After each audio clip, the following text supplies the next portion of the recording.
Chapter 301 Elf City controlled by orcs. As the first batch of visitors after the orcs captured Frostleaf City, Yanxing was grandly welcomed into the city. This was also the first time he saw an elf-style city. Elves admire nature. In the snow, they usually choose tall and straight trees to build tree houses. Tree houses connected together form an elf village. This style is also brought into the architecture of the elf city. Without tall trees, the elves will use stones to build stone pillars as the base of the building, and then build wooden houses on the stone pillars. Some large buildings require the construction of several giant stone pillars. There are rattan bridges connecting the wooden houses. Therefore, the roads in the elf city are extremely complex, and the three-dimensional transportation network makes street fighting easy to defend and difficult to attack. Elves are good at using bows and arrows, and they are light and very good at fighting this kind of jungle-like defensive battle. If the orcs had not used time to attack Frostleaf City when it was most empty and relaxed, they would never have been able to capture the city so easily. The Eternal Leader's convoy passed through the city gate and entered Frostleaf City. The werewolf warriors on the sled stood in standard military posture, with their heads held high. They held their shields and fire axes tightly, and their washed hair fluttered in the wind, bringing a fragrance to this city that was full of stench due to the arrival of the orcs. The orc warriors were scattered around watching the team entering the city. They did not have uniform clothing, and most of their armor was tattered, and some were wearing ill-fitting clothes. They were shivering in the cold wind, looking like a beggar's gang holding a meeting. Seeing the orcs, the werewolves looked even more arrogant. The clothes the master gave us were divided into 4 layers. The innermost close-fitting thermal underwear was extremely elastic, very comfortable to wear, and did not affect movement. In the middle was a cashmere sweater, and then a down vest. The outermost was a cotton snow camouflage combat uniform. Outside the combat uniform was a protective vest, and in one of the pockets of the vest was an alchemical item called a self-heating patch, which could be applied wherever it was cold. There were blankets and warm sleeping bags in the marching backpacks, and each sled also pulled a military tent and various supplies enough for a team of werewolf warriors to live for a week, wearing cotton gloves on hands and cotton leather boots on feet. Even the helmet has a warm lining inside, plus a coat of fur. Sitting on a sled without a carriage in such a cold, snowy land, these werewolves don't feel cold at all, and even feel a little hot. They can't take off their clothes even if they want to. After all, there is a kind of cold. That is, the master thinks you are cold. The werewolves just entered the city like this. Although the orcs don't understand what style of clothing this is, the clothes that almost wrap the whole body still attract the orcs' eyes to snatch. If it weren't for the order from Marshal Laumam, it is estimated that the orcs would have taken action. This day is really too cold. Led by a team of wolf cavalry, the convoy headed towards the Lord's mansion of Frostleaf City. Yanxing looked through the window at this elven city that was very different from Nuda's city. It can be seen that the arrival of the orcs caused great damage here. Many wooden houses were violently dismantled. Many elf corpses were hung on the suspended vinewood bridge. Orc warriors were rampaging in the city. They would violently kick open the wooden houses, and soon there were cries from inside the wooden houses. Looking at the scene in front of her, Aranda's expression was extremely sad. Yanxing asked her, "Are you familiar with Frostleaf City?" "My sister and I?" Aranda quickly changed her words. "I and many sisters have received training here and are very familiar with this place." "Training? Are you training to be an assassin?" Aranda replied, "Yes, sir. The name of the spy organization of the Snow Elves is Dark Knight. They select a group of young elves for training every year. Those who meet the training requirements are allowed to join Dark Knight. I am a night elf," Yanxing said in surprise. "I was surprised that you found spies who infiltrated into the Eternal Territory so easily. You graduated from the original professional school. Since you have received training here, Dark Knight should still exist in the current Frostleaf City." Aranda didn't know why Yanxing asked this question. She answered truthfully. The orcs should not have massacred the city after conquering Frostleaf City. There are still many elf residents here, and there may be night elves among them. "Sir, what do you want to do?" "Nothing. Just asking." Just when Yanxing and Aranda were talking about the situation in Frostleaf City, Aranda suddenly shouted to the werewolf driver in front, "Please stop." The convoy stopped immediately. Aranda pushed open the door and rushed out. The snow blew in from the outside of the door with the wind. Yanxing swept the snowflakes in his face with his hands, and then he saw clearly what was happening outside. More than a dozen elves were driven by a team of orc soldiers past the convoy. All these elves were only wearing single clothes, and their bodies were blue with cold. There were also several elf children inside. Faced with this sudden situation, Claw asked Yinxing, "Master, what should we do?" "Whatever you have to do. Do it." Yinxing lit a cigarette for himself and sat in the car watching. Claw got out of the car and let out a powerful short howl at the werewolf warriors. Aranda ran towards the elves. After entering Frostleaf City, her heart has been suppressed. Every place here can remind her of the time she and her sister spent here. Although the training was very hard, they were all very happy. The years here are the time Aranda misses the most. But the city was destroyed beyond recognition by the orcs, and the elves were humiliated. Aranda has been forbearing, but when she saw these elves, she couldn't bear it anymore. Among these elves, 2 elf children snuggled together, using their body temperature to warm each other. "You southern orcs have completely lost the honor of being a warrior." Aranda rushed over, first casting a magic to raise the temperature of the elves, then pulled the 2 elf children to her side, took off her coat, and wrapped them around them. The orcs escorting the elves were stunned. Where did the elves come from? Dare to scold us orc uncles here? Don't you know that Frostleaf City is now orcish? Seeing that Aranda is an elf, the orc warriors immediately rushed forward. They saw Aranda casting magic and knew that she was a hero. Catching an elf hero is a great achievement. But before the orcs could surround Aranda, something like a wall came crashing down. The orcs were knocked out one by one before they could see what it was. When the orcs got up, they saw a circle of shield walls surrounding the elves in the middle. Behind the shield wall was a werewolf holding a battle axe. Seeing that the werewolf dared to attack them, the orc shouted loudly, "Enemy! Enemy!" Hearing that there was an enemy, more orc warriors gathered from all directions and surrounded the werewolf in the middle. At this time, the wolf cavalrymen who led the Yinxing convoy into the city turned back when they saw something happen behind. They drove the wargs to repel the orcs who wanted to attack the werewolves. But the angry orcs did not retreat. So the wolf cavalry had to stand between the orcs and the werewolves. A wolf cavalry leader shouted to the orcs, "The werewolves are our guests. I am taking them to the city lord's mansion on the orders of Marshal Old Mom. You should disperse immediately, and do not disturb the marshal's guests." An orc shouted, "The werewolves are snatching our prisoners. They are not welcome guests. Hand over the elves. The wolf cavalry are all big-eared monsters." The short leader jumped on the back of the wolf and looked into the werewolf shield circle. Sure enough, he saw a group of elves surrounded by them. The leader shouted to the werewolves, "Snatching prisoners is disrespectful to the orc warriors, and Marshal Old Mom cannot break the rules of the wilderness. Hand over the elves quickly. Otherwise, there will be serious consequences." Aranda knew that his impulsiveness had caused big trouble. But if he handed over these elves, they would all be frozen to death. Aranda protected the 2 elf children, looking at the elves around him, who were shivering with fear and cold, and didn't know what to do. Claw walked to Aranda's side and said in a very dissatisfied tone, "You can tell the master what you want to do, and the master will definitely find a way. Acting on your own will put the master in danger." "I'm sorry." Aranda apologized to Claw. "I was a little confused just now. What should I do now? Should I really hand them over?" "Do what you have to do. Remember our identities. Leave it to me." Claw patted Aranda's shoulder and walked out through the shield wall. The wolf rider saw that Claw should be the leader of this group of werewolves. So he said to him sternly, "These captives are private property. Hand them over quickly." Claw smiled and said, "Since they are private property, they can be bought and sold. These elves, we want them all." A burly ogre came out and said contemptuously to Claw, who was a head shorter than him, "You want to buy, but I don't want to sell. Don't say any more nonsense. Give me the elves, and you can go. Otherwise I will tear your head off." 1 thick blanket for 1 elf. Claw reached out, and a werewolf behind him took out a rolled blanket from his backpack and put it in his hand. Claw threw it to the ogre without even looking at it. The ogre caught it with both hands and quickly unfolded it.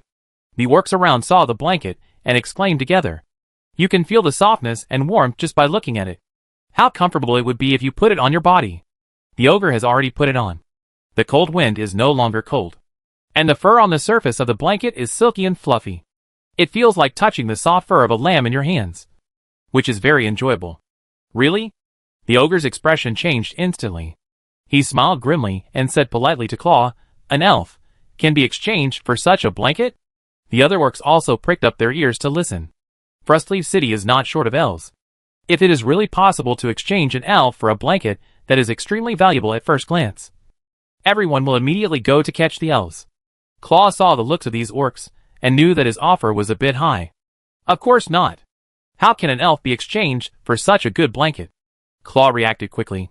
He raised his head and said, "These elves, we are willing to exchange one blanket for one. Mainly because my companions were at fault first. Giving you more as compensation. Think carefully. Do you want blankets or elves? My master is still waiting to see Marshal Old Mom. Blankets. I want blankets. These elves are all yours." The ogre shouted hurriedly, fearing that the werewolves would push these elves out. The werewolves threw out a batch of blankets, and the ogre and his men left happily in the envious eyes of a group of orcs. Shark Claw asked the werewolf warriors to take out a batch of blankets to wrap around the elf captives, and free up the sled for the elves to ride. And the werewolf warriors changed to walking. Finally, Aranda lowered his head and followed Shark Claw back into the carriage. "Yes, I'm sorry, sir." Yinxing threw the cigarette butt away and said to Aranda, "I don't want something like this to happen again next time. This is the Frostleaf city of the orcs, not the elves. Since the elves have chosen war, they must be willing to accept failure. I think if the elves had captured the high mountain city, the orcs in the city would not have been in a good situation."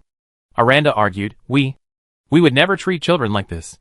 The children are innocent. No one is innocent in war. And those caught in the vortex of war are not qualified to have sympathy. Sympathy only belongs to bystanders. The convoy resumed its journey, and the carriage started moving. Yinxing's words made Aranda fall into deep thought. After a while, she asked Yinxing, "When you kill people, don't you have a trace of pity in your heart?" Yinxing replied, "The people I killed were all those who wanted to kill me. The moment he had the intention to kill, he voluntarily gave up his right to live. Why should I have pity on a person who wants to die?" "Aranda, I killed you once. The second time I didn't kill you. It was not out of pity, but I was curious about you. How did you come back to life?" The person he killed with his own hands suddenly appeared in front of him alive and kicking, which was a huge blow to Yinxing. Everyone has a fear of death, especially in this chaotic magic world. Now there is a person who can come back to life. Yinxing certainly wants to know the secret. Yinxing asked Count Theodore and the Goblin Gaga. Resurrection magic still exists, but they don't know how to release it. Resurrection is an extremely high-end magic, since they talked about life and death this time. Yinxing couldn't help but ask Aranda how she resurrected. Aranda didn't know how to explain the matter between herself and her sister. I don't know how to say. The convoy stopped at this time. The leader of the wolf cavalry came to the outside of the carriage. "Guest, we have arrived at the city lord's mansion. Marshal Old Mom is waiting for you in the meeting room. Please get off." Aranda immediately pushed the door and jumped off the car. She held the door and said to Yinxing respectfully, "Please get off." "Sir." Yinxing saw that Aranda didn't want to say it, so he didn't force her. He got out of the carriage. The last claw to come down put a black fur coat on him and put a civilization staff in his hand. Yinxing touched the gem rings on his 10 fingers one by one in front of the orc guards. Then he walked up the stairs of the city lord's mansion with the civilization staff. Chapter 302 Treasure Lord. Old Mom gave Yinxing enough face when inviting him to enter the city, even though the orc soldiers who greeted him at the city gate were a little shabby. They still lined the streets to welcome him. However, after entering the city lord's mansion, he immediately felt a murderous atmosphere. The meeting hall of the elven city was far less magnificent than that of the human city. At this time, the hall, which was not too big, was filled with ogres. These were the elites of Old Mom's tribe, wearing relatively good armor and holding steel maces in their hands. A bonfire was burning in the middle of the hall, and a large pot was placed on the bonfire. In the pot, thick soup was boiling and stewing some unknown meat. A group of short, big-eared monsters held large bowls of meat and respectfully presented them to the ogres. Yinxing walked in with Claws and Aranda. The ogres just glanced at them, and no one came up to greet them. Old Mom sat on the main seat with a sword in hand, holding a big bone in his hand and biting the meat on it. Aranda took a step forward and shouted to Old Mom, "Respected Marshal Old Mom, the Lord of Eternal Territory standing in front of you is Yinxing. We came to Frostleaf City with good intentions, hoping to establish diplomatic relations with you, exchange markets, and prosper together." Old Mom was still chewing meat there, as if he didn't hear it. At this time, an ogre shouted, Are there any elves that can run around freely in Frostleaf City? The meat in the pot is almost finished. So we can put this elf in the pot and stew it. The ogre's words caused laughter in the room. And everyone shouted to stew the elf and eat the meat. Aranda was angry and was about to retort. But he saw Yinxing had walked past him and walked to the middle of the hall. He picked up the soup spoon and fished in the pot. The meat inside was rotten, but the bones looked like a cow. Yinxing scooped a spoonful of soup to taste it. It was just beef stewed in plain water. It was estimated that there was no spices except a little salt. Yinxing threw the spoon and soup back into the pot with disdain, and then said to Claw, "It is indeed not easy to discuss things while eating. We are all hungry after rushing here. So let's eat first and talk after we are full." Li Claw stood up and answered loudly, "Master, what shall we eat?" Yinxing said, "Don't be too extravagant when you are out. Let's just have a hot pot." "Yes, Master." Li Claw took the order and went out, and soon brought in all the utensils, materials and ingredients for eating hot pot. A folding square table was unfolded and placed on the flat ground, and a stool was placed on it. Li Claw set up a frying pan on the table and placed an open box of solid fuel underneath. Light the fire, pour water, and throw in a piece of hot pot base. Aranda used various small ingredients to prepare the dipping sauce, and then put the vegetables, meatballs, shabu-shabu meat, tofu, duck blood, oil skin, in a small plastic basket. At this time, the hall was quiet. All the ogres stared at the three people, wondering in their hearts, "Why are you eating here?" Soon the ogres felt something was wrong. It smelled so good. As the base soup in the pot rolled, the whole hall was filled with a strong aroma. After the various ingredients were poured into the pot, the mixed aroma made the ogres forget the broth in their bowls. The ogre sniffed greedily, looking at the food in the steaming pot without moving his eyes. Aranda filled a bowl with meat, meatballs, and vegetables for Yinxing. Yinxing took the bowl and deliberately blew the rising hot air into the nostrils of the nearby ogre. Then he took out a piece of meat covered with sauce and said to Aranda and Claw, "This is called marbled meat, taken from the back of the cow's neck. The meat here is fat and lean, like pieces of snowflakes. The meat is tender and juicy. It will be cooked in 10 seconds in the soup and tastes the best." After saying that, Yinxing put the piece of meat into his mouth. There was a sound of swallowing saliva around. Then Yinxing took out another fish ball and said, "This is a fish ball made of sea fish meat. After the fish is caught from the sea, the head, tail and internal organs are immediately removed, leaving only the freshest fish meat and sealed with ice magic. When it arrives on shore, it is immediately transported to the kitchen for processing. The chef has to use magic to mix the fish meat into mincemeat.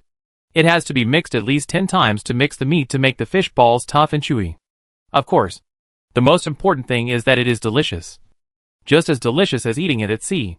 After saying that, Yinxing put the fish ball into his mouth. There was another sound of swallowing saliva around him. Yinxing smiled and picked up another leaf. "This is something more precious than meat. You shouldn't see such green vegetables in this winter." "Right. This kind of vegetable is grown in a specially built magical environment. No matter what the weather is outside, it is always summer inside. You can grow all the vegetables you want to eat inside, and you can eat them in any season." After saying that, Yinxing put the leaf into his mouth. The sound of swallowing saliva around him became louder. Yinxing, Aranda and Claw ate and drank like crazy in front of the orcs. Various ingredients were put into the pot one after another. If there was less water, add water. If the seasoning was too light, add more seasoning. When the ingredients were finished, Lizwa went out and brought back another bag. When he came, Yinxing prepared a large amount of food for himself because he didn't know if he could adapt to the orcs' food. This time it was just right for him. The whole meeting room was filled with the aroma of hot pot, and the ogres could no longer drink the beef soup they cooked. One by one, they looked at the hot pot, and then looked at Marshal Lao Mom. Lao Mom didn't expect that he was going to give the visitors brought by Yongheng a warning, but ended up like this. Seeing the useless look of his subordinates, he knew that he had made a fool of himself. Old Mom waved his hand and asked his men to move the stew pot away, and said to Yinxing and the other two, "Lord Yinxing, have you eaten enough? If you are, let's start talking." Seeing that Old Mom finally spoke, Yinxing asked Lizwa to take the hot pot away. He stood up, wiped his mouth with a napkin, burped, and said to Old Mom, "I am full. On behalf of Eternal Territory and Thunder Swamp, I would like to express my greetings to the respected Marshal Old Mom. It is really too hot here. Yinxing took off his fur coat and handed it to Aranda. There was a cashmere sweater underneath. 3 gemstone necklaces of different lengths were revealed on his neck, like the rings on his hands. These gems are magic gems. Although alchemy was not performed to give magic functions, the orcs didn't know it. The news that there was a mysterious alchemy deep in the Thunder Swamp had already spread throughout the Windy Highlands. In the eyes of outsiders, these were either magic props or magic props. The ogres, whose nostrils had just been bombarded by the hot pot, felt that their eyes were bombarded by so many magic gems again. Especially the magic wand in Yinxing's hand. The gem ball embedded on it was as big as a fist. It's really a walking treasure. Chapter 303. Let's talk business. Looking at this scene, Old Mom's eyelids couldn't help but jump. This human named Yinxing is indeed not simple. I wonder why he came to Frostleaf City in person. The air is still filled with an appetizing aroma. Fortunately, the pot of food has been moved out, and his subordinates have gradually returned to normal. The murderous atmosphere rises again. It's just that the saliva flowing from the edge of the fangs makes people feel a little funny. Please sit down. Old Mom invited Yinxing to sit down, and then asked, Lord Yinxing, you are very welcome to my Frostleaf City. I am also willing to establish mutually friendly diplomatic relations with Thunder Swamp. But I have one condition. Give me all the elves that enter the Thunder Swamp, alive or dead. Old Mom looked at Aranda beside Yinxing and said, you can keep this elf. Yinxing smiled and asked, General, if I give you all these 50,000 elves alive, after a winter, how many of these elves will be left? 50,000 elite elf warriors died in Frostleaf City, plus the elf civilians in this city. Do the wild orcs really want to become mortal enemies with the snow elves? Do you have the strength to fight against humans and elves at the same time? Old Mom's face changed. At this time, a big-eared monster stood up and said to Yinxing, whether the elves live or die is our business. You protect the enemies of our orcs. So you are my enemies. As our enemies, there is only one end. Yinxing asked, who are you? I didn't pay attention to you just now. The big-eared monster knew that he was being ridiculed, and he said angrily, I am Chief Little Leah. I still remember Gustav's death. As your enemies, there is only one end? Yinxing chuckled and said, don't let Marquis Anderson hear this. And don't casually regard the elves as enemies of the orcs. It is inevitable that 2 different races have some friction. If you really push the elves to the opposite side of the orcs, it would be really stupid. The elf army is in the Thunder Swamp, so you and the Snowland have room to ease the tension. No matter how you fight at Frostleaf City, it is a local war no matter who it belongs to. How to deal with the relationship with the Snowland. The initiative is in your hands. If I give you these 50,000 elves, you can't afford them. You will have to make 2 choices. Either kill them or let them go. I'm afraid neither killing nor letting them go is in your current interests. As for Gustav, Chief Little Leah, if you come to invade my territory, you will end up the same way. Chief Little Leah was so angry that he jumped onto the table and pulled out the scimitar at his waist. The claws immediately blocked in front of Yinxing, holding the flail in his hand. At this time, Old Mom shouted, okay, Chief Little Leah, step down, and don't mention Gustav again. Lord Yinxing, the elves will stay in your Thunder Swamp. You are right. The war with the Snowland is better controlled in the Windy Highlands. But I don't want Thunder Swamp to get involved in our fight with the elves. Yinxing replied, Thunder Swamp will never directly participate in your war. We love peace and only like to make friends and do business. I like to make friends too, Old Mom said, but the matter of establishing diplomatic relations with the Eternal Territory is not something I can decide. And we don't trust you now. If you want to gain our trust, you need a little patience and sincerity. Yinxing knew what sincerity meant by Lao Mom, but he couldn't say it himself. It would be hard to negotiate the price if he was too proactive. Yinxing laughed. We in the Eternal Territory are of course sincere. I am willing to fund the construction of roads from Thunder Swamp to Frostleaf City and Alpine City, and give you 10,000 kilograms of food. If you think the elves in Frostleaf City are a burden, you can sell them to me. The price is absolutely fair. Building roads can facilitate the flow of materials, which is good for orcs. Sending food and eating for free is definitely a good thing. Selling the elves in the city can make money and solve hidden dangers, which is also a good thing. But that's not what Old Mom wants. Old Mom asked Yinxing, I heard that you have a very good relationship with Earl Theodore of Nuda City. And you have a great influence in Nuda City, and are on good terms with many merchants. Yanqing said, of course. Earl Theodore owes me a lot of money. A lot of money. The merchants in Nuda City have a very close relationship with me. And I can get whatever I want with just one word.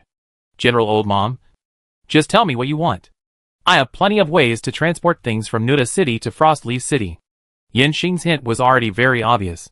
When Old Mom heard that Yanqing had a way to smuggle goods from Nuda City to Frostleaf City, he immediately drove out all the idle orcs in the hall. Then he whispered to Yanqing, I want you to help me purchase a batch of winter supplies in Nuda City. If you can do it, the Eternal Territory will be the most honorable friend of our savage orcs. Winter supplies? Yanqing showed a very embarrassed expression. This winter came early. Heavy snow blocked the road and traffic was inconvenient. Winter supplies are in short supply. Old Mom could hear what Yanqing meant. Yes, but it's expensive. But can it be more expensive than the life of an orc warrior? Can it be more expensive than Frostleaf City? Thunder Swamp is floor heating. Although it's a little humid. Most elves can survive until spring. At that time, these elves will definitely counterattack Frostleaf City. And Marquis Anderson will definitely take the opportunity to reduce the space for the orcs to move around in the Windy Highlands.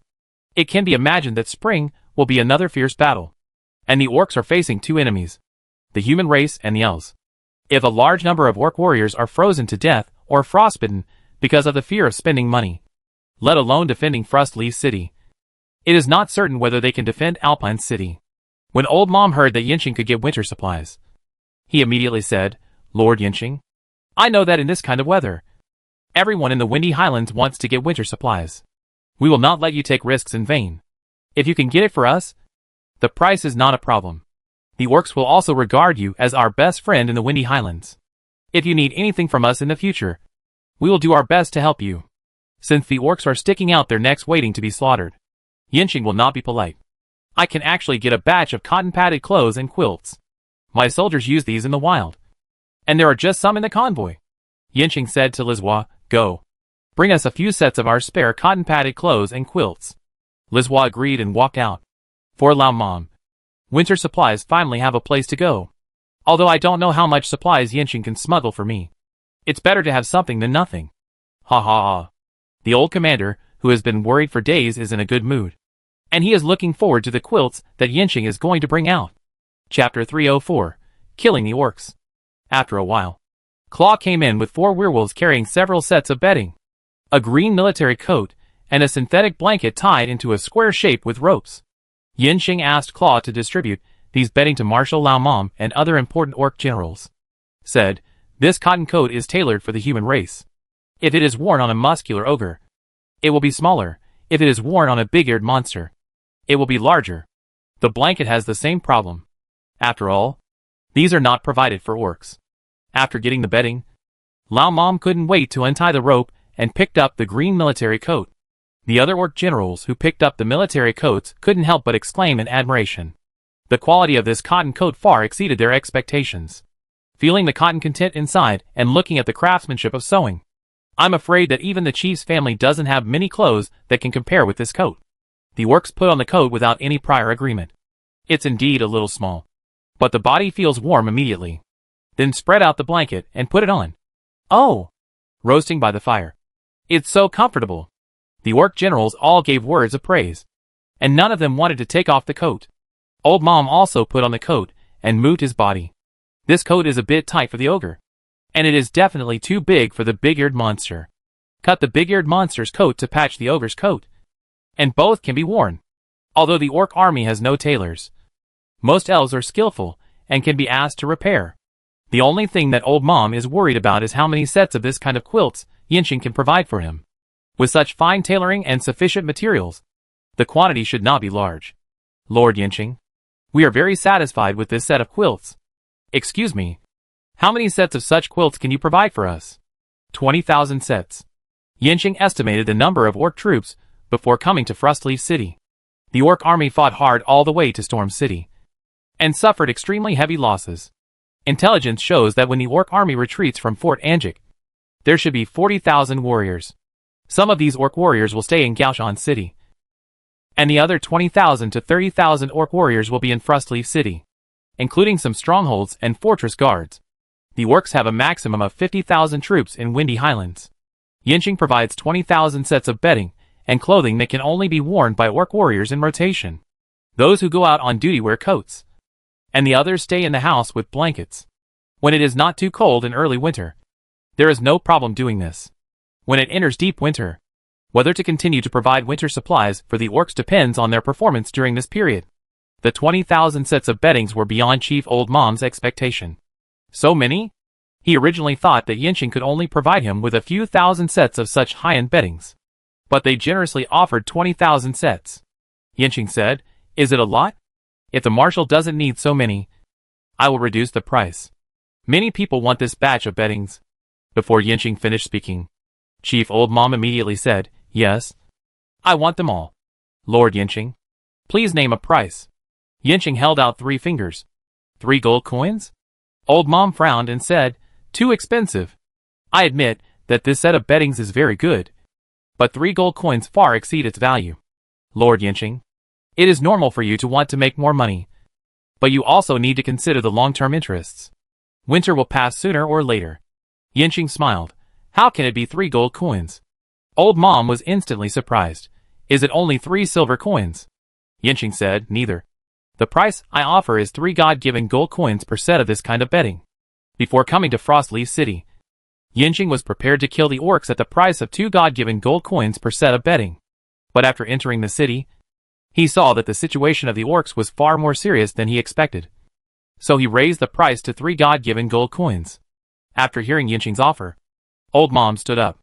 The aura of the strongman emanated like a substance, and the pressure pushed towards Yinqing. "Are you playing me for a fool?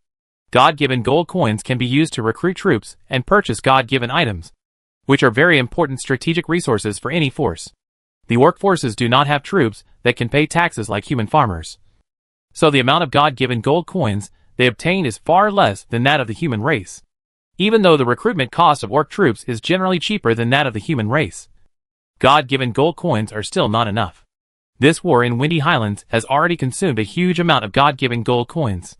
The limited God-given gold coins in the hands of Old Mom must be carefully calculated to help his army quickly restore its strength." Now Yinqing dared to offer him 3 God-given gold coins for a set of bedding, and 20,000 sets would be 60,000 God-given gold coins. If this human didn't have something he urgently needed, Old Mom would really want to chop him off with a stick.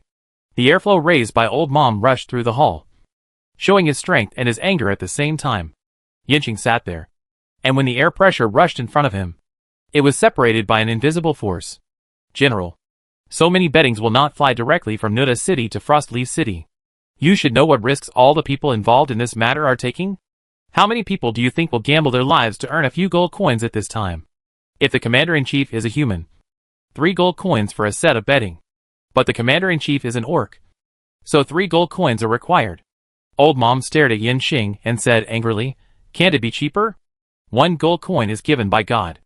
Yinqing replied, "I hope the commander-in-chief will make a decision soon.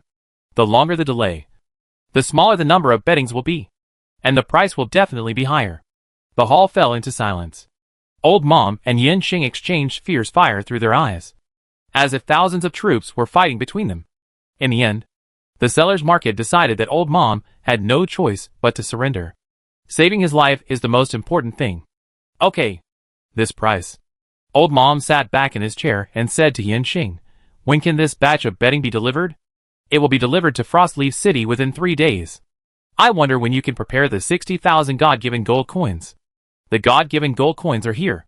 I will give them to you when your bedding arrives. Then we will exchange the money and the goods."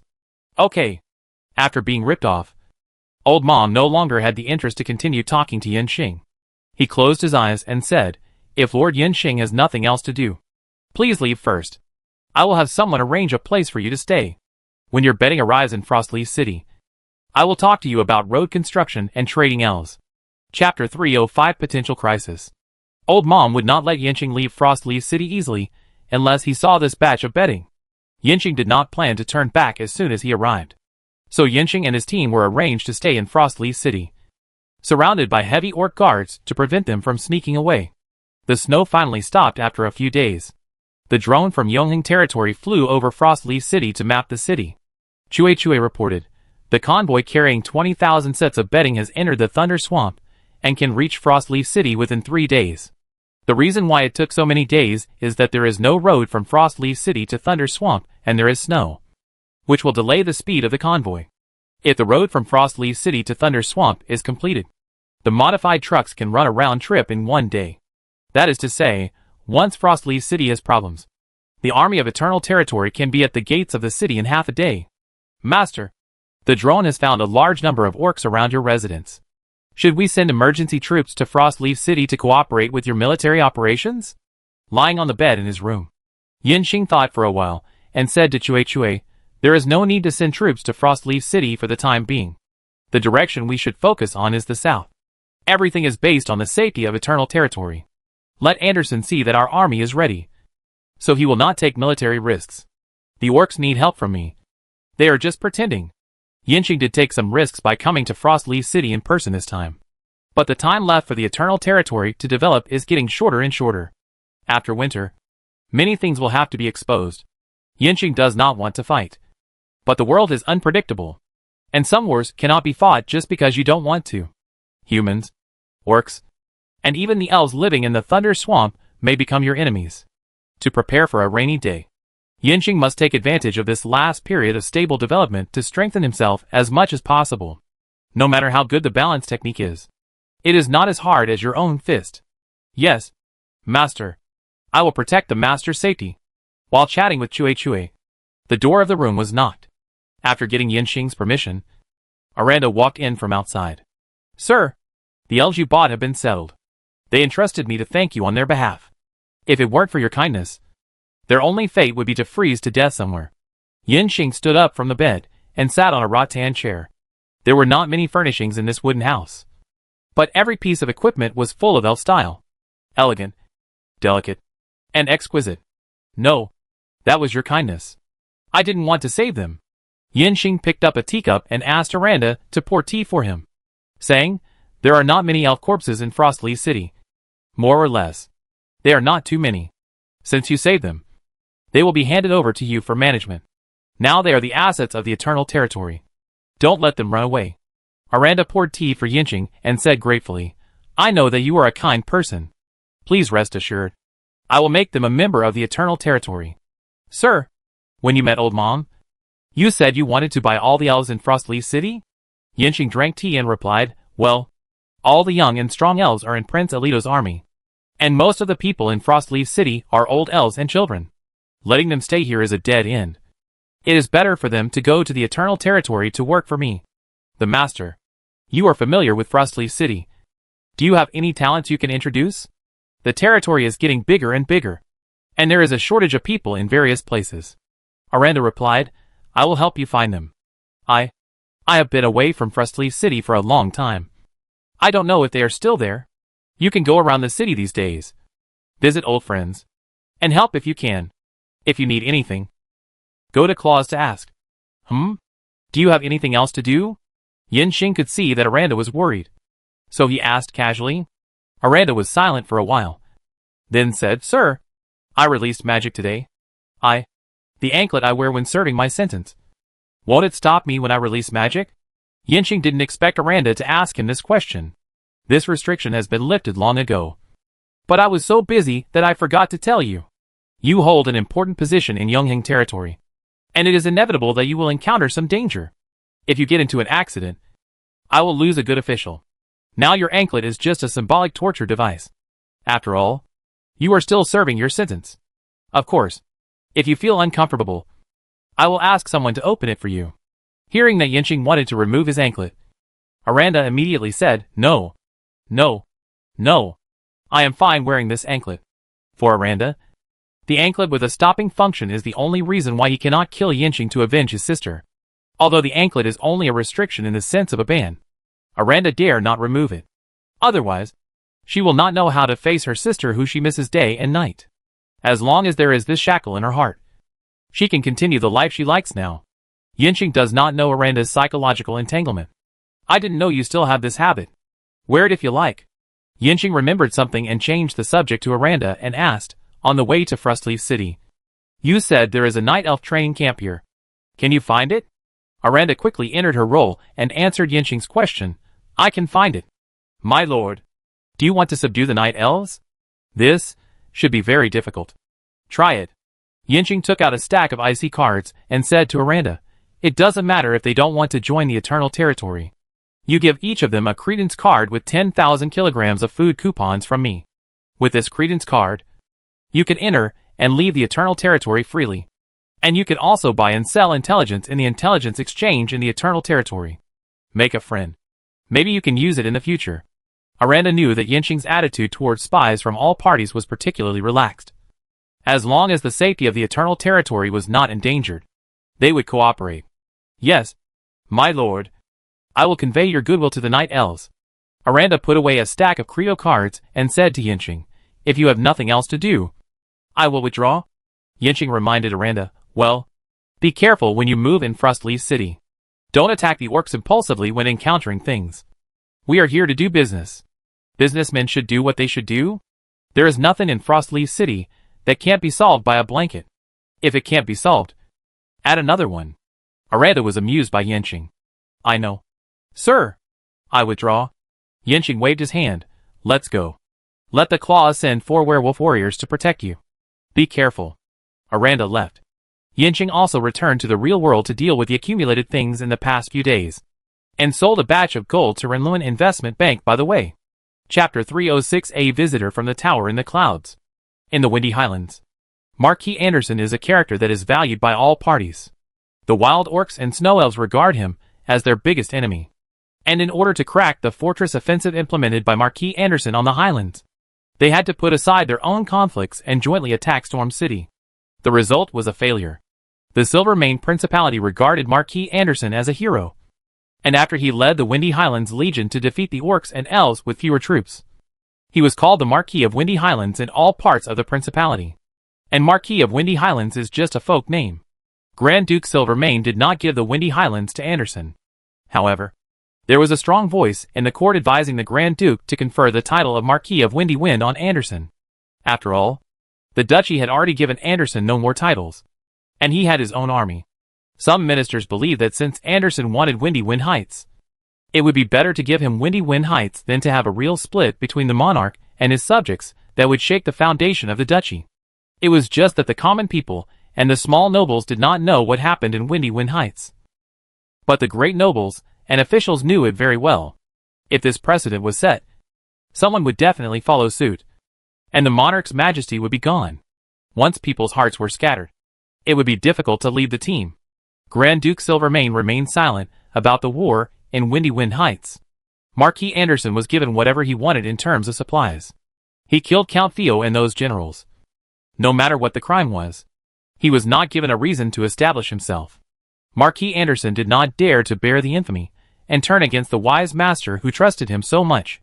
But Grand Duke Silvermane never expressed his opinion on the matter of the fiefdom, and tacitly accepted the current situation of the two sides being in harmony. Anyway, there is still an elven army with sufficient strength in the Thunder Swamp. The Principality is in the Windy Highlands. There is still a chance. Marquis Anderson also knew that in order to protect himself and his family, this elven army must be eradicated. The Eternal Territory that sheltered this elven army must also be eradicated. Count Theodore returned from the Thunder Swamp without success, which made Marquis Anderson more determined to eliminate this emerging force in the Windy Highlands. In the Storm City Lord's mansion, Marquis Anderson, who was in his prime, was wearing a formal noble uniform and waiting for a guest from afar in the meeting hall. As the commander of the Storm Highland Legion, Marquis Anderson was extraordinary and heroic, and he exuded the aura of a strong man just standing there. Outside the window, an airship was landing in the square in front of the city lord's mansion. Someone came in to report to Anderson, "My lord, Master Miller has arrived." Marquis Anderson straightened the marquis crown on his head and said to the attendant, "Please let Master Miller in." Soon, a wizard wearing a red robe, with white hair and beard, walked in from outside the door with a bent wooden staff. "Respected Master Miller, welcome to Storm City." Marquis Anderson took the initiative to salute Master Miller, who was visiting, and invited him to sit down. Cloud Tower has always been a holy place in the hearts of all our mages. It is an honor for me and Storm City to invite you.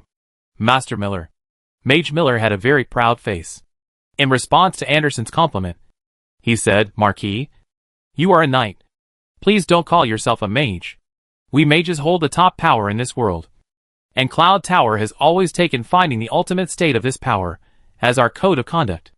I hope that you invited Cloud Tower to send me to Storm City this time. And there is a reason why I have to come. Otherwise, you will definitely know what the result of playing with the Cloud Tower will be. Marquis Anderson knew that the mages in the Cloud Tower were all crazy about magic alchemy research. They claimed to have the highest power in the world and regarded themselves as more advanced creatures.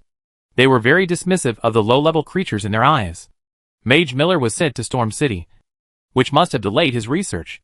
Naturally, he had a fire in his heart that he wanted to vent. Marquis Anderson was not angry because of Miller's contempt for him. He took out a magic crystal ball and put it on the table. After casting a spell to make the crystal ball reflect a magical image, he said to Miller, "The Goblin Alchemy Factory works for the Cloud Tower, and the Goblin Alchemy products are open to everyone for sale.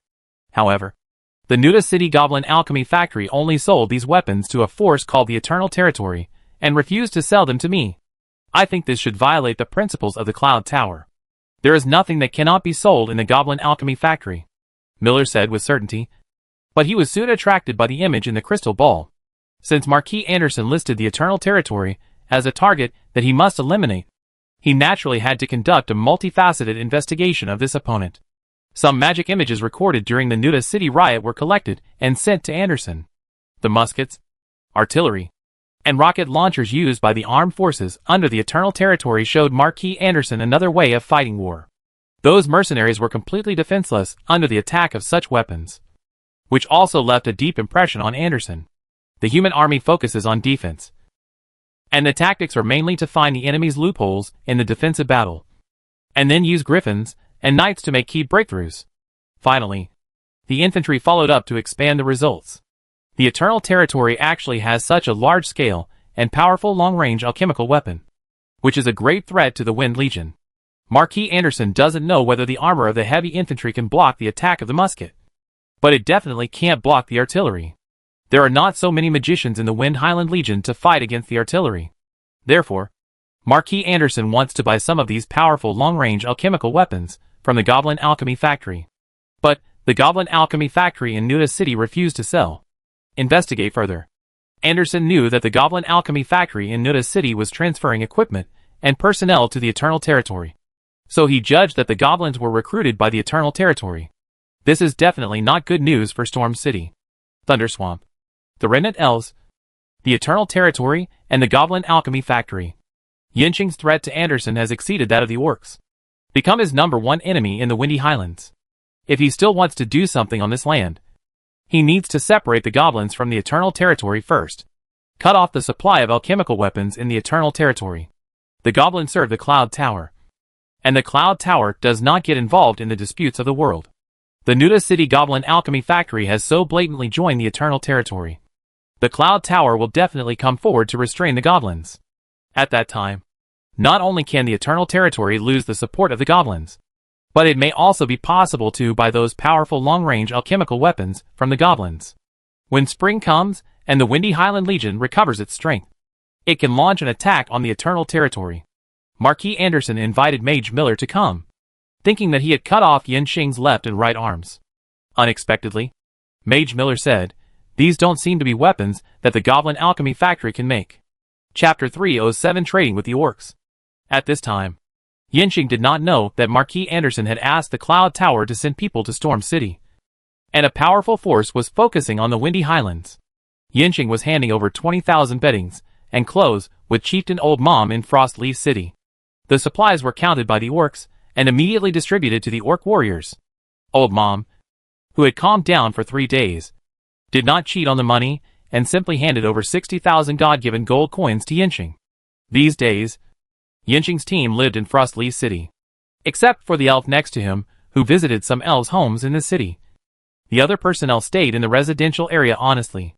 There was no unusual movement.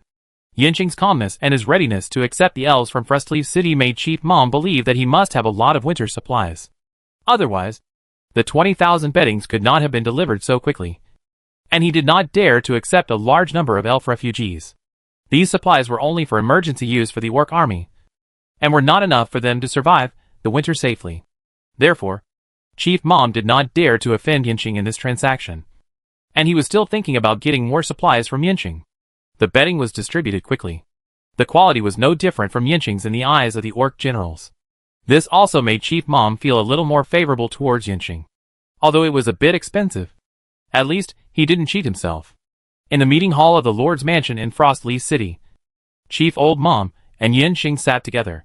Lord Yinxing, I need more supplies. I know you must have more.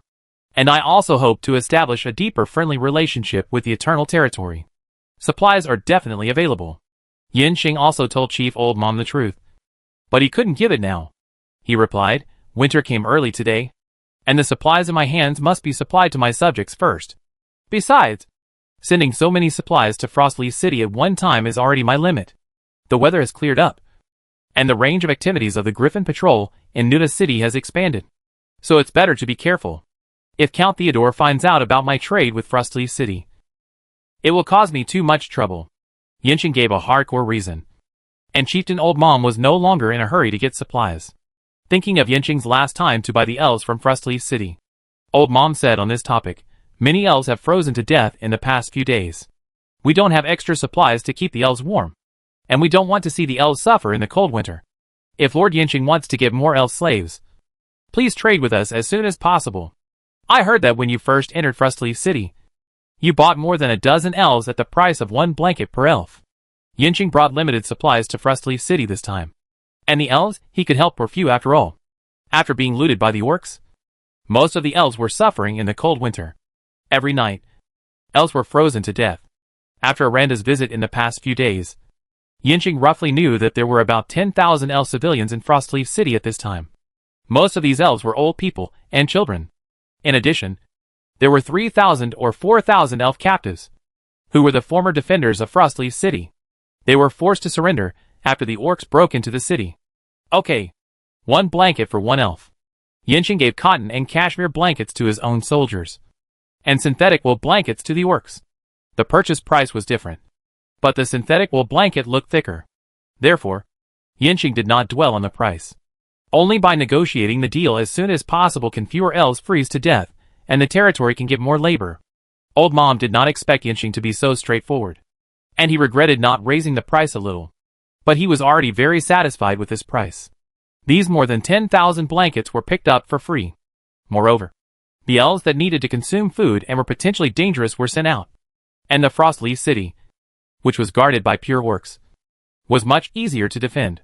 Old Mom immediately sent people to capture the elves in the city and put them in a centralized detention. Light a fire for them to keep warm, and then count the number of people. When the blankets from the Eternal Territory arrived, Yinxing was asked to take all these elves away. Then Old Mom asked Yinxing, when can this batch of blankets be delivered? Yinxing replied, it will arrive tomorrow. At this time, the second batch of supplies sent by Yongyong Territory to Frostleaf City was already waiting near the northern exit of Thunder Swamp. Now that the heavy snow has stopped, the first convoy has pressed a passable road. The time it takes for the supplies to reach Frostleaf City will be greatly shortened.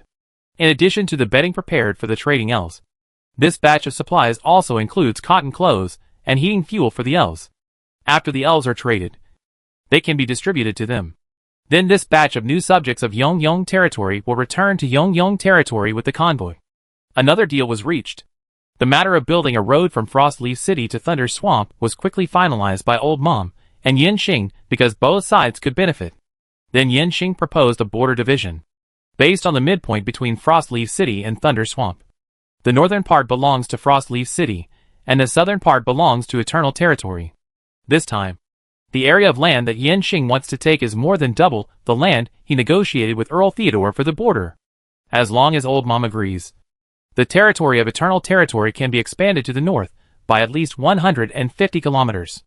Together with Thunder Swamp and the territory adjacent to Nuda City, the area alone is more than 200,000 square kilometers. If Yinxing were on Earth, he would also be the head of a medium-sized country.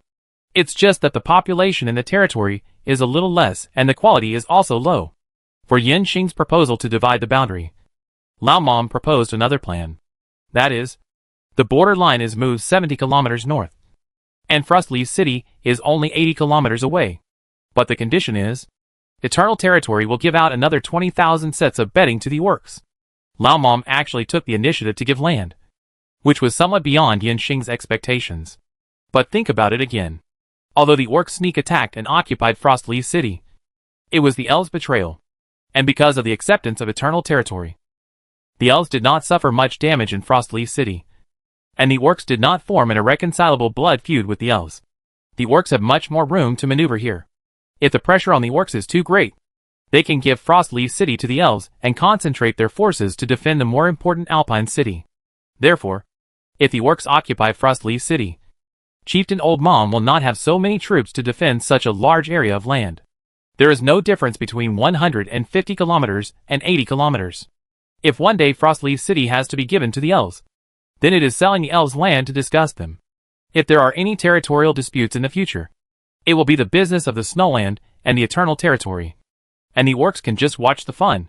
If the situation in the Windy Highlands suddenly takes a big turn and the orcs have the opportunity to monopolize the highlands, then what difference does it make whether this border exists or not?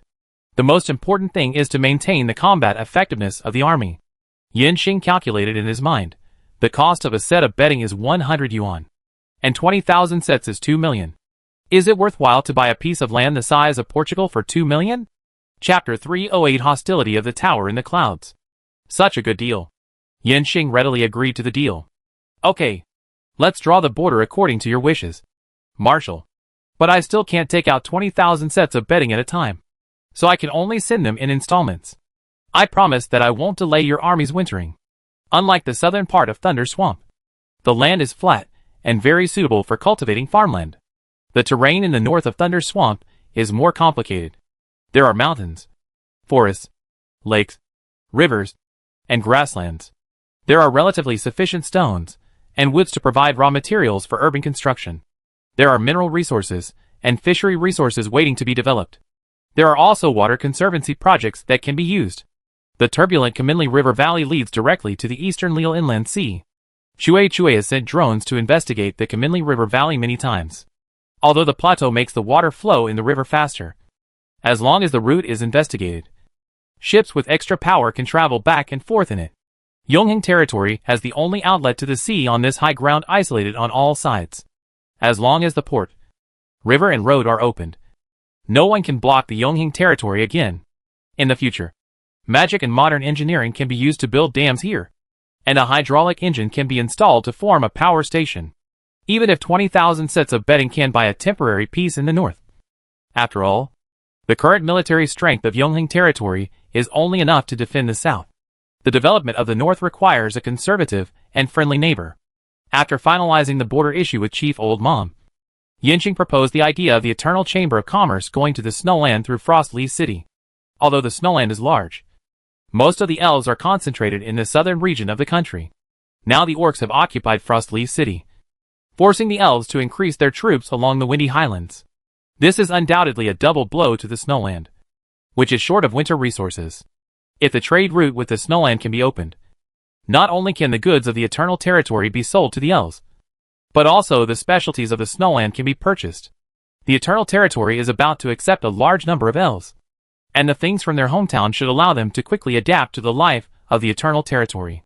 In order to open the passage to Frostleaf City, Yanxing not only agreed to pay the orcs a toll, but also promised not to smuggle elves and military intelligence across the border. Eternal Territory wants to have a good relationship with the orcs, and the orcs also want to have a good relationship with Eternal Territory. Old Mom would be very satisfied as long as Thunder Swamp does not open the road to allow the human army to pass without asking Eternal Territory to fight against the threat of Marquis Anderson. If an indirect communication channel can be established with the Snow Elves through Eternal Territory, it can also ease the defense pressure in the north. The orcs are powerful in this world, not just by brute force. Old Mom agreed to Eternal Territory's request to borrow the road to trade with the snow, and all materials passing through Frostleaf City must be strictly inspected by the orcs. Various bilateral economic and trade agreements were signed and implemented in the discussions between Yanxing and Lao Mom. The elves in Frostleaf City also set out on the journey to Eternal Territory. For these tortured elves, leaving Frostleaf City was like leaving hell. Even though they were equally unfamiliar with Eternal Territory, they all had great yearning for this dreamland-like city that Aranda talked about. There, as long as you work, you can have enough food. Not only can you have enough food, but you can also eat meat, eggs, and milk frequently. There, as long as you work, you can have a comfortable and bright house to live in. There, as long as you work, you can get a lot of food coupons. With food stamps, you can buy a lot of things in the city. Lord Yinxing is generous and kind. He uses expensive alchemy trucks as a means of transportation for the subjects of the territory. He installs alchemy magic lamps on the road to light the way home for the subjects returning home at night. Children can go to school for free in the Eternal Territory. The city library is open to everyone. The Eternal Territory does not look at race and status. As long as you have the ability, you can get a status and treatment that you dare not even think about. The elves all know that Aranda is a prisoner in the Eternal Territory. She was once sentenced to work for the Lord because of assassinating the Lord. Now she is still a prisoner wearing his shackles. But she is also the cabinet minister of the Eternal Territory and a helper that Lord Yinxing relies on. In ancient times, people paid thousands of gold for horse bones. Yinxing's unintentional act also produced the same effect among the elves. What kind of mind does a lord who can forgive his assassin have? What kind of upward space does a territory that allows prisoners to become cabinet ministers have for ordinary people? The elves wore winter clothes issued by the Eternal Territory, wearing the same cotton hats, wearing hand warmers in their arms, and cotton boots on the snowy road, following trucks loaded with elf children towards the Eternal Territory. All the elves were full of infinite fantasies about the city they were going to. While Yinxing and Old Mom were negotiating closely, Marquis Anderson of Storm City also reached a military aid agreement with Mage Miller. The weapons used by the Eternal Territory in the riot in Nuda City attracted the attention of Mage Miller. He was familiar with the alchemy factory and knew some of the little habits of the goblins when making alchemical devices. Therefore, the finished devices from the Goblin Alchemy Factory have a goblin style in appearance. The weapons used by the Eternal Territory are all bare. This is not something that the goblins, who are showy at heart, would make. After further understanding from Marquis Anderson, Mage Miller knew that there was an alchemist force hidden deep in the Thunder Swamp behind the Eternal Territory. Marquis Anderson took out watches, plastic buckets, windproof flight glasses, woven bags, and other alchemical products from the Eternal Territory for Mage Miller to see. Mage Miller was confused. It was like a watch. The principle of the pointer's rotation was completely incomprehensible. And the watch was made so delicately. Awesome. Awesome. In his heart, Mage Miller was amazed at the alchemy skills of this group of mysterious alchemists. But Miller didn't show it on his face. Interesting. Miller loved watches very much. He put the watch on his wrist and looked at it repeatedly. Marquis Anderson said generously, "Since you like it, Master Miller, I will give you this watch. I think if you can easily grasp the precise time, it will definitely be of great help to your alchemy." The fact that the alchemists of Thunder Swamp can make such exquisite alchemy products must have a lot to do with their having such watches. Anderson secretly provoked the relationship between the Cloud Tower and the Eternal Territory. It seems that he gave the watch to the wizard Miller. But in fact he said that the alchemy of the Cloud Tower was not as good as that of Thunder Swamp. Miller liked such an exquisite watch very much, and was very curious about the alchemist who made such a watch. At the same time, he did feel that the Cloud Tower was offended. The Cloud Tower has the most advanced alchemy in the world, and is a holy place that all wizards yearn for. The Thunder Swamp is challenging the authority of the Cloud Tower. Chapter 309 Retreat Order. The alchemy contained in a small watch made Master Miller regard Thunder Swamp as a threat to the authority of the Cloud Tower. However, a small secular force is not enough for the Cloud Tower to deal with it personally. That would only raise the value of Thunder Swamp, which would be a very embarrassing thing for the Cloud Tower. Since the alchemist group hidden in Thunder Swamp launched the Eternal Territory as its agent, Miller chose Marquis Anderson as his thug. As long as Marquis Anderson breaks through Thunder Swamp, there is no need for the Cloud Tower to deal with it personally, which proves that the alchemy of the Cloud Tower is superior to that of Thunder Swamp. Both the face and the substance are there. Therefore, Miller agreed to lease to Marquis Anderson a batch of advanced alchemical weapons that only Cloud Tower has. Floating airships, war machines, alchemical puppets, magic amplification devices, mobile magic shields, magic ray staffs, magic projection artillery vehicles. These weapons will be delivered to Storm City in a few months. And Cloud Tower will also send people to teach the Storm Highland Legion how to use these alchemical weapons. The so-called price is that Marquis Anderson not only has to pay a very high fee for using these weapons, but also promised to hand over all the alchemy-related things in it to Cloud Tower after breaking through the Thunder Swamp.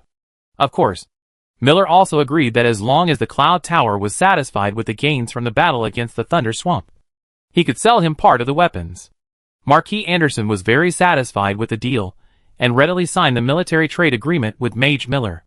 After obtaining this batch of alchemical weapons, his Windy Highland Corps will become an alchemical armed army, with an overwhelming alchemical advantage over the Eternal Territory.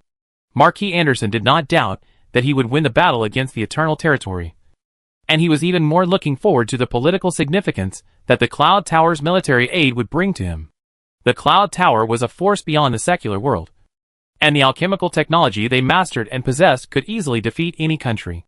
It's just that the mages of the Cloud Tower are all obsessed with alchemy research at a higher level, and the power they have has reduced their desire for power. They regard secular creatures as low-level creatures, and the disputes in the secular world as meaningless. This time, the Cloud Tower provided military assistance to Anderson in order to obtain the alchemy in the Thunder Swamp. The Cloud Tower will not care about how much impact this move will have on the secular world. But what will the Silvermane Principality think of Anderson? What will the princes of the human race think of Anderson? What will the wild orcs and snow elves think of Anderson? Don't consider the long-term impact. Grand Duke Silvermane will definitely grant the Windy Highlands. Anderson, who possessed the alchemical weapons of the Cloud Tower, could easily defeat the orcs and elves after destroying the Thunder Swamp. At that time, Marquis Anderson could sit on the Windy Highlands, attack or defend, and watch the world change. Marquis Anderson invited Mage Miller to Storm City, originally just to ask the Cloud Tower to withdraw the goblins working for Yinxing. Unexpectedly, happiness came a little too fast. Storm City began to prepare for the next war. When Yinxing returned to the Eternal Territory from Frostleaf City with satisfaction, the goblins of the Eternal Territory received an order from the Cloud Tower, and all goblins and equipment were evacuated from the Eternal Territory. The Goblin Alchemy Factory no longer provided any alchemical items for the Eternal Territory. With hostility so evident, a war that was somewhat beyond Yinxing's expectations entered the countdown. In the Eternal Territory New Truck Research Institute, Yinxing met the Goblin Gaga. The Goblin alchemists and engineers here were urgently packing up and preparing to leave. They belonged to the Cloud Tower, so they had to follow this evacuation order. The Goblin Gaga drove the alchemy chair and walked between the large wooden boxes in the workshop with a sigh. These machines have not been unpacked yet, so it is impossible to see what is inside. But it can be imagined that they must be magical things. After seeing Yinxing coming, the Goblin Gaga said to him sadly, "I'm sorry. I didn't expect things to develop like this. The alchemy you mastered made the Cloud Tower feel disrespectful." No. It should be that they felt threatened and greedy for alchemy that they had never seen before. My companions and I received an order from the Cloud Tower to evacuate from the Eternal Territory as soon as possible. This is a signal to start a war. Yinxing did not have much emotion, but said puzzledly, "I am curious why the Cloud Tower did not contact me. Isn't cooperation better than war?" "Cooperation?" Gaga smiled bitterly. "Discussing alchemy with you will probably make these Cloud Tower alchemists feel insulted. They are so high up that they have forgotten how to talk to ordinary people on an equal footing. Do you remember my attitude towards you when we first met?" Yinxing certainly remembers the first time he went to the Goblin Alchemy shop. Gaga's contemptuous look was really asking for a beating. A goblin merchant working for the Cloud Tower has that kind of attitude. Can I still expect the Cloud Tower's magician to talk to me nicely? Why should I bow my head and talk about cooperation when I can get something with simple violence? Yinxing smiled and said with a broad mind, "Since the Cloud Tower wants to fight, then I will fight with him. If he can't get something on the battlefield, he will naturally think of other ways." The confidence revealed by Yinxing made the Goblin Gaga very confused. "I know that your Eternal Territory has many amazing alchemical weapons, but these are not enough for your army to stop the attack of the Cloud Tower on the battlefield. The arrogance of the Cloud Tower is because they have the strength to be arrogant. The gap between your power and the Cloud Tower is really too big." Yinxing said, "Master Gaga, since you know the mages of the Cloud Tower so well, then a group of mages who feel insulted even when talking to me, will they personally attack the Eternal Territory? What reason do they have to start this war? Do they say to the outside world that it is because the Thunder Swamp has the alchemy they are all eyeing? The Cloud Tower does not understand us. Once they cannot completely eliminate us, Then the Thunder Swamp alchemy will exist on par with the Cloud Tower in this world. This is not acceptable to the Cloud Tower. If I were the wizard of the Cloud Tower, I would not take this risk. I would find an agent to conduct a military test on the Eternal Territory. Whether victory or failure, it will be a good reference for the next decision of the Cloud Tower. The goblin thought about it, and agreed with Yanxing's analysis. The high reputation of the Cloud Tower dropped when it personally attacked the Eternal Territory and the Thunder Swamp. Who do you think will be the agent of the Cloud Tower? Needless to say, after winter, the only one who can organize an offensive capability on the Windy Highlands is the Windy Highlands Legion of Marquis Anderson. Chapter 310 Goblins in a Decision. Goblin Gaga sells alchemical weapons in the Windy Highlands all year round, and has some understanding of the strength of the three parties here. The attack jointly launched by the orcs and elves was launched after accumulating resources for a long time. Now that the attack has failed, the sequelae of the shortage of supplies are particularly obvious. They can barely cope with this winter with the support of the Eternal Territory. On the other hand, the human Windy Highlands Legion has always been on a strategic offensive. A large number of fortifications have been built to station troops, and the logistical support capabilities are far behind the orcs and elves. With food and clothing, combat effectiveness will recover quickly. The initiative of the war in Windy Highlands has fallen into the hands of Marquis Anderson. If Cloud Tower wants to find an agent to attack Eternal Territory, Marquis Anderson is the best choice. But even if it is a proxy war, the Goblin Gaga still said to Yanxing worriedly, Cloud Tower will definitely give Storm City a lot of high-level alchemical weapons. These alchemical weapons are beyond our ability to manufacture, and they are extremely powerful. I'm afraid your army can't compete with them. Yanxing said, no matter how powerful the weapon is, it depends on who uses it. The same alchemical weapon will definitely have a big difference in power in the hands of the Windy Highlands Legion and in the hands of the Cloud Tower Mage. Moreover, the more advanced the alchemical weapons, the higher the cost and the longer the manufacturing cycle. Once consumed, it should be difficult to replenish. The cooperation with the goblins allowed Yanxing to learn more about alchemy. Even the Cloud Tower does not have the ability to industrially produce alchemical products. Everything is handmade by alchemists, and at most alchemical puppets or machines are used during assembly. In the real world, the desired physical properties can be obtained through material processing technology, and the cost can be compressed to a very low level. In order to achieve the same technical indicators in the Cloud Tower, alchemy must be used. Therefore, the consumption of alchemical materials and manpower makes the cost of alchemical products far higher than that of industrial products in the real world. For example, the artillery and muskets that Yongheng Territory is using now. Seamless steel pipes are only 6,000 yuan per ton, and not a single gold coin is needed. How much does it cost for Yunzhong Tower to make weapons of the same power? Yanxing doesn't know. Anyway, a small alchemical bomb in the Goblin Alchemy shop sells for 1,000 gold. Cheapness and output are the advantages of Yongheng Territory's weapons and equipment. Unless the strength of the Wind Highland Legion after alchemy can be pushed in one wave, it is definitely not as good as Yongheng Territory in terms of consumption. If one is destroyed in the front, Yanxing can make 10 in the back.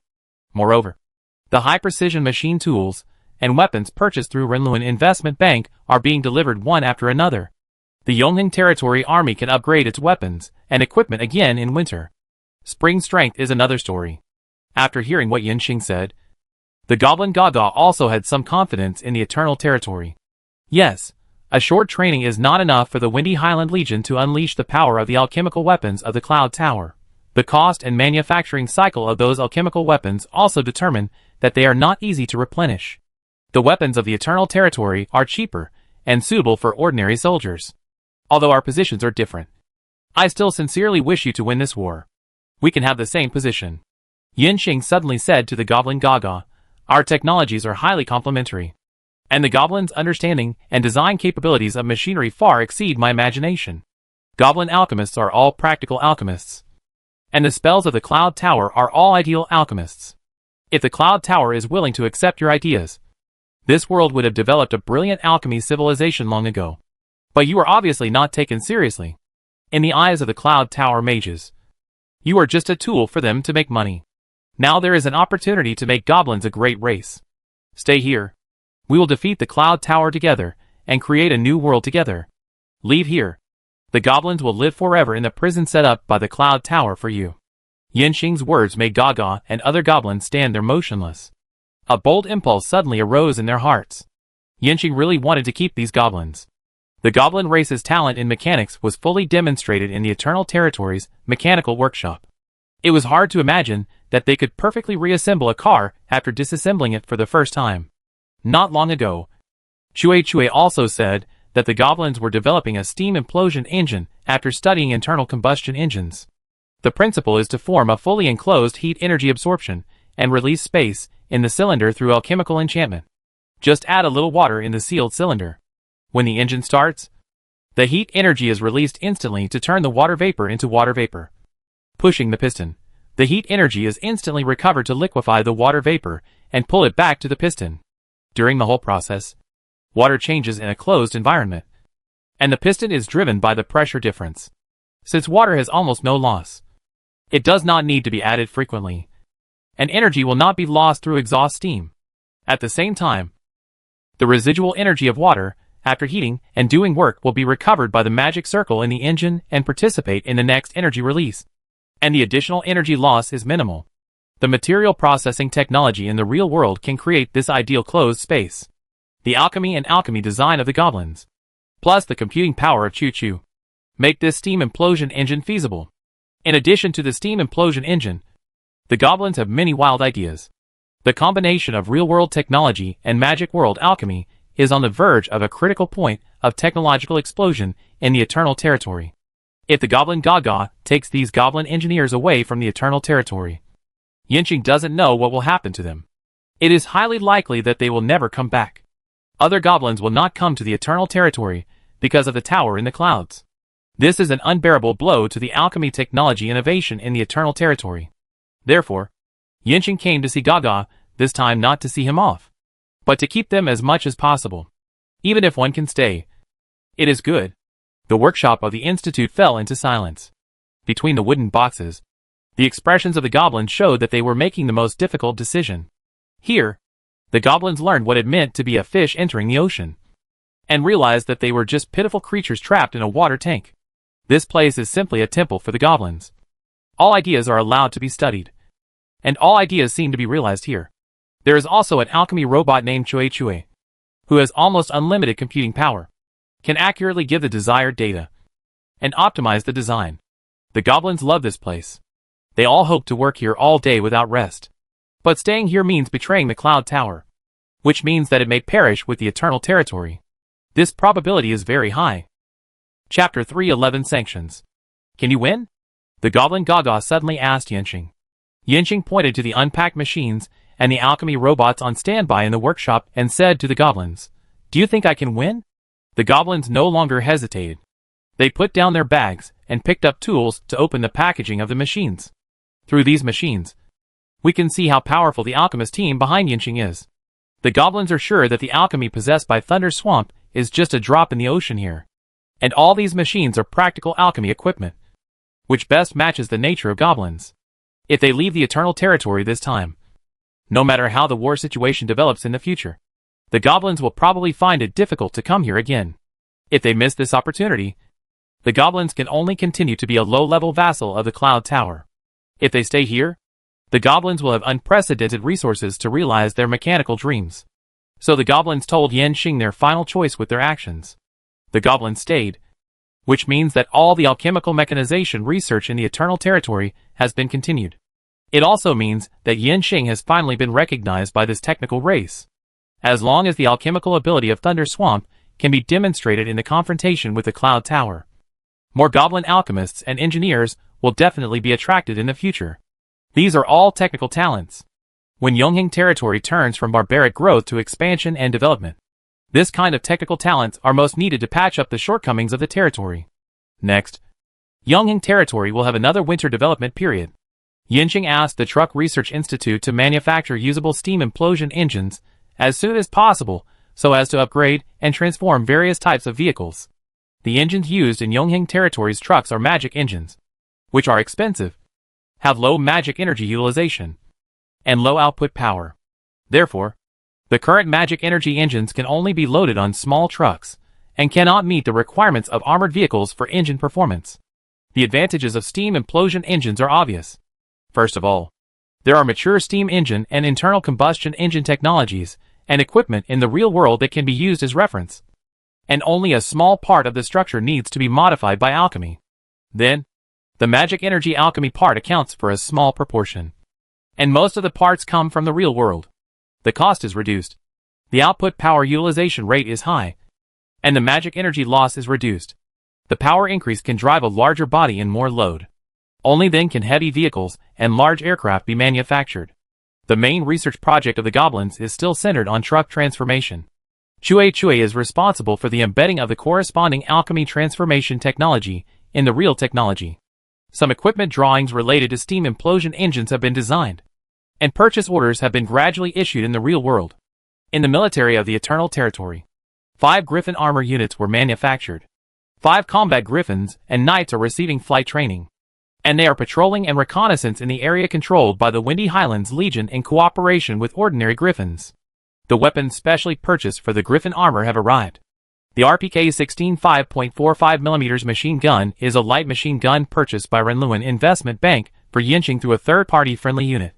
It is fed by a drum, has a capacity of 95 rounds, and weighs 4.5 kilograms. In addition, the rocket developed based on turbocharged jet technology has reached the experimental stage. After the power system of the Griffin armor is upgraded, it can be equipped with a rocket launcher. Later, it can be equipped with air combat missiles and ground attack missiles. The equipment specially provided by Renluan Investment Company for Yinqing this time has greatly improved the manufacturing process of firearms and artillery in Yongheng territory. However, due to the limited production speed and quality of ammunition, Yinqing still chose firearms and artillery at the level of World War II after weighing the multiple suggestions given by Chue. During this period, Yinqing deeply felt that industrialization consumed too much steel. Urban construction. Military equipment replacement. There will be a large number of vehicles and aircraft in tonnage in the future. Now Yongheng territory cannot produce steel independently, and the purchase of metal materials has always accounted for the bulk of Yongheng territory's real-world procurement funds. Even if an ammunition production line can be assembled, the raw materials cannot support the consumption of 222. In order to solve various problems in developing raw materials, Chue has formed an alchemy robot expedition team according to Yinqing's order. They will go to the northern territory that Yongyong territory has just acquired to see if they can find minerals that can be developed. There is also a trade convoy heading to the snowy land. While establishing a trade route, they will also pay attention to the mineral resources in the snowy land. Yongyong territory wants to develop towards a stronger goal. High-end materials can continue to be obtained from the real world, but basic industrial materials must be self-sufficient. On the quiet windy highlands, the short warming after the heavy snow made the road lively again. The road from Yongyuan territory to Nuda City is the busiest in the entire highlands. Plastic products and glass products from Yongyuan territory, herbs, bones, and furs from Thunder Swamp flow southward along this road into the Principality of Silver Mane. Some commodities from the Principality of Silver Mane replace the daily necessities brought by Yinqing from the real world and fill the market in Yongyuan territory. Food coupons issued by Yongyuan grain store circulate on this trade road, and more merchants like to use this convenient and value-preserving currency. The almost endless food in the grain store warehouse gives more people the confidence to accept food coupons. Among the caravans traveling on the trade road, the Yongyuan Merchant Guild is undoubtedly the most prosperous business group. The generous and benevolent Master Yinqing gave priority to renting the alchemy truck to the Eternal Merchants Guild. The guild mercenaries, who became famous in the Battle of Nuda City, followed the convoy for protection. The large carrying capacity, low transportation cost, and strong armed protection gave the Eternal Merchants Guild the advantage of dimensionality reduction in this industry.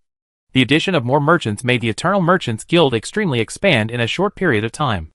There were also merchants from other industries who took the initiative to ask to join in, and they had the momentum to compete with the Golden Oak Chamber of Commerce. However, the expansion of the Eternal Merchants Guild was soon interrupted by an incident. At the same time, many people also doubted the credit of the food coupons in their hands. Storm City seized a batch of trucks from the Eternal Merchant Guild. On the same day, 3 airships arrived in Storm City. None of the 3 airships had the logo of the Cloud Tower, but all flew the flag of the Windy Highlands Corps. At the same time, Marquis Anderson announced that the tax rate on all industries in the Eternal Territory would be doubled. He also invited the Lord of the Eternal Territory, Yanqing, to Storm City to discuss the unfair commercial competition of the Eternal Chamber of Commerce in the Principality. This made the situation in the Windy Highlands, which had just ended the war, suddenly tense again. Chapter 312, Eternal Territory's Response. The news that Thunder Swamp accepted the Elven army has spread through many channels.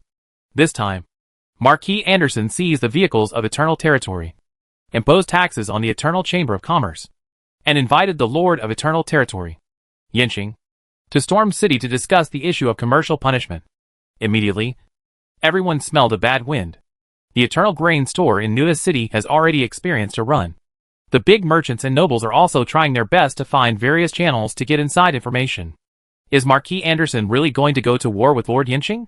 Yanqing in Eternal Territory had long expected that Marquis Anderson would make some small moves against him, but he didn't expect him to move so quickly. As soon as a batch of airships from the Cloud Tower arrived in Storm City, Marquis Anderson couldn't wait to attack the Eternal Merchant Guild. He did things without any hesitation. He was indeed a man who could create such a situation on the Windy Highlands. In fact, the war began when it was decided to fight. Before the official battle, the warring parties would use all means to weaken the enemy and increase their chances of victory. The open fighting was carried out after all non-war means were exhausted. Sometimes, these means can determine the outcome of the battle before it starts. The arrival of the airships assisted by the Cloud Tower not only increased Anderson's military strength, but also created the image that he was supported by the Cloud Tower. He attacked the Eternal Territory trade system at this time, which was to strike Yanqing from the economic level. Through the investigation during this period, Marquis Anderson knew that Yanqing had great influence in Nuda City. Many merchants and nobles were profiting from the trade system he established, and Earl Theodore still owed Yanqing a large sum of money. The residents of Nuda City were all very kind to Yanqing. Therefore, if Marquis Anderson wanted to go to war with Yanqing, Nuda City would definitely be a huge hidden danger. The Rose Court and the Temple were still powerful in Nuda City. If Yanqing used his money and influence to cause trouble in Nuda City, it would be a loss that Marquis Anderson could not afford. Therefore, Anderson launched an attack from the economic level. If Yanqing did not respond properly, his business partners would lose confidence in him, drive Yanqing's forces out of Nuda City. And when the war against Yonghing territory begins, the voice of opposition from within the party will be reduced. Yanqing responded by immediately purchasing food from the real world to replenish the warehouse of Yonghing Grain Store, openly exchange food with the outside world. At the same time, warn those merchants who have a large number of food coupons. Yonghing Grain Store will not recycle the exchanged food. Too much food on the market will inevitably depreciate the current food in your hands. Once the road is blocked again by heavy snow, the food in your hands will be even more difficult to sell. When the time comes, don't blame us for not reminding you. In response to the tax rate increase against the Eternal Chamber of Commerce, the Eternal Chamber of Commerce announced that the prices of military supplies such as woven bags, windproof glasses, plastic basins, and steel provided to the Windy Highland Legion will be increased accordingly, and condemned Storm City for unreasonably detaining the property of legitimate merchants. Yanqing invited Marquis Anderson to meet in Nuda City, and the two sides negotiated to resolve the commercial disputes. The Eternal Chamber of Commerce announced that it would build a Nuda City airport in the ruins in front of the Thunder Swamp Special Embassy in Nuda City. The short-distance civil air route from Eternal Territory to Nuda City will be open soon, and the travel time between the two cities will be shortened to less than 20 minutes. The Eternal Grain Company announced that its warehouses have sufficient grain reserves, and there will be absolutely no delay in grain exchange during working days. The Eternal Merchants Guild announced the formation of the Guild Mercenary 2nd Combat Group, which has a size of 3,000 people. Count Theodore issued a public statement, hoping that both parties can come to Nuda City for negotiation and peacefully resolve the misunderstanding between them. Lady Carol of the Rose Court issued a statement accusing Marquis Anderson of unjustified seizure of merchants' property, which is unworthy of the nobility, and may cause merchants to leave the Silvermane Principality. Even the High Priest Lancelot of the Temple unexpectedly said that Marquis Anderson's provocation of the Eternal Territory would push Nuda City, which had just been attacked by mobs, back into the quagmire of war. In short, the messengers from all parties are the busiest group of people in the Windy Highlands. They ride griffins in the air, connecting the quarrels between the parties. The Eternal Merchants Guild lost the trade route to the Silvermane Principality in the south due to the targeted attack by Storm City. Yinxing immediately handed over the trade route to the north to the Merchants Guild. For this reason, Yinxing also specially advised Prince Alito and Chieftain Old Mom to allow the Merchants Guild to conduct business activities in the wilderness and snow. The business in the south can be changed to another shell and let other merchants help run it. All the taxes imposed by the Eternal Merchants are added to the selling price and sold. Anyway, the goods of the Eternal Merchants are irreplaceable, and there are still people who want the price. After several days of continuous bank runs, Yong'ing grain store gradually resumed normal business. So much grain was left at home and could not be eaten or sold. So why should it be exchanged? Moreover, Master Yinxing was not afraid of Marquis Anderson at all, which showed that he was strong. Count Theodore came forward to mediate, which showed that he had a strong foundation in Nuda City. Madame Carroll stood up to support Master Yinxing and condemn Marquis Anderson, which showed that the principality stood on the side of Master Yinxing. Master Yinxing, stay calm. A storm gradually subsided, but it did not stop. Marquis Anderson continued to impose sanctions on Yong'ing territory and asked Yinxing to go to Storm City to discuss punishment. Yinxing would never go to Storm City. Anyway, the sanctions imposed by Marquis Anderson have no substantial effect on the current size of Eternal Territory. Losing a little money can be made up from other places. Besides, both Alpine City and Frostleaf City are now open to the caravans of Eternal Territory, and there are a lot of blank markets waiting to be developed. After watching the excitement, everyone's life was not affected too much. Everyone continued to work hard for their livelihoods, and occasionally went to the airport called Eternal Airlines. What are those long flat roads for? What kind of chickens will be raised in this chicken farm in the future? In the future, it will take less than 20 minutes to get from Nuda City to Eternal Territory. The chickens fly fast enough. But the peaceful days didn't last long. When 10 airships flying the flag of the Windy Highland Legion appeared over Storm City, a frenzy immediately swept across the highlands. Then more and more airships arrived at Storm City, delivering the alchemical weapons that originally belonged to the Cloud Tower to Marquis Anderson. Marquis Anderson announced that the largest fortress closest to the Eternal Territory, Rift Mountain Fortress, would be the first to receive the alchemical weapons from the Cloud Tower and complete the replacement and training as soon as possible. At the same time, he called Yinxing across the air and agreed to meet in New Tower City. Chapter 313 Giant Beast in the Sky. Accompanied by Marquis Anderson's call to Yinxing, 20 airships flew towards the Rift Mountain Fortress. There were also a large group of griffins and gods and monsters. The gods and monsters were a kind of advanced combat puppets made by the Cloud Tower. They had a lower body made of air elements and a human-like upper body. They could fly in the air and had the ability to cast spells. On the ground, transport carriages pulled a large number of alchemical weapons from the Cloud Tower towards the Rift Mountain Fortress. The cold wind whistled from the north to the south, and the situation in the Windy Highlands suddenly became tense again. Everyone was watching how Yinxing would respond. But the Eternal Territory seemed to be operating normally without interference. Except for the stricter inspection along the road, normal traffic was not hindered. It seems that the Eternal Territory does not care about the military pressure released by Storm City. This can show the attitude of Master Yinxing. Yinxing's strategy for the tight pressure of Marquis Anderson is to seek stability. First of all, he must not be led astray by Storm City and let Marquis Anderson lead him by the nose. If the Eternal Territory enters a state of military preparation due to the pressure of the Rift Mountain Fort, it will inevitably affect its own economic and armament plans. To respond to changes with constancy. Only by keeping calm can the people around you keep calm. Anyway, the weapons of the Cloud Tower are not something that the Wind Highland Legion can use as soon as they get them. The increasingly cold weather is not suitable for offensive operations. What Yong'ing Territory needs to do now is to accumulate strength, speed up production, and complete weapon upgrades and updates as soon as possible. Of course, you must have a bottom line and let your opponent know your red line. Otherwise, blindly tolerating will only make Anderson think that he is easy to bully. If he takes any military risks, it will not be a good thing for the current development progress of Yong'ing Territory. Yong'ing Territory continues to implement a loose policy, but the outpost fort facing the Rift Mountain Fort has received a batch of reinforcements. In addition, there is an engineering corps composed of farmers, digging trenches around the outpost fort, building bunkers, and building wartime airports. At this time, the Griffin troops placed by Count Theodore in the outpost had all been evacuated, and the air defense pressure was all on the Eternal Territory, facing the powerful air force composed of airships, griffins and monsters in the sky. Yinxing placed the 10 griffin armors and 100 griffins that had just been built in the outpost, together with the 20 modified twin anti-aircraft machine guns, to form a first-line air defense force. The military force was strengthened, and money was spent like a flood. The Eternal Territory Industrial Zone worked overtime to strive to produce more weapons and ammunition when the war started. Of course, the Eternal Territory's army also had to adapt and train after the weapons were replaced, especially the transition from cold weapons to hot weapons, mixed with the use of magic in the middle, made the seemingly orderly Eternal Territory army actually exhausted. This is one of the reasons why Yinxing is unwilling to have a conflict with the Windy Highland Legion.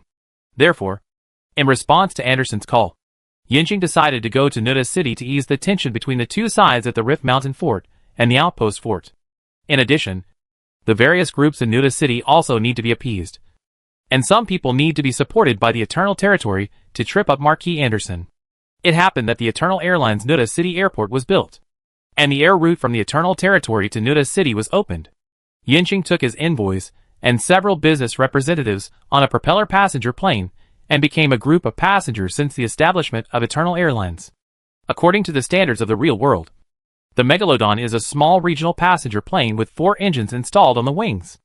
Of the 4 engines, 2 are fuel engines and 2 are steam implosion engines urgently developed by the Truck Research Institute. The fuselage layout largely imitates the B-17 bomber and is used to collect data and provide technical reserves for the development of the next generation of large aircraft in Yunheng Territory. Due to time constraints, the Megabeak Eagle passenger plane only conducted 7 test flights before being ordered to carry out this important diplomatic visit. At the airport in Yunheng Territory, Megabeak Eagle passenger plane number 001 glided off the runway and slowly climbed in a relatively stable posture. There were no accidents during the entire takeoff process. Then 2 combat griffins equipped with griffin armor took off from the Yunheng Territory Military Airport to escort Megabeak Eagle passenger plane number 001. One of the Griffin Knights was Donna. She crossed the passenger plane with a machine gun and served as a vanguard. A radar in the Eternal Territory cooperated with the drones deployed along the route to provide early warning for this air formation. Yinxing sat in the cabin, thinking about the problems he might encounter on this trip to Nuda City. At present, Earl Theodore is still in a neutral position. Otherwise, Marquis Anderson should first arm Nuda City with alchemical weapons. After all, Nuda City is more suitable for large-scale garrison and attack than the Rift Mountain Castle. However, it cannot be ruled out that Earl Theodore will change his attitude. He is closer to Anderson than himself, and their interests are closer. It is hard to say whether he will stand against him in the future. One of the important purposes of Yinxing's visit to Nuda City this time is to meet Earl Theodore and ask him not to interfere in the fight between him and Anderson. If Nuda City is neutral, Anderson can only rely on the Rift Mountain Fort to attack the Eternal Territory from the west.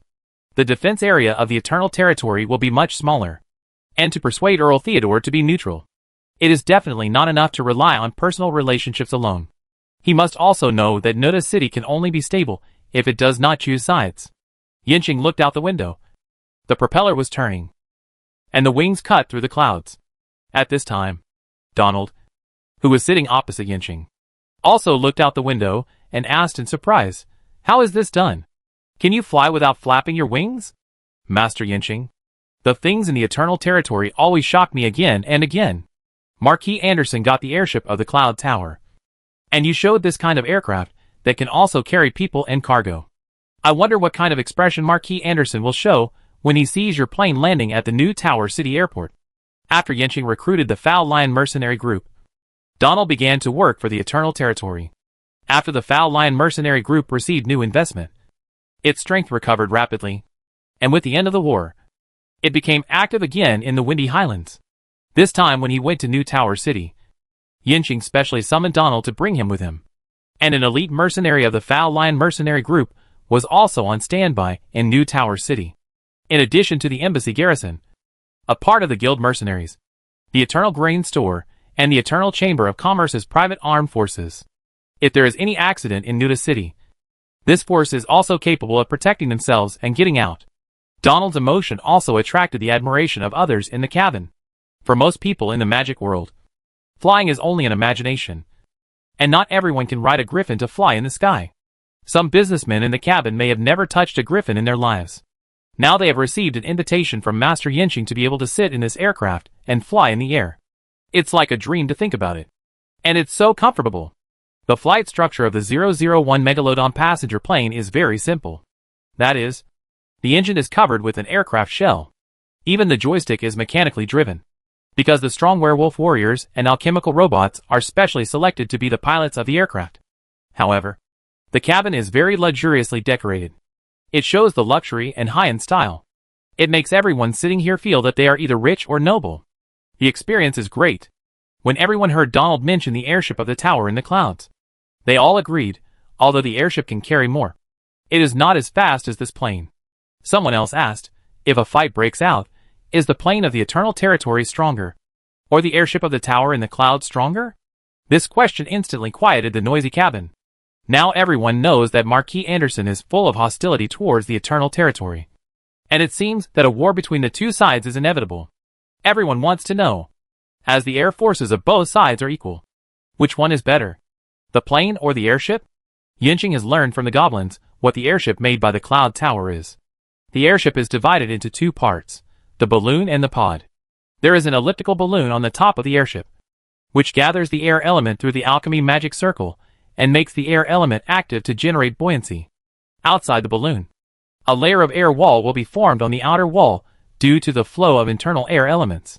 This air wall can effectively resist external attacks, even if the surface material of the balloon is damaged, as long as the area is not large. The air element inside the balloon will not overflow too much. There is a gondola under the balloon. It can carry goods and personnel at ordinary times. When fighting, it can load alchemical bombs and fly over the enemy's head to throw. It is definitely a Kirov airship. Conventional air combat means to destroy the airship can only concentrate superior air force and repeatedly attack the fixed point. However, the airship has self-defense crossbows and onboard mages, and there must be air units escorting around. It is too difficult to destroy the airship.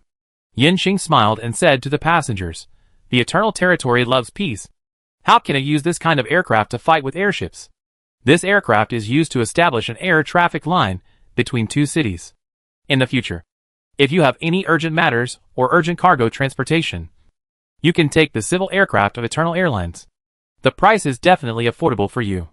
As for fighting, this aircraft is too big, flies too slowly, and is too inflexible.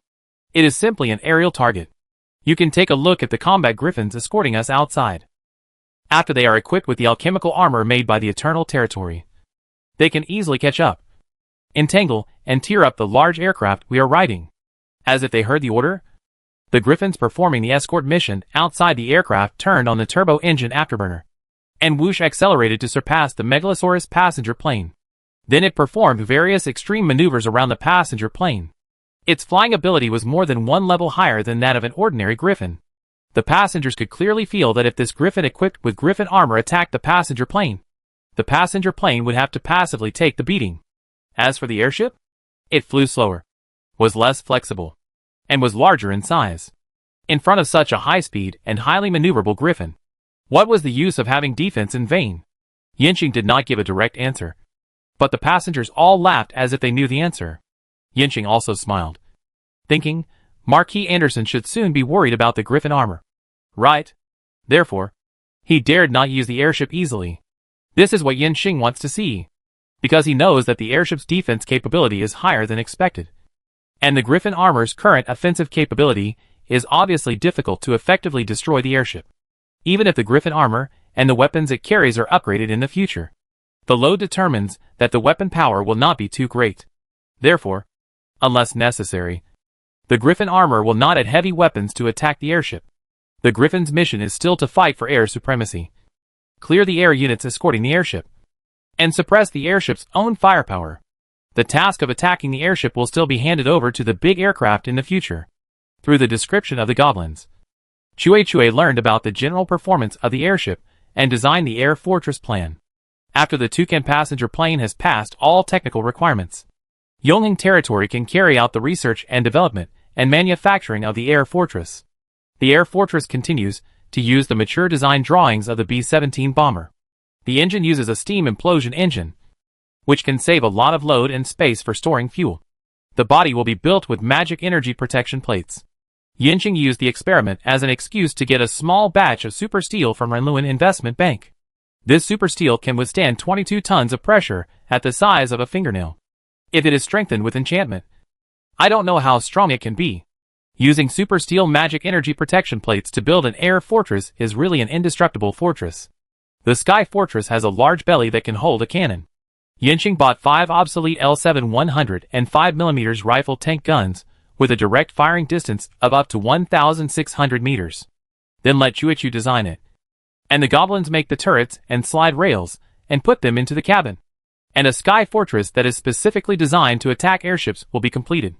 As for Yinqing saying that the Megalodon is not an air weapon, it is to induce Marquis Anderson and the Cloud Tower behind him to divert their attention. After all, the Sky Fortress is so large that frequent test flights can easily attract attention from all parties. Let them all focus on the Griffin armor, and they will not pay attention to the Sky Fortress developed as a civil aviation. At the speed of the Toucan, it only takes more than 10 minutes to get from Eternal Territory to Nuda City. It seems that the plane has landed just after taking off, and has not yet enjoyed the beautiful scenery in the sky. The huge toucan appeared in the sky above Nuda City, and the Nuda City Griffin Knights, who came to accompany the flight, all looked at the giant beast flying in the sky in horror. And the skin of this giant was actually shining steel. What kind of alchemy is this that can make such a large piece of steel fly in the sky? This is definitely a miracle. It is also the response of Master Yinqing of Eternal Territory to Marquis Anderson, who owns an airship. It is the response of Thunder Swamp to the tower in the clouds. When this steel giant landed in the airport of Eternal Airlines with a roar, the atmosphere of the entire Nuda City began to change subtly. Chapter 314. Acknowledge a Sister. The 2 types of aerial vehicles brought by Yinqing disrupted Marquis Anderson's original plan. He originally thought that with 11 airships, he could determine Storm City's overwhelming advantage over Eternal Territory. This negotiation was just a venting of his soft and hard power, so that Yinqing's so-called allies could see the reality and jump off this sinking ship in time. Especially Earl Theodore. The old Earl refused to express his position in the strategy against Eternal Territory, and even did not allow the Storm Highland Corps to use Nuda City as the starting point for attacking Eternal Territory. He even advised, "Don't keep going down this road. Stopping in time and being satisfied with what you have now is the best choice."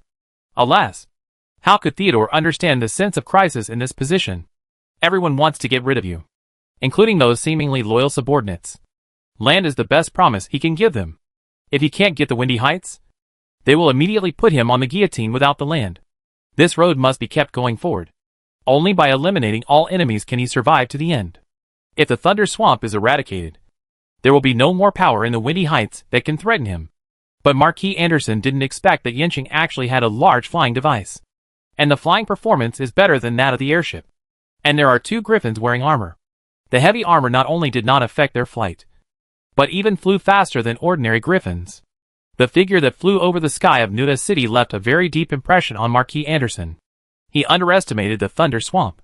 So Marquis Anderson activated his intelligence system to investigate the giant Beak Eagle aircraft and Griffin armor of the Eternal Territory. After collecting intelligence on these 2 aerial vehicles, the various aerial performances of the Griffin armor surprised Mage Miller. Although it is not known how the offensive and defensive capabilities of the Griffin armor are, just looking at its flying ability, it is already comparable to the monsters made by the Cloud Tower. Even stronger, if the escort flight units of the airship cannot suppress this high-speed and highly maneuverable armored Griffin, the slow-flying airship can only passively take the beating. As for the giant Beak Eagle aircraft, according to the information revealed by Yinqing, it is not a weapon used to deal with airships. After all, in front of the gods and monsters, this large aircraft also flies slowly and has no maneuverability. Besides, the giant Beak Eagle aircraft was put into operation immediately after landing at the Nuda City airport. A group of curious passengers have already taken the giant Beak Eagle to the Eternal Territory, proving that this kind of flight is indeed not for military purposes. So what lies before Marquis Anderson and Mage Miller is how to deal with the Griffin armor and clear the obstacles for the airship to bomb the Eternal Territory and Thunder Swamp. Marquis Anderson continued to send more people to investigate the Griffin armor of the Eternal Territory, its specific performance, equipment quantity, advantages and weaknesses. Mage Miller reported the situation here to the Cloud Tower. The war that is about to break out here is a technical competition between the Cloud Tower and the Thunder Swamp. In order to ensure that there is no suspense in the victory, The Cloud Tower should support Marquis Anderson with more powerful alchemical weapons. After arriving in New Tower City, Yinxing first returned to his special embassy. Some business friends sent people to express their greetings. Although the people did not come in person, Yinxing was very satisfied. If he had not landed in New Tower City in such a high-profile manner by passenger plane, I am afraid they would not even dare to send their servants. Yinxing didn't care about these customs. As long as the business was done, it was expected that Earl Theodore didn't even send a servant or a message.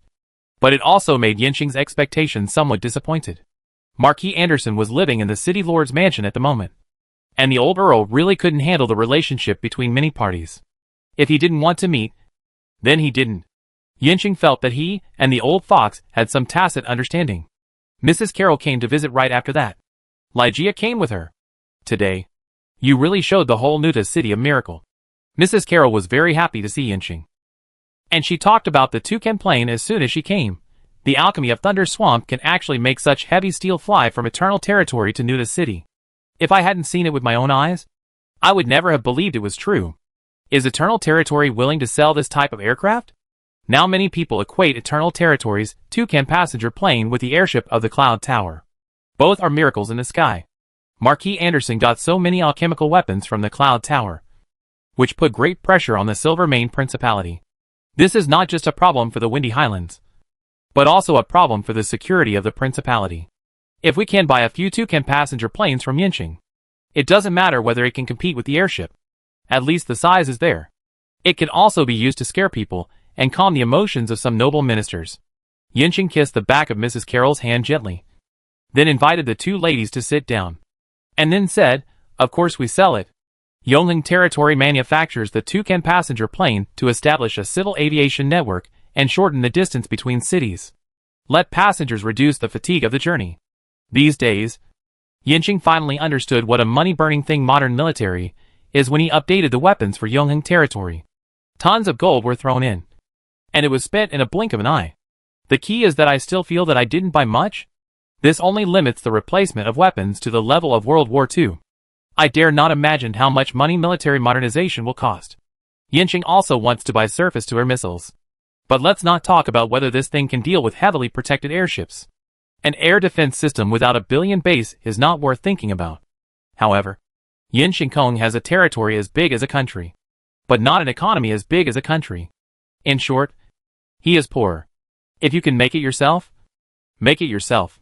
If you can buy obsolete products, buy obsolete products.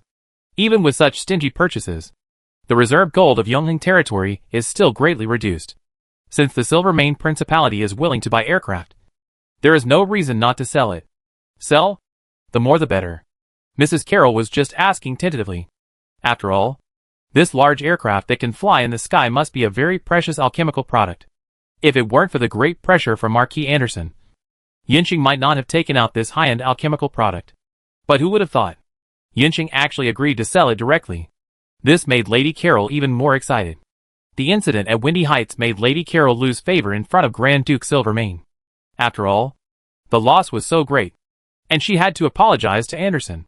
So how could Grand Duke Silvermane not vent his anger on Carroll? Grand Duke Silvermane has not issued an order to summon Lady Carroll back to the capital, and her position is already precarious. Thinking about everything she has endured over the years, Lady Carroll is not reconciled. Now an opportunity is in front of her. "Ligeia, you go out first," Lady Carroll said to Ligeia, who came with her. "I have some confidential matters to discuss with Lord Yinxing." "Yes, ma'am." Ligeia saluted Carroll and Yinxing, and then walked out of the room. Yinxing and Lady Carroll were the only ones left in the room. No one spoke. After a short silence, Lady Carroll suddenly asked Yinxing, facing Marquis Anderson and his Windy Highland Legion, "What are your chances of winning?" Yinxing smiled and said, "I'm afraid everyone in the Windy Highlands wants to know this question. But Carroll, you should know that my opponent is not just Marquis Anderson. Whether the Cloud Tower will intervene directly, or to what extent, is the key to this war." Mrs. Carroll asked, "You said that. Does it mean that you don't regard Anderson as an enemy who can be equal to you? The Eternal Territory is preparing for a war with the Cloud Tower?" Yinxing put away his smile and said to Carroll seriously, "You have learned some things from me. Shouldn't you tell me something too?" Mrs. Carroll hesitated for a moment, then made up her mind and said to Yinxing, I need the support of Thunder Swamp. Of course, I am willing to support you. We are friends and have common interests. Marquis Anderson blocked my trade route, and I am willing to cooperate with the Silvermane Principality to directly establish our market. That's not what I'm talking about. What is that? Mrs. Carroll began to tell Yanxing her story. Some of it Yanxing already knew. Carroll was once recognized as the most beautiful woman in the Silvermane Principality, and the princes and nobles who pursued her were like Christian car crossing the river. But Carroll finally chose love and married an unknown little baron. Then her husband died unexpectedly soon. Then Carroll went in and out of the palace and became the lover of the Grand Duke of Silvermane. Her husband was forgotten, and Carroll became Mrs. Carroll. He took everything from me, and I swear to take everything from him. At this time, Mrs. Carroll had become a different person. She was no longer elegant and scheming, but a wife who wanted to avenge her beloved husband. Yanxing knew who Mrs. Carroll was talking about.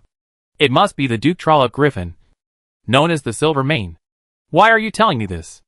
Our relationship doesn't seem to be close enough to share this little secret. Yanxing was curious about why Mrs. Carroll suddenly told him this. She really shouldn't tell such a private matter to an outsider without reservation. Mrs. Carroll sighed and said, I thought I could seduce Griffin with my beauty and make him abandon the current Duchess and marry me. Then I can implement my revenge plan. But I have not succeeded in the past few years. Women will always get old one day, and the time I can use is getting less and less. Originally, I wanted to use my merits in the Windy Highlands to make Griffin rely on me. While he is happy, I will ask him to marry me. But I know I am too naive. Even if I succeed, the hope is still slim. Griffin will not marry a woman with no foundation behind him. And if you are willing to support me, I can complete my revenge. After listening to Carroll's story, Yanxing pouted and replied, Why should I support you? Without the Silvermane Grand Duke, you are nothing. I can't possibly offend a duchy for you. I have enough troubles. Carroll said to Yanxing, If I become Grand Duke Silvermane, the entire Windy Highlands will be yours. Carroll knew that in the court of Grand Duke Silvermane, there would be younger women to replace her at any time. She must have a strong supporter to let Duke Silvermane marry her. Yanxing replied, I want Windy Highlands. I can fight for it myself. I don't need you to give it to me. Mrs. Carroll said, after such a long contact with the world, I know that Thunder Swamp has alchemy technology comparable to the tower in the clouds. But you don't have the resources and funds to turn these alchemies into weapons. I can help you get it. You have a plane that can carry cargo, and you can break through Anderson's blockade and go directly to the Principality. I can use my power to help you get all the supplies you want. Wait until I become Grand Duke Silvermane. The caravans of Eternal Territory can travel freely within the Principality, and the grain coupons of Eternal Grain Store will become the public currency recognized by the Principality. The army of the Principality can fight for Eternal Territory. The woman who was blinded by hatred is really crazy, and she is selling out her country completely. She really made an offer, and I couldn't increase it even if I wanted to. Is there anything else to consider? This time, I have to teach Grand Duke Silvermane a good lesson. Don't mess with women. Griffin's actions are truly evil and outrageous. Yanxing said to Madame Carroll righteously, Don't worry, Carroll. As an upright person, I will never remain indifferent to such a shameless thing happening in the world. From today on, you are my sister, and I am your brother. My brother-in-law's affairs are my affairs, and my brother-in-law's hatred is my hatred. I will definitely help you get the Silvermane Principality, and let Griffin know how painful it is to lose everything. Madame Carroll didn't expect Yanxing to change his face so quickly. In a blink of an eye, she has a younger brother. No matter how sincere this brother is, with this open relationship, she will no longer be a woman without foundation. As long as the Eternal Territory fights well in this war on the Windy Highlands, Grand Duke Silvermane will do everything he can to please himself in order to win over Thunder Swamp. The best way, of course, is to marry the sister of the Lord of the Eternal Territory. Madame Carroll grabbed Yanxing's hand, looked at him affectionately and said, Brother. Yanxing grabbed Madame Carroll's hand and replied sincerely, Sister. Yanxing and Carroll became sworn brothers and sisters. Of course, they can't be the only ones who know. It must be announced to the whole city, so that everyone in the city can come to congratulate.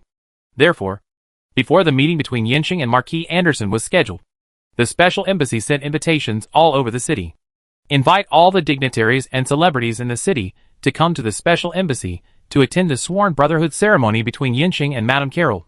and witnessed the deep brother-sister relationship between the two. The dignitaries of Nuda City did not expect that Yinxing would make such a big show at this time. Behind Yinxing is Thunder Swamp. And behind Lady Carol is the Silvermane Principality. The intention of the two of them to swear brotherhood in such a grand manner is worth speculating. And what will Marquis Anderson do after knowing this news? He is still a vassal of Grand Duke Silvermane in name. The war against the Eternal Territory. Fight or not? Think about the plane that Yinxing brought to Nuda City. No one can guess in which direction the situation will develop in the future, and to what extent the scale of the war will extend. Chapter 315. The Sworn Brotherhood Ceremony. With the experience of the last banquet, the embassy was familiar with the Sworn Brotherhood ceremony for Yinxing and Mrs. Carol. As for the process of the ceremony, the Chinese model of the three brothers of Peach Garden is obviously not suitable for the environment here. Too rough and too unaristocratic. So Yinxing chose to make some changes to the Western wedding ceremony process. More solemn and sacred. Stronger sense of ceremony. For this reason, Yinxing also invited High Priest Lancelot to preside over the ceremony, but was ruthlessly rejected by High Priest Lancelot. Fortunately, Arisa, the paladin of the Temple of Nuda City, gladly accepted Yinxing's invitation. When Paladin Elisa was rescuing the victims of the Nuda City, she deeply felt the generosity and kindness of Master Yinxing, and in the process, she deeply reflected on the crime she had committed. Moreover, with the funding of Yinxing, Paladin Elisa and some temple knights and priests established the Red Tent Relief Society, which specializes in rescuing civilians who suffered from war and natural disasters. These devout believers who believe in God's universal love burst into a fanatical enthusiasm for work after joining the Red Tent Relief Society. They appeared in all post-war reconstruction work. They opened relief stations and distributed free food and clothes to the victims. Their actions seemed to be the true apostles of God in the mortal world, and their popularity soared rapidly in the Windy Heights.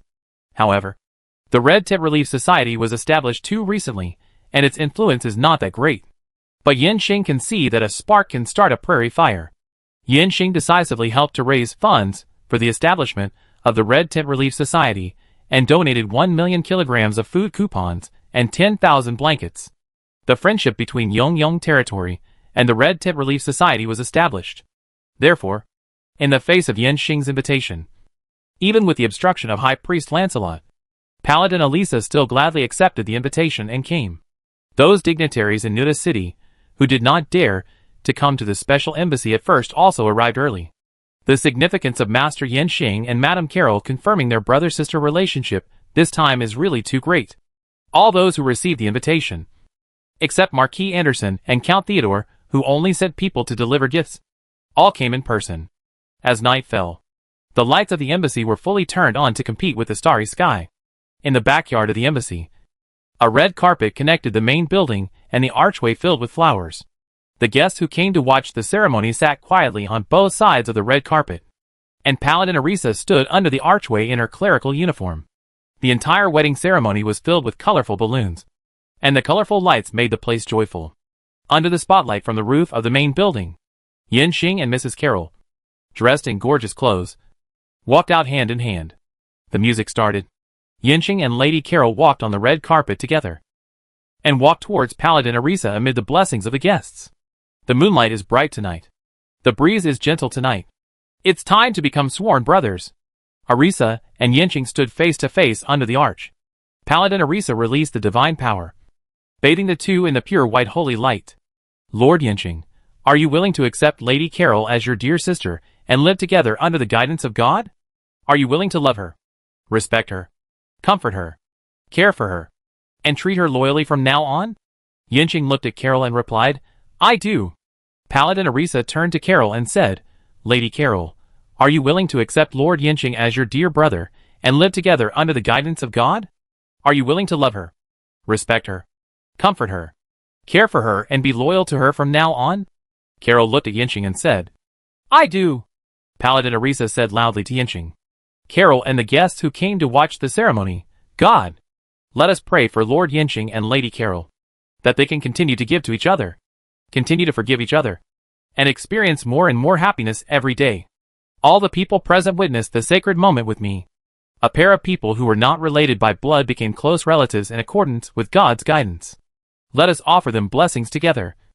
And may God's glory be with them. The guests congratulated in unison.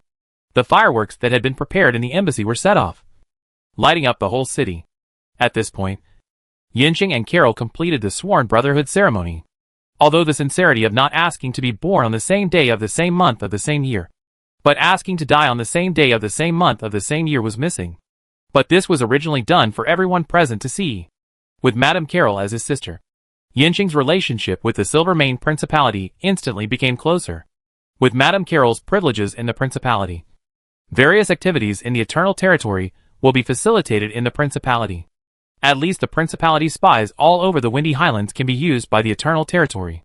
With Yinxing as her brother, Madame Carol's status is naturally very different from before. There is alchemy technology in the Thunder Swamp that can rival the Tower in the Clouds. If the Silvermane Principality can make peace with the Eternal Territory, these advanced alchemy weapons can make the Principality have the strength to look down on the entire secular world in a short period of time. As if to prove that he has a good relationship with Madame Carol, Yinxing announced after the sworn brotherhood ceremony. In the next 6 months, the Eternal Territory will sell the Silvermane Principality 10 Megahawk passenger planes, as well as parts and passenger plane maintenance personnel. Eternal Airlines will build at least 7 airports for the Principality and establish the Principality's air traffic network. Eternal Territory will have a direct route to the capital of the Principality. After hearing this news, everyone had only one feeling: that the Silvermane Principality was going to be prosperous this time. Think about the tense situation on the Windy Highlands at this time. In order to deliver these 10 Megalohawk passenger planes, Grand Duke Silvermane will definitely stop Marquis Anderson's hostile actions against the Eternal Territory. I just don't know what Marquis Anderson will do. If he gives in, the Eternal Territory and the Silvermane Principality have such a close relationship, and they will definitely take action against him one day. If he continues to press this behavior that obviously violates the interests of the Principality will inevitably cause Marquis Anderson's reputation to plummet. But no one dared to ask Marquis Anderson this question. Everyone wanted to have a good relationship with Yinxing. Thunder Swamp can allow such a large steel aircraft to fly in the sky, and there must be more and better alchemical products. Even if he didn't ask for a toucan passenger plane, he could make a lot of money just by making some novel things. As for the issue of war, in the face of such lucrative interests, no problem is a problem. You fight yours, and we make ours. Yinxing, who was in urgent need of money, took advantage of the fact that so many big names came to the special embassy and held a business conference. The conference mainly promoted various types of vehicles manufactured by Yang Hengling. Bicycles, tricycles, motorcycles, off-road vehicles, pickup trucks. At the venue, Yinxing exhibited vehicle models one by one. Chapter 316: Selling Cars. It's just that most of the vehicles exhibited by Yinxing are not real cars yet. However, as the technology of steam implosion engines matures, manufacturing these vehicles is just buying existing cars and then replacing the engines.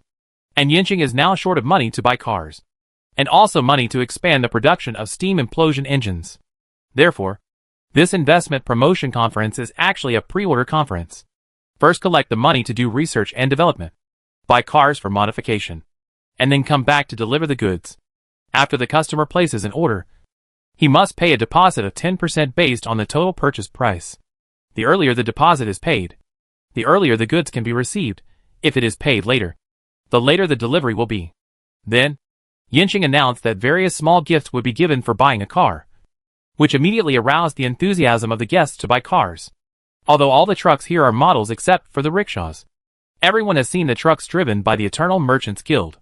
The speed and cargo capacity are simply not comparable to horse-drawn carriages. Now, because Marquis Anderson has seized the trucks of the Eternal Merchants Guild, other merchants running the Silvermane Principality trade route can still survive. But when the blockade is lifted, who can compete with the Eternal Merchants Guild without a few trucks? As for the conflict between Marquis Anderson and Lord Yinxing, if the two sides really fight and Marquis Anderson wins in the end, he will only lose 10% of the deposit. If he can use the Eternal Merchants Guild's industry in Nuda City as compensation, he will not lose too much.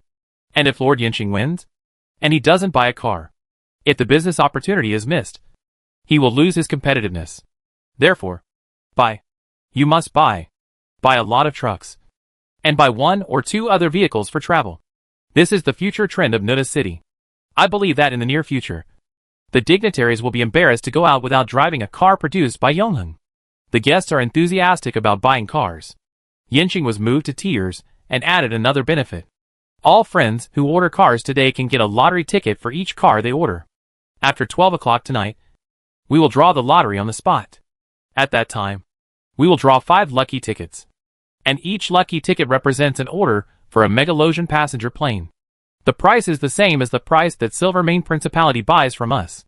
150,000 gold per plane. 150,000 gold per plane. This is the cost price I gave to my beloved sister Carol. And there is only this one chance. After today, if it is less than 220,000 gold, I will not talk at all. This time, Yinxing took out 5 toxoplasm passenger planes for the lottery, and instantly pushed the atmosphere of the entire venue to a new climax.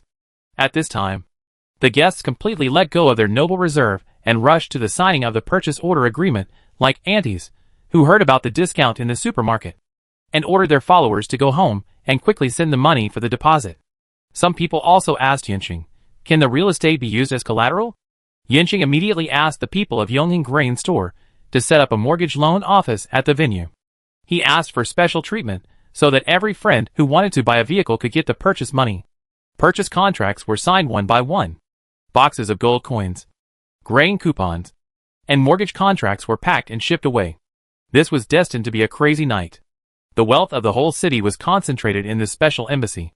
At this time, Yinxing was leisurely drinking tea with Mrs. Carroll in the tea room. Mrs. Carroll scooped a small spoonful of sugar from the sugar jar with a small spoon and sprinkled it evenly in the teacup. Then slowly stirred it. The beauty of temperament is impeccable. In this way, almost all the wealth of the dignitaries in Nuda City is tied to you. If they still want the cars that the Eternal Territory promised to sell them, they will help you in the future whether they are willing or not. However, if I were Anderson, I would privately promise these people that they would get more if they conquered the Eternal Territory and the Thunder Swamp. Therefore, I still advise you not to have too high expectations on these people. I know them better than you do. Yinxing picked up the tea and drank it, and replied, I don't expect these people to give me much help. I have Carol to help me. It's enough. Now I have money. Please prepare the alchemical materials I want as soon as possible. I can't lose to Anderson in the arms race throughout the winter. Lady Carol said, I will go back to the capital to see Grand Duke Silvermane tomorrow, and there will be no delay in what you want. After I leave, the Rose Court will be handed over to Ligeia. If you have anything that needs to be handled by the Rose Court or the Assassin's Guild, just let Ligeia do it. Standing aside, Ligeia saluted to Carol and said nervously, Madam, I am just a newcomer. You let me manage the Rose Court, and I am afraid that I will disappoint you. Lady Carol said to Ligeia, No, you are Miss Ligeia, the granddaughter of Grand Secretary Eldefin. You are qualified to manage the Rose Court, and you have the ability. Besides, Lord Yinxing will also teach you how to do it. Just listen to Lord Yinxing. Ligeia looked at Yinxing and had to accept the appointment. Yes, ma'am. Lady Carol said to Yinxing, This time when I go back, I will arrange for Ligeia to officially become a member of the Eldefin family. Although I originally arranged for her to be with you to spy on your information. But this time, I sincerely wish you all the best. Yinxing smiled and replied, Carol, our current relationship is because we have common interests, and it is better to keep the interests pure. I also admire Ligeia, so let her continue to stay with me as an assistant.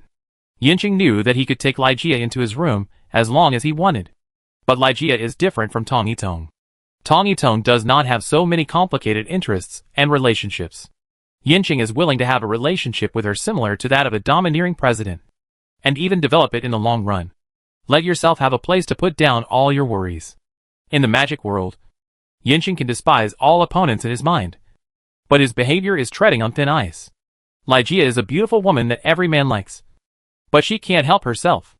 Even if she is given a noble identity, she is deeply rooted in the dignity of this world, unless she is taken to the real world and completely cut off from this world. Otherwise, there will always be someone who will use her to deal with herself. Mrs. Carroll smiled. Now I believe more and more that you can defeat Marquis Anderson, and then defeat all those who are your enemies. You will become a great existence. I am very glad that I am not your enemy. Yinxing served tea to Mrs. Carroll and invited her. I think you can also realize your ideal and become a world-renowned woman. Tea instead of wine. Cheers! Mrs. Carroll raised her teacup and clinked it with Yinxing. Everything is self-evident. The embassy was brightly lit and bustling like a busy city. The city lord's mansion was extremely quiet. In a secluded room, Earl Theodore and Marquis Anderson sat opposite each other by the fireplace. Neither of them spoke, and they both looked at the flames in the stove quietly. Chapter 317 Fireside Chat. What happened in the Nuda City Special Embassy in the Thunder Swamp has been reported through various channels. After the last riot, everyone knew that the forces in Nuda City were complicated, and that Earl Theodore was far from being able to control the overall situation. Even after the riot, the power of the city lord's mansion was greatly weakened, and Yinxing's Eternal Territory became the biggest beneficiary. Now it can be said that without the Eternal Territory to provide materials and funds, the city lord's mansion would not be able to smoothly carry out the reconstruction of the city. At this time, Yinxing took out airplanes and cars, and once again tied his interests to the dignitaries in Nuda City, which made Marquis Anderson even more angry. But this anger cannot be directed at Earl Theodore. Apart from relatives, no one can hold the position of the Lord's Mansion in Nuda City securely. The charcoal in the fireplace crackled. After a long time, Marquis Anderson said to the old Earl, "You should understand the ups and downs of the family better than me. It is often whether you can abandon all interference factors and choose what to do when you need to make a decision." Yinxing has been in contact with the principality for a long time. He sheltered the elves into the Thunder Swamp before, and now he is recognized as relatives with Lady Carroll. I don't know why you can't make up your mind to separate from him until now. It will be too late when he puts the knife on your neck. Count Theodore touched the blanket covering his legs, and the butler beside him put a drink in his hand. After drinking the drink in one gulp, Count Theodore said to Anderson, "This granule was given to me by Yinxing. Since I drink this every day, I feel that my body is getting better and better. And you have also seen what the Eternal Territory has been displaying. What kind of force do you think you are fighting against? In fact, from the moment I saw the watch and flight goggles brought by Yinxing, I knew there is a being in the Thunder Swamp that I should not provoke no matter what. Now I am more convinced of my original judgment." Marquis Anderson glanced at the empty cup, and then said to Count Theodore, "I admit that the alchemy of Thunder Swamp is very strong. But I now have the support of the Cloud Tower. The Cloud Tower has already regarded Thunder Swamp as a threat. Destiny has chosen me. As long as we defeat Yinxing, we will have alchemy and alchemical weapons that are enough to protect our safety. You don't have to participate in the attack on the Eternal Territory. I just need you to immediately seal up all of Yinxing's properties in Nuda City and prohibit him from transporting all his property out of here. Leave the rest to me." Count Theodore shook his head. "You have been blinded by the desire for power. Anderson, I know you very well. What happened in Storm City has untied the shackles that bound you. Even if you defeat Yinxing, you will not stop. Your ambition will only grow, and more territory and power will push you down a road of no return. You received the weapons of the Cloud Tower and broke the rules of fighting in the secular world. Once the magic box is opened, the first thing it will devour is the person who opened the magic box. I advise you to immediately terminate all agreements with the Cloud Tower and let the Cloud Tower fight Thunder Swamp directly. We recognize our position and don't dream of ascending to a higher level world." Anderson looked at Theodore and smiled. "It turns out that you can also see this level. The alchemy mastered by Thunder Swamp broke the original balance of the world and attracted the noble and secluded Cloud Tower to participate in the struggle of the secular world. Whether you like it or not, the change of the world is inevitable. Even if I reject the Cloud Tower, they will go to the orcs, the elves, and all those who are willing to work hard for the alchemy technology of the Cloud Tower. There will always be someone who will open the magic box. Why should I let others do it? I may die, but I will die every moment after I set foot on the Windy Highlands. I am willing to fight for the future. Theodore, our fates are the same, and our interests are the same. As long as you are willing to help me, I will have a greater chance of winning. The Theodore family and the Anderson family will become the greatest families in the world." Anderson's words made the old Earl fall into deep thought. Just under Anderson's expectant gaze, Theodore let out a long breath and replied to him, "If I were 20 years younger, I would definitely follow all your decisions. But I am old and timid. I don't have the courage I had when I was young. I just want to watch my family be safe and sound." Marquis Anderson didn't expect that he would get such a response when he came to persuade in person. He wanted to persuade again, but Earl Theodore had closed his eyes and seemed to be asleep. Butler Atlee whispered to Anderson at this time, "My lord, after the last city riot, my master has been in poor health since he went to the battlefield. Now the master is asleep. If the master's business is not important, please wait until my master wakes up before talking." Anderson couldn't tell whether Theodore was really asleep or pretending to be asleep.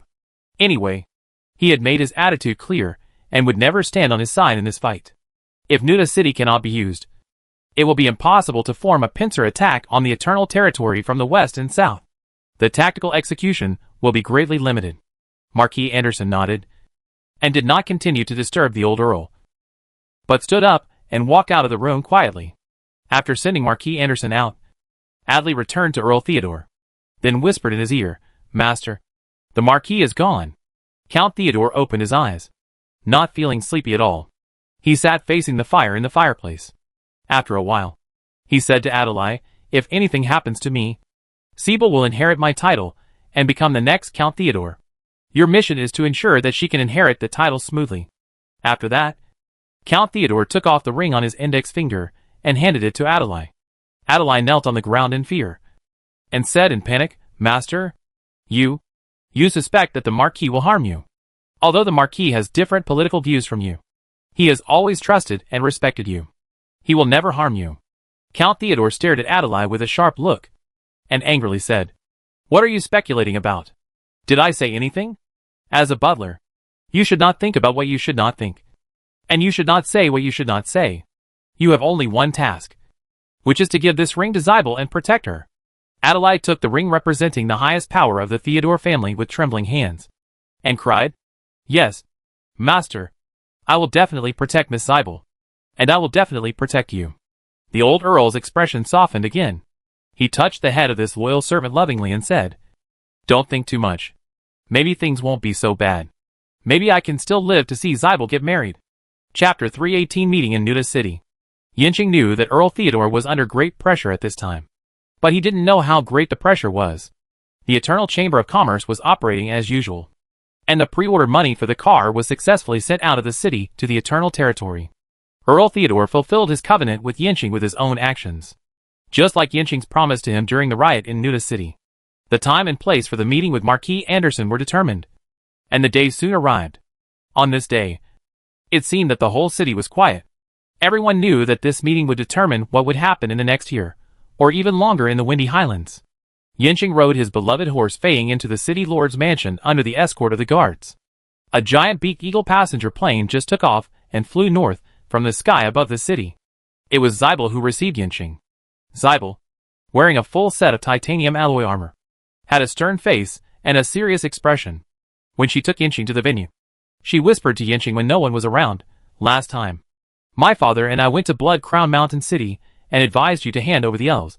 But you just didn't listen. Now that the Marquis has obtained the alchemical weapons of the Cloud Tower, you are in a very dangerous situation. Father has helped you as much as he can. Don't risk your life for the elves. Those guys in the snow are our enemies just like the orcs. Handing the elves over to the Marquis can avoid this war." Obviously, Sibyl still can't see the real root of this dispute. Yinching smiled and said to Sibyl, "Thank you, Miss Sibyl, for your concern. I have also realized the love of the Earl for me. But I will keep my word. I said that if the elves are guests in the Thunder Swamp, I will protect the safety of the guests, just like my promise to the Earl." Sibyl stopped and looked at Yinching, and said puzzledly, "I really don't know why you protect the elves. I have said what I should say, and I promised the Marquis. If I lead the army to attack the Eternal Territory, I will never be soft on you. I'm different." Yinching joked to the angry Sibyl, "I will definitely show mercy to you, and the Earl will never let you participate in this fight. You just stay in Nuda City." Sibyl found that she had never gained the upper hand in bickering with Yinching, so she pretended to be vicious and said, "Sooner or later I will teach you a lesson. I look forward to this day." In the meeting room of the city lord's mansion, Marquis Anderson sat at one end of the long meeting table, surrounded by soldiers wearing full body armor. Looking at the emblems on the armor, some of them belonged to the Anderson family, and some belonged to the Theodore family. Yinching sat at the other end of the conference table, with Donna and Orf, wearing the distinctive military uniforms of the Eternal Territory. Standing behind him, the werewolf warriors and human warriors of the Eternal Territory held shields and blades, and stood in two teams with new rifles. Count Theodore sat at the edge of the meeting room, showing his non-participation attitude, but he could maintain the order of the meeting at any time. After Yanqing sat down, he nodded to Count Theodore, and then said to Anderson, "Hello, Marquis. This is our first meeting. It's just different from the first meeting I expected. I thought you would give me some rewards to reward me for my help in your victory in the war not long ago." Yanqing took the lead. Just as he said, if he hadn't discovered Lady Carol and the elven spy in advance, if he hadn't been helping Earl Theodore to stabilize the situation in Nuda City, Marquis Anderson wouldn't be sitting here so comfortably. But this level of attack couldn't break Anderson's defense at all. Anderson, dressed in the Marquis's attire, was majestic. He replied to Yanqing, "Lord Yanqing, everything you do has your purpose, and all your efforts have been reported accordingly. Or even more. I don't owe you anything.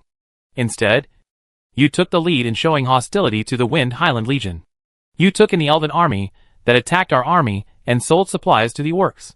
Miss Siebel almost died in Anjik Castle, and countless humans died at the hands of orcs and elves. You are helping our enemies, which means you are against us. Not only that, you also tried to control the economy of Nuda City, exchanging countless gold for pieces of waste paper called food stamps. What do you want to do?" "I just want to do business." Yanqing was not moved by Anderson's momentum. He replied, "I am a businessman on the Windy Highlands. I will not lean towards any side. The swamp tribe can make friends with the humans, and naturally they can make friends with orcs and elves. To do business and make money, you must open up trade routes. As for controlling the economy of Nuda City, I think you should first look at the monthly taxes paid by Yonglin Commerce and see how much I have contributed to the economy of Nuda City. The loan for rebuilding Nuda City was issued by Yonglin Grain Bank, and there has never been a situation where Yonglin grain coupons could not be exchanged for grain. Marquis, all your accusations against me are untenable. Eliminate hostility and release the people and vehicles that have detained me. We can all do business and make money happily together. Isn't it good?" "Oh, right. As far as I know, the Goblin Alchemy Factory did business with you, orcs and elves at the same time during the war. The taxes that should be paid have not entered the Nuda City treasury with a single copper coin. I think you should talk to the Cloud Tower about these things first. Why do they have such great privileges when they are doing business together? Why should I be accused of so many things?" Marquis Anderson didn't know how to answer for a moment. After all, no one in this world dares to collect taxes from the Cloud Tower. And no one dares to control who the Goblin Alchemy Factory sells alchemical weapons to.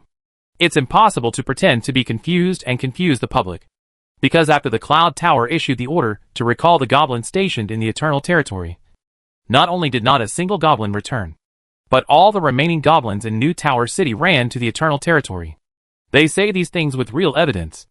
If you make up your mind about this, Yanqing threw out a set of elves' account books. Wasn't that a slap in the face? Anderson knew that it would be meaningless to cause trouble for Yanqing financially without the support of Earl Theodore. Therefore, he immediately focused all his offensive on the elves sheltered in the Thunder Swamp. Hand over all the elves in the Thunder Swamp. Then hang them all to avenge the human warriors who died in the battle. Anderson threatened to hang the elves' bodies on wooden poles and nail them on both sides of the road from Storm City to Nuda City. In this way, if Yanqing wanted to hand over the elves, it would inevitably cause an elf riot in the Thunder Swamp. The Windy Highland Legion could take advantage of the instability inside the Thunder Swamp and attack in one fell swoop. If Yanqing did not hand over the elves, then the Windy Highland Legion would have a reason to use force against the Eternal Territory. In order to avenge, the soldiers had high morale in the next war. Chapter 319 Catastrophe. Yanqing and Marquis Anderson exchanged sharp words at the negotiation table. Neither of them was willing to give in. They also knew that this negotiation would not produce any results. The so-called negotiation was just a show for outsiders to pave the way for further military operations. Marquis Anderson was determined to seize this opportunity, as long as he could defeat Yanqing and attack the Thunder Swamp. Even if the alchemy inside was obtained by the Cloud Tower, the exposed part would be enough to make him an important figure in the secular world. If he retreated, he would be eliminated by the Silvermane Principality at any time. Only by moving forward courageously can he fight for a way out in a desperate situation. Theodore could compromise because if Grand Duke Silvermane regained control of the Windy Highlands, the worst outcome for him would be to be deprived of power. He could return to his old territory and no longer participate in political affairs. He was indeed too old. After a meeting, Marquis Anderson and Yinxing parted unhappily. After the next few negotiations, there was still no progress. The tone of both sides became heavier, and the tense atmosphere became thicker and thicker over Nuda City. If Earl Theodore had not been present, the two sides might have fought in Nuda City. Yinxing did not give in to Marquis Anderson, and used an extremely tough attitude to give confidence to his supporters. On the other hand, all production units in the Eternal Territory were running at full capacity to produce the materials needed for the war. Mrs. Carroll, who returned to the capital of the Principality, Danling City, acted very quickly. The purchase agreement for 10 Toucan's passenger planes she brought back for Grand Duke Silvermane helped her regain the favor of the Duke. The alchemical resources that Yinxing wanted were easily prepared for the Principality. Under the personal supervision of Mrs. Carroll, a simple airport was built in 3 days. When 5 Toucan's transport planes crossed more than 1,000 kilometers of sky and flew over Danling City, the whole city went crazy. Some people fainted from fear. Some knelt down to worship. And some ran wildly after the planes. The Griffin Knights of the court took off urgently to escort the 5 large steel alchemical aircraft, and to guard against the foreign armed forces that flew over the palace. Under the protection of his servants, Duke Silvermane stood on the tower with the magic shield turned on, watching the giant beaked eagle transport plane flying overhead. There was shock and fascination in his eyes. "Carol, is this the gift you are going to give me? A giant steel beast that can fly in the sky. If it drops alchemical bombs or sprinkles burning materials now, it will definitely be a disaster for Danling City. Now I believe you. Thunder Swamp has alchemy beyond the secular world. If this alchemy is obtained by Anderson, his appetite will no longer be the windy highlands." Carol, dressed in a gorgeous dress, stood beside Duke Silvermane, also looking at the plane in the sky with excitement. She should have been standing at the position of a duchess, but the arrival of the 5 Megalohawk transport planes immediately changed her status. "My lord." Lady Carol snuggled up to Grand Duke Silvermane and said in a soft voice, "Lord Yinxing named this flying steel beast an airplane. Its speed is faster than the airship in the Cloud Tower. It can fly from the Eternal Territory in the Windy Highlands to your Danling City in less than a day without landing. And Lord Yinxing told me that the airplane he made for you is bigger than this one and can fly farther. You can take it to patrol your territory from the morning, so you can rest in the palace at night. Bigger than this plane." The Silvermane Principality couldn't imagine how much bigger it could be, but he knew that as long as he had this kind of plane, his control over the territory would reach an unprecedented level. There would never be a situation like the Windy Heights again, and his territory could be even bigger. "The land under the wings is mine." The excitement made the Silvermane Duke very excited. He took Carol's hand and turned to walk towards the stairs of the tower, eager to go to the airport to see the 5 planes. For Toucan transport planes took off from the Danling City Airport and returned to the Eternal Territory, fully loaded with alchemical materials and gold. The remaining Toucan was an internal passenger plane, which would undertake the task of connecting the Eternal Territory and Danling City. 5 Toucans brought aircraft maintenance parts and alchemical robot engineers to provide ground handling services for the Danling City Airport of Eternal Airlines. In the future, more passenger planes belonging to Eternal Airlines will be stationed in Danling City, providing passenger and cargo services for the capital of the Principality. In addition, the Toucans also brought employees of the Eternal Chamber of Commerce and a large number of alchemical products with the characteristics of the Thunder Swamp. The Danling City branch of the Eternal Chamber of Commerce was established and handed over to Madame Carroll to manage. In the future, all commercial activities of the Eternal Territory in Danling City will be managed by Madame Carroll. Yinxing placed a heavy bet on Madame Carroll and fully supported her to become the new Duchess. In addition to Eternal Airlines, the Eternal Chamber of Commerce, the Eternal Grain Shop, and the Eternal Merchants Guild are also preparing to set up an office in Danling City. Now there is only an air traffic line between Eternal Territory and Danling City. Only when Storm City lifts the blockade can food, personnel and convoys reach Danling City. After the guards carefully checked the remaining Toucan passenger plane, the Duke of Silvermane took Madame Carroll on board the plane as a civil aircraft, or an experimental model that will be replaced at any time. Yinxing did not install 2 luxurious interiors in it. However, the soft sofa still made the Duke of Silvermane sigh with comfort when he sat on it. Madame Carroll sat down side by side with the Duke and said, "Marquis Anderson is too much." After he knew that I had won over Lord Yinxing, he deceived the Cloud Tower to get a large number of alchemical weapons. In the spring, The Wind Highland Legion will definitely launch an attack on the Eternal Territory and the Thunder Swamp. If he wins, the plains that the Eternal Territory made for you will all become Marquis Anderson's. What will he do then? Mrs. Carroll's words made the Silver-Mane Duke, who was curious about the plain, change his mood immediately. Your worry is also my worry. Otherwise, I would not risk offending the Cloud Tower and sell so many supplies to the Eternal Territory. But Anderson is backed by the Cloud Tower after all. What if the Thunder Swamp fails? What if the Cloud Tower is angry with us? The Cloud Tower is an insurmountable peak for the secular world. Mrs. Carroll is worried that Duke Silvermane will cut off the trade route with the Eternal Territory under the pressure of the Cloud Tower. Without the supplies of the Principality, Yinqing, relying on the vast and sparsely populated territory, may not be able to stop the attack of the Cloud Tower. My lord, since Marquis Anderson accepted the funding from the Cloud Tower, he has no way out. You have no way out either. As long as the Thunder Swamp is there, the Cloud Tower will not use all its strength to deal with other directions. With the military strength of the Principality and the support of the Thunder Swamp, we may not lose this battle of national destiny. If you compromise with the Cloud Tower, will the victorious Anderson remember your kindness to him? At this time, Duke Silvermane and Marquis Anderson no longer have the relationship between the monarch and the minister. I am afraid that if there is a chance, they will kill each other. The contradiction between the two has accumulated over time. After the outbreak of the invisible coup in Storm City, there is no room for adjustment. Duke Silvermane must support Thunder Swamp if he wants to survive. He even has to use all his national strength to fight against the Cloud Tower in order to survive and fight for a chance of survival. And if I win, at that time, I will have to change my crown. Duke Silvermane called a servant and gave an order. Send someone to deliver a letter to Lord Yinqing. The Silvermane Principality will fully support him in defeating all his enemies. Soon, I will send a special envoy to Eternal City to sign a covenant with him. Send someone to Storm City to tell Anderson that Lord Yinqing is my friend. Tell him to immediately release the personnel and vehicles of the Eternal Merchant Guild, and not to hinder the commercial activities of the Eternal Territory in the future. Notify the ministers and the speaker of each department that I will convene a cabinet meeting. Notify my vassals to train the army and prepare supplies this winter. Prepare for war. The attendant took the order and ran out of the cabin. At this time, a young girl in a stewardess uniform came out of the cockpit. She saluted to the Duke of Silvermane and Lady Carroll. Dear Duke and Lady, the Danling passenger plane has completed the preparations for takeoff. If you want to experience the feeling of riding a giant beaked eagle passenger plane, we can take off now. Lady Carroll said, we are sitting here just to experience the feeling of riding an airplane and see how an alchemical aircraft made of steel flies. Duke of Silvermane is looking forward to experiencing this kind of flight. I have ridden a griffin and also taken the airship of the Principality.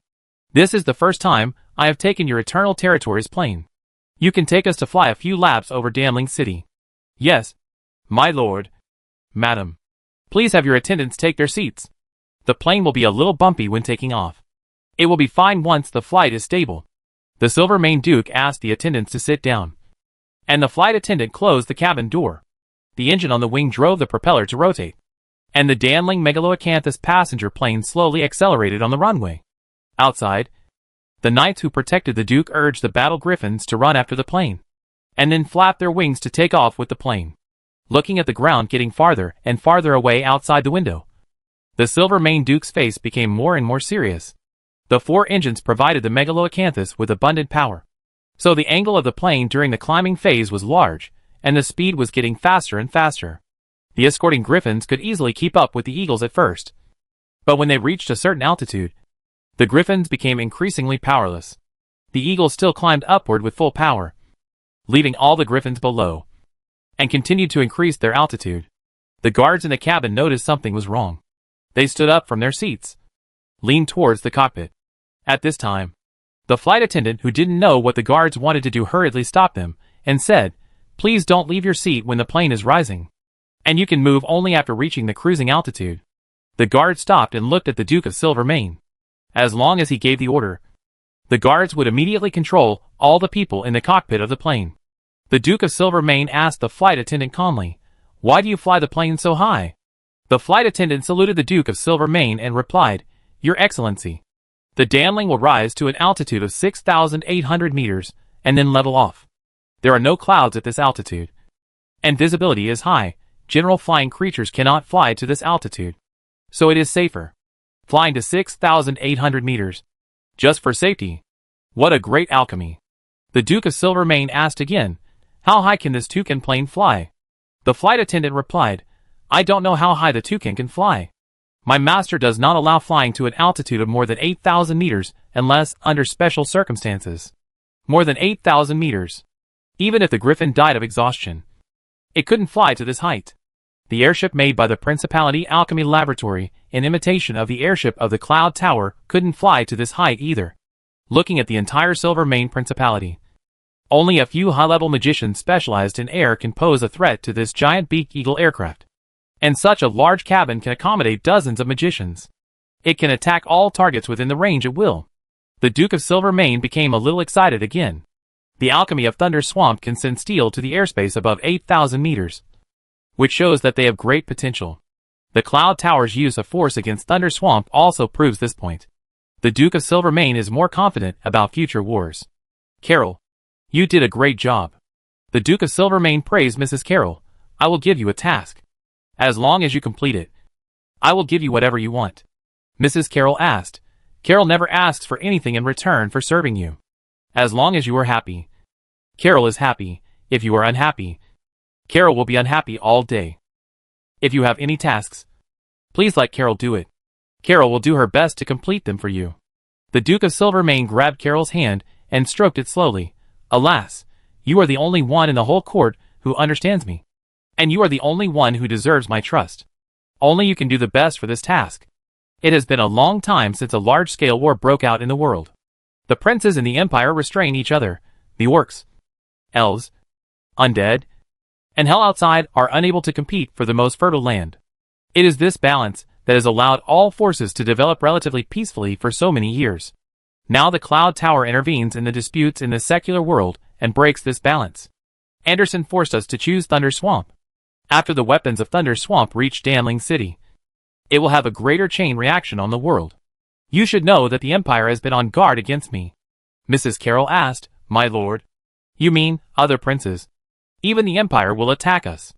Duke Silvermane said, The world has changed drastically. And everyone is helpless. Thunder Swamp used alchemical products to win me over. And they will use alchemical products to win over others. Cloud Tower gave alchemical weapons to Anderson, which destroyed their previous principle of seclusion. And they will give alchemical weapons to others in the future. Alchemy, which we could only look up to before, is now at our fingertips. In order to survive, everyone will join this catastrophe whether actively or passively. The loser will be crushed to pieces, and the winner will enter a new era.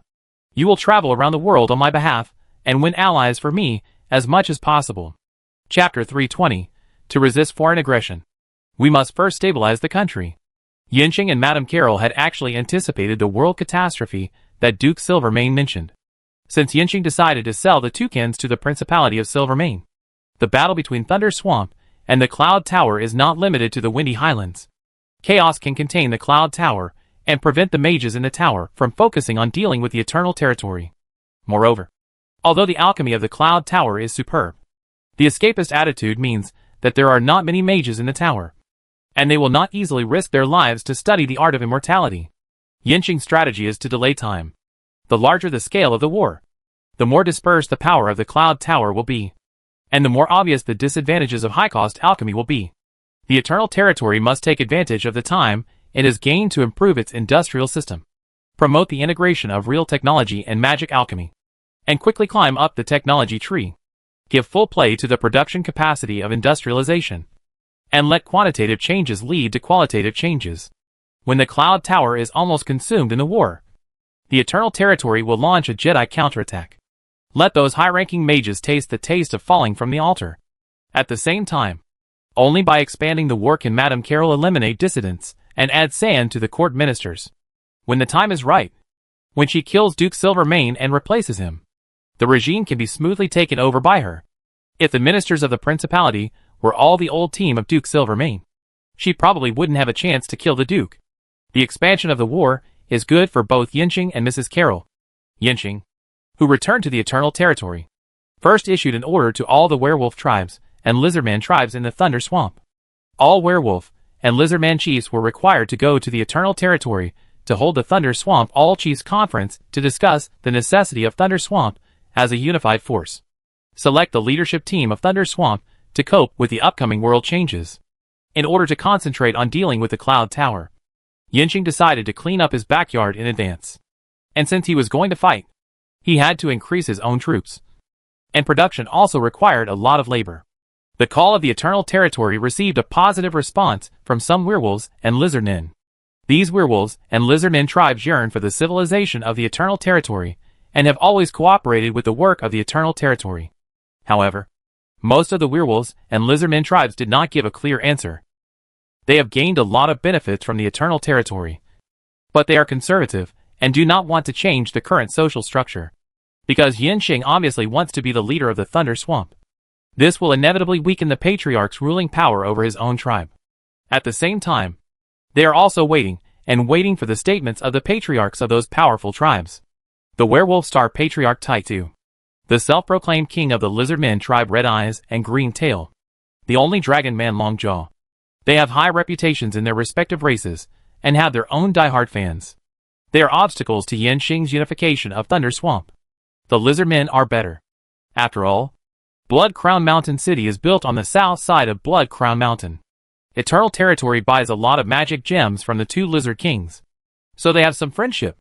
In order to spit dragon breath, Longjaw, the Dragon Man, secretly asked for many bottles of gasoline, and he was also grateful for his kindness. Although the three of them said some things about not wanting to go to the meeting, they all found excuses, which was like being stubborn and waiting to see the wind direction. And the werewolf Taitu is really stubborn. He and several large werewolf tribes gathered together to keep warm because of the large-scale infiltration of Thunder Swamp by Eternal Territory. They established the Black Swamp Werewolf Tribe, gathered materials to build Black Swamp City, and gathered 40,000 wolf soldiers. They also obtained a large amount of materials by working for the Eternal Territory in exchange for remuneration, extorting and robbing other tribes, stealing engineering materials, and other methods. They also upgraded the equipment of their subordinate werewolf troops. All the big werewolves have armor, special weapons, and slingshots, and the werewolf equipment is much better than before. In addition, they are familiar with the nearby terrain and traps throughout the Black Swamp. The growth of strength made Taitu show more obvious hostility towards the Eternal Territory, especially after the elves entered the Thunder Swamp. Taitu spread the word that the Eternal Territory led foreigners into the swamp, which was a disruption of the long-standing order of the swamp. Eternal Territory is also an outsider. Recently, there have even been several incidents of unknown werewolves attacking lone elves. Before, Yanqing focused all his energy on the great battle in Windy Highlands. Eternal Territory must guard against threats from humans, orcs, and elves to its core areas. And at that time, Yanqing had few soldiers, and his weapons and equipment were not up to date, and new tactics were still in the exploratory stage.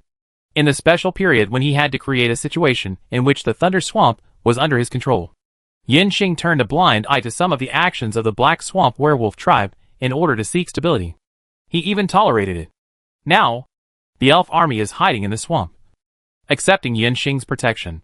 The orc army huddled in the Alpine City and Frostleaf City, worrying about the winter, and dared not provoke the Eternal Territory, which could provide them with winter supplies at this time. The Windy Highland Legion was still receiving alchemical equipment from the Cloud Tower. The Giant Eagle aircraft and Griffin armor that Yanqing showed off in New Tower City made the originally aggressive Rift Mountain Castle shrink back again. Now Yanqing, who was not well prepared, and Marquis Anderson, who was also not well prepared, were afraid of both ends, as long as the speed of wiping out the Black Swamp Werewolf tribe was fast enough. Anderson would not be able to react. A combat meeting against the Black Swamp Werewolf tribe was held in the Eternal Territory City Lord's Mansion. A large number of werewolves and human heroes and generals gathered together, which was many times more impressive than the makeshift team that Yanqing had raised in the wilderness. Orf, Broken Ear, Sharp Claw, Steel Teeth, Eddie, Donna, Harrington, Donald. All of them were wearing the uniforms of the Eternal Commander, and they all sat upright and looked at Yanqing, who was sitting at the main seat. Behind Yanqing was a map of Thunder Swamp, and Black Swamp City was located in the northwest area of the swamp. In the middle of the conference table was a Black Swamp terrain sand table, and the details were obtained by the careful investigation of Chui's drone and werewolf spies. Yanqing first said to his generals, "Taitu is a very stubborn guy. I have conveyed goodwill to him many times, but he was rudely rejected. But he accepted all the supplies I gave him. Not only did he accept them, but he also robbed and stole, causing immeasurable losses to our project progress. Now Taitu is still gathering wolves in the Black Swamp area, claiming to have 40,000 wolf soldiers, relying on the dangerous terrain to plot evil. This time, I will convene a meeting of all clan leaders in Thunder Swamp to solve the impending crisis in the swamp." Taitu not only directly rejected my invitation, but also encouraged other clan leaders not to come to the Eternal Territory. It caused an extremely bad impact. If we let Taitu continue to act like this, it will inevitably cause more serious consequences. In order to unify the swamp, and to deal with the biggest crisis in the swamp's history, I declare the Black Swamp Werewolf Tribe as a rebel in Thunder Swamp, and the Eternal Territory will immediately carry out operations to eliminate the rebels. Chapter 321 Black Z Rebels. Yanqing announced the combat order against the Black Z Werewolf Tribe at the meeting. Duan, who had been responsible for monitoring the Black Z werewolves, stood up and explained the terrain of the Black Z area to the participants on the sand table in a serious manner. Black Z is a famous dangerous area in the Thunder Swamp, known for spraying black water that can instantly corrupt people. Moreover, these black waters are usually hidden underground and will not spray. Once a heavy object steps on them, they will instantly spray. As long as a little bit of it sticks to it, the skin will rot quickly, and the rot will produce more black water, which will corrupt people into a pile of skeletons in a very short time. Like a living land, it will devour the last skeleton. There is a rumor. Under the Black Lake, the ultimate creature that protects the swamp tribe, the nine-headed dragon, is sleeping. These black waters with super corrupting effects are the venom of the nine-headed dragon. Of course, all the famous places in the swamp have legends about the nine-headed dragon. The swamp tribe doesn't care much. The lizardmen also said that the Blood Crown Mountain is the flesh crown of the ultimate nine-headed dragon. But they still dig gems in the Blood Crown Mountain happily. The werewolves of the Eternal Territory don't care about the rumor that there is a nine-headed dragon under the Black Lake, and they listen carefully to the introduction of the terrain of the Black Lake by Broken Ear. The interior of the Black Lake is relatively safe. The ordinary swamp environment is not a big problem for the werewolves. The key is how the army can safely cross the Blackwater area. Duan found several roads that could lead into the interior of Heizei. But once the werewolves of Heizei use magic to block these narrow roads, it would be difficult for the army of Eternal Territory to attack without suffering heavy losses. Yanqing decided to attack Heizei, not only to shake the mountain and eradicate this internal cancer, but also to train the troops. Since it was a training exercise, there could not be too much loss. Only by attacking Heizei with overwhelming force and winning a perfect victory with minimal losses could the confidence of the soldiers of Eternal Territory in the brand new weapons in their hands be established. If they could not win against Heizei, how could Eternal Territory still have the morale to face the Windy Highland Legion armed by the Cloud Tower? The war at that time was even more difficult. After Duan introduced the terrain of Heizei, he said to Yanqing, "Master, after the Blackwater area is the newly built Heizei city by Taitu.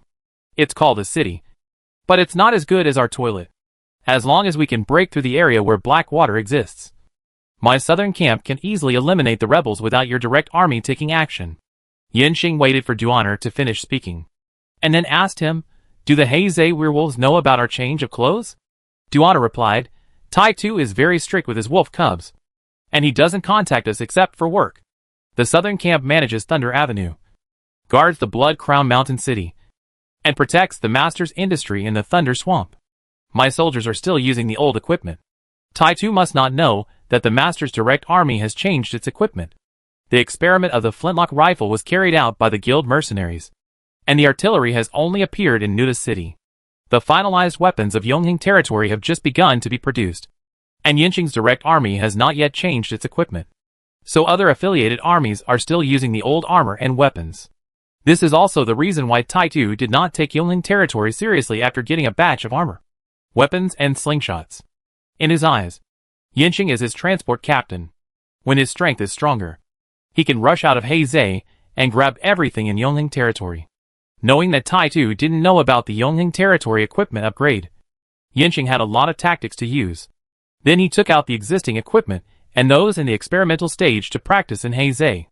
Under Yanqing's order, Shuichu made a tactical template for the offensive war in Heizei City. Yanqing and his generals played chess on the sand table, and various new weapons were put into battle.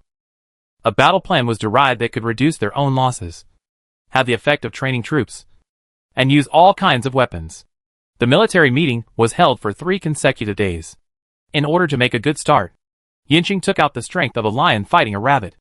All troops entered a state of war under the command of generals at all levels, and the army set out in batches along the Thunder Avenue to the Blood Crown Mountain City. The main force of the Eternal Territory will gather in the Blood Crown Mountain City, and Yanqing will make the final war mobilization.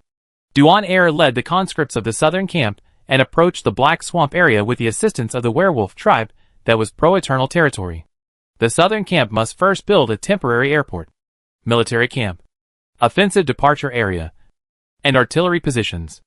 It is also necessary to establish an information barrier to capture the scouts of the Black Swamp werewolves and prevent Tai Tu from obtaining intelligence from the attackers. For this reason, Yanqing made an emergency military reinforcement for the southern camp. Not only did he give Duan Er a large number of carnivorous birds and chocobos, but he also handed over the newly formed special forces to Dana to assist the southern camp in combat. During this period, Chue will use drones and Megalosaurus transport aircraft to build a battlefield information data network and update the reconnaissance data of the Kurosawa werewolf tribe in a timely manner.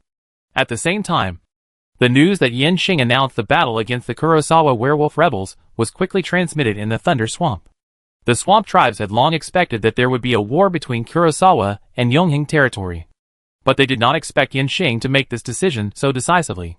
The dense clouds of war spread over this ancient area as the Yonghing territory's army entered the Thunder Swamp on a large scale.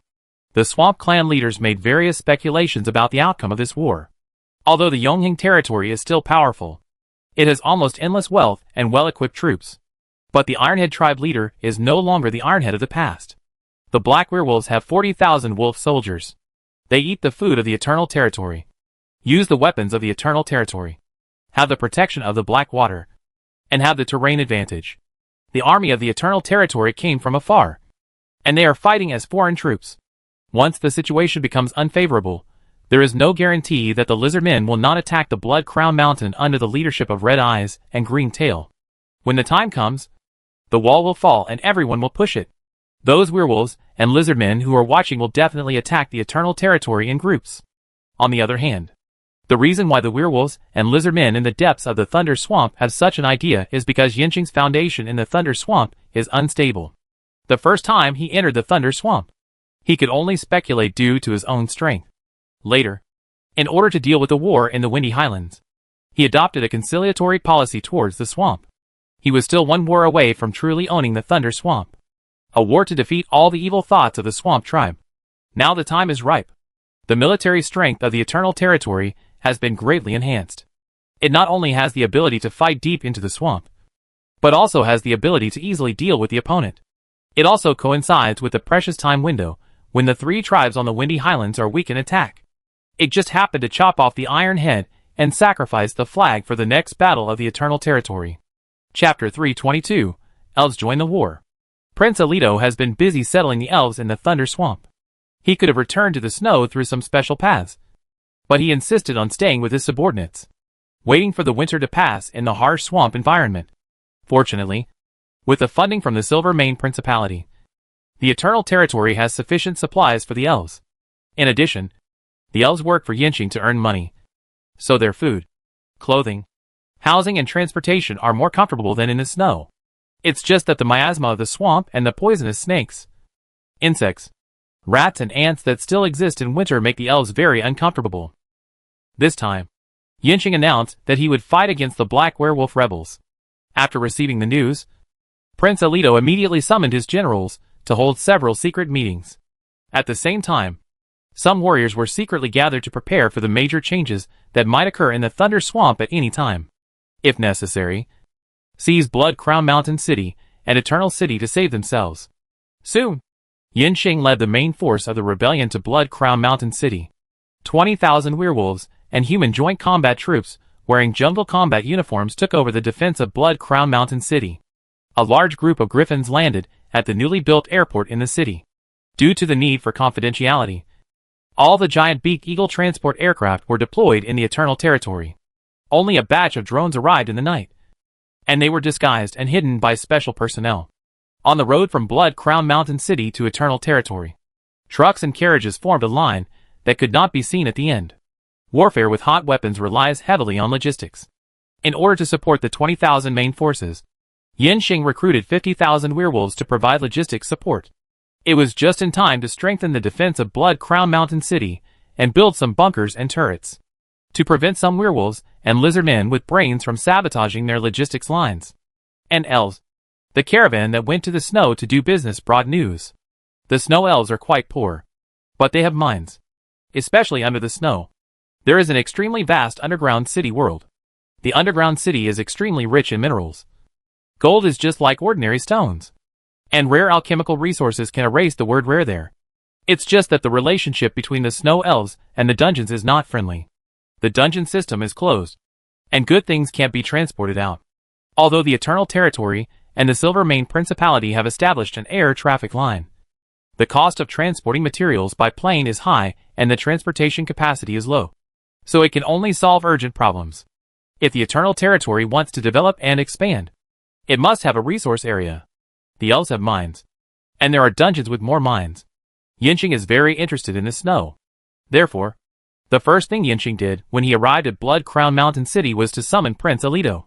Although he could wear better clothes, Prince Alito still wore a green military coat like ordinary elves. For him, whether he can turn things around in the future depends on this army. After meeting Alito, Yanqing enthusiastically pulled him to a map, pointing to a long and winding line from Yongyuan territory to the northern border of the Snowy Land. He said to him, "The Snowy Land has a lot of resources, but you don't have the ability to develop these resources. The elves could have been several times, or even dozens of times richer than they are now. What you lack is labor, and people who can turn resources into wealth for you. Now, you have them all." As the Prince of the Snowy Land, Alito certainly knew that the Snowy Land had a lot of resources. It's just that the elves have a small population and are scattered, so they don't have the ability to engage in labor-intensive resource mining. The main reason is that the bad climate causes food shortages, making it difficult for the snow to form a city with a large number of elves. Another point is, the snow itself consumes little resources, so there is no motivation to expand mining. Mine as much as you need. Alito knows that resources are wealth, and wealth is strength. He asked Yanqing, "Lord, do you want to build roads for the snow and then transport the resources from the snow?" "Yes." Yanqing nodded and said, "Eternal Territory has alchemical mining equipment, and only a small amount of labor can increase the mineral output by dozens of times. Eternal Territory has alchemical trucks, and as long as there is a road, the mined resources can be transported out. We can make money together." Prince Alito said to Yanqing, "I have lived in Blood Crown Mountain City these days, and I am amazed by your wealth. I certainly hope to cooperate more with you, Lord, but I am just one of the many princes in the Snowland Royal Court. I have no power to make such a big decision, nor can I make any promises to you. But I can report your suggestion to my father, and he will make the final decision." Yanqing laughed and said, "I don't think you need to report to His Majesty the Elf King. The Elf King is old, and the Snowland needs an open-minded, young and capable leader. Otherwise, the Snowland will not be able to keep up with the changes of the times." Prince Alito's face changed drastically after hearing Yanqing's words. The competition for the throne can only be understood, not expressed in words. Yanqing said it so bluntly. Once it reaches the royal court, it will definitely be very disadvantageous to him. "Lord Yanqing, I don't know what you mean by this. My father is in very good health. He is the most wise elf king in the history of the Snowland." Yanqing patted Alito on the shoulder. "I have a deep friendship with you, because you are willing to stay in Blood Crown Mountain City and share the joys and sorrows with the elves here. You have ambitions and long-term goals, and you are willing to fight for them. I admire you very much and am willing to lend you a hand. My army is about to launch an attack on the Black Swamp werewolf rebels. Are you willing to participate in this battle as an ordinary soldier of the Eternal Territory? Let's see what strength your future ally has." Of course, Alito wanted to see the strength of the Eternal Territory. After all, the army that had just arrived at Blood Crown Mountain City was very strange, and was equipped with many things that looked like alchemical weapons. If those were really alchemical weapons, then this large-scale equipment for grassroots soldiers would be too much. "Okay, I am willing to participate in this battle as an ordinary soldier of the Eternal Territory. At the same time, I also hope that the Lord can allow me to bring a group of elves to join. And we promise to follow your command in everything. Okay. Yinqing agreed to Alito's request and let the elves see the power of modern warfare so that it would be easier to sell weapons to the Elven Prince. You are all ready to join the Eternal Territory's Air Force. Tomorrow, I will lead the Eternal Territory's Air Force to launch an air strike on the Black Lake area. And you will follow me. Yes, sir. I will go back and prepare immediately.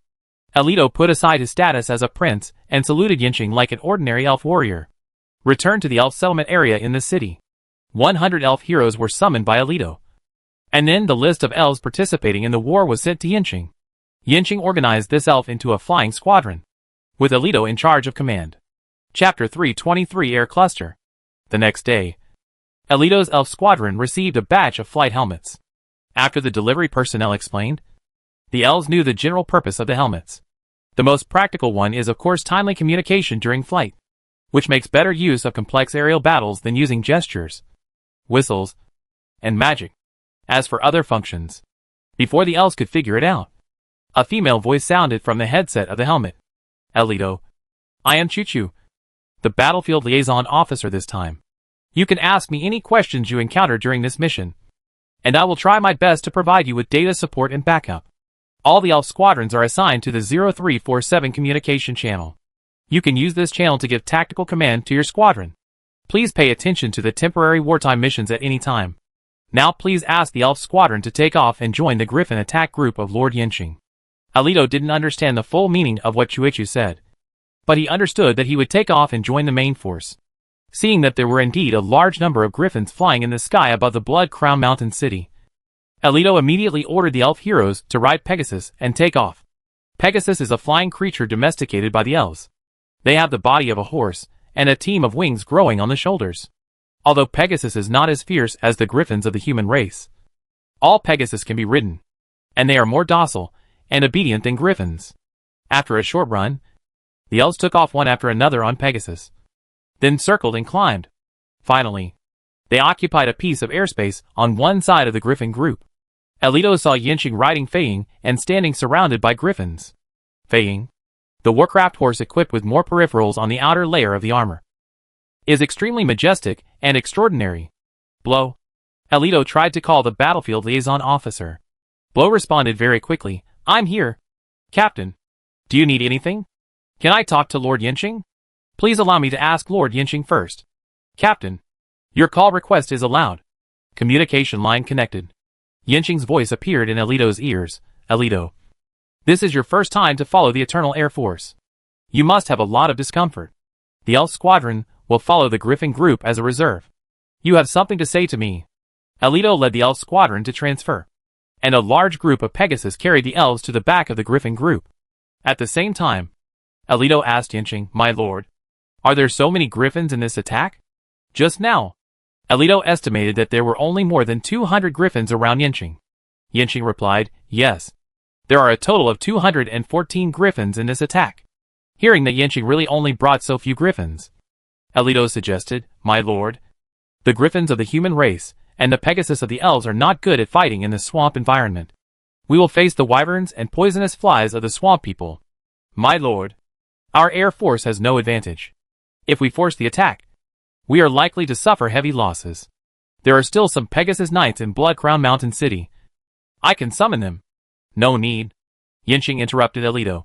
We don't fight with the poisonous flies at low altitude. We just need to beware of the limited number of wyverns of the Black Swamp Werewolf rebels.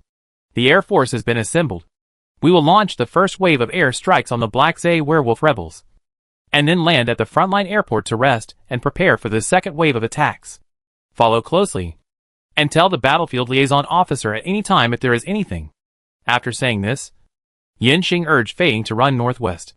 Behind him, the griffins, sensing the coming of the battle, chased after them with excited cries.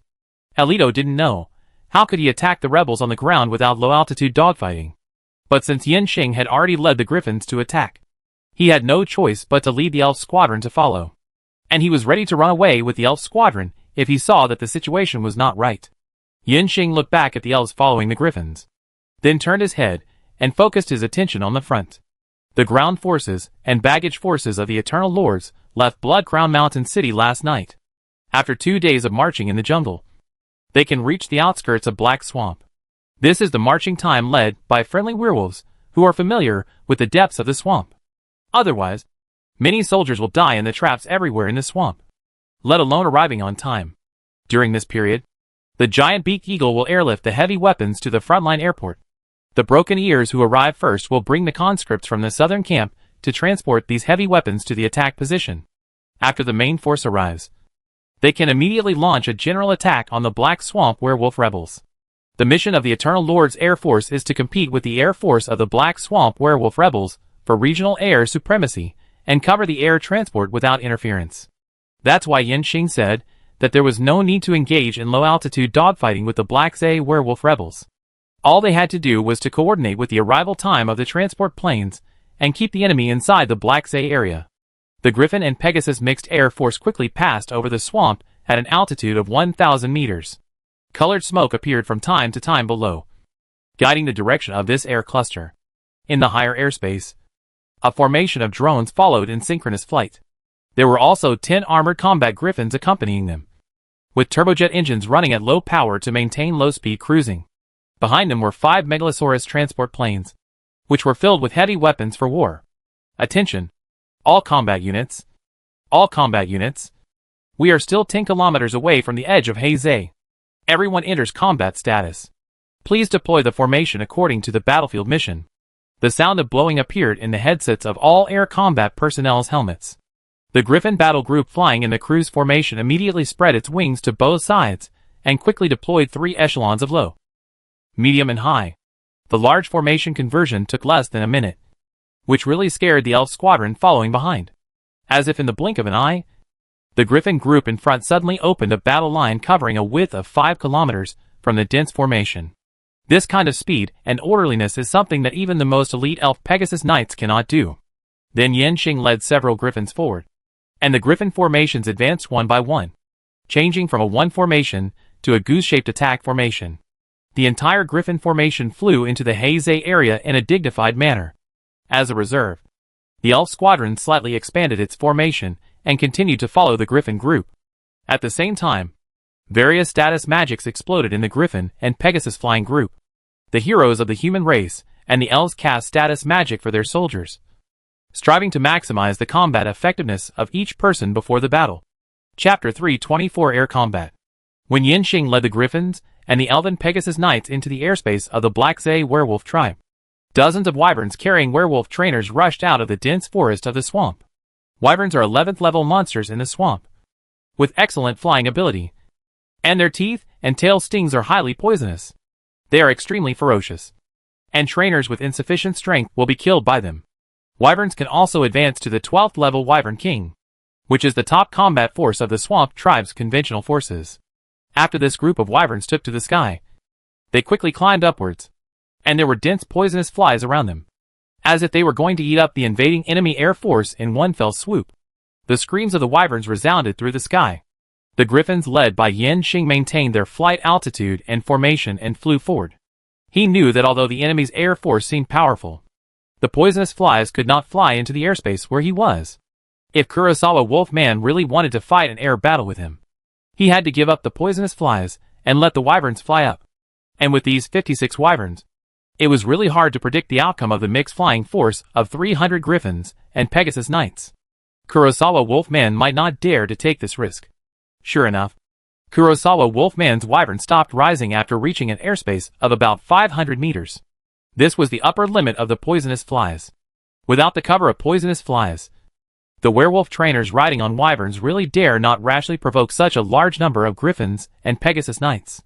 Moreover, the Black Swamp werewolves had long known that the Eternal Territory was going to attack them, and their strategy was not to take the initiative to attack, but to rely on the geographical advantages of the Black Swamp area to consume the enemy army, delay time, and wait for the change in the Thunder Swamp. Therefore, the Black Swamp werewolf trainers can take the wyverns and poisonous flies to guard the lower airspace.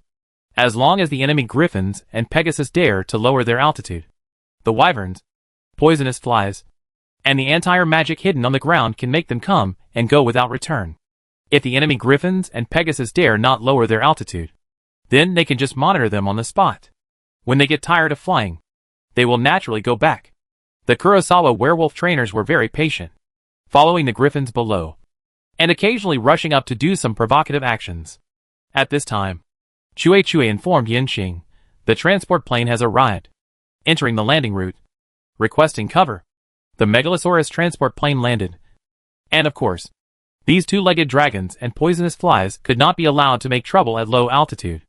Yinxing issued combat orders against the enemy, and Chue issued combat tasks to various units in the air according to the attack plan that had been formulated long ago. Then the lower, middle, and upper echelons of the Griffin group dived down in 3 waves. The Griffin group made a charge cry. The formations of each flight group were further subdivided to increase the attack angles as much as possible. The Griffins fell like meteors, and their flight paths bloomed like chrysanthemum petals towards the enemies below. In the Eternal Territory Air Force, the ratio of the number of combat Griffins to the number of Griffins reached 1-to-1. That is, 1 Griffin Knight led 2 Griffins to fight. The Griffin Knight rode the combat Griffin to attack, and the Griffin following closely was mainly responsible for defense and assisting the attack. During the dive, the height number on the Griffin Knight's helmet display decreased rapidly. At the same time, the attack route and retreat route were marked with green and yellow lines, and the attack target was circled in red highlight boxes. In addition, there are predictions of the magic that enemy units may carry and release. And the wizards have prepared magic notes, including magic type, effect, release time, release distance. Chue will also provide real-time tactical guidance to each Griffin Knight based on the data changes at the battle scene. The drone group hovering in the sky incorporates every combat unit of the Eternal Air Force into the informationized combat system. The first wave of Griffins descended to 800 meters and entered the effective exchange of fire for air combat magic confrontation. The full-time spellcasting heroes in the Griffin group and the Wyvern group released magic almost at the same time. Magic rays interacted. One magic shield after another unfolded in the air, and the attack magic immediately exploded into gorgeous fireworks when it hit. In the attack and defensive magic, the advantages of the Eternal Territory Information System are fully utilized. The Black Werewolf Tamer almost releases magic statically, first adding a magic shield to his front, and then throwing attack magic at the diving Griffin. The magic of the Eternal Territory Griffin group is released dynamically. The first wave of Griffins focus on attacking during the dive, without releasing any magic, to ensure the continuity of speed to reach their attack position on time. Magic defense is handed over to the comrades in the second wave. Chue will calculate the magic advance amount based on the position, speed, and angle of the first wave of Griffins, and then send the magic release coordinates to the heroes of the second echelon. Therefore, the Griffin Knights in the first wave just need to move, and the defensive magic will arrive in time to open a magic shield for them. At the same time, the arc flight trajectory also greatly reduces their chances of being hit by magic. Magic collided and exploded in the air.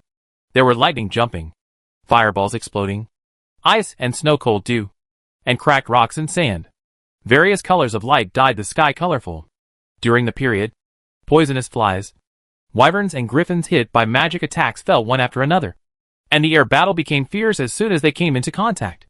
The Griffins of the Eternal Territory faced the magic attacks of the Black Zay werewolf tamers, and moved firmly to their respective attack positions. Since they were going to fight, they couldn't let these wyverns leave easily.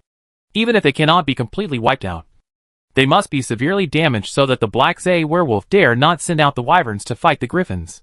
With three-dimensional cross protection, the first wave of Griffins reached the attack position after suffering very little damage. In the oblique upper airspace less than 200 meters away from the wyverns, they were surrounded from all sides. The Griffins continued to dive down, and the encirclement was shrunk, aiming to cut off the wyverns' retreat route to the ground. At the same time, all the Griffin Knights took up the weapons distributed by Yinxing to the Air Force. Yinxing purchased a batch of AK-12 assault rifles from friendly units through Renluin Investment Bank. One batch was delivered to the Eternal Territory Air Force for transitional air combat weapons. Another batch was delivered to the Eternal Territory Army for combat team fire suppression against the enemy. It's just that the weapons are cheap, but the bullets are expensive. Various factors restrict the Eternal Territory from mass-producing high-precision ammunition. which has become the biggest obstacle for the territory's army to upgrade its weapons and equipment. Fortunately, by making it by itself and buying a small amount, it can still deal with the enemies that the Eternal Territory is currently facing. The 50-round drum magazine gives the air combat AK-12 a very terrifying firepower. When the first wave of griffins arrived in the airspace 100 meters away from the group of two-legged dragons, dozens of assault rifles opened fire at the same time. Flames sprayed from the muzzles, and dense bullets formed a metal frenzy in the air. The tracers drew long lines of fire, like sickles harvesting dense two-legged dragons and poisonous flies. Fierce firepower and multi-angle shooting made the magic shield held up by the Kurosawa werewolf trainers full of loopholes.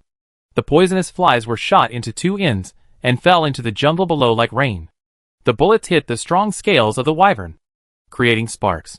But the scales that could resist bullets did not cover the whole body of the wyvern, facing bullets shot from all directions. The dragon's flesh wings were shot with a series of holes, and blood spurted from its abdomen. The wyvern, which suffered a fatal blow, howled in pain. The werewolf trainers had never seen such dense, long-range firepower. The one-way magic shield could not protect itself, and adding another magic shield was still full of loopholes. The fire nets intertwined in the air, and everything swept by the fire nets would only fall to the ground with unknown fate. The werewolf trainers who drove the wyverns and poisonous flies were stunned by the sudden attack. Fortunately, this intensive attack soon stopped. Unfortunately, the same attack came down from above again. The werewolf trainers found themselves in a desperate situation, and this attack that left them powerless to fight back seemed endless. The surviving werewolf trainers immediately pulled the wyverns they were sitting on to flee to the dense forest below. But they only then discovered that their retreat had been blocked by a group of griffins at some point. They fired another death sickle-like beam of light, and the fleeing wyvern just gave its belly to the other side. At this time, Yan Xing, riding Fei Ying, stood in the air, watching the battle in the air below with cold eyes.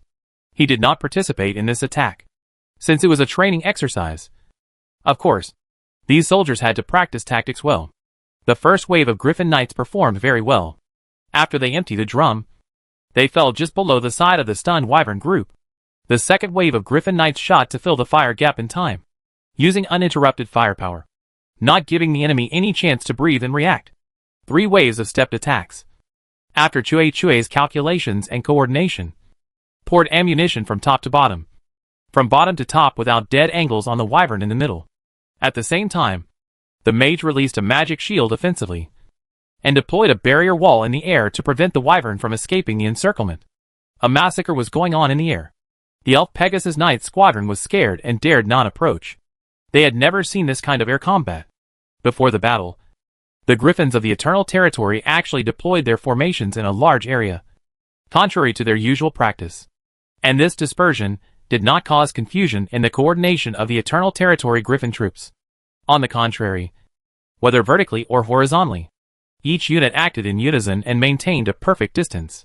The whole action was like a person's limbs, and the coordination between them was impeccable. Then there was the coordination between the Griffin Knights at different positions and heights. The first wave of Griffin Knights could trust their comrades without reservation and move resolutely without using any magic. The second wave of magic support was so accurate. The whole process was like an art. The execution and coordination were something that no other air combat unit in this world could do. How did the Eternal Territory's Air Force do it? However, when the elves saw the Eternal Territory's Griffin Knights using weapons to massacre, they felt as if they were hit by the weapons. Chapter 325 The Shock of the Elves. All the elves' bodies became stiff, staring blankly at the battlefield below. And even the Pegasus they were sitting on became very flustered. Prince Alito's face was pale, thinking back to the plan he and his generals had made to capture the Blood Crown Mountain City, and then attack the Eternal Territory City not long ago. At this moment, he felt as ridiculous as a clown. He urged the Silver Pegasus he was riding to fly to Yan Xing's side. The Silver Pegasus, which was also a magical beast, spread its wings and hovered in the air with the help of rising air currents. Yin, Lord Yan Xing. Alito straightened his back on the horse and saluted Yan Xing, saying, I am amazed and awed by the air power of the Eternal Territory. I apologize to you for my previous idea of escaping. At the same time, thank you for bringing us to watch this air battle. Otherwise we would never know that air battles can be fought like this. While Alito was talking to Yan Xing, the battle in the airspace below was coming to an end. after the desperate rescue by the ground heroes of the Black Werewolf. Only 6 two-legged dragons with wounds all over their bodies, carrying the werewolf trainer who didn't know whether to live or die, rushed into the dense forest. The whole battle took less than 10 minutes from the attack of the Eternal Leader Griffin group to the end. There were no more two-legged dragons and poisonous flies in the air. The victorious Griffin circled arrogantly in the air and made loud cries. Yanxing was quite satisfied with this battle. A battle to establish prestige is enough to hit the morale of the Black Zay werewolf tribe. Not to mention how much this battle will help the general offensive 2 days later. It is estimated that Black Zay's air force dare not take off at will. Moreover, so many wyverns were killed this time. There should not be many wyverns in Black Zay, and they dare not send them out easily. My Griffin Knights can fight so beautifully, mainly because the opponent is too weak. Yanxing waved to his Griffin Knights and said to Alito, "My enemies in the future will be much more powerful than these werewolves without equipment and tactics." Alito hurriedly said, "I promise, the elves will never become the enemy of the Eternal Territory. And I promise to use all my abilities to promote the construction of the road from the Eternal Territory to the snow. The Snowland will become the most steadfast ally of the Eternal Territory." Alito thought of what Yanxing said to him before he came.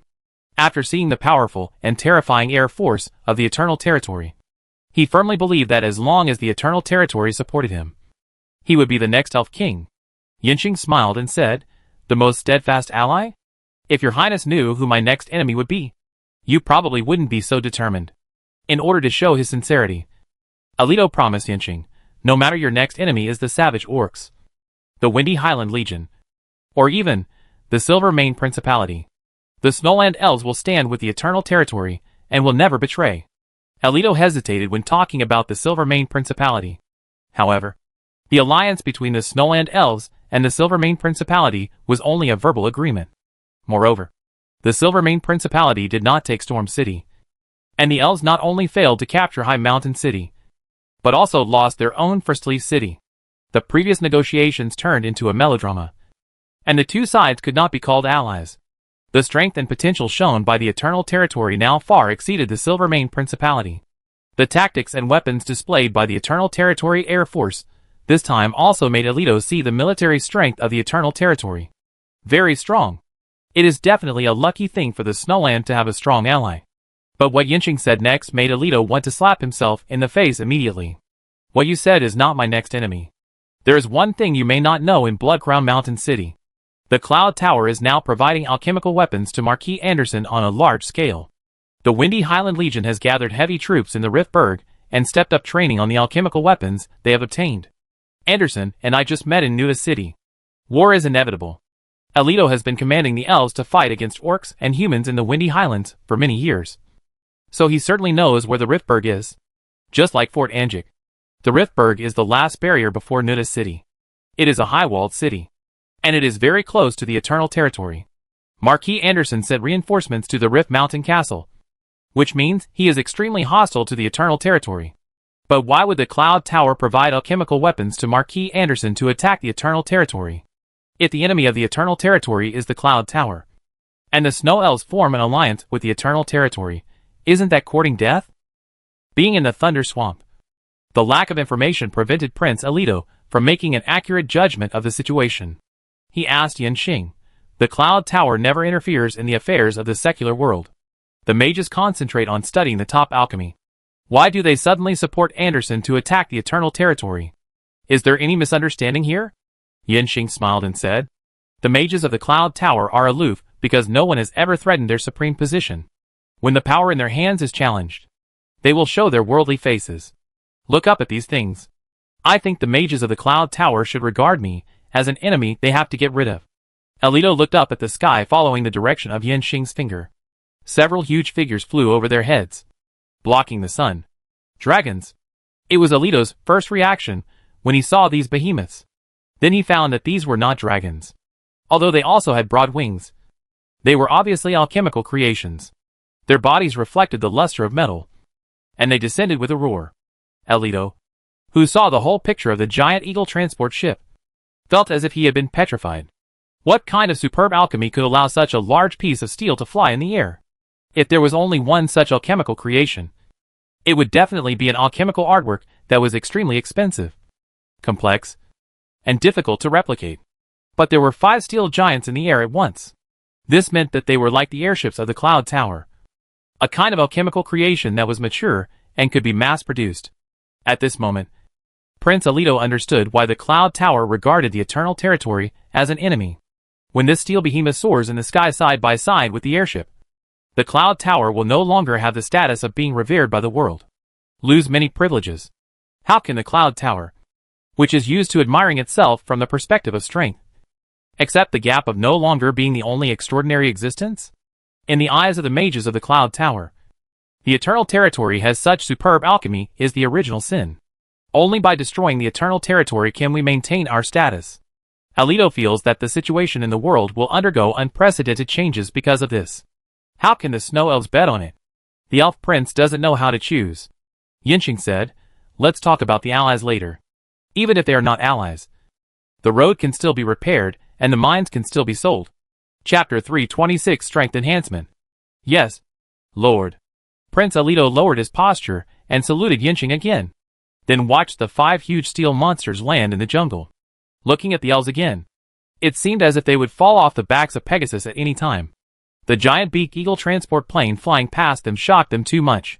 The griffins continued to circle and cry in the air, and in the dense forest on the ground. Except for the occasional magic that shot upward in vain, there was no flying thing. The Eternal Air Force successfully completed this air combat mission. After the 5 giant beak eagle transport planes landed at the temporary airport on the front line, Yinxing handed over the alert mission to the drone and the armored griffin that had not appeared, and landed in the frontline camp with the already tired griffin and Pegasus. The frontline camp was built by the werewolves from the southern camp, who arrived in advance. They first cut down trees to clear a large open space, and then used trees and woven bags to build a wall. Tents were set up inside the camp, waiting for the main force to move in. Then Duan Air led the werewolf conscripts to set up a cordon, using poisonous flies and carnivorous birds to block the Black Zay werewolf scouts from investigating the frontline camp. There are 6 camps like this in the Black Zay area. 3 of them will not be used to interfere with the judgment of the Black Zay werewolves. In addition to the camp, Duan Air's southern camp also built many military combat areas nearby. There are temporary airports, artillery positions, trap areas, sentry forts, trenches, and arsenals. With the experience of building for the Eternal Territory, the werewolves in the southern camp are all good at work. As long as they have the blueprints and an engineer shovel, they can quickly build the facilities they want. Seeing that the southern camp can build so many things in such a short time, Yinxing has the idea of turning the southern camp into a professional engineer unit. When the main force of the Eternal Territory gradually mechanizes, it is inevitable to have a large engineer unit that can build roads and bridges when encountering mountains and rivers. After this battle, I will think about it carefully. The Megalodon transport plane is unloading, and Yinxing and the air combat personnel take the time to rest. A smell of herbs rises in the camp, and it is getting stronger and stronger. There were also werewolves feeding food to the griffins and Pegasus. The swamp was extremely humid, and coupled with the geothermal environment and the winter, this dampness and coldness could easily make people sick. Werewolves adapted to the swamp environment and were not afraid of these. But there were humans and elves in the army attacking the Black Zay werewolves this time. So Yinxing bought some herbs that could drive away dampness and coldness from the real world. Let the werewolves make it, and then let the soldiers he brought drink a bowl. But there were too many insects. Yinxing lay on the camp bed, harassed by mosquitoes, and couldn't fall asleep. Killed a group with electricity, and soon another group surrounded them, and they couldn't be killed no matter how hard they tried. Simply didn't sleep. He sat on the bed and entered into meditation, and a layer of electric field was generated around him, automatically electric killing mosquitoes. Yinxing's hero level has reached 35 now, but he doesn't care much about the level anymore. With the help of Deep Space Whisperer Chichui, Yinxing's efficiency in using magic power has long allowed him to transcend the strength restrictions brought by the level. Moreover, fighting is very different from single combat. On the battlefield, the power of individual heroes has little impact on the battle situation. Of course, this is limited to heroes below the master level. The power of master level heroes is so strong that it cannot be understood with conventional adjectives. If you have to make a metaphor, they are all equivalent to the existence of nuclear deterrence. Yinxing doesn't know if the Silvermane Principality, Snow Elves, and Savage Orcs have master level heroes. But the Cloud Tower definitely has them. Now the Cloud Tower has not personally participated in the battle because of its status. But the Eternal Territory will have to face it sooner or later. Prepare for a rainy day. Yinxing seizes every moment to improve his strength. Enter his own consciousness space through meditation. The Deep Space Whisperer magic book is unfolded in front of Yinxing. The book records all the magic that Chuichu has collected. And there are many magics she has developed for Yinxing. It's just that there are so many magics, many of which Yinxing doesn't know, and has never even heard of them. Of course, Chuichu can do it. The boss makes a request, and the employees are responsible for the process and solution. Chuichu. Following Yinxing's call, Chuichu emerged from the Deep Space Whisperer magic book, wearing an ancient costume with long sleeves fluttering, and flew around Yinxing. Then she bowed gracefully, and said to Yinxing like a lady, "Master, Chuichu is here. What can I do for you?" Yinxing snapped his fingers, and a chair appeared behind him. Sitting down in front of the magic book, she said, "Recently, I feel that I have encountered a bottleneck in refining magic power, and my absorption of air magic elements is very slow. Have you noticed?" Chuichu stood in front of Yinxing respectfully and replied, "Yes, Master. I feel it too. The air magic you have mastered is only elementary. And now you have reached the upper limit of elementary air magic. You still need an opportunity to upgrade to intermediate air magic." "Opportunity?" Yinxing asked. "Do I have to wait for the God-given skills?" "But the God-given skills are all random." Chuichu replied, "Master, you can also enter the magic tower in the territory and meditate and gain enlightenment in the rich magic elements." After hearing this suggestion, Yinxing only considered it for a moment and rejected it. "If it takes too much time, don't consider this option for the time being. Is there any other way? The war is imminent, and now it is a race against time. Yinxing has no time to retreat in the magic tower. Once the war starts, there will be even less time. Master, please give me some time to integrate the magic information in the database." After saying that, Chuichu flew into the Deep Space Whisperer magic book. Then, a large number of magic words, runes, and graphics sprayed out from the pages like fountains. These pictures and texts rotate according to a specific pattern, and they are constantly arranged and combined. After a while, a gas mass wrapped in lightning appeared in front of Yinxing. Then a fireball appeared. Then a light ball emitting white light. These are the three kinds of magic energy that Yinxing now possesses: air magic elements, fire magic elements, and sacred power. The three magic balls slowly rotate around Yinxing. The pictures and text symbols also combined into an extremely large and dense magic circle at this time. Sitting under the magic circle, Yinxing raised his head, as if looking up at a mountain again. Then the entire magic circle shrank rapidly, and finally gathered into a blowing shape. "Master, I suggest that you focus on practicing divine power when you can't break through air magic." Yinxing didn't expect that Chuichu made such a big fuss, but the result was that he would let him put air magic aside. But air magic is the magic he is best at now, and he has a very high affinity for air magic elements. It would be a pity not to practice it. Yinxing asked Chuichu, "Why?" Chuichu explained to Yinxing the answer he got after integrating the Magic Knowledge Index, based on the affinity shown by the Master for air magic elements. Even if he does not enter the magic tower to meditate and break through, he will be promoted due to the accumulation of magic power. But it will take more time. Prioritize the cultivation of divine power during this period, which can greatly help the Master's strength to improve. Divine power is a power that must be mastered to be promoted to a paladin. The general way to cultivate divine power is to become a temple clergyman and gain power through prayer. If non-temple clergymen want to cultivate divine power, they must first master the angel's advent. Divine power is originally the power possessed by angels, because angels are the guardians of the human race and have bestowed this power on humans. The angel's advent can allow the knights of the human race to obtain a state close to that of angels, which can naturally enhance the divine power. The cultivation suggestion given by Chuichu is to use Yinxing's great affinity for air magic elements, and the principle that magic elements can be transformed into each other to transform the absorbed air magic elements into divine power. Holy power has the ability to strengthen the body. Therefore, the melee force of the paladin far exceeds that of ordinary knights. And the holy power can also increase the power and duration of the angel's advent. Finally, Chuichu said, "I can design a magic circle to improve the efficiency of converting air magic elements into holy power.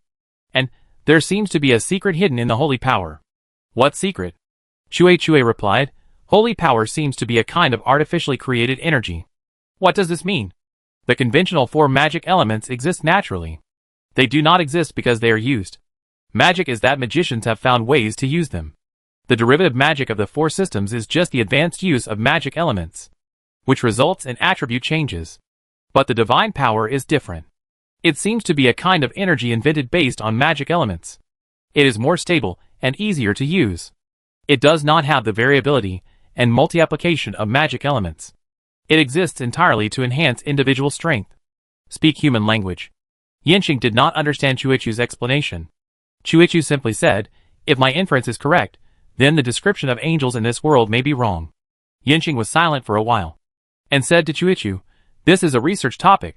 But what angels are has nothing to do with us now. Since you suggested that I practice the divine power during this period, then I will practice the divine power. What is your plan? Since Yanqing obtained the divine power, he has not practiced it because he has no mentor to guide him. Later, when he saw Zybel mention the divine power, Zybel, who had no time to teach Yanqing, gave him a related book. Let Yanqing practice it himself. Besides, Zybel himself did not understand the divine power, so he could not teach even if he wanted to. Of course, one book is not enough. Yanqing can only collect books about the divine power through various channels. But he did not find much. Later, because he helped the Paladin Elisa to set up the Red Tent Rescue Association, he had the opportunity to get a batch of practical books from the temple in Nuda City. Chue recorded all these things in his database. It was precisely because of so much information related to the divine power that she discovered some secrets about the divine power during this sorting and reorganization. However, these were only Chue's speculations, and Yanqing did not treat this matter as an important matter.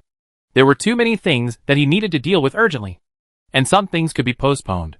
Chue took out the divine power training plan formulated for Yanqing. Because the divine power is suspected to be an artificial energy created based on magic elements. The higher the degree of analysis of the divine power, the greater the conversion rate of magic elements. The greater the amount of magic elements converted into divine power, the more helpful it is for Chuichu to analyze the divine power. Chuichu developed the magic element conversion, divine power 1.0 magic array for Yanqing with his powerful computing ability. When Yanqing enters the angel's descend state, he can start energy conversion and increase the divine power he possesses. The whole process is of course extremely complicated. But for Yanqing, the operation is very simple. Just like releasing skills in a game. Select a skill and press it, and the skill will be released by itself. Turn on the angel's descend auxiliary spell. The magic array taught by Zybel and improved by Chuichu unfolds behind Yanqing, and the corresponding rare alchemical resources required to be consumed are reduced in Yanqing's God-given space.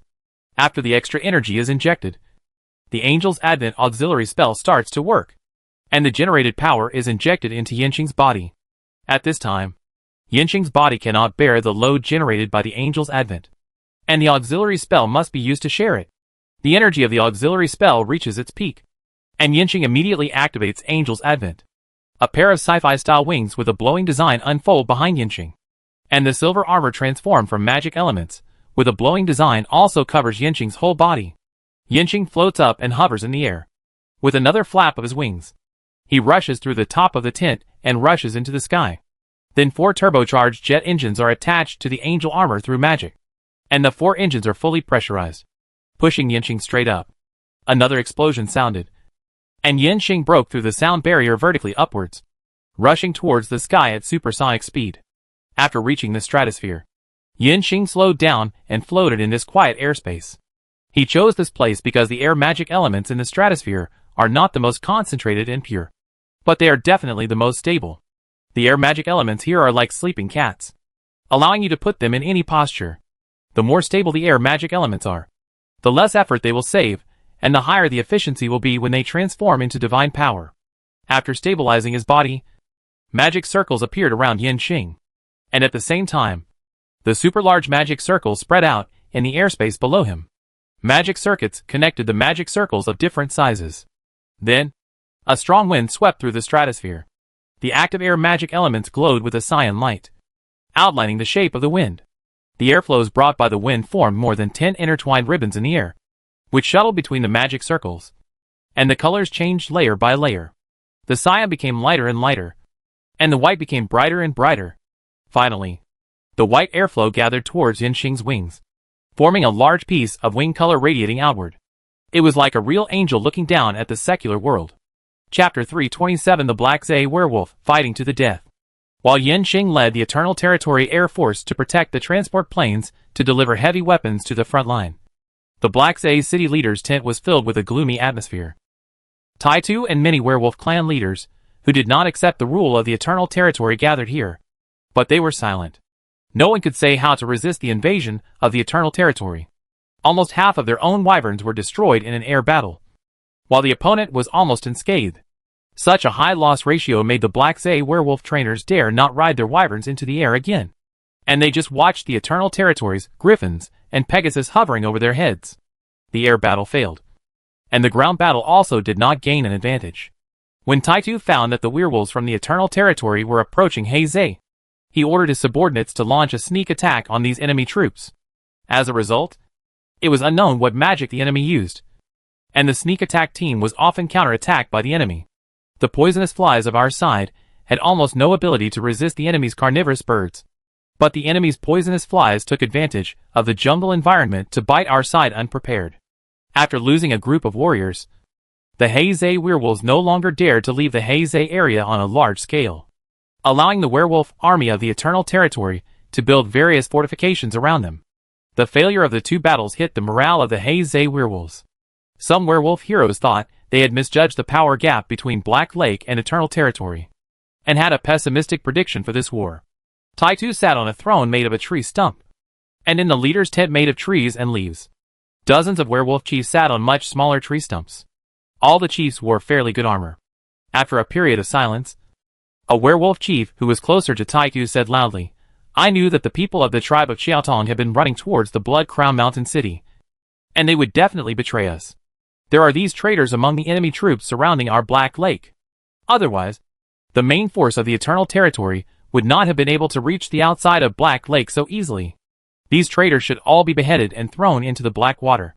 Another werewolf chief said, "We have long known that Whiptongue and the others betrayed us, but now is not the time to discuss how to deal with traitors. Chief Ironhead, we responded to your call, and came to Black Lake to fight against the Eternal Territory.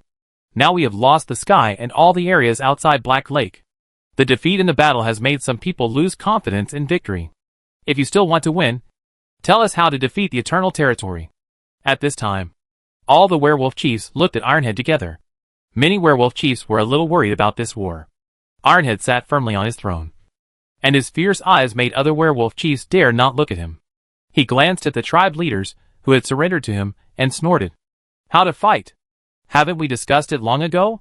The whole Thunder Swamp knows the strength of the Eternal Territory, and we have never thought of fighting the Eternal Territory outside the Black Swamp. What if we lose the sky? The dense jungle provides us with the best cover. Have you seen the Griffins and Pegasus of the Eternal Territory flying at low altitude? No, they dare not. The advantage in the air will not have much impact on the battle situation. As for the ground, the traps in the Black Swamp are more reliable than the walls of any city in the world. As long as we guard the limited narrow passages, no enemy can get close to the Black Swamp City. The war is a test of the courage and equipment of both armies. Werewolves are the best warriors in the world. We are fearless. Even if we encounter a dragon, werewolves dare to charge with flails. Our equipment is not much weaker than the main force of the Eternal Territory. Our wolf cubs also have steel flails, and we also have snake-skin bison, swamp monitors, poisonous flies, and wyverns. In this war, we don't need to defeat the Eternal Territory. All we do is hold them back. The red eyes and green tail of the lizardmen will not willingly surrender to the Eternal Territory. Those werewolves and lizardmen who are watching will definitely attack the Blood Crown Mountain City when they see that the Eternal Territory is not as strong as they imagined." At that time, the entire Thunder Swamp was the enemy of the Eternal Territory. No matter how strong they are, they will surely be drowned in the mud here. Ironhead's mobilization speech was passionate. The werewolf chiefs, who were a little confused by the beating, regained their confidence in victory. Yes, no matter how strong the air force of the Eternal Territory is, it can't play a big advantage in the dense forest. No matter how strong the ground force of the Eternal Territory is, it will be swallowed up without leaving any residue if it falls into the Black Swamp. The safe road to the Black Swamp is very narrow, and only a small number of troops are needed to defend it. And there are 40,000 wolf soldiers in the Black Swamp, and their weapons are not much worse than those of the Eternal Territory's army. Even if they fight hard inside the passage, the Eternal Territory will not be able to enter Heisei even if they fight for a year. Once the swamp werewolves and lizardmen lose their awe of the Eternal Territory, their greed for wealth will make them bolder. As long as one tribe attacks Blood Crown Mountain City, other tribes will definitely join the attack on Blood Crown Mountain City for looting. The Black Zay werewolves don't need to fight this war beautifully, as long as they don't let the Eternal Territory break in. The atmosphere in the leader's tent became lively again. The werewolf chiefs didn't believe that the Eternal Territory could easily break into Heisei, and they boasted that they would make the Eternal Territory's army shed every last drop of blood in Heisei. Morale returned. Taitu asked the werewolf chiefs to go back and restrain their soldiers, and not to give heads to the enemy easily. All warriors retreat to Heisei and wait for the attack of Yongyong Territory. The meeting of the werewolf chiefs in Heisei ended, and the werewolves in Heisei City made final preparations for the war. Taitu looked at the empty tents and suddenly asked the air beside him, "Is the sacrifice ceremony ready?" An old werewolf dressed in shaman costume appeared. His hair was gray, and he was leaning on a cane and bending over. "Respected chief, the sacrifice ceremony has been prepared, but we are not sure that we can awaken the nine-headed dragon under Heisei. After all, no one has ever succeeded." The answer of the shaman wolf made Taitu silent for a while, and he then asked, "Is there really a nine-headed dragon under Heisei?" "My lord, our tribe has lived in Heisei for generations, just to wake up the sleeping nine-headed dragon one day. Although our summoning rituals have failed, we can prove that there is indeed a nine-headed dragon under Heisei by obtaining the power of the nine-headed dragon through sacrifice. The nine-headed dragon under Heisei is Taita's last trump card. It's just that the patriarchs of the Heisei wolf tribe in successive generations have never succeeded in awakening the nine-headed dragon. Taitu doesn't have much hope for the success of the ritual, but being able to obtain the power of the nine-headed dragon from the ritual can also be regarded as adding a major variable to this war. Let the jackal shamans prepare the sacrifice ceremony, and I will use the power of the nine-headed dragon at any time. The longer a wolf lives, the jackal it is. Although the jackals don't have the power of the werewolves, they know the mysterious arts that the werewolves don't know." The shaman saluted Taitu and disappeared. Chapter 328 Prelude to the Offensive. The Black Zay werewolves prepare for battle. Yinxing has been staying in the frontline camp for the past 2 days, leading the Eternal Territory Air Force to control the airspace, while commanding the werewolf conscripts to transport the heavy weapons delivered to the designated locations. The entire preparation process was not disrupted by the Black Zay werewolves. They seemed to be prepared to defend the battlefield and not waste troops on the periphery. This made the various pre-war arrangements of the Eternal Territory more relaxed. The heavy firepower put into actual combat this time was mainly the 72mm rabbit hunting infantry gun developed and manufactured by the Eternal Territory itself. It weighs 246 kilograms and has a high explosive shell of 5 kilograms. It is light in weight and easy to move and deploy in the swamp area. For this battle, Yinxing brought all 124 newly produced rabbit hunting infantry guns to the Kurosawa battlefield, with 2,500 rounds of ammunition and 400 special magic shells. There were also 500 smoothbore guns that were previously produced to fire solid shells, with 20,000 rounds of spares. The longbow rocket developed by Choo Choo using a turbocharged engine can be fired intensively by a rocket launcher or by a single soldier rocket launcher. Due to production process problems, only 800 rounds were collected this time. In addition, a flying disc launcher developed by the Goblin and Choo Choo using the magic integration technology that had just achieved some results was also transported to the Kurosawa battlefield to experiment with the effect of this alchemical weapon. This flying disc launcher made of air alchemy magic can launch 5 magic flying discs with a diameter of 20 centimeters in 1 second. The flying disc with integrated alchemy magic can hover in a small range for 3 minutes.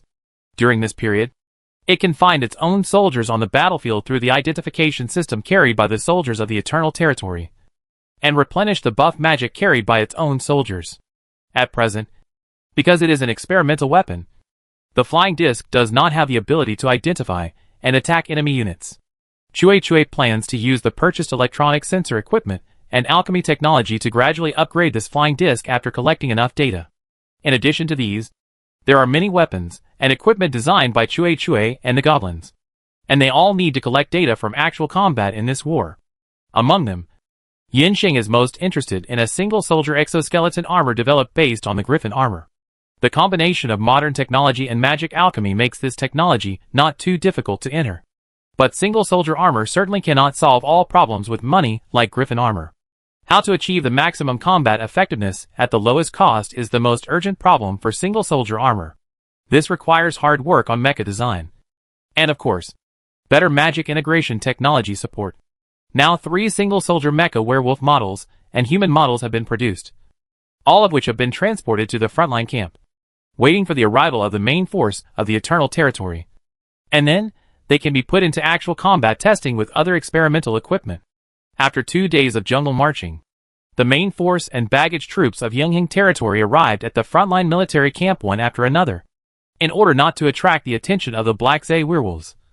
The whole army did not increase the number of stoves. The conscripts of the southern camp gave their share of ready-made meals to the main force of Yunhing Territory, and the conscripts and baggage workers all ate instant military rations. After half a day of rest to restore physical strength, the main forces of Yunhing Territory went to their respective offensive positions under the guidance of the conscripts according to the issued combat maps and combat tasks. 7 giant Beak Eagle transport planes were temporarily modified and took off from the Yunhing Territory airport fully loaded with aerial bombs. The 3 frontline military camps attacked 3 places to enter the internal roads of Black Zay, in order to guide the attacking troops to an accurate and safe route. Chue controlled the drone to spray a large number of timed smoke bombs on the attack route. The alchemical robot artillery took over the artillery position. The information and communication system linked all artillery positions with Chue's database through high-altitude communication drones. All areas that need artillery coverage are transmitted to the artillery position through data links. The artillery corrected the artillery firing angle according to the target distance and environmental parameters. The shells were pushed into the barrel. The artillery position was quiet, waiting for the artillery command. The Yonghangling infantry quietly arrived at the attack position through the communication trench, and they could see Heizei in front of them by lying behind the bunker. There are no animals or plants on the entire Black Marsh. Everything here will be corroded and swallowed by the black water below. Therefore, there is an open area with a width of 2 kilometers in front of the attack position, and opposite is a dense jungle and shrubs, where the Black Marsh werewolf defenders hide. The Eternal Territory infantry lurks under the bunker, and the subordinate commander leads the soldiers to carry ammunition boxes to distribute ammunition to the soldiers. The newly developed rifle of the Eternal Territory is a copy of the Mosin Nagant rifle, using 7.62 by 54 mm rifle bullets, with a magazine capacity of 5 rounds. The werewolf warriors and human infantrymen each have 10 rounds of bullets. The werewolf shooters and human shooters each have 20 rounds of bullets. In addition to carrying guns and ammunition, the werewolf warriors and human infantry still carried shields and weapons, ready to engage in close combat at any time. The cavalry of the Eternal Territory did not participate in the battle against the Black Zay werewolves. These mobile forces were deployed on the western and southern borders of the Eternal Territory to deal with possible emergencies. All the attacking forces arrived at their positions, and Yinxing led the Griffins and the Pegasus Knights of the Elves to take off. The Air Force of the Eternal Territory swaggered into the Black Zay airspace, facing the Eternal Territory Air Force that came several times a day. The Black Zay werewolves still did not send out their own Air Force. They felt that the air units in the Eternal Territory did not dare to lower their altitude, and would fly a few circles and go back as usual. But they don't know, this time is different. Yinxing said to all air personnel through the internal communication channel of the Air Force, "The general attack on the Kurosawa werewolf rebels will begin in 10 minutes. The first task of our Air Force is to cover the bombers to bomb enemy ground targets. The second task is to provide air support for friendly forces attacking on the ground and destroy the enemy's fortifications that have not been bombed. During the battle, if you find enemy air units, do not act alone, and immediately report to the battlefield liaison officer Chue, who will coordinate friendly forces to encircle and suppress enemy targets. Do you understand?" "I understand, sir." "Disperse and enter the airspace responsible for each unit. The Elf Squadron is on standby as the air reserve." The various units of the Eternal Territory Air Force spread out and expanded the controlled airspace to the entire designated battlefield. Time passed little by little. A roar gradually sounded over the quiet sky of Kurosawa. The sound became louder and louder. 7 Toucan bombers flew into Kurosawa from the southeast at an altitude of 500 meters. From the ground, it felt like they were flying close to their scalps. The Toucan bombers flew over the empty black water belt, and then turned to fly along the jungle on the inner edge of Kurosawa. There was no attack during the period. It seemed that the Kurosawa werewolves hiding in the jungle were all frightened by the unknown behemoth flying in the sky. The Toucan bombers continued to perform their mission procedures. Arriving above the bombing area, the belly hatch of the Megalosian bomber opened, and hundreds of kilograms of aerial bombs were dropped like eggs. The black bombs fell into the jungle below. The Eternal Infantry, who were far away in the offensive position, first felt the ground shaking violently, and then heard a landslide-like explosion from the opposite side. Then, they saw large tracts of tree branches mixed with large pieces of soil being thrown high. The weapons from the real world began to show their terrifying grandeur in the magic world. Chapter 329 Encircling Kurosawa City. From the air, the power of the aerial bomb was like dropping a boulder onto a calm surface of water. The trees and soil splashed like water, and a shockwave pushed out undulating waves in the upper layer of the jungle. The trees near the explosion area broke and fell outward in a fan shape. The thick smoke and fire rushed straight into the sky. The sound of the explosion was like thunder in the ears. 7 Megalosaurus bombers passed at a constant speed along the bombing route, leaving a series of huge pits in the jungle below. I don't know how many Kurosawa werewolves were killed by the bombing, how many were shocked to death, and how many were buried under the soil and broken wood that fell from the sky. During the entire bombing process, the Black Zay werewolf did not make any reaction. Looking down from the sky, there was no Black Zay werewolf activity, just like there was no garrison in the woods. After completing the bombing mission, the bombers climbed and turned, entering the route back to the Eternal Territory. The battlefield returned to silence. But this silence did not last long. Intensive roars and long whistles sounded from the artillery positions of the Eternal Territory, and shells of different sizes and models passed through the top of the black water area according to different trajectories. After falling into the opposite jungle, the explosion covered the entire edge of the jungle. Although this explosion was far less violent than the aerial bombs dropped by the giant beaked eagle just now, the density covered all the areas that were not covered by the aerial bombs. Moreover, unlike the giant beaked eagles that would return after dropping a wave of bombs, the artillery bombardment of the Eternal Territory was continuous and uninterrupted. Flying in the air, Yanxing finally saw the Black Zay werewolf garrison this time. These Black Zay werewolves, who wanted to fight to the death with the Eternal Territory in this area, after being bombed by bombers and artillery, completely lost their faith in fighting. They threw away their weapons and fled in the direction of Black Zay Chung with their hands and feet. Before being bombed, the Black Zay werewolves had never thought that they would be attacked in this way. In their cognition and the propaganda of the clan leaders, the army of the Eternal Territory used weapons similar to their own. This is called similar. They have steel monsters that can fly in the sky. The magic it releases can make the werewolves within dozens of meters disappear. What are those things that keep exploding around me? I don't see the enemy, and there are only a few people around me. How can I fight this battle? Even if I am as brave as a werewolf, my mentality will collapse instantly when I encounter a battle that can easily wipe me out. And I don't know where the attack comes from. Neither the werewolf warriors nor the werewolf trainers dare to stay in the jungle where explosions are everywhere. They fled madly. The defense line that the Iron Head Chief thought could be defended for a year was handed over to the enemy in less than 20 minutes. The artillery bombardment of the Eternal Territory continued, and extended shooting was carried out alternately. The smoke bombs preset on the safe passage exploded on time, and the colored smoke marked the path for the Eternal Territory's ground attack troops. It's time for the general attack.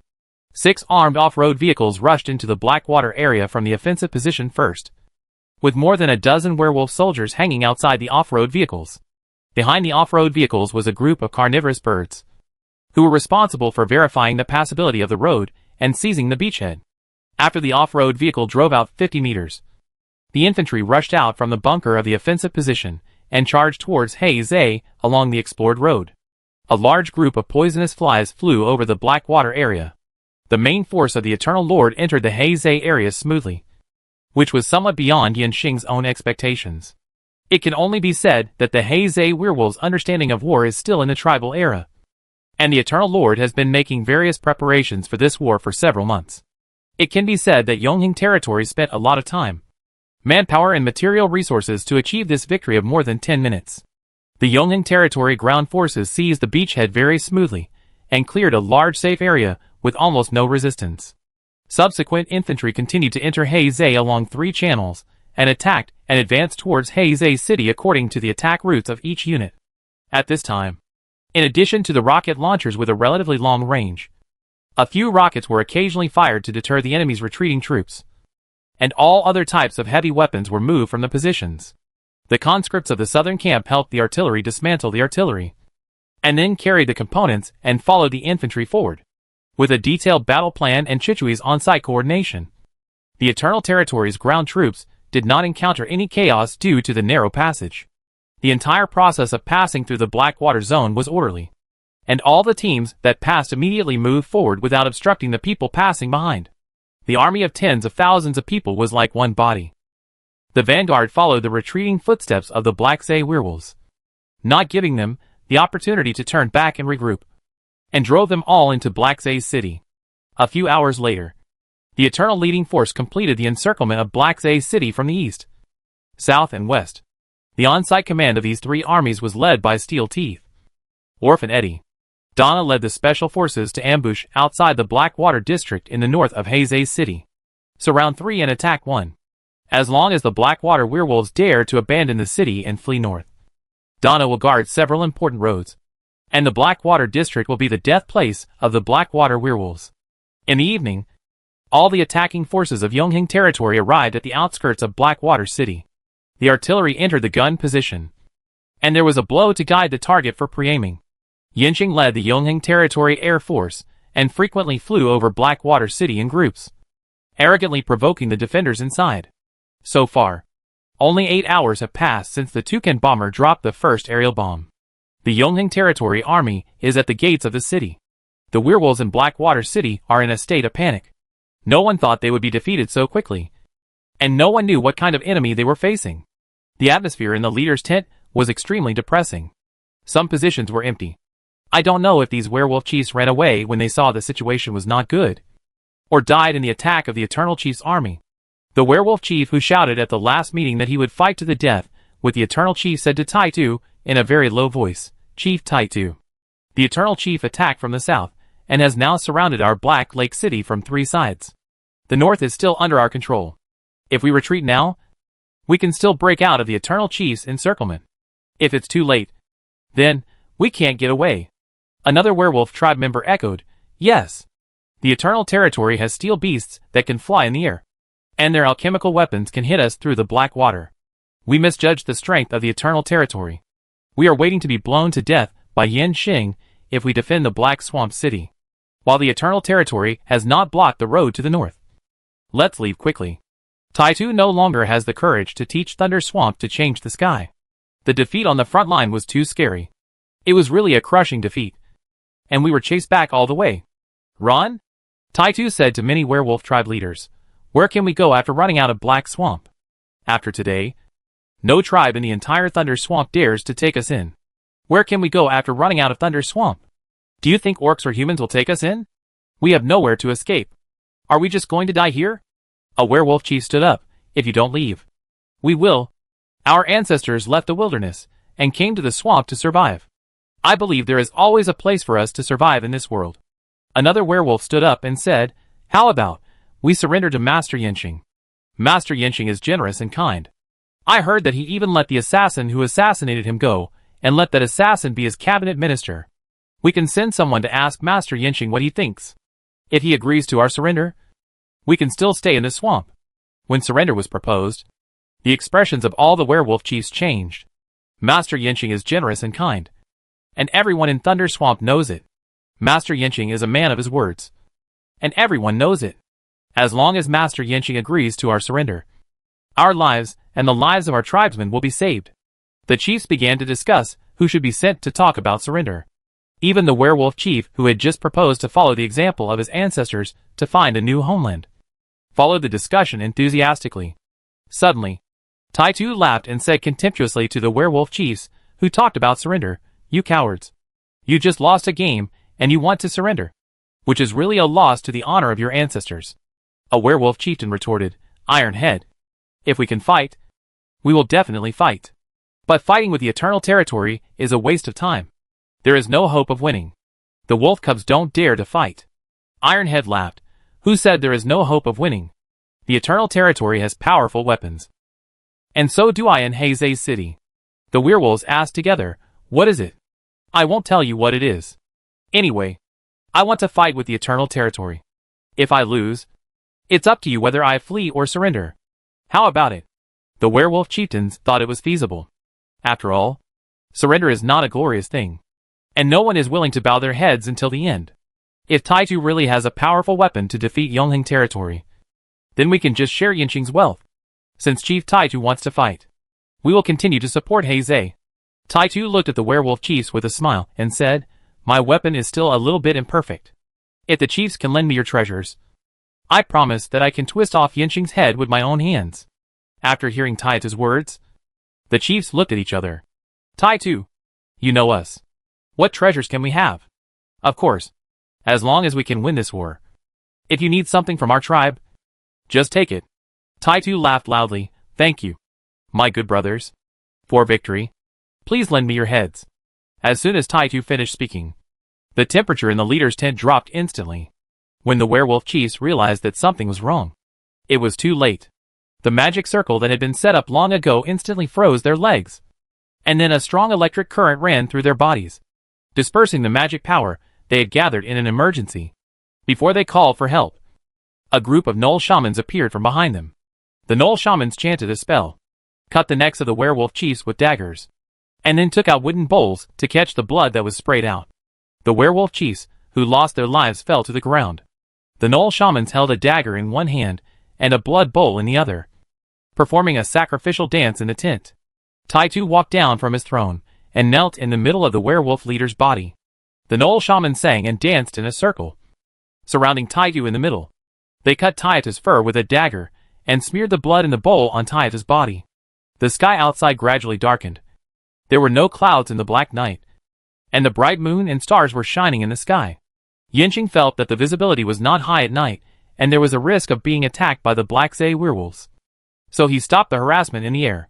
All members took turns to rest, and attacked Black Zay City again at dawn tomorrow.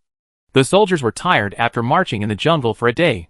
Since the Black Zay werewolves have been driven into the city, there is no need to attack overnight. Besides, Black Zay City is built like a maze by werewolves. It is difficult to provide artillery support at night, and people may fight against each other.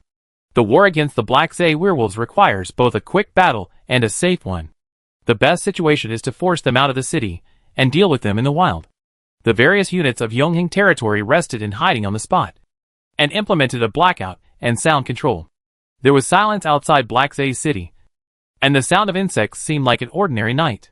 It was just that every half an hour, the artillery of Yongheng territory would conduct sporadic bombardment on Black Zay City for 10 minutes.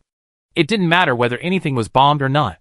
It would not let the defenders of Kurosawa City rest in peace, stress their nerves, and create favorable conditions for tomorrow's attack. When it was close to dawn, in the second half of the night, Yanqing also prepared a feast of aerial bombs for Kurosawa City. The Toucan bomber would bomb Kurosawa City twice, and then the artillery would fire all the remaining shells. During this period, the ground forces of the Eternal Territory had breakfast and enjoyed the fireworks. After the bombing, they would rush into Kurosawa City to eliminate the remaining enemies. In the battle, the plan was perfect. Yanqing slept peacefully, ready to lead the army to a decisive battle the next day. But when he was sleeping soundly, he was woken up by the orderly. Master! Master! Something big seems to have happened in Kurosawa City. Yanqing opened his eyes and heard a mess in the nearby Heisei City, with various explosions coming one after another. It sounded like it was not the artillery bombing. Yanqing rushed out of the tent and looked at Heisei City. Behind a low curtain wall, flames shot up to the sky, and in the reflection of the flames, an extremely huge figure was wreaking havoc inside. Some Blackwater werewolves rushed out of the city, but when they approached the Yongheng territory position, they were all knocked to the ground by volleys. Go! Notify the air combat personnel to take off. Yanqing gave orders to the orderly, and then contacted Chui. What happened? What is inside Heisei City? Master, you are awake. I was just about to inform you. Take a look at the scene inside Heisei City first. Chue pulled up the drone footage of Kurosawa Castle. The city was in chaos. The culprit was a werewolf with 3 heads and 6 arms. He was 5 meters tall, and his body was covered with blood-red scales. 3 heads. 1 head spewed flames. 1 head spewed highly corrosive black water, and the middle head roared. And the wind blades cut all the buildings and werewolves in front into pieces. What is this? Why isn't it in the intelligence? Chapter 330 The First Fight. Master, I'm sorry. Chue had a pair of rabbit ears on his head, which drooped down. I really didn't notice. Yanxing did not pursue Chue's omissions in the investigation. Tai Tu had been operating in Heisei for so long, so it was nothing to hide some secret combat power. Now, how to get rid of this 3-headed and 6-armed werewolf is the most important thing. Watching the 3-headed werewolf destroying the buildings blocking the way while walking towards the Yongheng territory's offensive position, Yanxing asked Chue, when will the Toucan bomber arrive? After Chue verified the location of the Toucan bomber group, he replied, Master, the Toucan bomber will arrive in 20 minutes. The armored griffins are escorting the bombers. If they speed up, they are expected to arrive in 10 minutes. 20 minutes? Yanxing looked at the 3-headed werewolf in the video. It is about to rush out of Heisei City. Once he rushes into the Eternal Territory, the Toucan bomber can't drop bombs at will. We must stop this guy in Heisei City until the bombers arrive. The armored griffins continue to protect the bombers. We can deal with this guy. Let the artillery fire all the shells at the 3-headed werewolf. Tell Orf, Steel Teeth, and Eddie to organize the death squad to carry rocket launchers and shoot close. Yanxing looked at the sky. Under the moonlight, griffins and elven Pegasus rose into the air and gathered one after another. The fully armed baby Ma Feiying came to Yanxing's side. Yanxing turned over and jumped onto the horse's back. After the armor and saddle were fixed, he rode the horse into the air.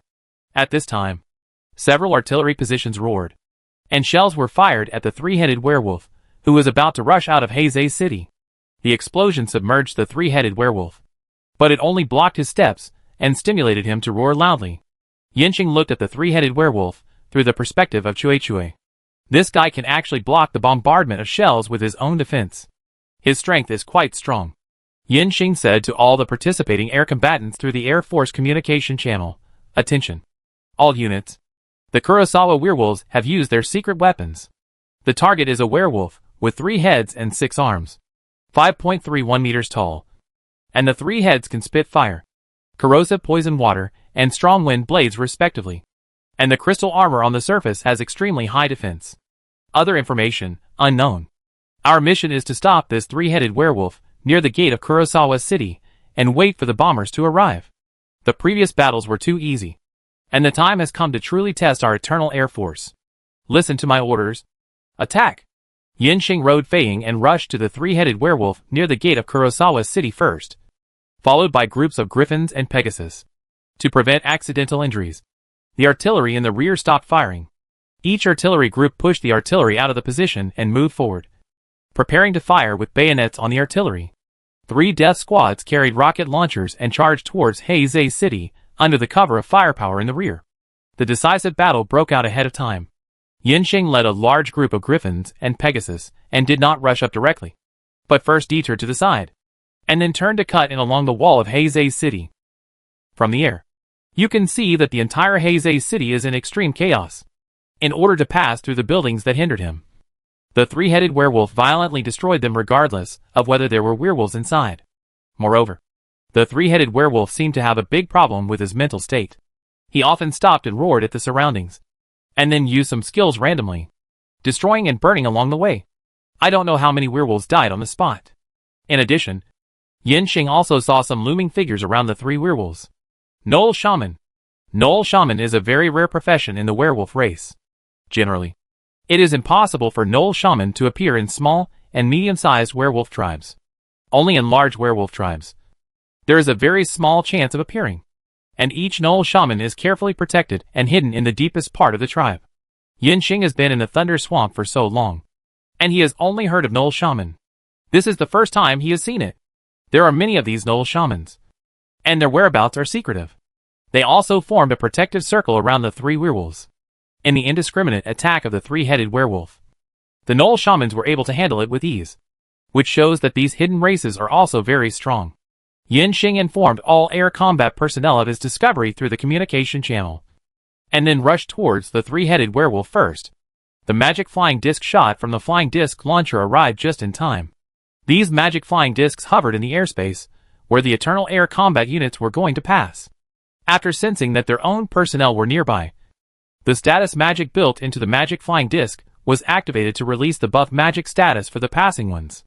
This weapon can be used on the battlefield to save the magic power of the frontline heroes and replenish the magic power for the fighting personnel in time.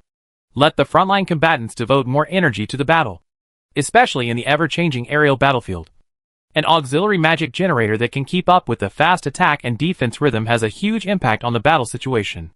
The process of state blessing did not cause the Eternal Leader flight formation to have a rhythm dislocation. Yinxing led the air combat unit through the magic flying disc coverage area, increased the inward angle to lower the flight altitude, and approached the three-headed werewolf below from the side. When the jackals found the aerial threat coming, they all disappeared. Yinxing, who originally wanted to clear the monsters first, lost the target he locked. The aerial unit entered the attack route.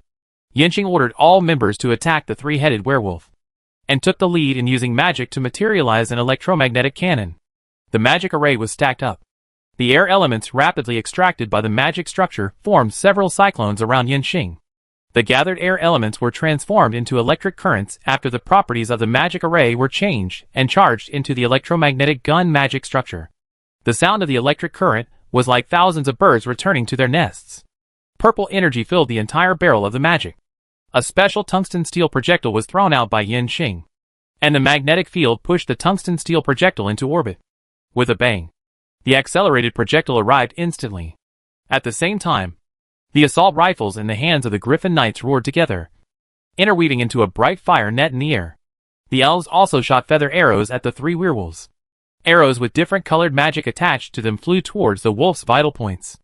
However, although the three-headed werewolf was a little unconscious, he had a strong fighting instinct. Sensing the danger, he waved his wolf claws and set up several layers of magic shields around himself. The airflow was swirling, and sand and gravel were flying into the sky. All the attacks shot at him were blocked outside. Even the electromagnetic cannon fired by Yinxing only penetrated 3 layers of magic shields, and did not hurt the three-headed werewolf's body. Is it so hard? Yinxing realized that this monster was much stronger than he expected. After the Griffin Knights emptied a drum, they prepared to change the bullets and shoot again. The three-headed wolf man's counterattack time was very accurate. A tornado took shape instantly with his roar, and the wind body expanded rapidly, smashing the surrounding buildings and rolling them into the air. The chaotic airflow made all the low-flying griffins and Pegasus lose their normal flying posture. They flapped their wings hard to leave the wind area, but were pulled in by the wind little by little. The three-headed wolf raised his head and roared like a long laugh. This is the power of the ultimate creature, the nine-headed dragon. And it is only a little bit. The wind is getting stronger and stronger, like a shackle, tightly holding the wings of the griffins and Pegasus. And the rollwood is getting closer and closer to them. The heroes put up their shields and used spells to reduce air magic damage to try their best to get their flying mounts out of the wind zone. But they still couldn't get rid of the tornado. Yinxing rode Feiying around the outer wind wall of the tornado. The turbulence had a much weaker impact on Feiying than on the griffin and Pegasus. He observed the airflow of the tornado, and sensed the movement of the air magic elements inside. At a certain moment, he swung his sword and slashed a wind blade at the wind wall of the tornado. And the wind wall of the tornado was cut open by this blow. Feiying immediately activated the acceleration magic and supercharged engine, and drilled in at the moment the gap closed. Just after entering, a wooden roof was smashed over with the airflow. Yinxing extracted the air element from the tornado to create a wind wall, smashing the wooden roof, and then urged Feiying to run towards the center of the tornado. The airflow weakened in the middle. Yinxing asked Chichui to create a reverse tornado here, and when the wind just started to turn, he rode Feiying to dive towards the 3 werewolves directly below. He put away the Sword of Glory and simultaneously materialized 2 electromagnetic cannons with both hands. The muzzles were aimed at the wolf head of the werewolf that released air magic. Bang! Bang! The 2 electromagnetic cannons fired shells at the same time, shattering layers of magic shields. The two shells hit the wolf head with air attributes. Although they did not penetrate the crystal armor on the wolf head in the end, they also hit the wolf head and made it whine. The air magic was interrupted, and the reverse tornado released by Chui expanded, dispersing the tornado released by the werewolf from the inside. The griffin and Pegasus that escaped immediately climbed up to avoid it. Yanqing was left alone to fight the three werewolves. He spread out an electric field with a diameter of 10 meters, absorbing the surrounding air elements and converting them into electrical energy. The abundant electricity turned the electric field into a blue light ball filled with electric arcs. Yanqing rode on Feiying and stood in the middle of the blue light ball, looking down at the three werewolves at a height of 50 meters from the ground. The three werewolves stood in the ruins flattened by the tornado, and the three heads roared at Yanqing in the air. At this time, large pieces of red blood floated up from the cracks in various parts of the ruins. The blood gathered towards the three werewolves and attached to the blood-red crystal armor on their bodies. The roar of the three werewolves became painful. He struggled, and the crystal armor on his body split from the middle, and new crystal armor grew out from inside. The werewolf's body size grew larger, and his height continued to surge upward. Yanqing asked Chui, "What happened? This guy was already strong enough just now. How can he continue to become stronger? Does this conform to the principles of magic?" "Master, Chui is releasing elemental perception to analyze the flow of surrounding elements." "Master, not good." Chui's voice became nervous. The whole Heizei city is actually an altar. In Yanqing's consciousness, Chui presented what he saw through elemental perception through virtual imaging. The magic elements in the entire Heizei city can be said to be very active. By checking their flow and connecting them through magic principles, a large altar that has been activated can be seen covering the entire Heizei city. There is such a large altar here, which must not be a good thing. Chui retrieved all the spells related to sacrifice in the database, and then compared and analyzed the altars in Heizei city. After reasoning and supplementation, the altar model in Heizei city became clearer and more complete. Chui's voice became more serious. "Master, there should be an extremely powerful creature under Kurosawa. The altar below is to exchange power from this creature by sacrificing living beings. This three-headed werewolf is the product of the exchange of power. He just killed all the way here, and killed countless werewolves here. All the creatures that died in Kurosawa city will be sacrificed. The more dead creatures, the stronger this three-headed werewolf will be." Yanqing didn't expect that the war that was expected to be easy would have such a big pit waiting for him. Sure enough, all magical creatures should not be underestimated. To be able to survive in this world, they must have the capital to survive. Yanqing asked Chui, "This guy is so tough that the electromagnetic cannon can't do anything to him. How should we fight him?" "Master, the first plan I give is not to fight this three-headed werewolf head-on, but to wait for the bombers to arrive. You just hit the three-headed werewolf, and from his reaction, it can be seen that his defense is all on the crystal armor on the surface. Although the inside has also been strengthened, he can feel the severe pain, which means that it can be destroyed, and the power obtained by this sacrifice will have great side effects. As long as time is delayed and high-yield bombs are continuously bombed, he should be able to be shocked to death." Yanqing said, "Time can be delayed, but he can't be allowed to move around freely. If he kills more werewolves, I don't know how strong he can be. Even if he stops killing werewolves and rushes out of the city, my army will inevitably suffer heavy losses." "What is the second plan?" The plan Chui gave was too negative. Under Yanqing's questioning, Chui took out the second plan. "Master, you can use the angel to confine the three werewolves in this area. It prevents him from getting new sacrifices and endangering your army, and keeps the bombers arriving. But you will be in a very dangerous situation. After all, this is a strong enemy we have never encountered before. He is really strong. So strong. I don't have the confidence to protect your safety." Yanqing smiled easily. "Chui, our opponent this time is just using borrowed power. If I don't even have the courage to face him, what should I do when the thing that lends him power comes out? I believe in you very much. You are a unique existence in this world, and you have an upper limit that this world cannot understand. Show your ability to burn yourself down. Your master. I also have the faith to fight to the death. I think we can win. I believe in you. Do you believe in me?" There was a fire burning in Chui's eyes. She changed into the clothes she wore when she first met Yanqing, and answered firmly, "I believe in you. Master, let's defeat this monster together." Chapter 331 Power. Yinxing and Chuichu communicated through consciousness in an instant, facing a strong enemy that he had never encountered before. Since he had decided to fight, he would show his strongest ability. It was a good opportunity to test his current strength here. In a short time, the height of the three-headed werewolf soared to 10 meters. As he roared, the violent airflow spread. The crystal armor on his body emitted a strange red light. Yinxing unfastened the lock on the armor, detached from Feiying, and drove it away. This level of battle was not something it could participate in now. The magic circle unfolded in the airspace behind him, and the gathered electrical energy intertwined into a pair of angel wings behind him. The purple electric light turned white. The holy light expanded outward, and there seemed to be a faint hymn in the space. Yinxing, who entered the state of angel advent, took out the sword of glory from the god-given space, and the holy power dyed the sword body golden. Even the silver armor on his body also showed a platinum color. Pray, with the blessing of the holy power, the knight's combat skills condensed a suspended holy ring above Yinxing's head. The holy ring continuously blessed Yinxing with this state skill that fully enhanced the knight's combat power. Then, passion, calm, courage, rays of light rotated along the outer wall of the holy ring, and after being enhanced by the holy power, they were blessed to Yinxing. Yinxing, who was in full power, illuminated the entire city gate area like a sun. The roar of the three werewolves below gradually stopped. No new blood floated around him, and this sacrifice enhancement came to an end. The three werewolves looked up at Yinxing, and then jumped high. He waved his claws vigorously, like a basketball star stealing the basketball in the air. Yinxing dodged the attack nimbly, but the three werewolves still had 5 hands and 3 heads, and when they rushed to the high point and were about to fall, they stepped on the released air barrier with all their strength. The three werewolves' figure rose again, and after stepping on another air barrier, they turned and moved horizontally. His claws extended 1/2 meter long hook blades, and he grabbed Yinxing in turn. His head spewed wind blades, poisonous water, and fireballs to block the space for Yinxing to dodge upwards and around.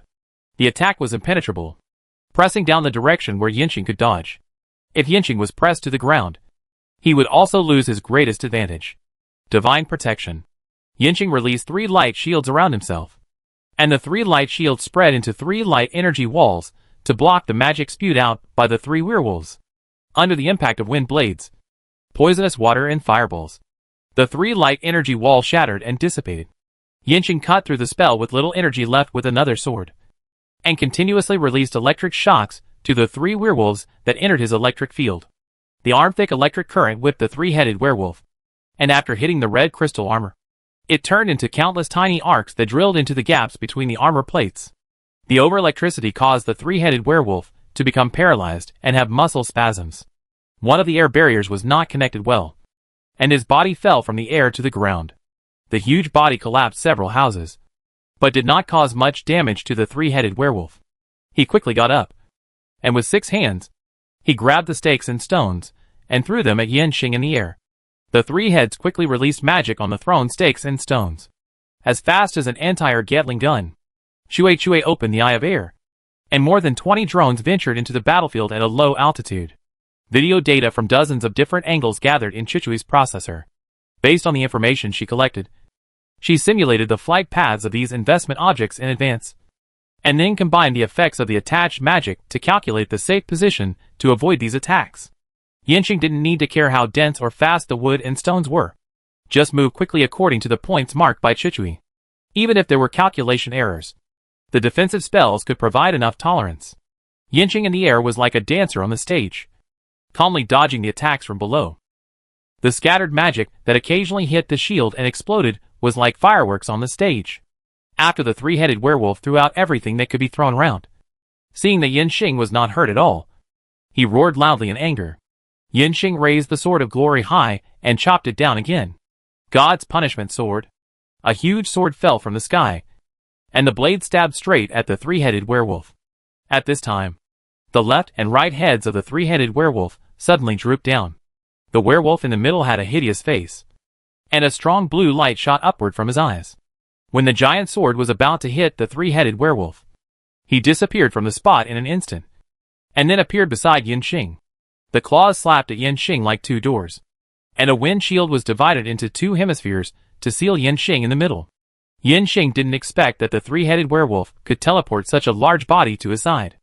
At the moment when the three-headed werewolf's claws and wind shield were about to close, Yinxing triggered a magic explosion in his electric field. The air pressure suddenly increased, and Yinxing barely escaped from between the claws and wind shield of the three wolf heads like a cannonball. Master, the three-headed werewolf is now concentrating all its magic power on the wind head in the middle, and the other two heads are temporarily in a dormant state. Teleportation is a high-level space magic of the air system. It is also a big burden for the three-headed werewolf to teleport such a large body. Yinxing, who escaped from the attack, stabilized his body first, but the three-headed werewolf teleported behind him again. Yinxing once again narrowly evaded the attack of the three-headed werewolf and urgently asked Cui, "He moves faster than me, and my only advantage is gone. Do you have a way to deal with it?" In Yinxing's consciousness space, Cui sat in front of the computer desk, surrounded by display screens. Her fingers were tapping on the keyboard at an invisible speed, and the screens of code were scrolling up. "Master, space movement must establish a space anchor point in advance. I am now collecting the flow of magic caused by the enemy's teleportation, and then cracking the teleportation magic used by the enemy. Master, now all my computing power is used to crack the teleportation magic, and I can no longer provide you with magic assistance. Please be careful. Master, space magic is a very advanced magic, and only master-level spellcasting professions can use this kind of magic. Although Cui has obtained some information about space magic through learning and collection, he has not yet been able to analyze and construct a space magic framework model." And the three-headed werewolf in front of him, although he has obtained the strength equivalent to that of a master-level hero through the sacrifice ceremony, it is still a bit difficult for him to use space magic. When using space teleportation, too many obvious traces of magic flow are left. Cui's information processing ability can optimize the collected fuzzy data to make the magic structure clear. The more times the three-headed werewolf uses teleportation, the more information can be referenced. Through repeated optimization and error correction, the teleportation magic can be cracked. It is just necessary to collect the flow of magic that fills the entire space, and then filter and analyze it, which will take up most of Cui's processing space. During this period, Yinxing will have to face this powerful enemy alone without Cui's assistance. Yinxing materialized a turbojet engine on his armor, and moved irregularly at full power to avoid the teleportation attack of the three-headed werewolf. At the same time, he said to Cui, "We must crack this monster's teleportation ability. Otherwise, even if the bomber arrives, it will not be able to bomb him. You concentrate on your work. I am not fighting alone either." Yinxing accelerated sideways and narrowly avoided a teleportation attack by the three-headed werewolf, then rapidly descended in altitude, bringing the three-headed werewolf closer to the ground. At this time, all the Kurosawa werewolf defenders had escaped from the city gate area. The Yongan territory soldiers carrying rocket launchers climbed onto the wooden city wall and pointed their guns at the three-headed werewolves in the air. After a brief rest, the Yongan territory air force formed a straight attack formation and dived towards the battlefield. Yinxing was not so arrogant that he thought he could fight the three-headed werewolf with the strength of a master hero alone without the assistance of Cui. Since the support was in place, he relied on the support of his own army to buy time for Cui to crack the teleportation magic. Yinxing descended his altitude, and the three werewolves followed closely. He dived headfirst toward Yinxing's back, and after the space anchor point was established and locked, he instantly disappeared from his original position and appeared beside Yinxing. After dodging several teleportation attacks, Yinxing also gained some experience. He released an electric field, which was equivalent to a small domain of his, in a space with a diameter of 10 meters. The appearance of the space anchor point always caused a slight change, even if the time interval between the appearance of the space anchor point and the transmission of the three werewolves was very, very short. It was much better than not knowing. Upon noticing the appearance of the space anchor point, Yinxing immediately made a large-scale evasive action, and at the same time released the prepared defensive magic in the direction of the space anchor point. There is also a time difference between the three-headed werewolf teleporting and launching an attack. By dodging in advance and adding defensive magic, Yinxing successfully avoided the attack of the three-headed werewolf again. It was so exciting. After an attack failed, the three-headed werewolf rebuilt the teleportation magic structure and solved the changing spatial coordinates. During the magic CD, the Eternal Leader soldiers waiting on the city wall fired rockets at the three-headed werewolf together. Longbow rockets are a multi-purpose ammunition developed by Choo Choo based on turbocharged engine technology. The feature is that it is easy to use and very suitable for attacking complex terrains. And there is no tail flame and no loud noise, which makes the gunner safer and makes it difficult for the enemy to defend. Dozens of longbow rockets were fired at the same time, and the specially designed one-shot engines were fully powered. The backward jet of air pushed the missile body towards the three-headed werewolf. The bullet hit the magic shield and caused a violent explosion. The three-headed werewolf concentrated its magic power on teleportation, and the strength of the magic shield was not as high as at the beginning. Explosion after explosion shattered layers of shields, and the flames advanced, and finally more than 10 hit the body of the three-headed werewolf. The explosion submerged the three-headed werewolf. However, after the smoke and dust dispersed, it still could not destroy his crystal armor. But Yanqing did not expect that such a powerful rocket could hurt the three-headed werewolf. It would be very helpful if the impact of the explosion could hinder him for a little time. The Air Force rushed in at the right time. This time, the Griffin Knights did not use rifles to fire, but released control magic together with the elves. The magic beams wrapped around the three-headed werewolf, and the vines spreading from the ground stretched out to grab the three-headed werewolf's feet. Freezing, blinding, fog, all the magic that could interfere with the three-headed werewolf. But they were all directed at him. Even though the magic resistance and strength of the three-headed werewolf made these magics ineffective. But just like the previous round of rocket artillery salvos, it would be helpful to delay a little time. The support of his own army finally gave Yanqing time to breathe. Just now, Yanqing really held his breath and dodged, fearing that breathing would make him unable to notice the fleeting space anchor point. Magic flying discs appeared around Yanqing, replenishing his status magic, and he also used his skills to bless the holy ring on his head. His strength returned to the peak, and he felt that his whole body was full of endless power. When the three werewolves were about to attack the infantry and air knights, Yanqing started instantly. The long sword in his hand stabbed forward, and the whole person turned into a spear. Electric current and holy light sprayed backwards, and the tip of the sword even had a refraction distortion that penetrated the space. At the same time, 5 lightning bolts shot out from the electric field, whipping up and down at the three werewolves. The three werewolves were forced to give up attacking the little fly. His other 2 heads opened their eyes at the same time. The sea of fire steamed, and black water poured down on Yanqing like rain. Just as the black rain and the sea of fire enveloped Yanqing, his body disappeared from the spot. Then he appeared at the other end of the lightning he released. Yanqing continued his momentum, and the long sword blessed by magic and divine power stabbed the three werewolves from behind. The sword pierced through the red crystal armor, but the so-called back was actually the chest of another wolf head. The long sword did not penetrate too deep, and the wolf claws grabbed Yanqing, and the 2 wolf heads on the left and right crossed and spewed black water and flames. Yanqing could only draw his sword, and appeared in the airspace 20 meters away after a flash of lightning.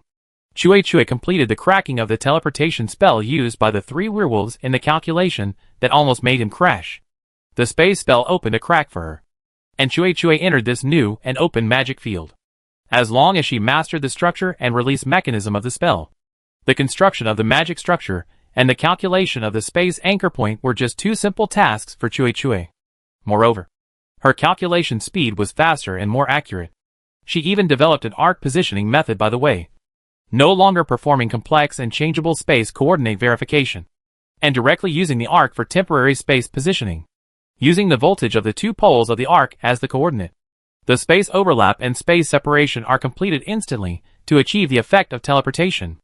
The advantages are saving time and magic power, short CD time, and high operability. The disadvantage is that the teleportation distance is short, due to the coverage of the electric field. The maximum distance cannot exceed twice the diameter of the electric field released by Yanqing. Of course, this disadvantage can be compensated by the normal teleportation release steps. Chui shook his hand as if it was cramped, and explained his cracking results to Yanqing. The roar of a bomber came from the sky in the distance. Chapter 332 Bomb Justice. Holding the Sword of Glory, Yanqing stretched his wings and floated in the air. The eastern sky was pale, and 7 huge figures approached quickly under the starlight. The roar became louder and louder. The flames spread all over Heizei City, indicating the direction of the bomber's flight. The 3-headed werewolf standing in the ruins faced Yanqing without rushing to attack, and his eyes showed sobriety. Your strength surprises me, both your strength and your army. Ironhead? Yanqing recognized the voice of Ironhead. I didn't expect it to be you. Your sacrifice was so powerful that you probably won't live long. It's not too late for you to surrender now. I don't have the intention to kill you all. The air combat units and the soldiers who had fired rockets retreated under Yanqing's order. The bombs dropped down without distinguishing between friend and foe. Yanqing held on to his last hope to persuade Taitu to surrender. The losses in this civil war were all his own. Taitu smiled and said, "Today, only you die. Or I die." The werewolves have just recovered their vitality after migrating into the Thunder Swamp for so long. Only by staying in the swamp and not interfering in the disputes outside can the werewolves continue to exist. If you are allowed to rule the werewolves, you will inevitably bring the werewolves into danger of extinction. The werewolves did not compete with the humans, orcs, and elves for the strength and population of the Windy Highlands. I will never let the werewolves disappear because of you. Even if I die, I will never do that. Yanqing didn't expect that Taitu's reason for opposing him was this. Yes, the werewolves were almost extinct after leaving the wilderness, and finally entered the swamp to survive. After so many years of reproduction and adaptation to the swamp, the werewolves finally recovered a little. But compared with the heyday of the past, it is still insignificant. The big forces fight. Their respective foundations and population bases allow them to make mistakes and fail. But the werewolves don't have the capital to fail. If they lose once, the race may be gone. Taitu can see that the Eternal Territory has so much wealth, and it will definitely not be willing to live in the Thunder Swamp. Once a werewolf is caught up in the fight in the Thunder Swamp, his fate is no longer under his control. Yanqing shook his head and laughed. I don't know if you say that because you are stupid, or because you are unwilling to respect me as your king. There should be more stupid factors. You have been in the swamp for a long time, and you only see the small piece of sky exposed between the branches. You have forgotten how vast the wilderness was when the werewolves ran. I don't know what the outside world looks like now. I shouldn't say this to you, and I don't have time to help you change your pedantry and stubbornness. If you are just unwilling to lose your current power, I can still accept you. But if you have this kind of thought, your demise will be the best for the werewolf race. I will no longer accept your surrender. Taitu roared loudly, then let's fight. Yanqing released a light shield around him. He wanted to confine Taitu in the bombing area when the bombing began. At this time, in his mind, this war is no longer a struggle for the transfer of power between the old and new swamp werewolves. It is a cleansing of those who are satisfied with the status quo and just want to survive in the swamp. Werewolves can regard the swamp as their home, but they must have the courage to go out and let their footsteps spread all over the world. If the werewolves dare not even leave the swamp, the so-called bravery is cowardice. One day, they will perish together with the swamp.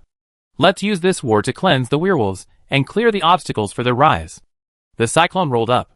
A large amount of air magic elements were drawn into the electric field released by Yanqing, and the purple in the electric field turned from light to dark. Even Yanqing's angel wings were attached with extremely high concentrations of electric energy, and there was an electric energy crystal on the outer layer of the wings. Electric arcs ran around in the electric field, and various electrode reactions appeared within a distance of 30 meters. Gradually, Yanqing's body became blurred. He swayed at a high frequency, separating several overlapping figures. At a certain moment, the electric light was strong. Yanqing instantly transformed into 4 phantoms, surrounding the 3-headed and 6-armed iron head in the middle from 4 angles. Chui entered the crazy calculation mode again. Compared with the absolute energy value, Yanqing's current magic power barely reached the top of the primary level and the early intermediate level. It is far inferior to Taitu, who obtained the equivalent of master-level magic power through sacrifice. If Yanqing wants to limit Taitu, he must rely on calculating the use of every bit of magic power to exert several times, dozens of times, or even dozens of times the efficiency. If the opponent is really a serious master-level hero, Yanqing may not dare to play like this. Taitu has power that is inconsistent with his own, and he certainly cannot use this power effectively. Otherwise Chui would not be so easily able to crack the teleportation skill. As one gains, the other loses. Yanqing, who has a powerful weapon, uses his ultimate move. At this time, Chui uses the space magic he has just mastered, using voltage to mark the surrounding space coordinates. Then use these marks to locate 4 stable space anchor points. Finally, through his powerful computing ability, The space anchor points are between overlap and separation. This allows Yanxing to be in 4 space positions at the same time. If it is a mage who is just learning space magic, he will never dare to use space magic so dangerously. Even an experienced space mage would not dare to take the risk of his body being cut by space due to an error in anchor point calculation. Chue's ability is large data processing capacity and accurate data verification results, with the energy support from the electric field.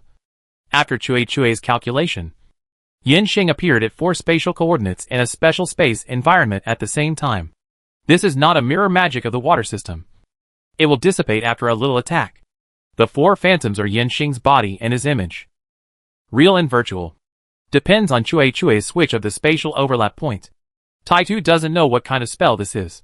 The 4 Yanxings with electric fields pressed on the 4 corners from above. And there were arcs flashing around him. He didn't know which one was Yanxing's body. And the 3 heads randomly released spells in the air.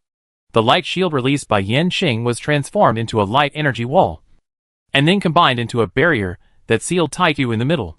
He stood in the air with a sword in the form of an angel, pouring all his energy into the light energy wall without reservation. Taitu's attack power was too strong, and every attack hit the light energy wall with golden light.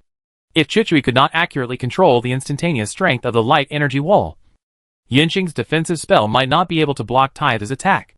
Seeing that the spell could not break this layer of defense wall, Taitu directly used the power of his body to hit it. The light wall was deformed by the collision, and the luster was dim and almost disappeared. It was too difficult for Yanxing to restrict Taitu. Fortunately, the speed of the Toucan bomber was fast enough. After Yanxing bought less than a minute, 7 Toucan bombers finally flew over Heizei City.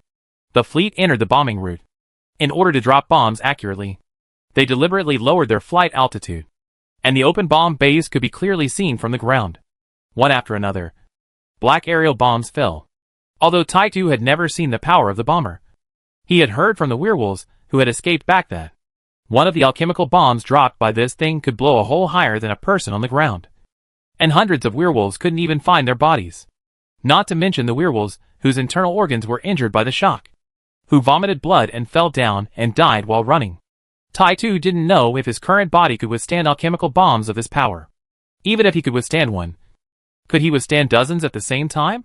Taitu used all his strength to smash the light energy wall released by Yanxing. And then his 2 heads drooped down, and the eyes of the wolf head with air attribute shone brightly. He wanted to use teleportation to leave here before these alchemical bombs fell. But the teleportation failed. What happened? Taitu looked at Yanxing in the air, and knew that he must be interfering with the space. And what he saw was that 4 Yanxings rushed towards him from 4 directions at the same time. The long sword stabbed straight, and the body shape kept changing position with the arc. Just after being pierced by a sword, Taitu did not dare to be stabbed by these 4 swords at the same time. But how should he dodge? Unable to use teleportation, Taitu felt that his body was so clumsy now. For swords approached, and a bomb bigger than a person was right above his head. Ironhead, who had no way to avoid it, urgently woke up the other 2 heads and released all the defensive magic he could use. A multi-layer defense shield covered Ironhead in the middle. He could feel the sword was piercing the outermost shield, and the alchemical bomb fell through the broken shield. Then the shield was pierced for the second time. At this time, Yanxing was actually breaking the shield for the alchemical bomb. Is he not going to die? At this time, Yanxing was indeed breaking the shield for the alchemical bomb. This one-time attack, of course, must exert its maximum power. At the same time, Chuichu also used magic to pull the bombs at close range to make them explode more accurately. After breaking through 3 shields in succession, Chuchui keenly felt that the momentum had dropped significantly. Before Yanxing could react, Chuchui controlled and swung out a long arc. The arc passed through the gap of the alchemical bomb, and after disappearing, Yanxing, who had recovered from the 4th level of distraction, appeared at the other end of the arc. At this time, the first aerial bomb hit. At the moment when the bomb body just cracked and the energy inside had not been released, Chuchui once again swung out a long arc, bringing Yanxing to a higher airspace.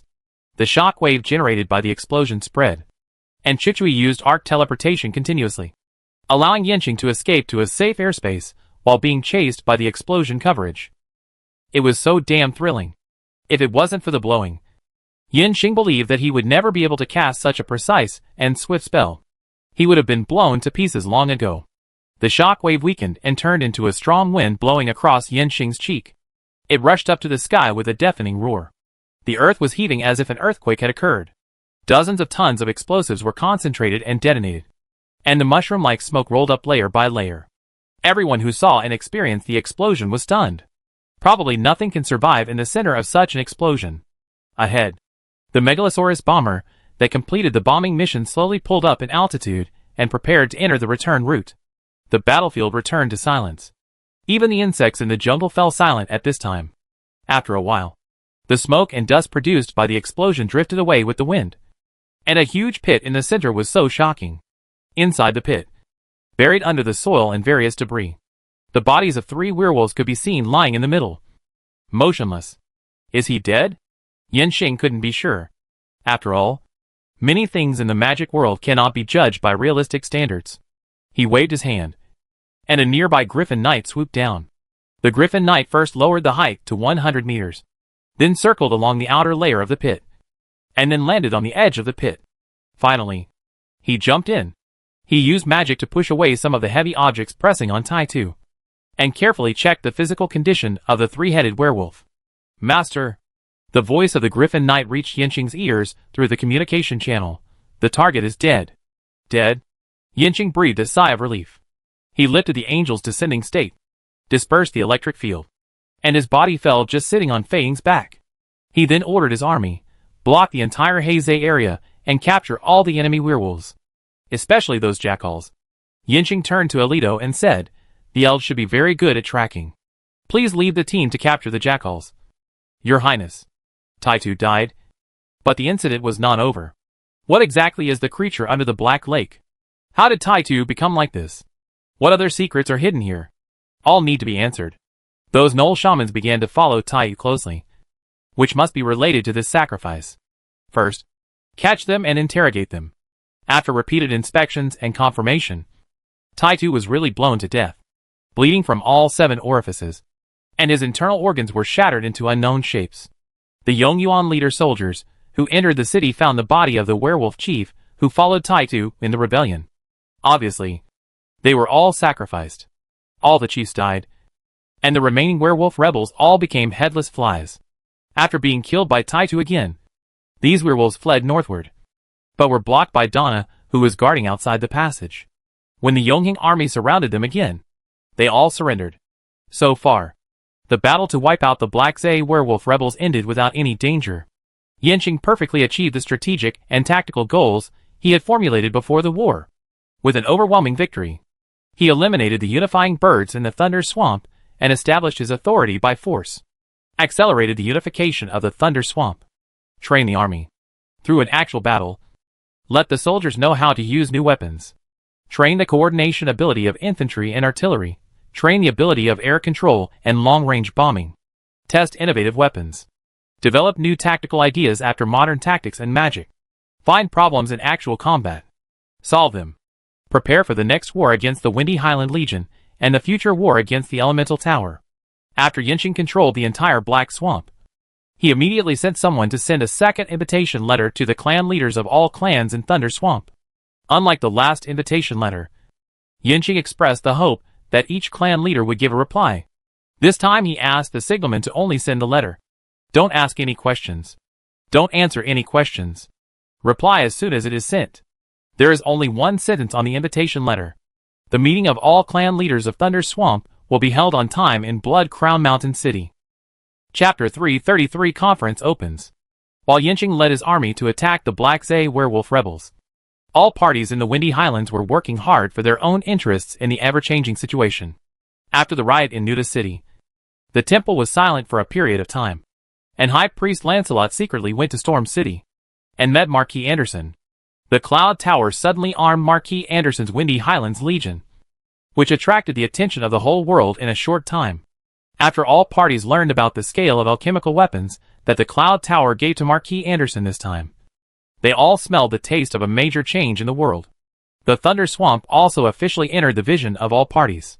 Even if the Cloud Tower chooses an agent to complete the task of destroying the Thunder Swamp, it is enough to raise this place, which is regarded as a barbarian, to the height of a top power. Then the names of Yongyong territory and Yinxing frequently appeared in the exchanges between the ruling classes of all parties. The Griffin Heart Empire also learned about the various weapons displayed by Yinxing in Nuda City through the Nuda City Temple, including the newly appeared Griffin armor and the Megalodon passenger plane. At the same time, the news that Yongyong territory sold 10 Megalodon passenger planes to the Silver Mane Principality deeply hurt the nerves of the Empire. According to intelligence, the Megalodon is a large alchemical aircraft with a carrying capacity comparable to that of an airship. At the same time, it is smaller in size and faster than an airship. The Eternal Territory is assisting the Silver Mane Principality in building a civilian airport within its territory. Since it can be used for civilian purposes, it can certainly be used for military purposes. No matter how big the conflict between Grand Duke Silver Mane and Marquis Anderson is, the appearance of the fact is that the Cloud Tower and Thunder Swamp are simultaneously arming Anderson and the Silver Mane Principality with alchemical weapons. How can this reassure the Emperor of the Empire? High Priest Lancelot was therefore entrusted with an important task and secretly met with Marquis Anderson. Anderson had no reason not to see him. He also wanted to know what the Empire's attitude was towards the future situation. A heavy snowfall covered Storm City, and the weather became even colder. Even with a strong fire burning in the indoor fireplace, it was still chilly. Marquis Anderson, wearing a fur coat, saluted to High Priest Lancelot like a devout believer and warmly invited him to sit by the fireplace. Your Excellency the High Priest, this winter came earlier than in previous years and is colder. This is not a good sign. God must be dissatisfied with the secular world's disrespect for him. So he sent down divine punishment to punish us sinners. Marquis Anderson spoke like a professional clergyman. High Priest Lancelot had the calmness and composure of a senior clergyman. He took off the gorgeous and exquisite sacrificial crown and placed it on the table beside him, stretching out his hands to rub them close to the fire. We are servants of God and cannot speculate on God's thoughts at will. But God must love his believers as much as he loves his children. After the cold winter, there must be a warm spring. But this spring will be very different from the previous springs. The wild geese flying south from the windy highlands brought the news here to your Majesty's ears.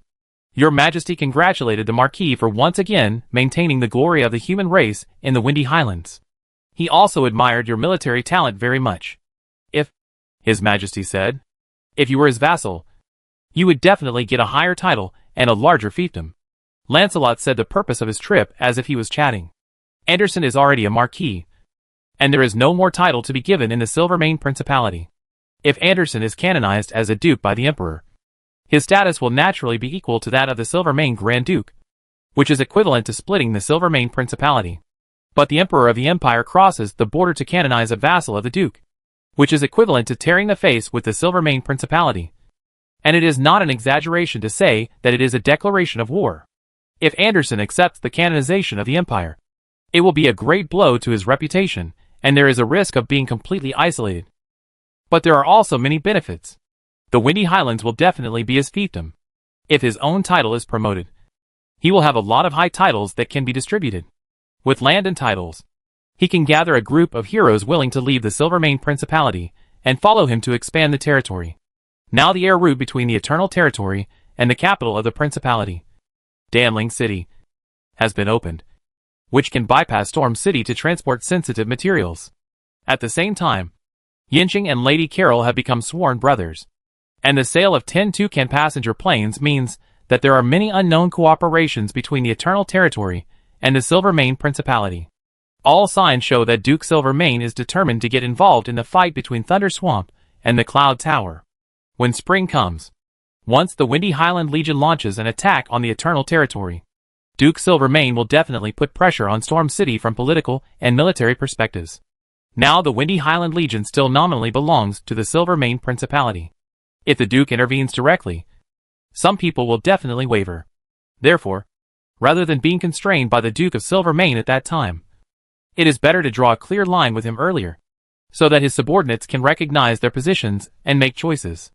In the past, he was a Marquis, and cutting ties with the duchy was a rebellion, which might not attract too many people to follow him. But if he was canonized as a duke by the Emperor of the Empire, the benefits he got were enough to make up for the loss of reputation. And there would definitely be more people who would come to serve him than if he cut ties with the duchy as a Marquis. Of course, Canonizing a duke is not as simple as a sentence. Otherwise, High Priest Lancelot would not have said it so obscurely. He came to negotiate. He wanted benefits. Please thank your majesty for my favor. Marquis Anderson saluted the high priest and said, I am a vassal of Duke Silvermane, who is appointed by his majesty. We guard the northern border for his majesty, which is the agreement between our ancestors. Now, the Principality of Silvermane has secretly formed an alliance with the Snow Elves, and the two families can form a pincer attack on the wild orcs. The Principality has also obtained alchemical weapons from the Thunder Swamp, and will soon be able to resolve the enemies in the northern border of the Empire. At that time, His Majesty will no longer have to worry about the northern border all the time, and can sleep very peacefully at night. High Priest Lancelot could hear that Marquis Anderson was speaking in a sarcastic way. If the Principality of Silvermane resolves the threats of the Snow Elves and the Wild Orcs, and has powerful alchemical weapons, the entire Empire is probably worried about whether the Silvermane Principality will attack, and His Majesty will not sleep well every day. Now the Empire and Marquis Anderson need each other. It is really meaningless to play tricks and fight each other. The High Priest said to Marquis Anderson half clearly, according to the report of the spies we arranged in the Principality, the Silvermane Principality has ordered the fiefdoms to gather troops for training in winter. This large-scale mobilization of troops is obviously a preparation for a large-scale war. The armaments of the Silvermane Principality have caused panic in the surrounding areas. We all hope that Grand Duke Silvermane gathers troops to attack the northern orcs. But we all know that this possibility is not high. It is very likely that the Duke of Silvermane was bewitched by Madame Carol and wanted to make a military gamble with the alchemical weapons of Thunder Swamp. If the Principality of Silvermane wants to free its hands and feet, it must first solve the problem of Windy Heights. Marquis Anderson has his own intelligence system in the Principality. Although the short gun is not as pervasive as the Imperial spies, it can still detect large-scale military deployments and policy changes. The tension on Windy Heights is radiating outward. Just as Earl Theodore said to himself, you have received the weapons of the Cloud Tower and broken the rules of fighting in the secular world. The Pandora's box has been opened by himself. All forces in the world will be involved whether they like it or not. Marquis Anderson said to High Priest Lancelot, Your Excellency, I know what His Majesty wants. You also know what I want. I cannot leave Windy Heights. Leaving will only lead to death. Grand Duke Silvermane cannot live without Windy Heights. With Windy Heights, he will be qualified to make orcs and elves make concessions at the negotiation table. I think Your Majesty knows who will benefit the Empire the most from Windy Heights. And I just want to know what Your Majesty can give me. I want a definite and clear answer. After speaking, Marquis Anderson looked at Lancelot. The charcoal in the fireplace was crackling, and the two people in the room sat silently, while Lancelot and Anderson were secretly negotiating about cooperation. The general meeting of all the clan leaders of Thunder Swamp was held in Blood Crown Mountain City. Although Yanxing only said a few words in the second invitation letter, and did not reveal the outcome of the war in Black Lake City. But as long as you have a little brain, you can guess the ending of Tai 2. If you don't even have this kind of vision, you will say goodbye to the power center of Thunder Swamp with this IQ. It's better not to come. The day of the meeting has come. Inside and outside Blood Crown Mountain City, there are loud gongs and drums, firecrackers, colorful flags, and crowds of people. It's quite lively. In the entire Thunder Swamp, there are more than 1,000 werewolves and lizard men. Each tribe has a chieftain, and each chieftain brings dozens of followers. Add to that the residents and elves living in Blood Crown Mountain City. In a few days, the population of this city has soared to more than 100,000. And the poisonous flies, lizards they ride on, snakeskin bison, and flying dragons they bring are all mouths to feed. Fortunately, the transportation from Blood Crown Mountain City to Eternal City is convenient, and Master Yanxing is generous and rich. All kinds of supplies are constantly transported to Blood Crown Mountain City to ensure the daily consumption of so many people.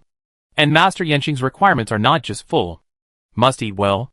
The standard meal for the chiefs who come to the meeting is 4 dishes and 1 soup, 2 meat dishes and 2 vegetable dishes, with fruit and milk. If the meeting goes on too late, there must be a midnight snack. The followers who came with the clan leader can eat the big pot stew and drink the egg soup freely. The clan leaders gave each of them 2 sets of uniforms for the meeting and 1,000 kilograms of food coupons. The followers were given 100 kilograms of food coupons each, and they could buy whatever they wanted in Blood Crown Mountain City. Many of these werewolves and lizardmen came to Blood Crown Mountain City for the first time. And some even left their own territory for the first time. Of course, they must see what prosperity and high-quality life are. What is consumption? When these werewolves and lizardmen who have never seen the market know that they can get food coupons by working for Master Yinxing, and can buy whatever they want in Blood Crown Mountain City with the food coupons, then what do we need a tribe with nothing? The high-quality life in Blood Crown Mountain City requires a high-quality population in the swamp, either hard-working or capable.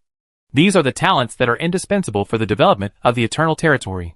When the elites of the swamp are integrated into the economic system of the Eternal Territory and become economically independent from the tribe, they can naturally wipe out the power of the tribe leader without a trace. It can be said that when these swamp tribe leaders led their tribesmen into Blood Crown Mountain City, they have all surrendered their weapons. Tribe leader Wriggling Tongue. Tribe leader Sidefoot. As the first tribe leaders to surrender to the Eternal Territory, they are responsible for receiving the tribe leaders who were invited to the meeting. Every visitor was properly accommodated. The residential areas of werewolves, lizardmen, and elves were separated, and Duan Air led the southern camp to maintain the law and order of Blood Crown Mountain City. Then before the meeting began, all the clan leaders received a notice.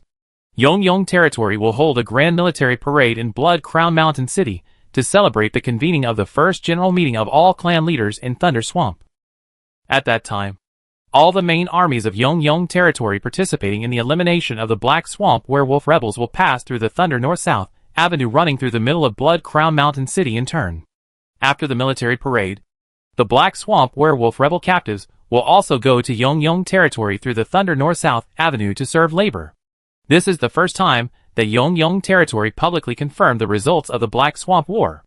Although the clan leaders who came here all guessed that Yongyuan Territory had won the battle, this notice meant that Yongyuan Territory had not only won the battle, but also not won by defeating or surrendering, or by other means.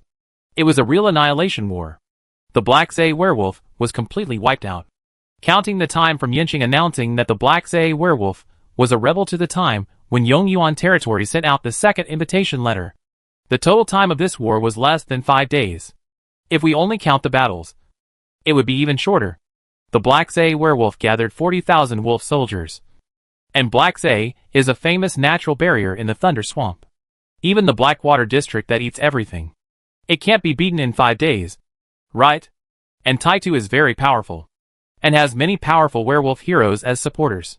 His tribe is also the largest werewolf tribe in Thunder Swamp, and they have been operating Black Swamp for generations. The swamp chiefs thought about it, but they really couldn't figure it out. Not to mention whether it is easy to fight the 40,000 werewolves who are defending Black Swamp. Even if there are 40,000 pigs scattered in Black Swamp, it will take too long to catch them all.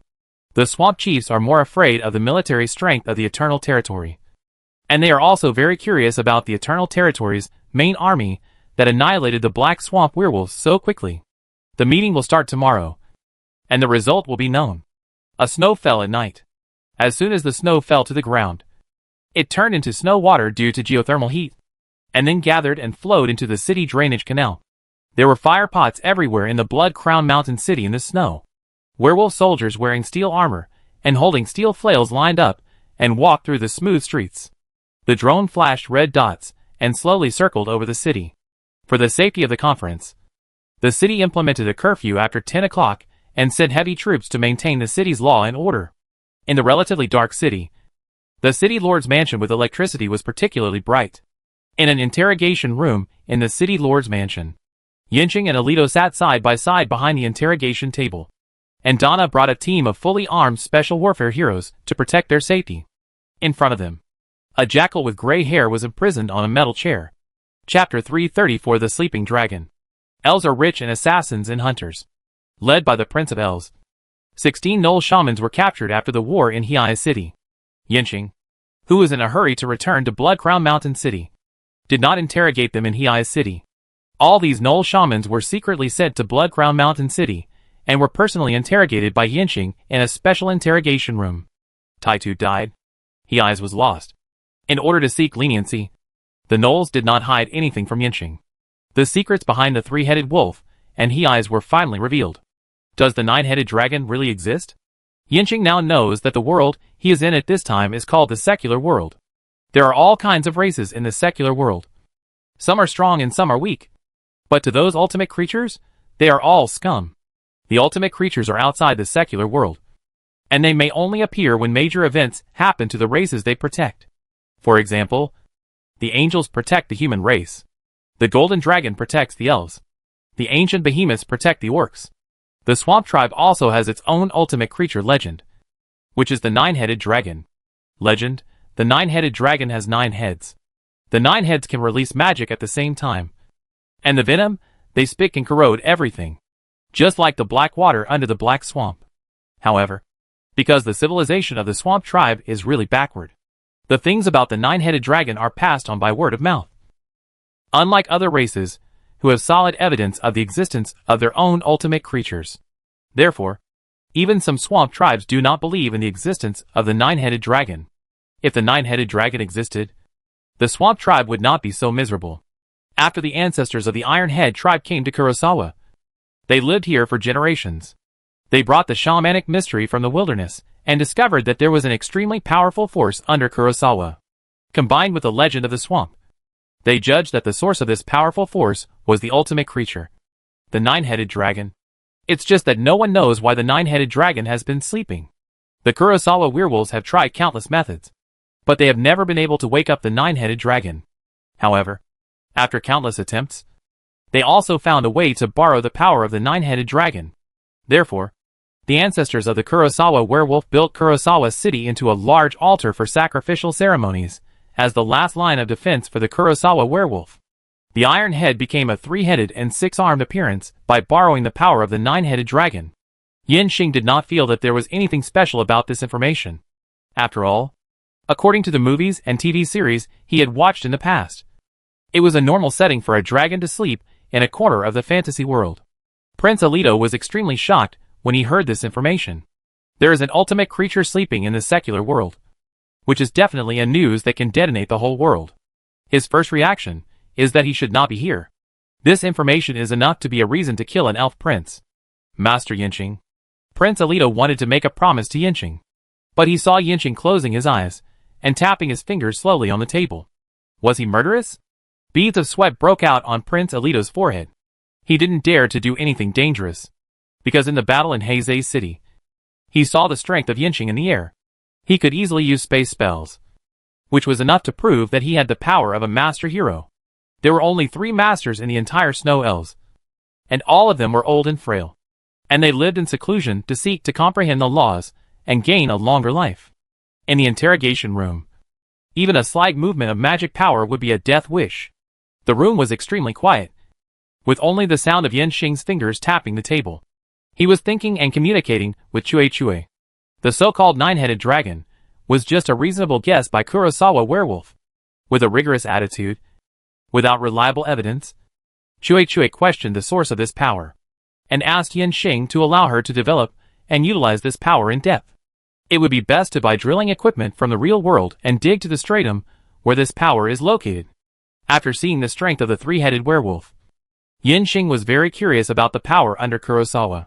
According to Chichui's idea, if it can be used, it is equivalent to having a nuclear reactor, which will greatly solve the current and future energy problems of the Eternal Territory. However, Yinxing still worriedly said to Chichui, if there is really a 9-headed dragon under Kurosawa, will we wake him up by extracting his power like this? A 3-headed werewolf. We all won so luckily. If the 9-headed dragon crawls out, we can only run away. Chichui replied, the purpose of purchasing drilling equipment is to find this power up close and then study it on the spot. Master, this power is a major hidden danger of the territory. The sooner you understand it, the sooner you can find a way to control it. Yinxing was persuaded by Chue. Although drilling down is very risky, knowing that there is such a thing in his sphere of influence, he will not be able to sleep well in the future if he does not really see what it is. I will find a way to buy a set of drilling equipment. You assemble a group of alchemical robots specifically responsible for this project. Responsible for digging the things under Kurosawa. Yes, Master. After finalizing with Chue about digging the 9-headed dragon, Yinxing opened his eyes. After seeing Alito's appearance, he couldn't help asking, Your Highness, why are you sweating so much on your face? Alito quickly said, Master Yinxing, I promise that I will never tell anyone about the nine-headed dragon. Yanxing nodded in agreement. This matter really shouldn't be known to too many people. The ultimate creature that your elves protect is the golden dragon. Elves should know something about dragons. Right? Alito couldn't figure out what Yanxing's attitude was towards him now. When he heard him asking about the golden dragon, he answered truthfully. The golden dragon lives in a place called Emerald Fantasy, which is a space that belongs only to golden dragons. It's just that golden dragons rarely leave Emerald Fantasy. In the record of the Snowland for 10,000 years, there are only 6 records of golden dragons descending to the secular world, and a total of 27 golden dragons died in the 6 descendings. Almost all the bodies of golden dragons were taken back to Emerald Fantasy, and only one body of golden dragon was enshrined in the Elf King's court. The elves did do some secret research on the corpse of the golden dragon. Researching the corpse of the golden dragon is a taboo topic for the elves, and in this case, Alito will of course say whatever he knows. Yanxing knew that the elves had studied the golden dragon, and said to Alito happily, the golden dragon is a dragon, and the nine-headed dragon is also a dragon. My people don't have much research on dragons. Your Highness, can you find some elves who have studied the golden dragon to come to Thunder Swamp? Let's study the nine-headed dragon together. Mine may be alive. Ah! Chapter 335 Cooperation Project with Elves. Prince Alito was just thinking about how to promise Yanxing not to leak the secret so that he could leave here safely. As a result, Yanxing took the initiative to ask him to send someone to study the nine-headed dragon with him. This is a nine-headed dragon. Can it be shared with others casually? Respect the ultimate creature. Okay. And Yanxing invited Alito to participate. And he also had his own thoughts. First of all, killing the elves to silence them is not in his long-term interests. Then, he and Chuichu really don't know what dragons in this world are. To dig a dragon, you can't just find a place to drill a well casually, and then keep drilling like drilling an oil well until you see blood. There must be a lot of details. And after finding the nine-headed dragon, we can't let Chuichu use modern technology to test it. No matter how much the elves know about the golden dragon, at least they have really played with the dragon corpse. In this regard, we should be humble and be a good student. Learning technology is not shameful. Anyway, the nine-headed dragon is underground in Heizei. As long as it is not dug out, the elves can't take it away. If there is any achievement, it will naturally be given to Yongling first. Seeing Alito's horrified expression, Yanxing said sincerely, please rest assured, Your Highness, I will never treat the elves who go to Heizei City to work unfairly. I have already planned to build another new city next to the ruins of Heizei City. The treatment inside is in accordance with the standards of the Lord's Mansion of the Eternal Territory. I will cover all the food and drink expenses of the elves who come to work. In addition, the basic monthly salary for each person is 10,000 yen of food coupons. And there are benefits, paid leave, and contribution bonuses during festivals. Alito didn't know what benefits, paid leave, and contribution bonuses were, but he could understand 10,000 yen of food, or 10,000 yen of food per month. How many elves can be fed? Not to mention that there is a sleeping nine-headed dragon for people to admire and study. He is willing to send elves to Heizei City even if he loses money. What exactly does Master Yanxing want to do by doing this? Is he testing me? Prince Alito said carefully, Master Yanxing, you give too much. It is our honor to work for you. Sir, Yanxing laughed and said, you think too much. I never think of taking all the benefits for myself when doing things. Only win-win and mutual benefit can make the business long-term. The elves have left the snow to work in the harsh swamp environment. It is already very hard, and we must pay them more. Alito looked at Yanxing and seemed to be really sincere in discussing cooperation. He put aside his initial worries and gladly accepted the proposal. Although Frostleaf City was occupied by orcs, it was still possible for the snow to secretly bring a few elves to the Windy Highlands. If it doesn't work, Yanxing will send a plane to pick up these important scientific researchers. These are all treasures. The nine-headed dragon joint research project was negotiated, and Yanxing issued a plan to deal with this group of gnolls. Let's all go to work in the future Blacksay Technology Innovation City. This group of gnoll priests can borrow the power of the nine-headed dragon, which will definitely be of great use to future research. After dealing with the affairs of Blacksay, it was already very late at night. There will be a meeting of all clan leaders in Thunder Swamp to be held tomorrow. After Yanxing said goodbye to Prince Alito, he went back to his room to sleep. Prince Alito, who was not sleepy at all, went to visit Aranda. Aranda is very, very busy now. She has to manage the immigration issues of Eternal Territory and watch the spies from all parties active in Eternal Territory. The affairs of the elves in Thunder Swamp are also all on her. At the same time, it is precisely because of these tasks that her status in the Eternal Territory is highlighted. Being able to do labor service to this extent, Aranda can be said to be a legend in the Eternal Territory, and the reputation of Master Yinxing's generosity and kindness, who dared to use an assassin who had once assassinated him, attracted a large number of people to join him. Even though she was busy and exhausted, facing the invitation of the Elf Prince, Aranda still squeezed out some time to meet him. In a lounge in the City Lord's mansion, Aranda, wearing a gray and white windbreaker, walked in. She saluted Prince Alito, who was already waiting here, and then sat on a chair by the fireplace, asking the servants of the City Lord's mansion to make 2 cups of hot coffee. Aranda said to Prince Alito, "Your Highness, good evening. Sorry to have kept you waiting. If there is anything, please tell me briefly. Please forgive my rudeness. It is because there are too many things." The servant brought 2 cups of hot coffee and placed them on the coffee table beside the 2. Prince Alito didn't like the taste of coffee, but it was undeniable that drinking it could refresh him. "Aranda, on behalf of the Snowland, I would like to express my concern and condolences to you about your sister. Although we cannot honor her for some reasons, we all understand her contribution to the Snowland." Aranda stopped drinking coffee. As the Prince of the Snowland Elves, it was really too easy for Alito to investigate the Emerald Sisters, who worked for the Night Elves. Aranda said to Alito with a gloomy face, "When my sister and I went to Nuda City, we were told that we would have nothing to do with the snow in the future. We were both mentally prepared that we would never be able to return to the snow, and we never thought about getting any honor." Sitting here with a low-level elf on an equal footing made Alito feel uncomfortable. But who asked him to ask for help? "Please accept my condolences. I think your sister will be very pleased to see you now." Prince Alito tried his best to make himself look friendly. He said, "Although I don't know what happened between you and Master Yinxing, I can see you are assisting him wholeheartedly, and he trusts you very much. This is precisely the unique charm of Master Yinxing. He is the most open-minded and far-sighted person I have ever met. As the most trusted elf of Master Yinxing, I hope to get your help." Aranda said to Alito decisively, "No, I will not provide private help to anyone outside of official business. If your Highness has any needs, you can ask the Master directly. The Master will make the decision." Alito took a small sip of the coffee, put it back and said to Aranda, "Aranda, private requests will not necessarily harm the interests of Master Yinxing. You can also tell Master Yinxing what we talked about during this meeting, and let him decide whether you can provide some help to Shuedi privately.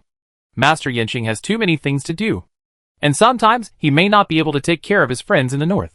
Some of our things may be delayed when they are passed to Master Yinxing through normal channels. In addition, Shuedi wants to buy some weapons from Yongheng territory. I hope you can help me find out what Master Yinxing has to say. When I talk to Master Yinxing again, I will know what can and cannot be discussed. If sensitive things are not touched, the atmosphere of the negotiation will be more harmonious." Alito finally stated the purpose of his meeting with Aranda this time. He wanted to ask Yinxing through her if he could sell some weapons used by Yongheng territory in Heizei City. Chapter 336 Military Parade. The next morning, bright sunshine enveloped Bloodcrown City. The city is covered with lush vegetation due to geothermal heat. The top of the nearby Bloodcrown Mountain is already covered with snow. Griffins are circling in the sky, and the cry of eagles is very ethereal in such good weather. The fully armed conscripts of the southern camp block the entire Thunder North-South Avenue that passes through Bloodcrown Mountain City. The Thunder North-South Avenue and the East-West Avenue meet in the middle of Bloodcrown Mountain City. There is a large square here, and a parade viewing stand has been built on the square. All the clan leaders of Thunder Swamp were invited to the viewing stand. Yinxing, important officials of the Eternal Territory, and the tribe leaders of status and position in the swamp sat together on the central main stage. On Yinxing's left were Orf, broken ears, and sharp claws. On his right were red eyes, green tail, and long jaw. After the sound equipment placed on various high points around the square was ready, Yinxing stood up and took the microphone handed over by the attendant. "Dear tribe leaders of Thunder Swamp, residents and guests of Bloodcrown Mountain City, today is a very special day. The werewolves and lizardmen of the swamp sat together, and the leaders of all the tribes of Thunder Swamp gathered in this city. We all have a common wish, which is to enable the swamp tribe to truly stand up, to be recognized by the world, and become a recognized civilization. No longer being pointed at from the front and back and told, look, swamp barbarians, beasts that only know how to roll in the mud. Respect comes from strength.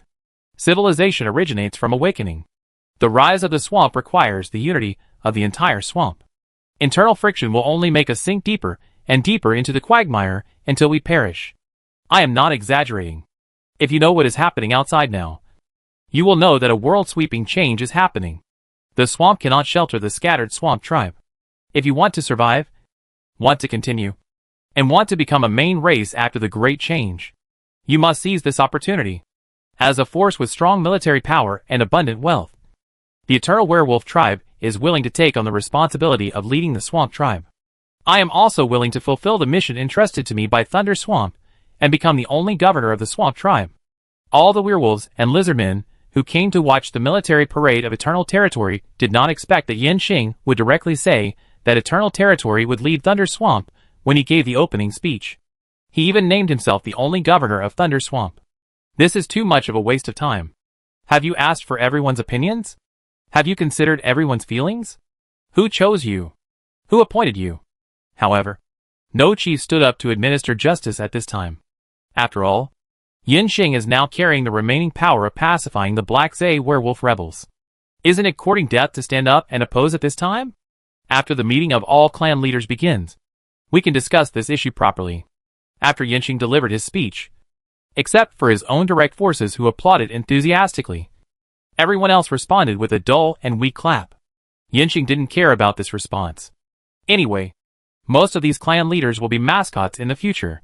In Thunder Swamp, except for himself, there is no need for these low-level authorities. After the opening speech, Yin Xing announced the start of the military parade. A deep and solemn symphony march was played. A large army formed squares from north to south and passed through the central square of Blood Crown Mountain City one by one. Compared with the shabby military parade when Yin Xing held a meeting of werewolf clan leaders on the southern edge of Thunder Swamp in Eternal Territory, the situation of this military parade was really a complete change. The Eternal Territory abandoned the first and second level arms. The second level militia was a reserve force of the Eternal Territory and was retained in small numbers, responsible for the security of the Eternal Territory human activity area. The first level werewolves were the same basic population as the human farmers. The second level werewolves were incorporated into the southern camp as a military supplement for the Eternal Territory. They were mainly responsible for garrison, patrol and logistics. Therefore, the first to pass through the central square of Blood Crown Mountain City was the werewolf shooter Phalanx. The werewolf shooters wore the jungle combat uniforms of the Eternal Territory Army and were equipped with the Eternal Territory imitation Mosin Nagin, which was named the Sparrow Hunting Rifle by Yin Xing, in order to let the swamp chiefs who saw the gun for the first time know the power of this weapon.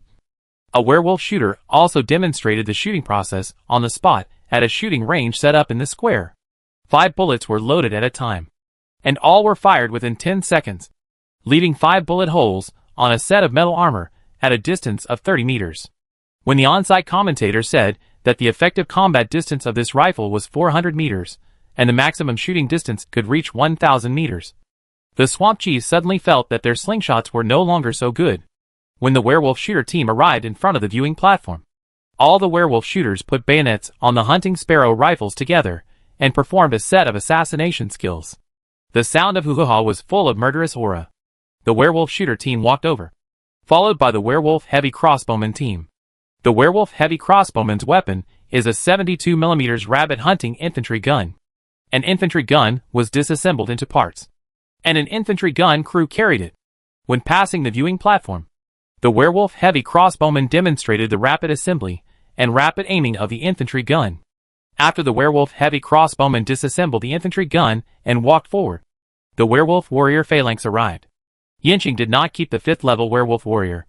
At this level, he could train all of them into stronger 6th level werewolf warriors with a little bit of God-given gold coins. Because of their high strength, werewolf warriors carry more equipment. The bulletproof shield can be used to temporarily build a shelter.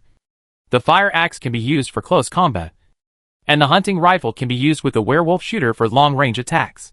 Because of the complexity and variability of magic wars, Yinqing has always maintained a considerable number of werewolf warriors in the Eternal Lords as ballast on the battlefield. After demonstrating a set of shield combination defense and offensive tactics, the werewolf warriors immediately passed the viewing platform. The werewolf cavalry followed closely behind. The werewolf cavalry rode the chocobo, which is unique to the Eternal Territory, and was equipped with a heavy saber and a hunting lance. The Eternal Territory's industry still has many shortcomings, and it will not be able to produce a combat vehicle with actual combat capabilities for a while. So the werewolf cavalry is the main mobile force of the Eternal Territory army. If Chuchui's development of chocobo armor goes smoothly, this cavalry can go further. The werewolf cavalry quickly passed by. Behind them were a large number of trucks. Standing in the truck compartment were human soldiers, and behind them were smoothbore guns and rocket launchers. In this Black Lake City war, smoothbore cannons completed their last battle. Except for some smoothbore cannons that will be temporarily left in Blood Crown Mountain City as heavy firepower for city defense. Most of the other smoothbore cannons will be melted down. Rocket launchers shined in this war. Long range, strong firepower, easy operation. For large enemy clusters, it is simply a tailor-made rain of sanctions. Yinqing has approved the mass production of rocket launchers. It's just that the production of rockets greatly limits the use of this weapon. It's really exciting to fire hundreds or thousands of rockets at a time, but the weapon production capacity of Eternal Territory can't withstand such consumption, or the industrial foundation is weak. When I get more money, I will buy more machine tools from the real world. Yinqing looked at the treasures he had accumulated these days, and his thoughts could not help but go to other places. He did not notice that the entire venue was so quiet. Perhaps most of the swamp chiefs did not know the power of these guns and cannons, but they could see that they were all alchemical weapons. Use alchemy to generate pressure to fire bullets or shells. What a waste! In the past, the swamp chiefs knew that the alchemy of Eternal Territory was very developed, and alchemical equipment could be seen everywhere in the territory. But they did not expect that Eternal Territory would use alchemy to make such powerful weapons and distribute them to every soldier.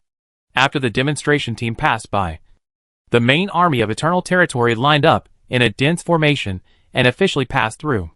A rough estimate is that there are tens of thousands of people, all armed with alchemical weapons. What a big deal. The Black Zay werewolf lost without complaint.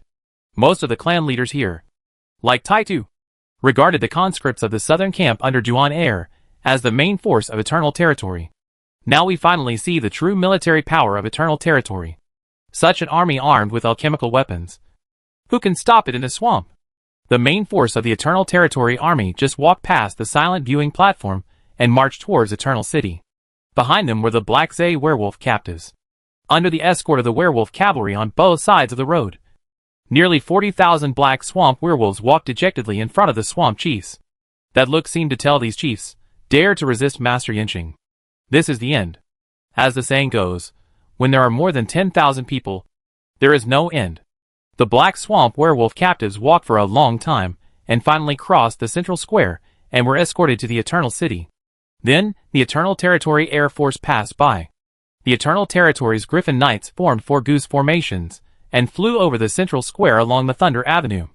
Then came the Elven Pegasus Knights, who also participated in the Battle of Black Swamp City this time, forming 2 goose formations, and closely following the Griffins. Finally, when everyone thought that the military parade was over, a huge and continuous roar came from the sky in the north. The swamp chiefs looked up to see what was making such a loud roar, but the tall walls of the city lord's mansion on the edge of the square blocked the chiefs' view. The roar became louder and louder. It seemed that an extremely powerful flying monster was approaching here. The chiefs looked at Yinqing on the main stand in horror. They found that he was still sitting there safely. Suddenly, a huge figure covered the sky above the square. Seeing the toucan transport plane passing by at a very low altitude, most of the swamp chiefs immediately released defensive magic, and some timid ones even rolled down from the stands. The scene was in chaos. The voice of the on-site commentary came from the speakers on all sides. Dear clan leaders, the aircraft that is now being reviewed over the central square is the Toucan transport aircraft of the Eternal Territory Air Force. The Toucan is an aerial platform designed and manufactured by the Eternal Territory, with a maximum load of 6.9 tons and a maximum flight distance of 3,600 kilometers when fully loaded.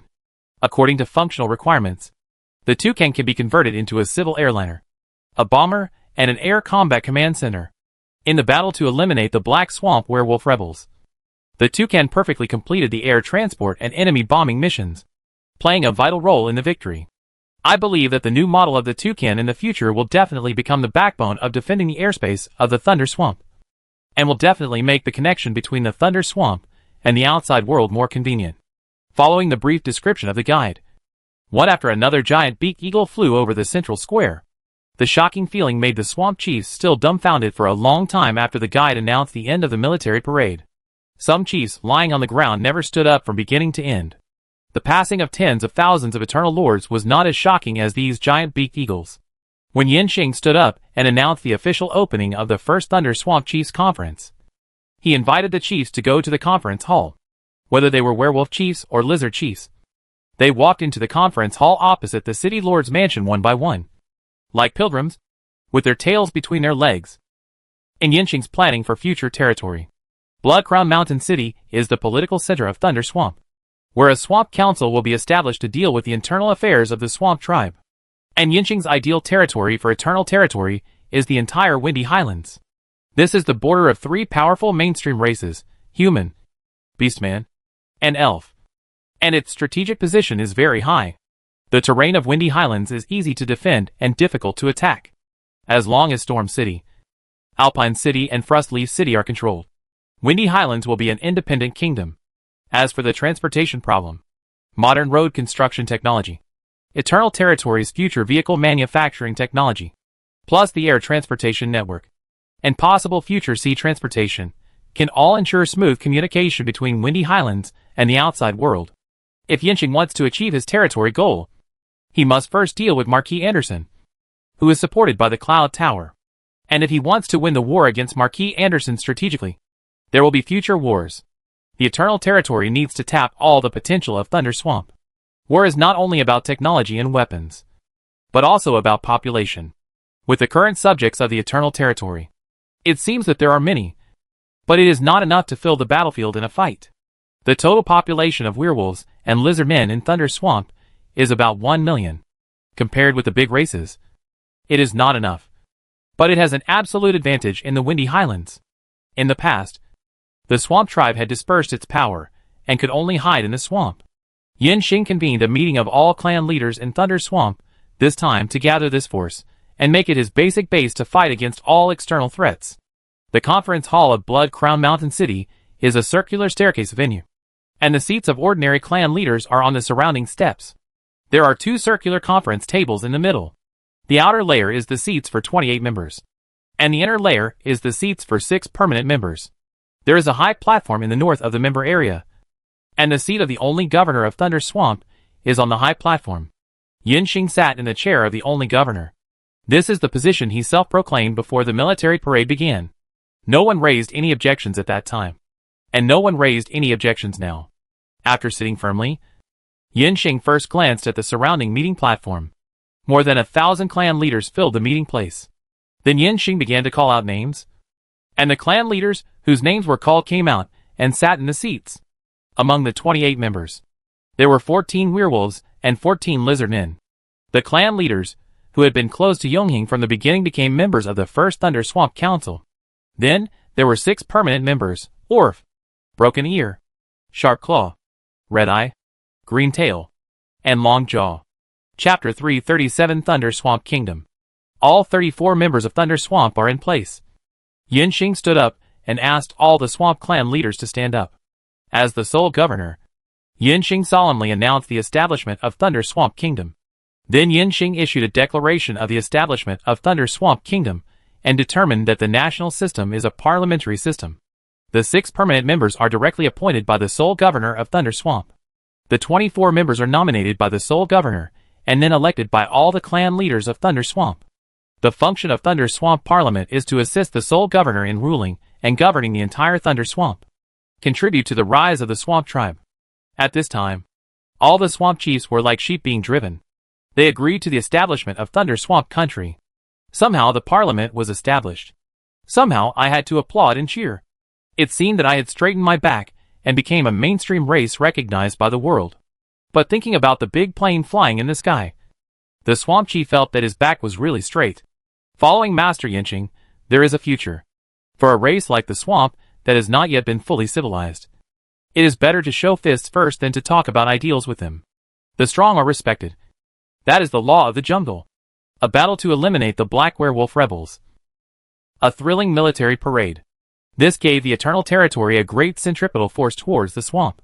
Although the swamp chiefs were still vague about what a parliamentary system and a kingdom were, the generosity, kindness, wealth and power shown by Yinqing made the swamp chiefs willing to listen to him.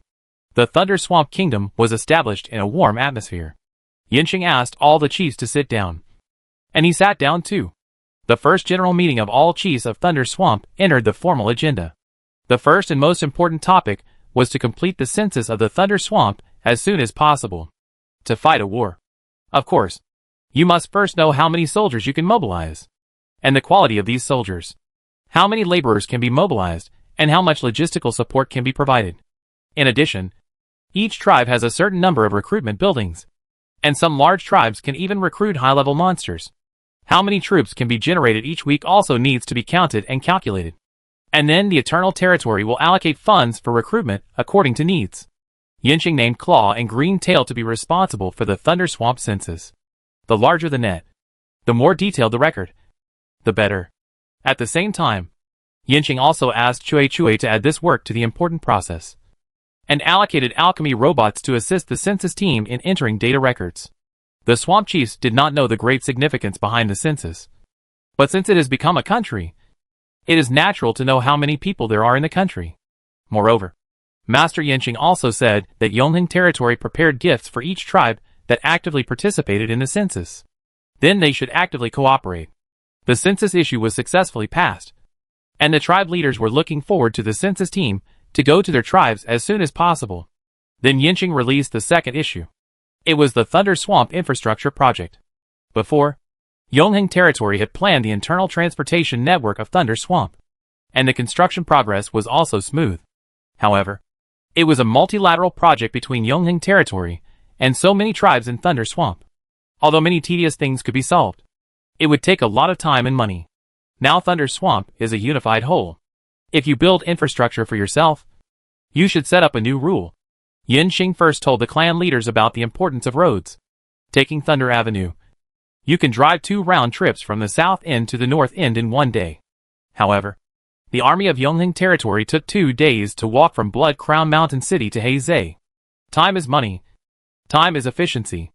If Thunder Swamp wants to think and work together, it must first build roads connecting each clan. In this way, things in the clan can be transported out, and things outside can be transported in. Only then can the clan members have money to buy more food and clothes, and have the ability to have more children to expand the clan. At this time, the Thunder North-South Avenue and the East-West Avenue were opened, and the swamp chiefs all felt the benefits of the road. Master Yinqing wanted to build a road to his doorstep, which was a great thing. We must support it. Yonheng Territory's large infrastructure plan for Thunder Swamp was successfully passed. The work of surveying the road construction route was given to Duhonor. The Red Mud Wetland tribe participated in the construction of Yonheng Territory from the beginning and participated in the construction of all roads. Duhonor, the werewolf, was a bit stubborn in fighting, but he was a good hand in logistics and construction. Under his command, the southern camp was able to train, produce, and build, and was a good helper who could be relied on.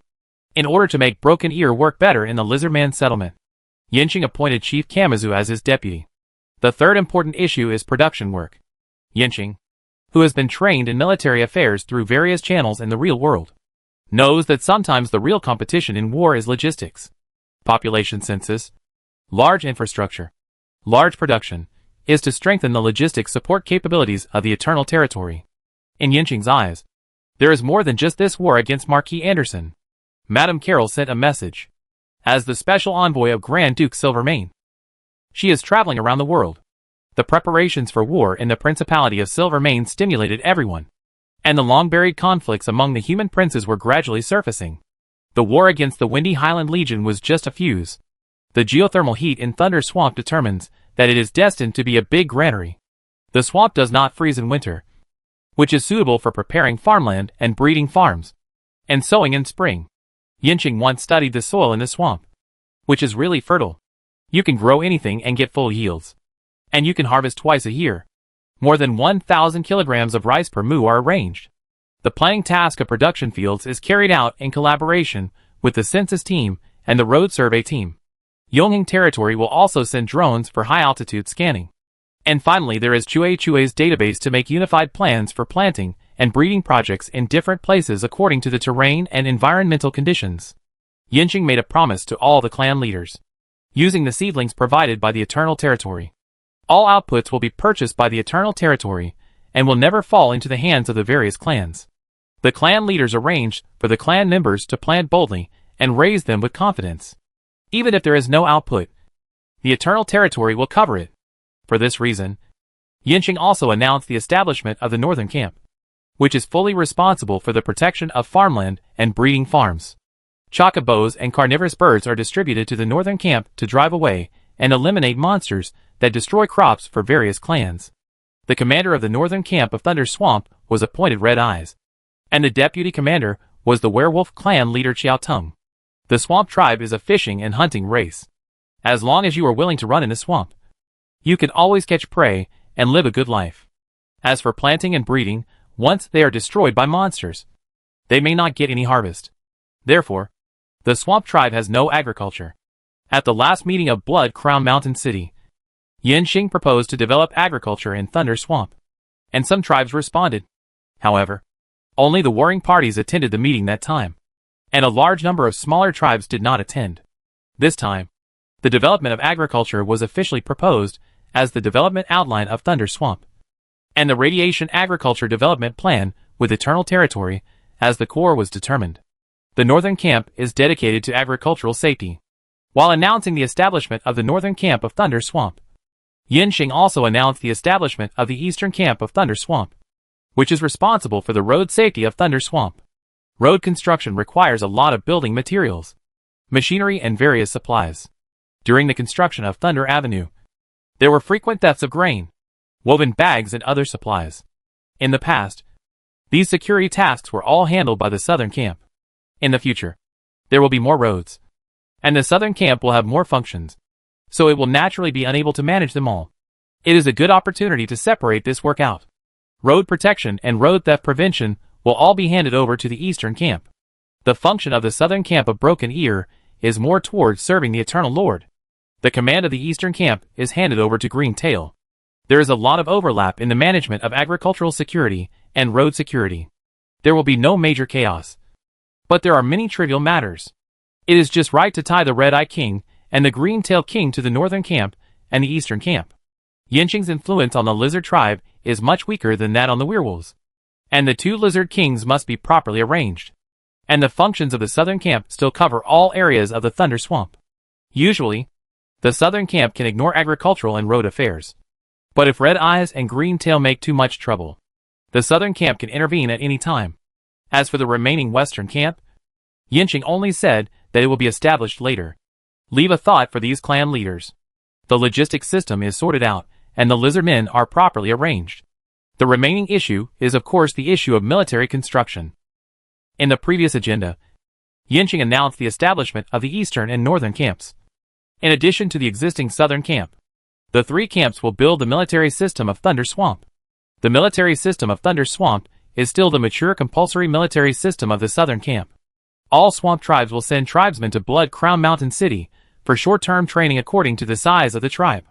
Instructors from Blood Crown Mountain City will assign soldiers to the three camps according to their abilities. Eternal Territory will draw soldiers from the three camps at any time to the Stinky Water Forest training camp for in-depth training.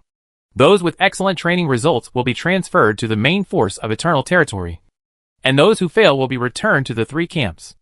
Yinxing's treatment of soldiers is of course amazingly good. Since the establishment of Eternal Territory, Yinxing has given his own soldiers very good treatment, high income while alive, and various military privileges. There are also pensions after death, and the family can receive special care.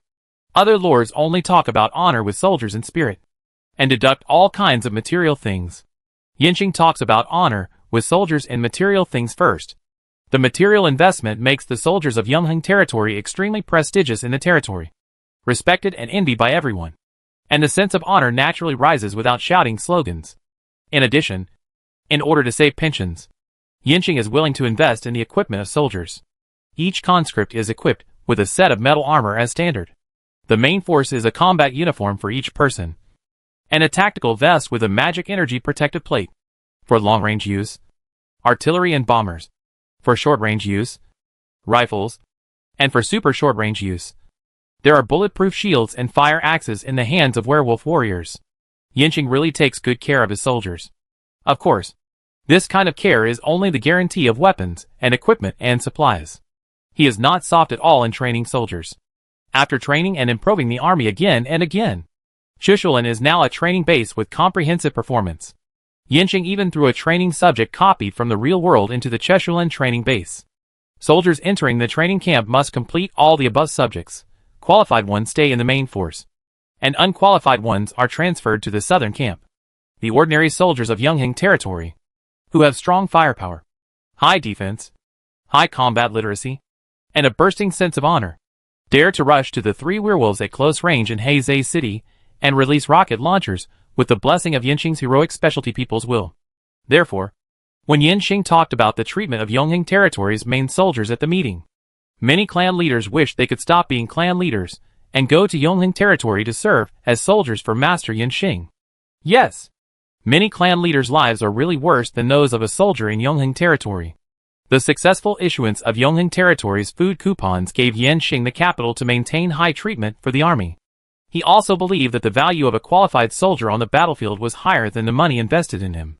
The high treatment made all clan leaders have no objection to Yongheng territory's conscription proposal. After these four important topics were successfully passed, the meeting was followed by some trivial matters. For example, the establishment of some functional departments and the appointment of officials. Establish a swamp court to discuss the formulation of laws. How to open the Thunder Swamp Bank and plan financial plans. There are also diplomacy and some business activities. These are not things that the swamp chiefs, who have never even left the swamp, can understand. If you don't understand, you can't express your opinions. Basically, officials at all levels of the Eternal Territory gave speeches at the meeting. The Thunder Swamp Parliament is now just a decoration. For a long time, the Eternal Territory needs to act as the brain and center. The meeting lasted from morning to night. The swamp chiefs and even the councillors could sleep in the meeting. As the only governor of the Thunder Swamp, Yinxing presided over the meeting seriously for a day. At night, Yinxing dragged his tired body back to the room of the city lord's mansion, and Aranda came to see him again. Yinxing was now used to business coming to him at any time. He had not returned to the real world for a long time to give himself a holiday. Sit down. Yinxing took off his dress with the help of the maid, changed into a loose pajamas in front of Aranda without avoiding suspicion, and then invited Aranda to sit by the fireplace. Aranda bowed to Yinxing and sat down, then said, "I'm sorry, sir. I shouldn't disturb you at this time." The maid brought a plate with dinner on it. Yinxing picked up 2 slices of bread, sandwiched the fried ham and eggs, and put lettuce and salad on it, and flattened the bread with both hands. Then he took a big bite. "You know you shouldn't disturb me, but you still come here, which shows that the matter is important. After that, I just ate dinner. You should eat some too." "No, sir. I will go back after getting your opinion. You should rest early, because there is still an abbot meeting tomorrow." Then Aranda told Yinxing about meeting Prince Alito. Yinxing chewed on the homemade burger, thought about it for a while, and then Aranda replied, "I have always regarded elves as friends, and I also want to promote the Eternal Territory and the Snowland to become true allies. Prince Alito is right. Before the leader makes an important decision about the allies, it is necessary to have a special channel to communicate with each other.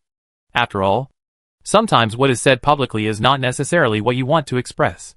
When Prince Alito returns to the Snowland, it will be impossible for me and him to talk directly about everything.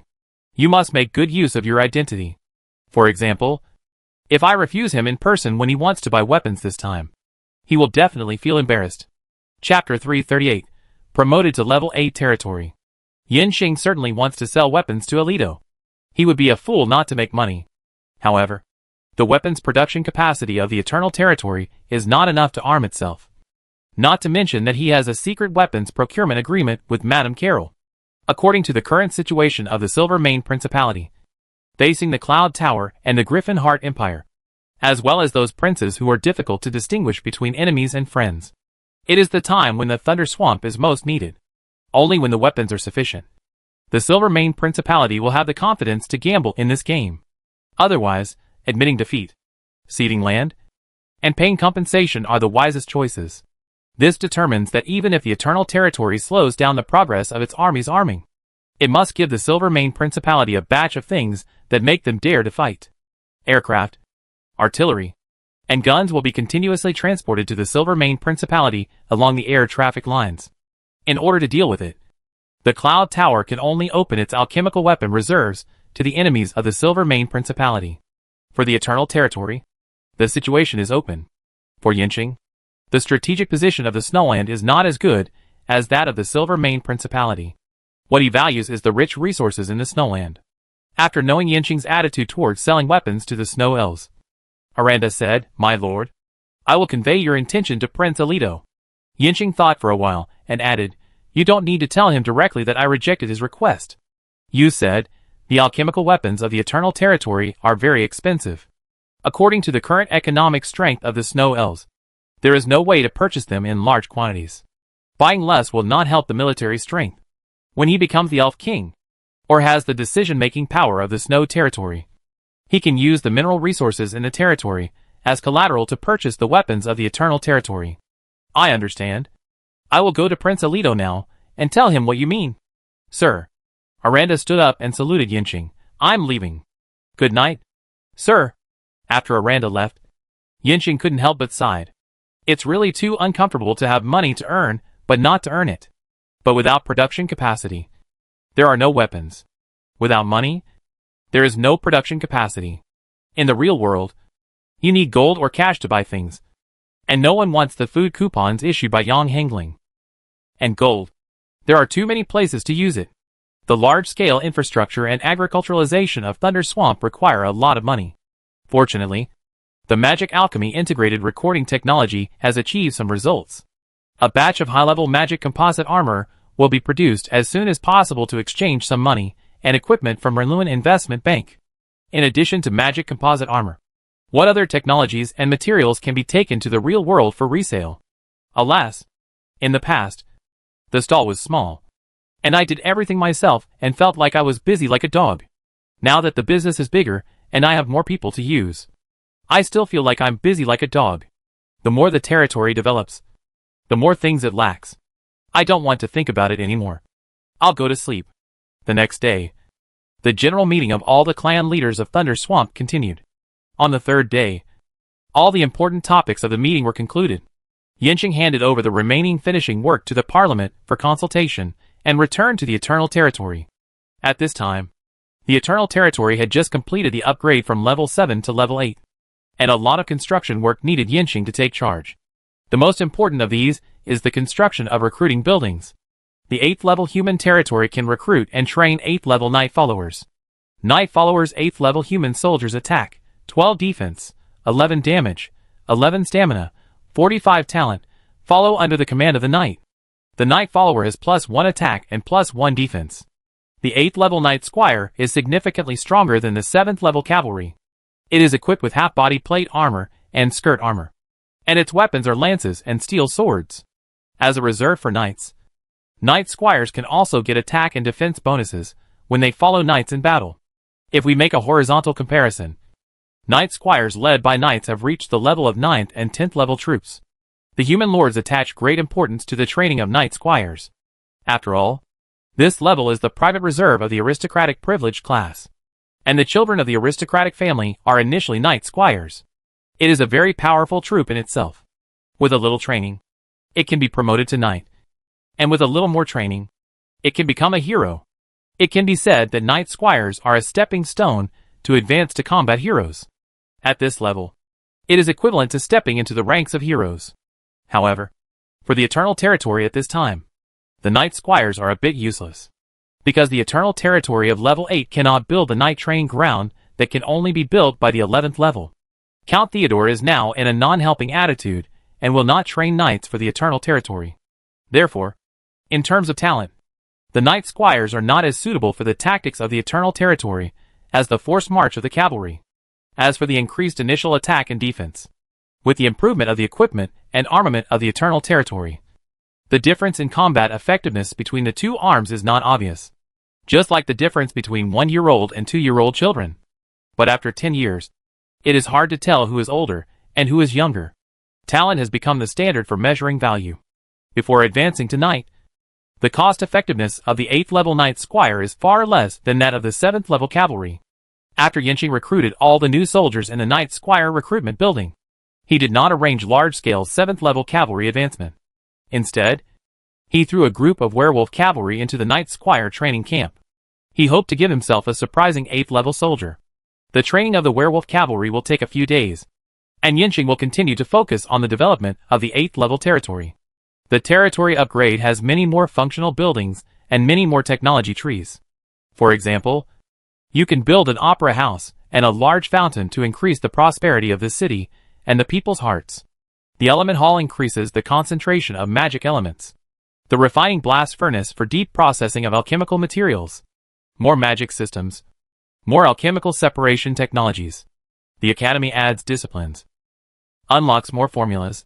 This also means that Yinxing has another almost bottomless bill in his hands. And although the investment has increased, the city's development progress has become increasingly slow. It took more than 2 months for the 7th level territory to upgrade to the 8th level territory, and the interval between territorial upgrades will only be longer in the future. However, this is also what Yinxing thinks is slow. For other territories, the development speed of the Eternal Territory is a miracle. You know, half a year ago, this batch of land was still a wasteland that no one wanted. Now this place has not only become an important existence in the Windy Highlands, but is even prying the situation of the entire world. For the world responsibilities that the Eternal Territory currently undertakes, its development is indeed low. In the absence of more ways to accelerate the advancement of the territory, Yinxing can only supplement it through various means. The development of the Eternal Territory Industrial Zone has always been the top priority of Yinxing's various work. Now the Eternal Territory Industrial Zone is built around the Automobile Modification Research Institute and alchemy experiments. The Automobile Modification Research Institute is a cooperative project between the Eternal Territory and the Goblins. Based on the research of automobile parts, the two sides jointly developed a variety of mechanical topics. The best result, of course, is the Griffin Armor. Chapter 339 Research and Development of the Sky Fortress. The Goblin Gaga brought all the goblins and alchemy equipment of the Nuda City Goblin Alchemy Factory to the Eternal Territory, indicating an attitude of breaking with the Cloud Tower. Therefore, the Goblin Gaga also gained Yinxing's trust and opened more high-tech information and equipment to this group of goblin engineers and alchemists. Even aircraft technology. In fact, it is easier to make an airplane fly than to make a vehicle run, as long as there is a good aerodynamic layout and engine. A plane made of wood can also fly. The Toucan is an emergency product, using the mature aerodynamic layout of the B-17, and then installing the implosion steam engine developed by the Eternal Territory. There is no problem in flying and carrying people and goods. It can even drop bombs easily when it has full control of the air. But the Toucans still have too many flaws to be put into high-intensity aerial combat. Yinxing has not yet come up with a feasible design plan for the aerial fortress prepared by the Cloud Tower. Defense, firepower, ammunition load, operability, stability. The performance requirements of a qualified military aircraft are much higher than those of civil aviation, especially for military aircraft designed for magic wars. In addition to the development of subsequent models of the Toucan's large aircraft, Yinxing also wants to design and produce fighter jets to supplement the air shortcomings of the Eternal Territory. Air supremacy is the initiative in war. Chui is good at integrating and optimizing existing technologies. Innovation and creative ideas require truly experienced engineers. A large hangar was built in the Yongheng Territory Industrial Zone. When Yinxing came to the hangar, some goblin engineers followed the alchemical robot to dismantle a giant beaked eagle. Another group of goblin engineers gathered together on a small bench, holding a tablet in their hands, and followed an alchemical robot controlled by Chui to learn the flight principles of the aircraft. Gaga, who was standing under the giant beaked eagle and watching the disassembly process of the aircraft, immediately greeted Yinxing when he saw him coming. His alchemical chair moved very quickly. He installed a tablet computer on the armrest, and the screen was full of line drawings. "Hello, sir," The goblin stood up from the chair and saluted Yinxing. After sitting down, he said, "You gave me a big problem. The alchemical weapon called the cannon will produce a very large recoil when fired. According to the strength of the toucan, it will only be broken apart by this cannon. There are also flight stability, cannon rotation range, body center of gravity balance. Too many things need to be solved. And we just found out how this thing flew. This is really a magical alchemical object. I have a feeling that one day, it will sweep the airship of the high tower in the clouds into the garbage dump of history. This is the aircraft that can rule the sky." Yinxing has become accustomed to the goblin Gaga complaining every time he sees him. Anyway, he just talks about it. In fact, the more difficult the mechanical problem is to solve, the more it can stimulate his desire to work. Yinxing smiled and took out 2 bottles of Coke from the beverage box on the ground next to him, opened one bottle, and gave it to Gaga, saying, "If you want to sweep the airship of the high tower in the clouds into the garbage dump of history, you must first prove that our plane is better than the airship. Although the airship flies slowly and is large in size, it has strong defense capabilities. Like a turtle, that gun is specially designed to penetrate the turtle shell. A strong recoil means a strong power. I think only Master Gaga can install it on the toucans." The goblin Gaga took the drink, took out a straw from the box on the armrest, and put it in to drink. The goblins all like this sweet and bubbly drink. Yes, the air wall of the airship is too hard. Gaga looked at the tank gun hanging on the hanger in the corner of the hangar, and then said to Yinxing, "The body structure of the toucans is too fragile. If you want to install the gun, you need to use magic energy composite materials to rebuild the body. A longitudinal slide rail is installed in the cabin, and the doors on both sides are wide open. The gun can be moved forward and backward through the slide rail, and the direction of the overlong gun barrel can be adjusted to achieve the purpose of shooting from the left and right sides. The recoil is also dispersed to other parts of the body by the slide rail. The flight posture when firing requires the use of air magic to stabilize, and the wing structure requires magic integrated alchemy technology to process. There are also defense systems and self-defense firepower systems." The goblin Gaga talked to himself, and his fingers quickly clicked on the tablet on the armrest to record the sudden ideas in his mind. Then he seemed to have forgotten the existence of Yinxing, shouted the names of several goblin engineers and alchemists, and led them to a design room. Chue said in Yinxing's mind, "Master, this is what Master Gaga is like. When he thinks of something new, he will forget everything around him, and many problems will be solved easily in his hands." Yinxing didn't care about Gaga's impoliteness, and a technician should have this kind of energy. He drank the drink in his hand, walked around the dismantled aircraft, and said to Chue, "The goblins are a race with great potential. One day, they will rely on their brains and the technology of the Eternal Territory to gain an important position in this world. The propeller plane is not a technical problem for you and the goblins. I think the difficulties encountered now can be solved. But supersonic jet aircraft are the direction of future development. Does Yang Hingling have the ability to design and produce supersonic aircraft?" "Not yet," Chuchui said truthfully. "The body structure of jet aircraft and propeller aircraft is very different. Propeller aircraft have a high fault tolerance rate.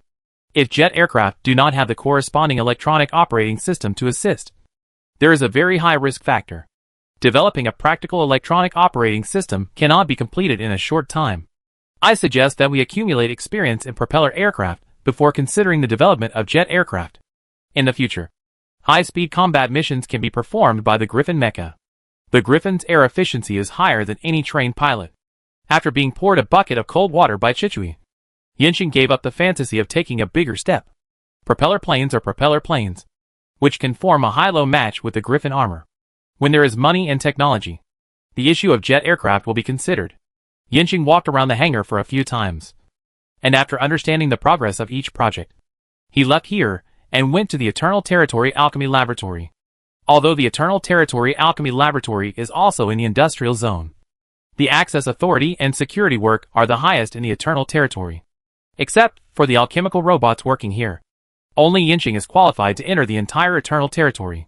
In addition to the R&D area, there are alchemical robot assembly workshops, drone assembly workshops, drone hangars, drone airports, and giant beak eagle assembly workshops.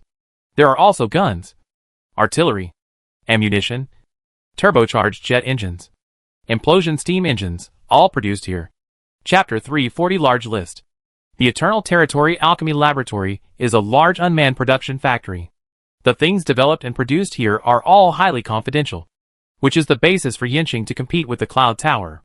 After Yinxing walked around the factory area, he came to a 3-story building in the middle. There is a supercomputer in the basement of this building, which serves as an aid for Chuichu to verify and establish the alchemy supercomputer model. Now the progress of the supercomputer model has just completed 1%.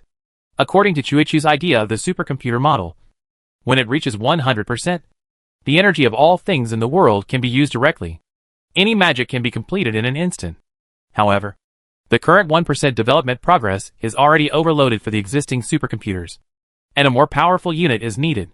Chuichu is best at painting a big rosy picture for Yinxing. And this rosy picture is fragrant and crispy. And it can also fill your stomach. It seems that as long as this alchemical supercomputer model is established, solving all problems is just a thought. Is it so exaggerated? As a materialist, Yinxing does not believe it. But building a supercomputer model is definitely beneficial. The alchemical laboratory can have so many functions and achievements, which is brought by the 1% progress. Buy. Add the supercomputer to the purchase list. Another big expense. After selling toys to Chuichu, Yinxing walked into the control room of this building. After sitting down, he said to Chuichu, in the Battle of Heizei City, "You should have seen the strength of the master-level hero. If Tai Tu was not a half-baked person, this war might be a different situation. In a battle with conventional weapons, I am not afraid of the Cloud Tower. But if the Cloud Tower is desperate and sends out the master-level magician, do we have the means to deal with it?" Yinxing has always been very optimistic about Marquis Anderson, and even the contradictions with the Cloud Tower. After all, the Eternal Territory has now developed, and has completely dealt with the Thunder Swamp. If you need technology, you have technology. If you need manpower, you have manpower. The longer the war lasts, the better it is for you. When the military industry system of the Eternal Territory is fully exploded, the Eternal Territory with its explosive manpower flow will definitely be invincible. After seeing the power of the master hero in Heizei City, Yinxing was no longer so confident. This thing cannot be easily solved by exploding soldiers. And you must have corresponding cutting-edge forces. At the same time, something suspected to be an ultimate creature was found in Heizei. This is a stronger force than a master hero.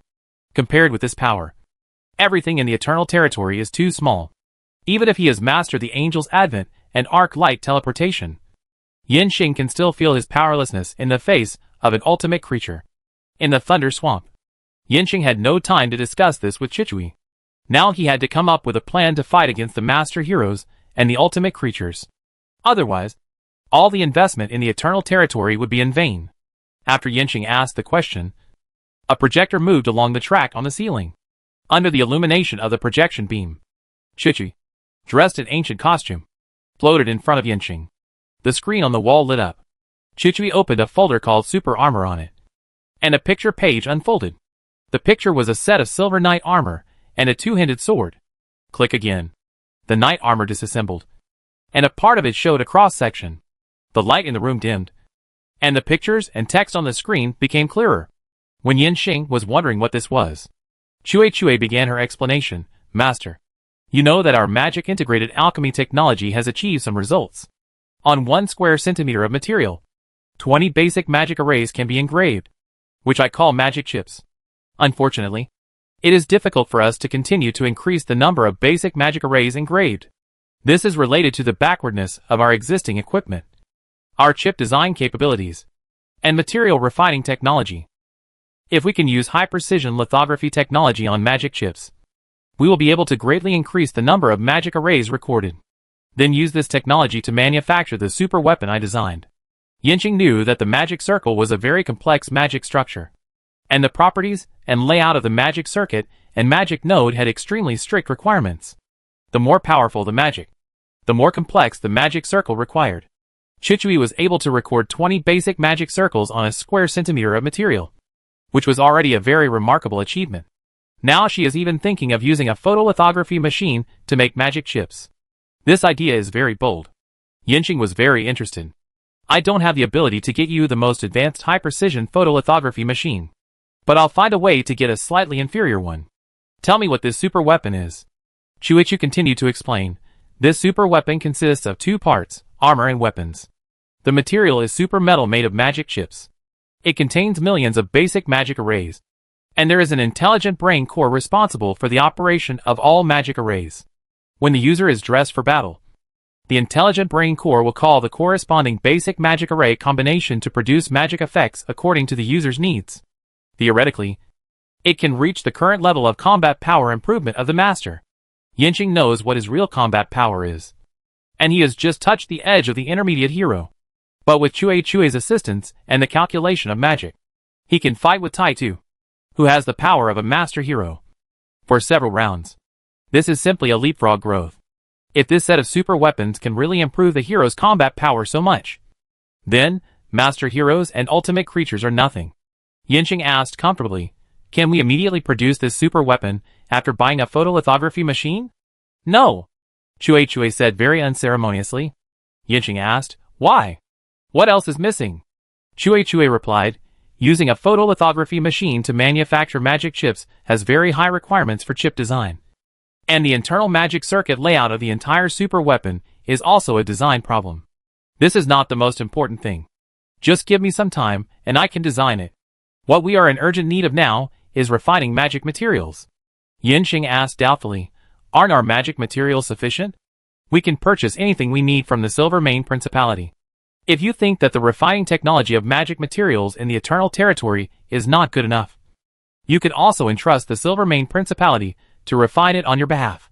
Their magic refining technology is not as good as the tower in the clouds, but it is definitely better than ours." "Not enough." Chue shook his head. "I am afraid that even the refinement of the magic materials in the tower in the clouds cannot meet the purity standard required by super weapons. I require that the purity of magic materials must be above 95%. Otherwise the magic chips made by the lithography machine cannot be used at all. The magic materials I have access to now can only reach a purity of 76% at most. It's too far away. Isn't this just a waste of joy?" Yinxing asked unwillingly, "Can we use all the God-given alchemical resources? The purity of that stuff is 100%. Magic crystals, magic mercury, magic sulfur, and magic gems can be exchanged from the God-given store. They are the 4 necessities for a city to maintain its operation. They are also important materials for the layout of magic arrays. If the magic array uses all these 4 resources, there is no need to consider the refining problem." But Chue rejected it. When a magician releases magic to construct magic, he can use these 4 resources to assist the magic array. But the physical magic circle needs other alchemical materials according to the magic needs of different structures. Some materials cannot be replaced. Since there is an idea, there is always a way to solve the problem. What do you want? I will find it. Yinxing simply did not give any advice on technical issues, and chose what he was best at. I need to build a material purification laboratory, and buy a batch of corresponding equipment from the real world. A large amount of materials are also needed for experimental consumption. Hearing this, Yinxing breathed a sigh of relief. For him, things that can be solved with money are not a big deal. Okay, give me an inventory of what you want, including that high-precision lithography machine and supercomputer unit. Yinxing patted his chest and promised. He has never been stingy in investing in scientific research. But after seeing the purchase list that Chue made for him, Yinxing almost popped his eyes out on the spot. What a joke. Yinxing checked the digits in the total column again. That's right. He checked it 3 times, and it was more than 10 billion. Even if I sell everything I have and sell myself, I can't get so much money. Chue, you are right. Why do you have to spend so much? Chue replied, all the related equipment in this technical field is very expensive. Even if this is a reasonable price, it is just that I use the normal market value as the basis for calculation. If I sell it, the price may be higher. And this is just the initial equipment investment. If you want this project to run normally, you need to invest in the necessary equipment and materials. After climbing the technology tree and reaching the tens of billions of investment, Yinxing didn't know whether to be happy for himself or cry. But he definitely can't take out this money now. Even if all the funds of the Eternal Territory are transferred to this project, it is far from enough. But the super weapon, it's so good. Leave this list to me. I'll find a way. After receiving the list, Yinxing was in no mood to look at other research projects in the alchemy laboratory. He knew that there must be a list of sky-high prices hidden somewhere. waiting for him to uncover it. He didn't dare to look at it. If he looked at it, he was afraid that he would not be able to help but approve the research and development. This place is really a bottomless pit. I must come less often in the future. Yinxing walked into the alchemy laboratory with his head held high, and then walked out of it weakly, with a list of more than 10 billion in hand. He really didn't have the mood to deal with the territory affairs. Turned back to the real world. Appearing in his secret apartment, Yinxing took out his mobile phone to check the information during his absence. Then he called Yongling Commerce and asked how much money was left on the company's account. 50 million. It can still be used for a while. Don't even think about buying the things on the list. There will be no income from Griffin Island in the short term. And he can't transfer the money from Laming Company. Therefore, we need to think of other ways to deal with this 10 billion list. Let's go to Griffin Island to see Tong Yitong first. I haven't seen her for a while. And I don't know if she can control her supernatural powers now. Who knew that when Yinxing just landed at the Griffin Island airport on a private plane? The first person he saw was Feng Tingyu. Mr. Yinxing, I have something to talk to you about. Let's go. I just want to take a walk on the beach. Yinxing took Feng Tingyu to the beach next to the airport, and several company security guards spread out to protect them. When they walked to a deserted place, Feng Tingyu said to Yinxing, Mr. Yinxing, the batch of composite armor you delivered to us last time has all been sold. The customer is very satisfied and wants to add another batch of orders. Now Yinxing is interested in everything that makes money. Okay. How much do you want this time? Give me the size and specifications, and I will arrange production immediately. Feng Tingyu looked around and whispered, Mr. Yinxing, we want to order 100,000 tons this time. Hearing that the order was so large, Yinxing became more interested. It's really a sleepy time. You should know that the magic composite armor plate sold by Yinxing to Renluan Investment Bank is as high as 200,000 per ton. 100,000 tons is 20 billion. After deducting the cost, the list of blowing is perfectly solved. No problem. No problem. Yinxing laughed and said, buying so many composite armor plates to build aircraft carriers? I didn't ask. But you want so much. It will take some time for me to produce it. Feng Tingyu said, we know that the production process of this composite armor must be very complicated, and it can be delivered within 3 to 5 years. But we have one requirement, that is, the technology must be transferred. Technology transfer? Yinxing refused immediately. Technology cannot be transferred. Feng Tingyu explained, according to convention, for such a large purchase amount, it is a reasonable request for customers to ask for technology transfer. After all, no one wants to be stuck with this kind of raw materials. And customers also have the need to reprocess these materials. If you refuse to transfer technology, I think the customer will most likely choose their existing special steel. Business is going to fail. Yinxing can understand the customer's additional condition.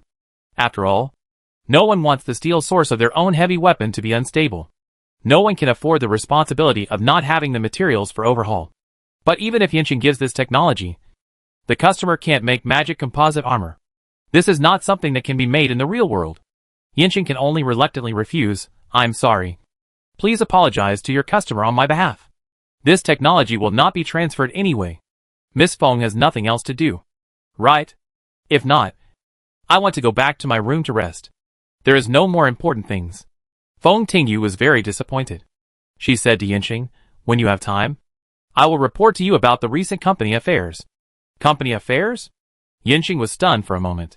Shouldn't Qinshe report to him about the company's affairs? But after thinking about it again, Yinxing roughly guessed what Feng Tingyu wanted to say to him. Okay. Let's talk about it in the evening. Chapter 341 Supernatural Insurance.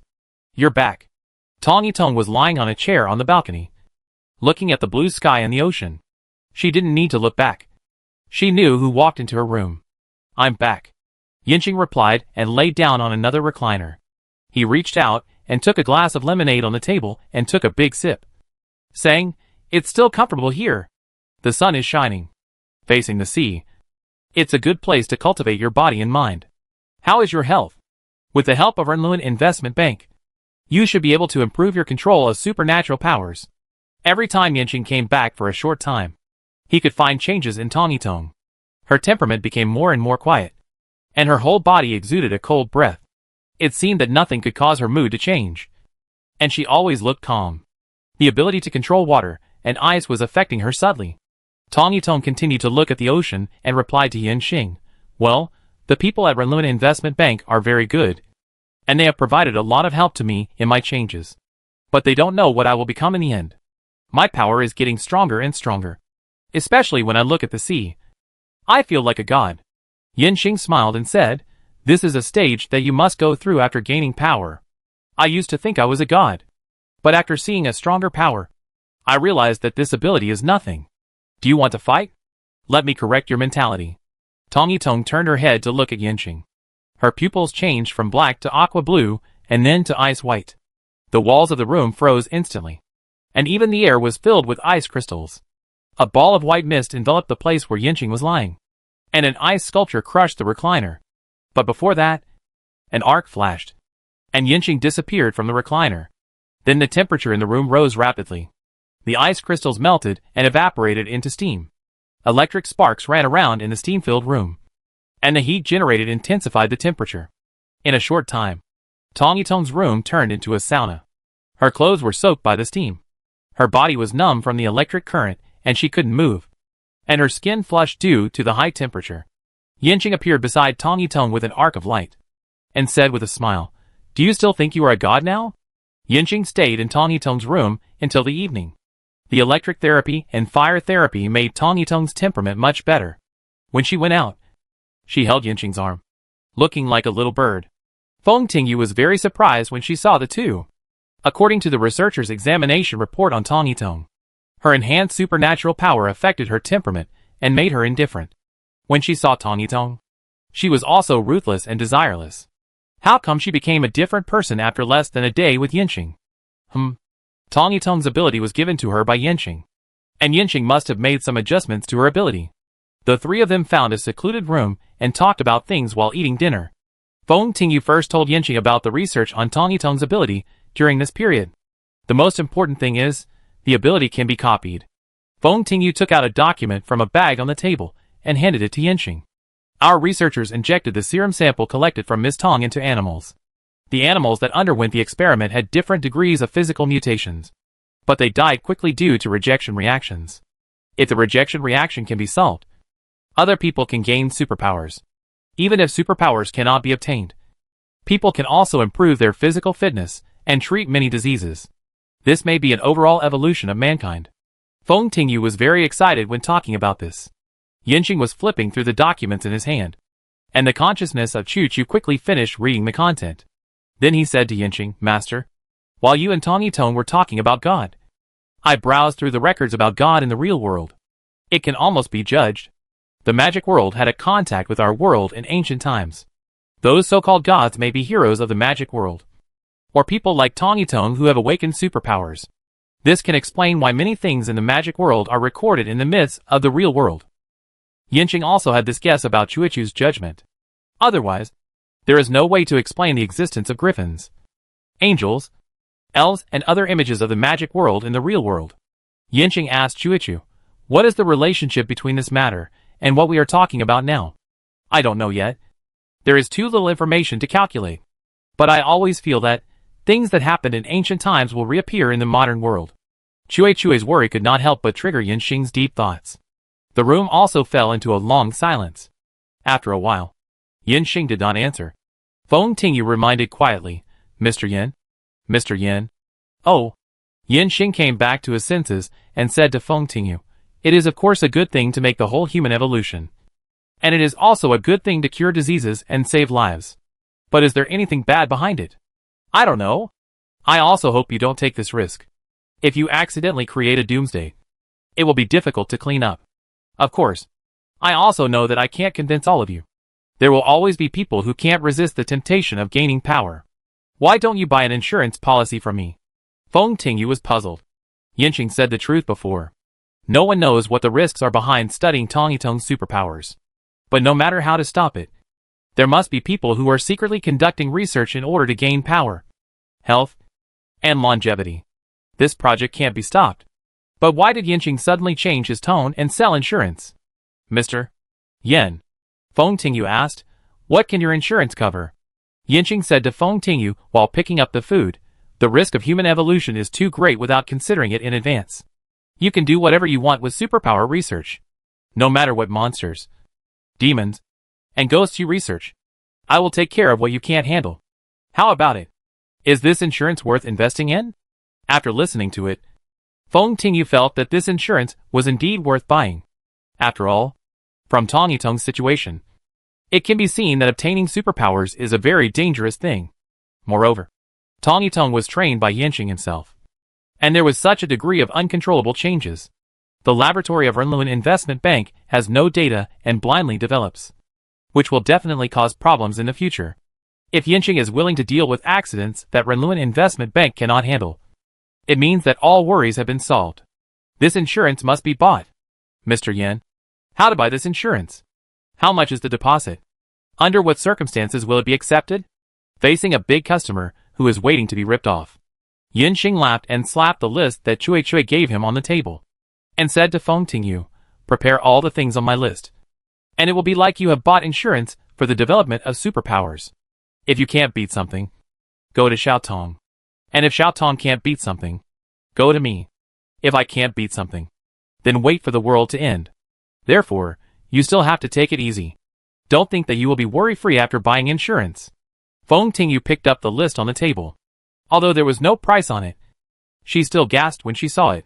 These equipment. I guess it will cost at least 10 billion. There are some sensitive things in it. I don't know if the company leaders will approve it. Anyway, this insurance is not something Confronting can decide. Boss Yin, I need to ask the company leaders about this insurance. Can the price be lower? After all, even if we ask friendly units to come forward, these things will cost a lot of money. Yanqing only hopes to get the initial equipment of the super-armed with this one move. So how can he lower the price? Sister Feng, is the money spent on this equipment comparable to the research of the superpower project? You just make a little bit of results and earn back the money for this insurance. I am taking your insurance policy with my life. How much is my life worth? Confronting didn't dare to discuss how much Yanqing's life was worth. Anyway, it wasn't his own money. Whether to buy insurance or not was decided by the company's top leaders. Okay. Our company will give President Yin a reply as soon as possible. Confronting put the purchase list into her bag, and took out a piece of paper from it, and handed it to Yanqing. We have found some information about the group that kidnapped Miss Tong. Yanqing's smile turned, and he took the paper solemnly. Confronting also looked over curiously. The kidnappers of Confronting were an international smuggling organization called Blue Jellyfish.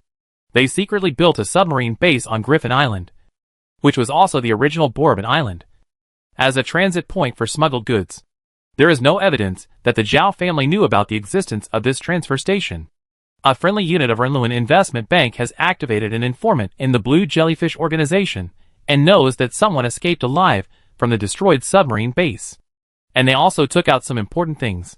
Confronting said at this time, according to the intelligence we have obtained later, the things that the survivors took out are likely to be video materials related to Miss Tong's superpowers. And there are very likely blood and tissue samples. But these things are not accessible to our informants. Now Blue Jellyfish is secretly looking for buyers for these things.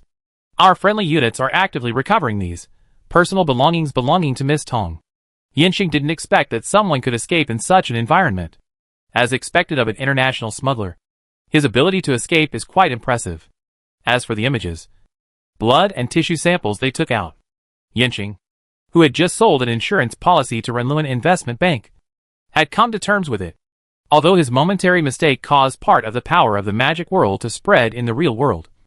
Did he lose anything when he thought about it? Maybe it's still a big business. Anyway, the incident has already happened. So why not wait and see what direction it will develop in the future? Now he just needs to focus on developing the Eternal Territory and fully support the technology alchemy tree with all his funds. As long as the super weapons are made. Even if those ancient gods reappear. I can punch Poseidon, kick Apollo, take Athena, and sleep with Aphrodite. Ha ha ha. You guys can handle this matter. In the following days, Yanqing traveled between Eternal Territory and Griffin Island, handling the affairs of territory development and discussing the insurance agreement for supernatural research. In a dilapidated castle in the Nordic jungle, in a dark and damp basement, a group of people wearing white robes and white pointed hats formed a circle with candles in their hands. These people chanted poems in ancient Latin, as if praising a certain ancient demon god. An old woman with obviously more upscale clothes stood in the center of the circle, holding a dagger in her hand. After the poem was recited, 5 people walked out of the shadows. They held the blood altar in their arms, and used horsetail brushes to paint on the stone floor with blood. 3 more people placed some items related to ancient witchcraft in different positions on the stone floor. As the ceremony was completed, a breeze blew in this closed basement. The appearance of the vision made these people start to recite poems again. After the formation was drawn, and the items were placed, everyone withdrew from the center. The old woman still stood there holding the dagger. A man with more upscale clothes walked out of the shadows, holding a tube of red reagent in his hand. The man walked up to the woman and asked, "Are you willing to give your heart to the demon we believe in?" The woman replied, "I am willing to give my heart to the demon. I have felt the demon calling me. But is your medium real? You should know that the remaining mediums have been used up a few centuries ago, and many descendants of witches died in vain under this demon key." The man pulled out the cork of the reagent bottle, and carefully sprinkled it on the surface of the dagger in the woman's hand. "I spent a lot of money to buy this reagent, and this money can cure 100 of your son's diseases. If you don't believe this medium, you have to believe the money I spent. Regardless of whether the ceremony succeeds or not, I guarantee that your son can live healthy. And all members here can bear witness to this. Look, the demon key has changed. It seems that my money should not be wasted. Come, follow your beliefs and your values. Which? Offer your heart to the demon in exchange for the demon to give me supreme power." The wind in the basement is getting stronger and stronger, but the candles in the hands of the members are still burning quietly. This phenomenon that has never happened in the previous ceremony makes everyone excited. But at this solemn moment, they stick to their duties and wait for the arrival of the demon. The dagger in the old woman's hand emitted a red fluorescence. The light shone on her wrinkled face and also illuminated her hopeful eyes. The ancient power requires an equal exchange. The heart is the favorite gift of this demon god. The old woman pointed the dagger at her heart, and an illusory hand with sharp nails appeared out of thin air and held her hand. The whispers that sounded like hallucinations rang in her ears, and in front of her was the man's face that was distorted by extreme excitement. The old woman closed her eyes, and a thrust pushed her hand to stab the dagger into her chest. Chapter 342 Unexpected Arms. The influence of superpowers in the real world is quietly spreading. The superpower insurance negotiations between Yinxing and Renluan Investment Bank are also progressing with difficulty in various negotiations. Renluan Investment Bank certainly hopes to add an insurance that can stop losses at any time to its superpower research. But Yinxing's offer is really high. The company's top leaders think more thoroughly than Feng Tingyu. They want to save money, and also want to dig out more information from the negotiations, and this list. Yinxing certainly knows that this insurance policy is a lion's mouth. But since it is an exclusive business, he still sticks to the bottom line of the list. At most, he can make a little discount on the price of the magic composite armor plate. He also agreed to serve in the newly established Supernatural Special Operations team. He also gave an empty promise that if there are any good things in the future, they will be given priority to Renluan Investment Bank.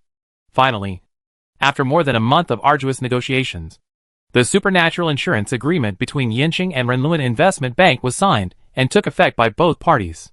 From the date of signing the agreement, Yinxing will undertake the bottom line work of Renluan Investment Bank's supernatural research and handle supernatural out-of-control accidents that Renluan Investment Bank cannot handle.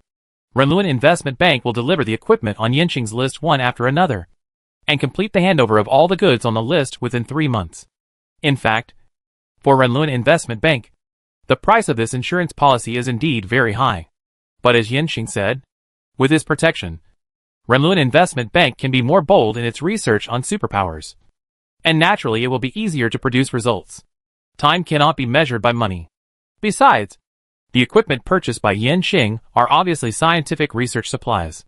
If Sir Lei Ming, who is behind Yinxing, develops something more powerful than superpowers, Renluan Investment Bank, as an indirect investor, will definitely get some benefits.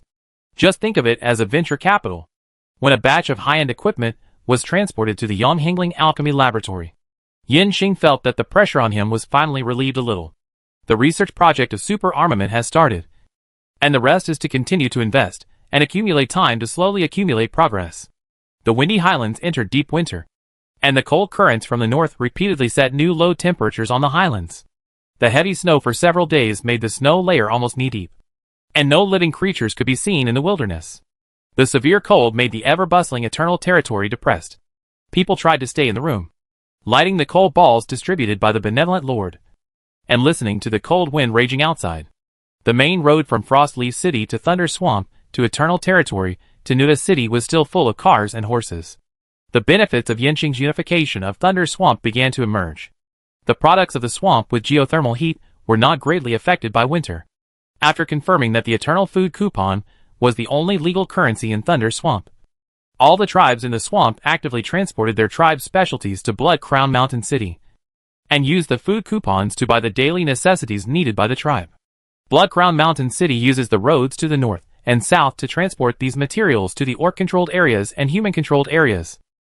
Fur, charcoal, meat, vegetables, oil, hay, cotton, grain are hot-selling commodities in winter. These commodities bring a lot of wealth to the Eternal Territory.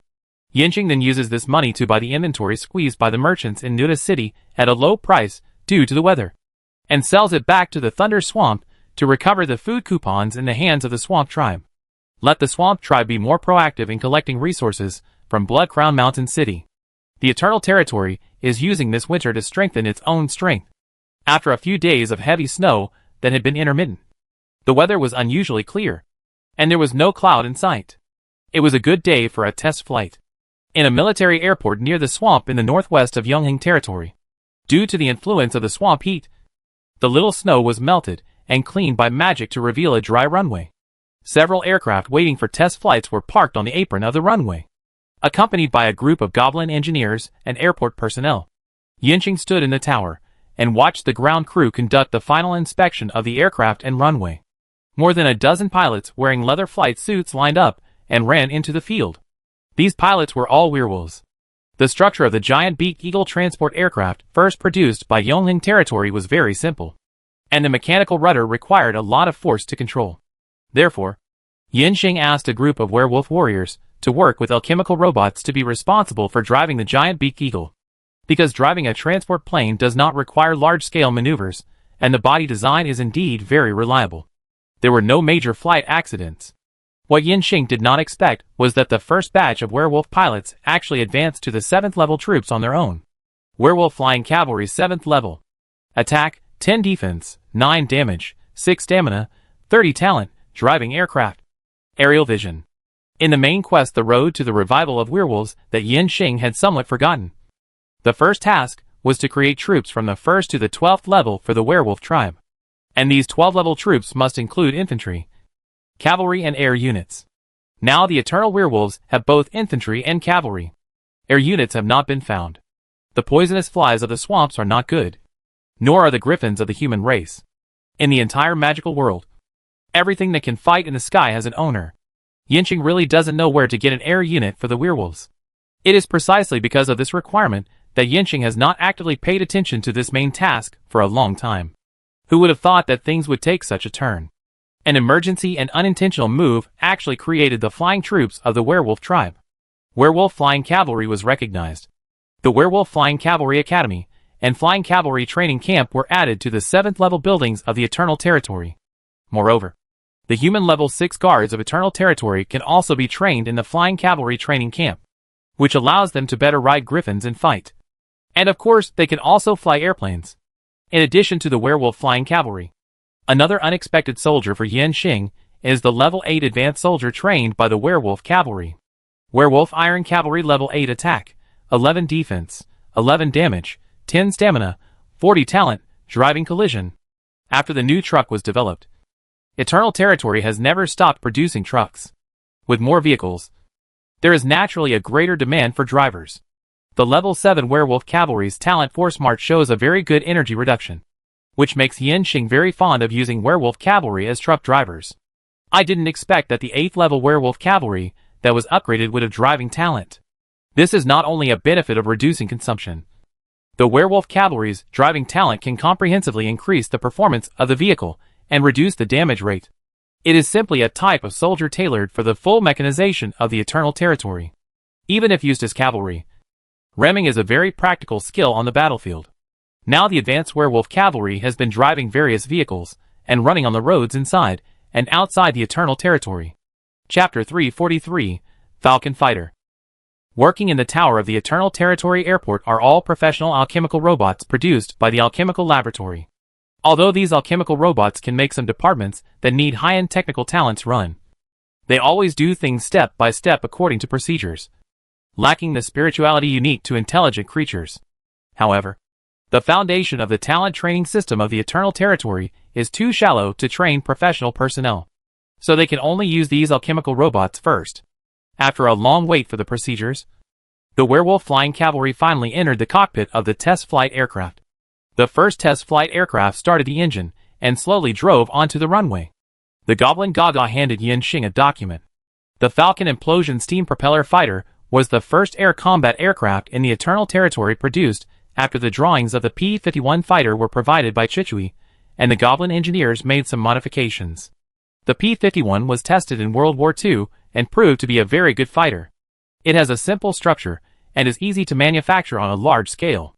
It has an excellent aerodynamic layout and has very strong air combat capabilities. The Falcon's air opponents are the air combat puppets made by the Cloud Tower, the Gargoyles and the Genie. The Gargoyle is a low-level stone puppet that can fly slowly in the air. When not in use, the Gargoyle turns into a stone slab attached to the surface of the airship in the air to provide armor protection for the airship. When the enemy air combat unit breaks through to the vicinity of the airship, the Gargoyles will fly up, use their numbers to carry out suicide attacks, and cooperate with the airship's defensive firepower to encircle and kill the enemy units. It is relatively simple to deal with Gargoyles. Use speed and maneuverability to keep a distance, and use the onboard machine gun to easily blow them up. The gods and monsters are a kind of advanced alchemical puppets. The lower body of the air element gives them a strong flying ability, and ordinary flying creatures can't keep up with their maneuvers. At the same time, the gods and monsters can also release magic and have a relatively strong melee ability. It is a very comprehensive air control force. Each airship will carry a certain number of gods and monsters, who are responsible for clearing the enemy's air force. And then the airship will go over to bomb the airship's own firepower. Gargoyles and gods and monsters work together to form an aerial city. The Windy Highland Legion has more than 10 airships, and is a powerful enemy that the Eternal Territory must face. The Vulture Fighter may be somewhat powerless against highly mobile gods and monsters, so the Goblin engineers have added a self-defense alchemical weapon to the Vulture Fighter, the hunting net. To put it bluntly, the current Vulture Fighter does not have the ability to fight against gods and monsters directly, facing the attack of gods and monsters. The best way for the Vulture is to evacuate and find friendly forces to suppress the gods and monsters with numbers. The hunting net was originally a prop for laying ground magic traps. When the hunting net is sprinkled from the air, it will form several electric shock nets behind the Vulture Fighter. It would be better if the monster can be caught, but if not, it can buy a little time for the Griffin to escape. In order to further improve the survivability of the Griffin Fighter, the Goblin engineers also added an overclocking function to the engine, allowing the fighter to achieve a high limit speed in a short time. Because Yanxing required too little time to equip the army, the Goblin engineers and Chui could only integrate the first Griffin as an emergency. Subsequent models still need to be developed. Fortunately, the Griffin armor takes into account both high speed and low speed maneuverability. With the support of the Griffin armor, the Griffin fighter should not be too bad against the monster. In short, large-scale air combat is a very complex system. Everything needs to be explored, and new weapons also need to be improved in actual combat. When Yanxing was checking the parameters of the Falcon fighter, the test model took off after a short runway with its nose raised. According to the data obtained from the previous internal test flights of the design team, the maximum takeoff weight of the Falcon fighter is 4.8 tons. Since there is no fuel taking up space and load, the Falcon fighter can carry more ammunition. The design team installed 6 machine guns on the Falcon fighter, with up to 3,000 rounds of ammunition. The maximum speed is 700 kilometers per hour, and the combat radius is 1,200 kilometers. Taking off from the Eternal Territory, it can easily cover the entire territory of the Windy Highlands. The data on paper is very good, and the Eternal Territory has indeed reproduced many advantages of the P-51. However, during the test flight, Yanxing, who has experience in air combat in the magic world, can still see some shortcomings of the Falcon fighter. The speed is very good, much faster than the flying creatures Yanxing knows. But the fixed wing still determines that the Falcon has very serious maneuverability defects in low altitude and low speed environments. Refer to the agility of swallows and bats. The time for a fixed aircraft to turn around at low altitude is enough for those guys with wings to touch their heads from behind several times. Not to mention the gods and monsters with stronger maneuverability. No wonder the Goblin engineers are not optimistic about the Falcon against the gods and monsters. The advantages and disadvantages of the Falcon fighter are too obvious. The existence of airships means that the Eternal Territory must fight the gods and monsters in the airspace where they are good at. We must speed up the production of Griffin armor. Well, I am very satisfied with the performance of the Griffin, the first test aircraft. After the Griffin completed a series of flying movements, Yanqing made a decision: start the production line and make sure to produce 400 Griffin fighters before the end of winter. Are there any difficulties? Yanqing asked the last sentence to Cui in his consciousness. Cui immediately replied, there are still 2 to 3 months before the end of winter. Most of the Griffin fighter's body can be made of wood, and Thunder Swamp can solve it. The metal parts and electronic parts need to be purchased from the real world, as well as the parts of the implosion steam engine, weapons, and ammunition. As long as all the required components are in place, the aircraft assembly workshop of the Alchemy Laboratory can assemble the aircraft body 24 hours a day. It is estimated that the assembly task of 400 Falcon fighters can be completed in 1 month. Assembly is an easy task for the fully mechanical Alchemy Laboratory. The difficulty lies in the preparation of various parts of the aircraft body. Fortunately, Yanqing placed an order in advance according to the development progress of the Falcon fighter, and now only 1 more batch is needed. However, considering the need to train pilots to fly fighters, the time seems very rushed. The situation that the Eternal Territory is likely to face is that it will be difficult to assemble, train, and fight at the same time. The early stages of the war may be a little difficult. I know. Let's proceed according to the plan. Don't disrupt the production of other weapons because of the production of the Falcon fighter, especially the storage of ammunition and the assembly of the Griffin armor. Yes, Master. Chuichu added the production plan of the Falcon fighter to his task list, and then said to Yanqing, Master, should we test the next aircraft? Continue. Chapter 344 Finalization of the Large Aircraft. The second aircraft to be tested was named the Deer Hunter Dive Bomber. The imitation prototype was based on the Stuka dive bomber used on a large scale by Germany in World War II. The maximum flight speed is 410 km per hour, and it can carry a 500 kg bomb under the belly and 2 100 kg bombs on the wings. The dive bomber can dive to the ground at an almost vertical angle and accurately drop the attached bombs to the target. Before the technology of guided weapons matured, it was a very cheap and highly accurate tactical bombing method. It is still unknown whether the air fortress envisioned by Cui can catch up with the war in early spring, and the Deer Hunter dive bomber has become a secondary weapon against airships. Since dive bombers in World War II could hit warships moving at sea, it should not be difficult to hit airships flying in the air. The difficulty is how to break through the defense system of airships in the air. However, it is better to have a weapon that can threaten airships in the early stage of the war than to have nothing. The experimental model of the Deer Hunter dive bomber with simulated bombs took off smoothly under the control of the pilot, and then climbed rapidly. After doing several aerial dogfighting maneuvers, it began to demonstrate multi-angle dive bombing actions. The Deer Hunter rushed down from the sky at a vertical angle, and at the same time issued a sharp whistle similar to an alarm. This is a unique sound of the Stuka dive bomber, which comes from a device called the Jericho horn at the air intake of the nose. Although this device will slow down the flight speed, Yanqing decided to keep the sound after considering the pros and cons. On the battlefield, sound is also a weapon.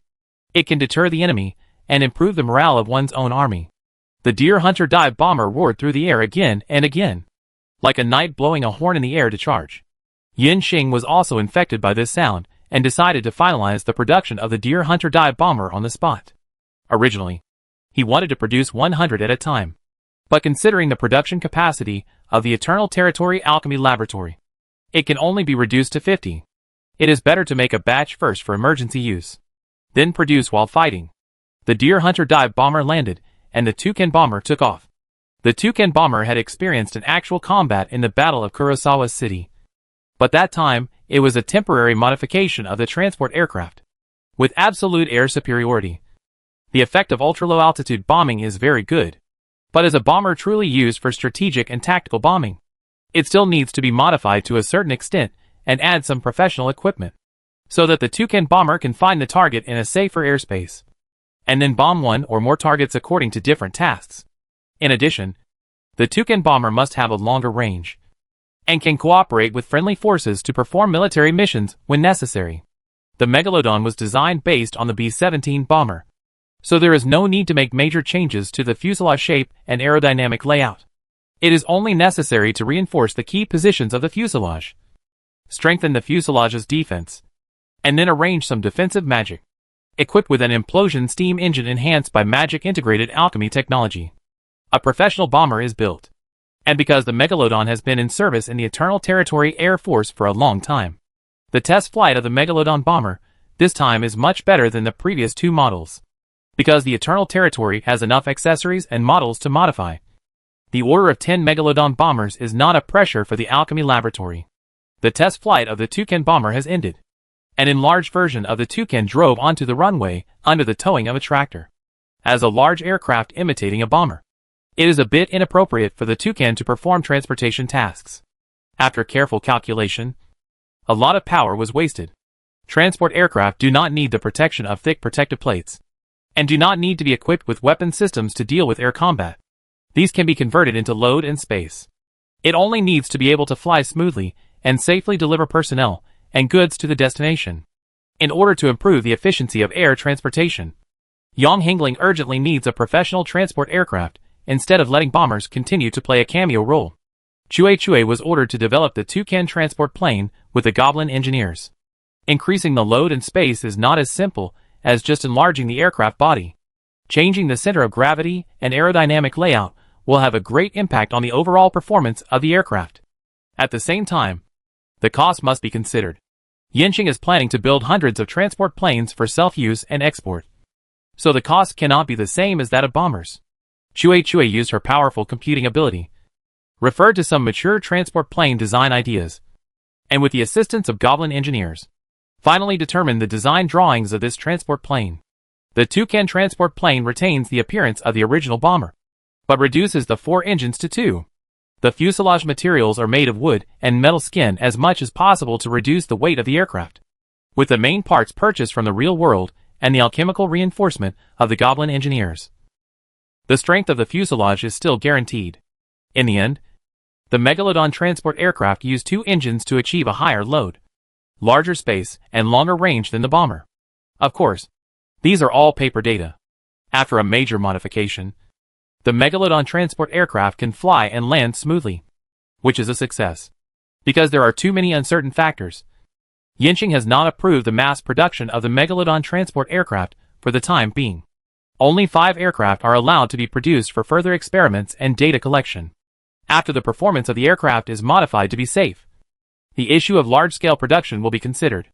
After 4 aircrafts with successful experience and drawings to refer to completed the test flight, the next design to come on stage was the Goblin's created design. Unlike the cautious boasting without data reference, the Goblins looked down on the implosion steam engine, which had low power but good maneuverability. After understanding some flight principles, they set their sights directly on the turbocharged jet engine. This engine is used on the Griffin armor, which can push the flight speed to supersonic speed. Compared with the implosion steam engine driving the propeller, the power is more direct and stronger. So the Goblins made some strange aircraft. While Master Yanqing was watching the test flight of the aircraft, they transported them all here to let the Master open his eyes. The first one to appear is called a single-soldier flying machine. It is a very simple device. It is a pair of wings fixed behind a metal strap, and a turbocharged jet engine fixed in the middle of the wings. The driver carries this so-called flying backpack, starts the engine, and can fly into the sky. At present, the Goblin engineers have not yet solved the problems of flight stability, flight steering and landing. Therefore, a dummy was tied up to show Master Yanqing the launch process of the flying backpack. Chapter 345 Crazy Goblin. Looking at the single-person aircraft tied to the dummy and launched, it flew to who knows where. Yanqing resisted the urge to complain, although it is still unclear how many problems this aircraft still needs to solve before someone can test fly it. The bold idea of the Goblin is still worth affirming. After all, it is not a common person who dares to think and do so after seeing the turbocharged engine. This is the imagination and innovation that a scientific researcher should have. After the single-person aircraft disappeared, the goblins began to show their second aircraft using a turbocharged engine. This aircraft is not as good as the previous one, and it is just a model now. To be exact, it is a semi-finished product. The goblins moved the model of the underground shuttle they made in front of Yinxing. A suspended platform with a horizontally arranged turbocharged engine inserted at the bottom of the platform. Yinxing had ridden on this suspended platform in the basement of the goblin shop in Nuda City. The principle is similar to magnetic levitation, which is to preset a track through magic alchemy, and then let the suspended platform and the track generate mutual attraction and repulsion at the same time. The suspended platform can move on the track without derailing. After this group of goblins settled in the Eternal Territory, they have always wanted to go back to underground life. With Yinxing's permission, Chue is helping the goblins plan the underground space, without affecting the city above. Let the goblins live as comfortably as possible. Since they are moving underground, they must also lay out suspension tracks to facilitate daily travel. In order to speed up the movement of the suspension platform, the brave goblins decided to install jet engines on the suspension platform. Yinxing looked at the suspension platform without any protection measures and the jet engines underneath. He couldn't help but sigh at the dedication of the goblins. He also wondered if he had accidentally opened up the extremely dangerous side of the goblins. The goblin Gaga excitedly explained to Yinxing that when this orbital vehicle was officially put into operation, the goblins could save a lot of time on the road and could rest and work better. Yinxing looked at the jet suspension platform model, nodded and said in approval, "This is a very practical invention. And such a good invention cannot be enjoyed by you goblins alone. I decided to dig a suspension rail transportation network under the Eternal Territory. And this transportation network will also connect Blood Crown Mountain City and Nuda City. And your platform needs to be modified. People can't stand on it. You need to install seats. And it's better to make a closed and breathable thing similar to a carriage. This way, the goblins can rest on the road and think about work at the same time. If you add a few more seats, and connect more than 10 suspension platforms in series, the carriages will be connected to each other. You can discuss research projects on the way." Chuchui asked in Yinxing's consciousness space at this time, "Master, what you are talking about should be called a subway." "Yes, it is a subway," Yinxing said to Chuchui. "These goblins have been exposed to too many real-world equipment and technologies, and they have been thinking about it in their minds. They can't make anything dangerous. You have to cooperate with them well. Neither discourage their enthusiasm for invention and creation, but also ensure safety. The individual flying vehicle just now is a bit too advanced, but the subway system should be feasible." Chichui replied, "Yes, goblins and the low-level puppets they produce are very good at digging holes, and can also permanently solidify underground space. It is indeed very suitable for building a subway system. The population of Eternal Territory is increasing. People drive cars, ride horses, and use various animal-powered vehicles. The prosperity has brought great traffic pressure to the entire city. The rainy and snowy seasons will aggravate this problem. The vitality and wealth code of Eternal Territory lies in the large-scale flow of people and materials every day. As the city grows bigger and the population grows, it will sooner or later face a maddening traffic problem. If we can rely on the goblins to try to build and operate the subway, we can take over the diversion of ground traffic very well." Yinxing's suggestion to Gaga seemed to open a door for the goblins. For a long time, they were used to standing on the slow-moving suspended platform, and never thought that they could sit and connect several or even more platforms in series. This is not only comfortable, but also allows more people to be pulled by one power unit. The carriages are connected, and everyone can get together to discuss work on the road. "Master Yinxing, your wisdom is like the stars in the sky, and any shining one is an unreachable height. This suggestion is really great. We must make it." The goblin quickly entered Yinxing's suggestions and his sudden ideas on the tablet on the armrest. The other goblins continued to show Yinxing their earth-shaking and tear-jerking inventions.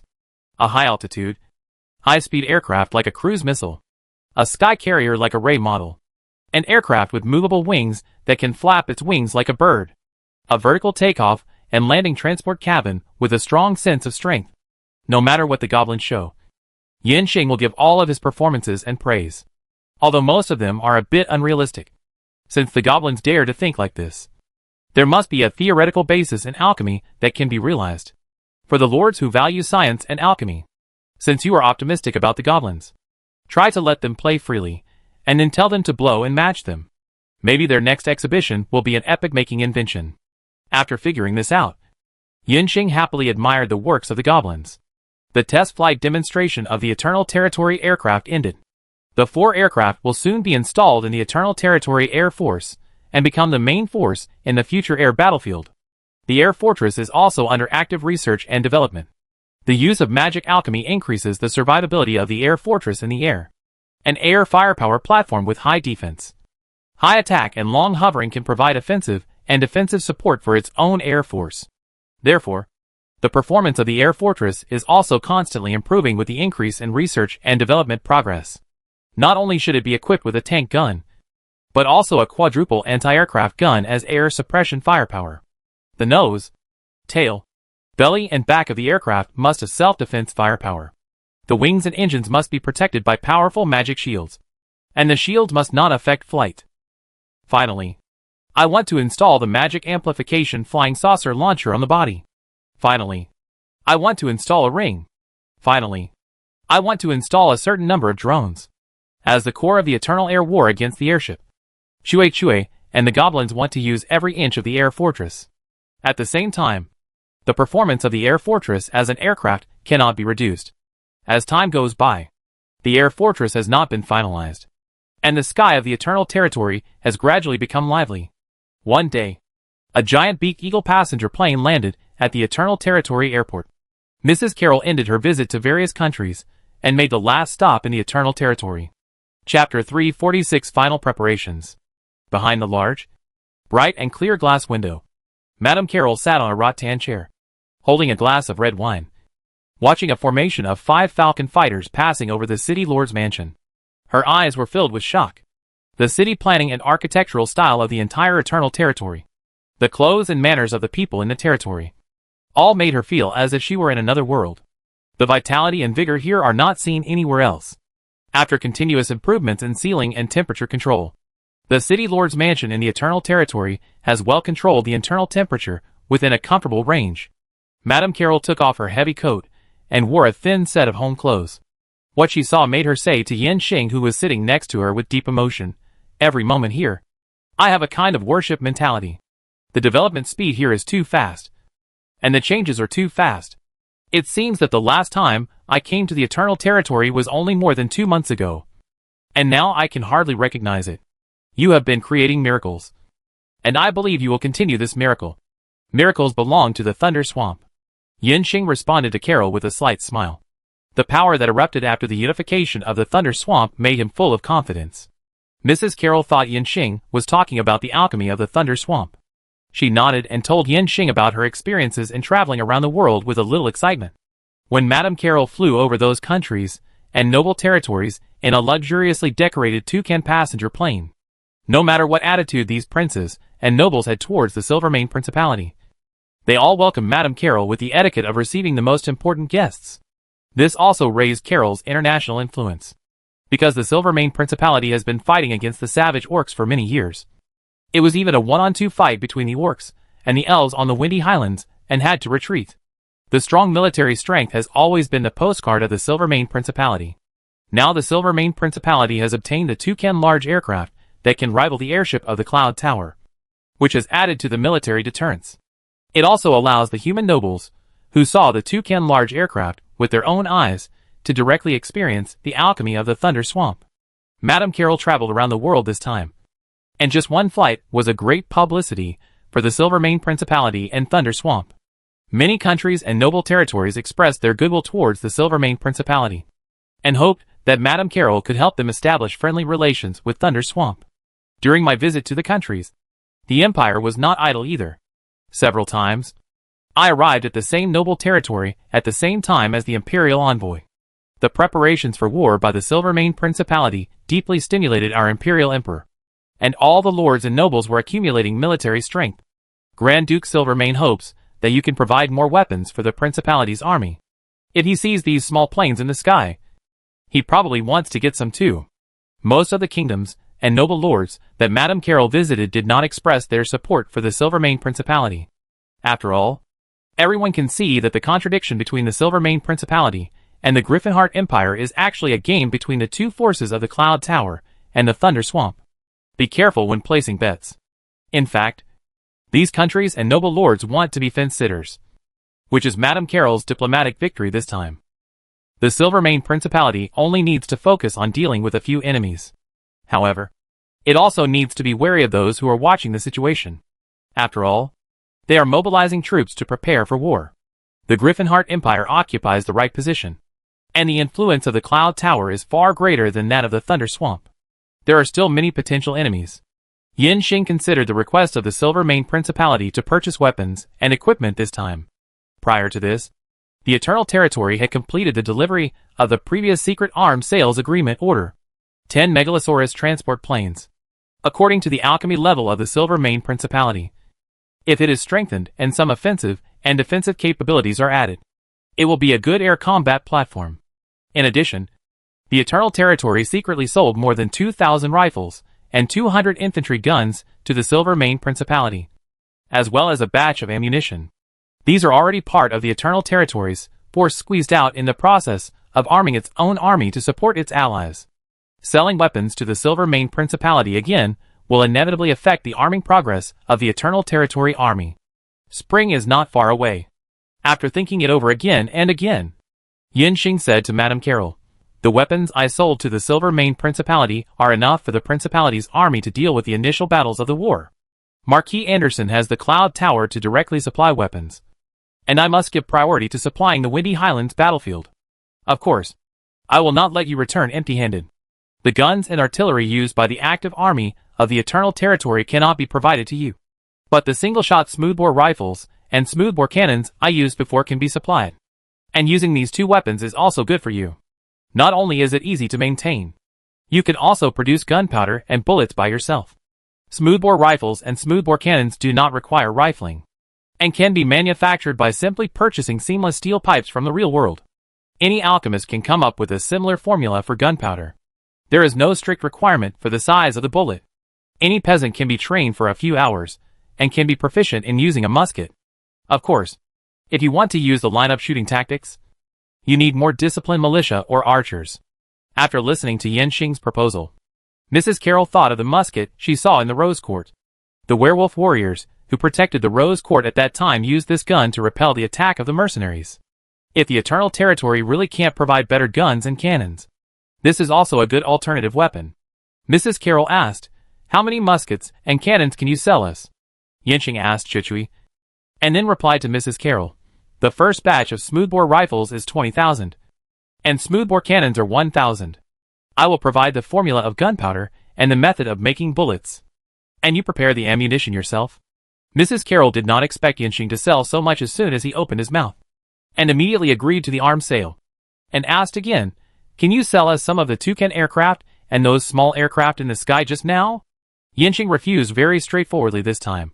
"Give you the Falcon fighter. You will not be able to form combat effectiveness in a short time. As for the Toucan, my alchemists are upgrading the Toucan to make it easier to manufacture on a large scale. I plan to build a Toucan transport aircraft assembly plant in the Principality, and leave the manufacturing of some materials and components to you, Madam." Before Yin Xing finished speaking, Madame Carroll asked excitedly, You want to teach me how to make a Toucan transport aircraft?" Yin Xing smiled and said, "Not manufacturing, but assembly. Many parts of the Toucan transport aircraft cannot be manufactured by you, but some would. Skin and interior processing should not be a problem for you, Madam." In Yin Xing's plan, the Eternal Territory has a very large demand for transport aircraft, and the size of the transport aircraft determines that it uses much more raw materials than a fighter. The collection and processing of raw materials is a very huge workload.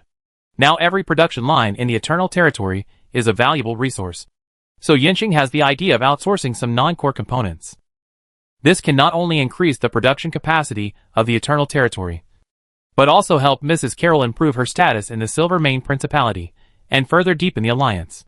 For Mrs. Carroll, although she did not obtain the manufacturing technology of the entire Megalodon transport aircraft, she was also involved in its construction.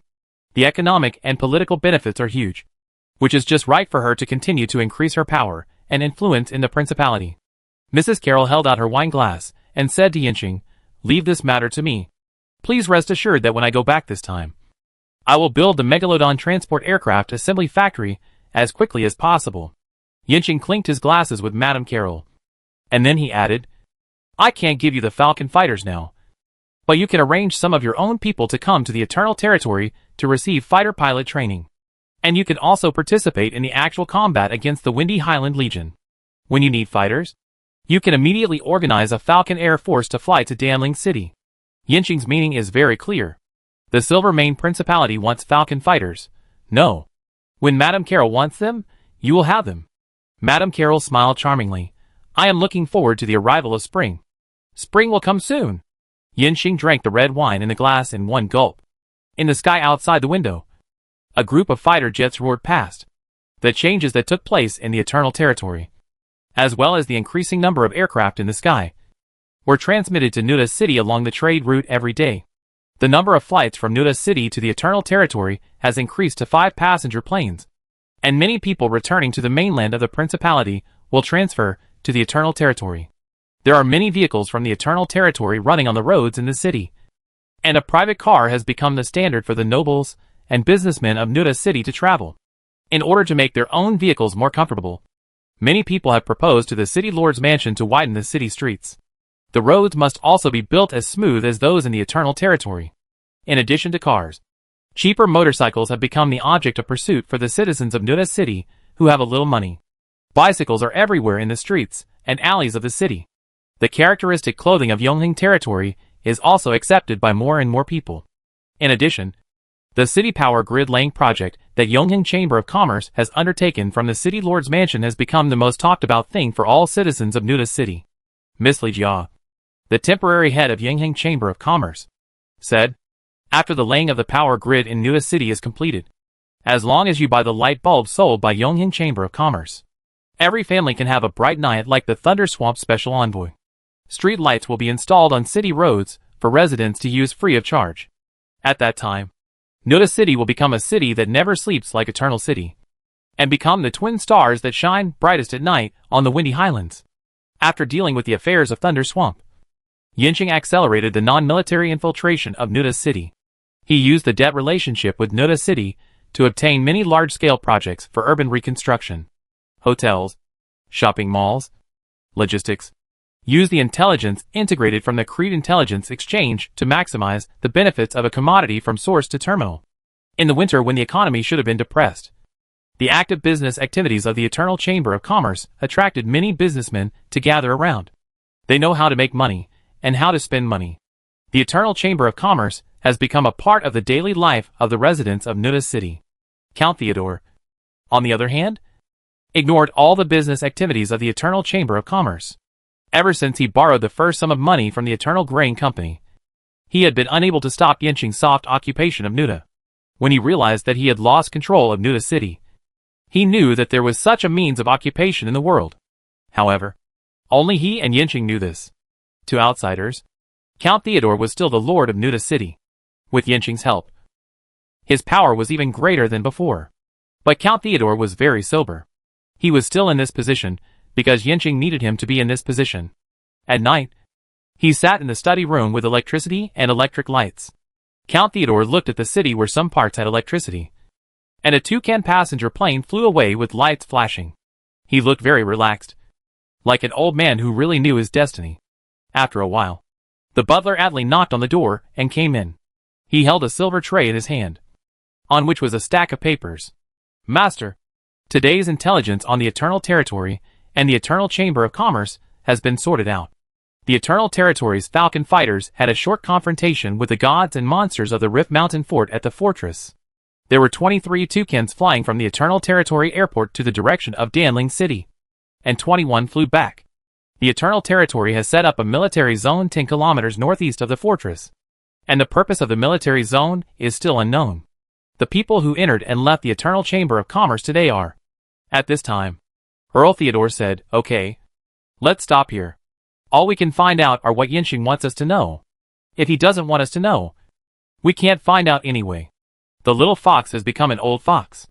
Is there any important news from Marquis Anderson? The butler put the tray on the table and replied to the Earl. Master Yinxing has been expanding the army and adding new weapons and aircraft. which makes the Marquis feel pressured. There are often a large number of airships taking off and landing in Storm City. And the charging magic wand has been distributed to everyone. Such a good alchemical weapon. Even the lowest level militia got one. I heard that in order to cope with the arms race set off by Thunder Swamp, the Cloud Tower specially gathered a group of goblins and equipment to produce alchemical weapons for the Marquis. I can't imagine what the scene will be like when the war breaks out. But it must be a war I have never seen before. Count Theodore said, not only you have never seen this kind of war, I have never seen it either. It must be more tragic than all the wars I have experienced. And the Principality and the Empire seem to be involved in the battle between the Cloud Tower and Thunder Swamp. Yes, Master. Someone has seen an official from the Empire in Storm City. And it seems that they have approached the Cloud Tower to discuss the sale of alchemical weapons through the Marquis. Thunder Swamp sold so many weapons to the Principality, which put a lot of pressure on the Empire. Do you think the Cloud Tower will sell their alchemical weapons to the Empire? Yes, Theodore said with certainty. The Cloud Tower has so much weapons on Anderson, and it regards the Thunder Swamp as a real enemy.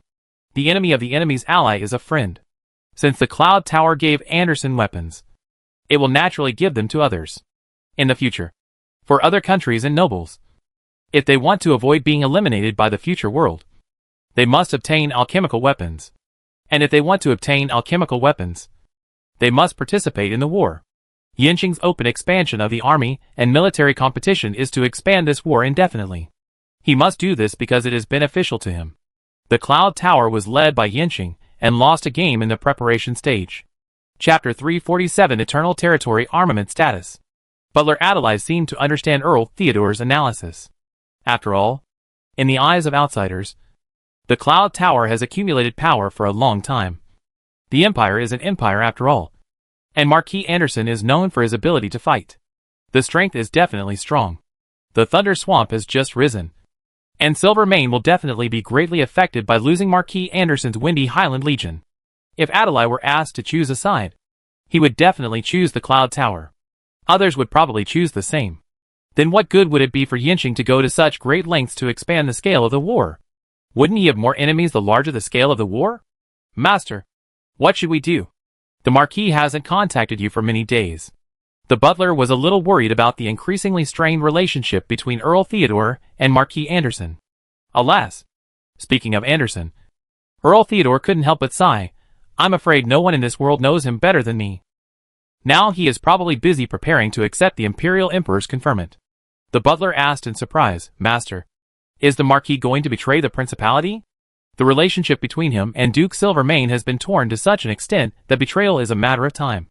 But I still hope that he and Yinqing will not fight a war, and not be used as a pawn in the charge of the Cloud Tower.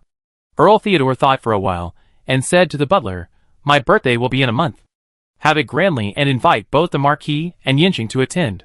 I hope to dissuade them at the last moment. The housekeeper replied, Yes, Master. In Yinqing, in the Eternal Territory, the final preparations for the spring war were made. One by one, the troops were trained and armed and walked out of the Thunder Swamp and entered the pre-built military camps. New weapons were manufactured and distributed level by level. On the surface, the main army of the Eternal Territory has reorganized 5 infantry divisions. Among them, there is 1 human division, 3 werewolf divisions, and 1 lizardman division. Each division has 10,300 people, 10,000 rifles, 1,000 machine guns, 500 artillery pieces of various types, 500 vehicles, 5,000 other bicycles, motorcycles, motorized tricycles, etc., 500 magic state flying saucer launchers, 1,000 rocket launchers. An infantry division has 4 infantry regiments, a divisional heavy artillery battalion, a rocket artillery battalion, 2 cavalry battalions, and a direct aviation squadron. The werewolf division and the lizardman division also have a large number of poisonous flies accompanying the army. A cavalry division has a total of 4,120 people. It has 4,000 chocobos, 200 vehicles, and 100 warcraft horses. It is equipped with horse-shooting rifles, mortars, and rocket launchers. It has a direct aviation squadron, an airborne brigade with a total of 3,000 people, a heavy artillery brigade with a total of 3,000 people, a special operations regiment with a total of 1,000 people, other garrison troops, engineer and baggage troops, and conscripted civilians and other logistics personnel have more than 50,000 people. Eternal Territory Air Force. 314 Falcon fighters, 30 dive bombers, 7 bombers, and 20 transport planes have been put into service. 40 transport planes can be requisitioned for other purposes such as civil aviation. In addition, there is an equipment experimental brigade of 3,000 people, equipped with magic-modified weapons for actual combat equipment testing. This time, Eternal Territory mobilized a total of more than 100,000 troops to deal with the Spring War in Windy Highlands, half of which were frontline combat troops. The weapons were also continuously produced by the Eternal Territory Alchemy Laboratory, and Chui coordinated the production line, so that all combat troops got usable weapons. However, the inventory of weapons is almost zero, and the ammunition reserves are also slightly insufficient. Another thing that worries Yinqing is, in terms of frontline forces, the Eternal Lords are on par with Marquis Anderson's Windy Highland Legion. In terms of the quality of the troops, the Windy Highland Legion is a battle-hardened force that has fought many fierce battles with orcs and elves. After being armed with alchemical equipment from the Cloud Tower, its strength must be very strong. The Eternal Lords were only formed 3 months ago, and a large part of them were trained in the Stinky Water Forest for only 1 month. The battles they participated in, apart from the New Tower City riot, were the Battle of Black Lake City. Relying on the equipment advantage, they fought 2 favorable games. Although they took the opportunity to build up the confidence of the army, it is still unknown how much combat effectiveness they can exert against the Windy Highland Legion. As for the new recruits, who had not even participated in the Battle of Black Swamp, they had just completed the formation training and shot at the target a few times. Therefore, for the reorganized Werewolf Division 3 and Lizardman Division 1, don't expect them to perform well in the war for the time being. And the Air Force, there are also a lot of problems. How to fight the war?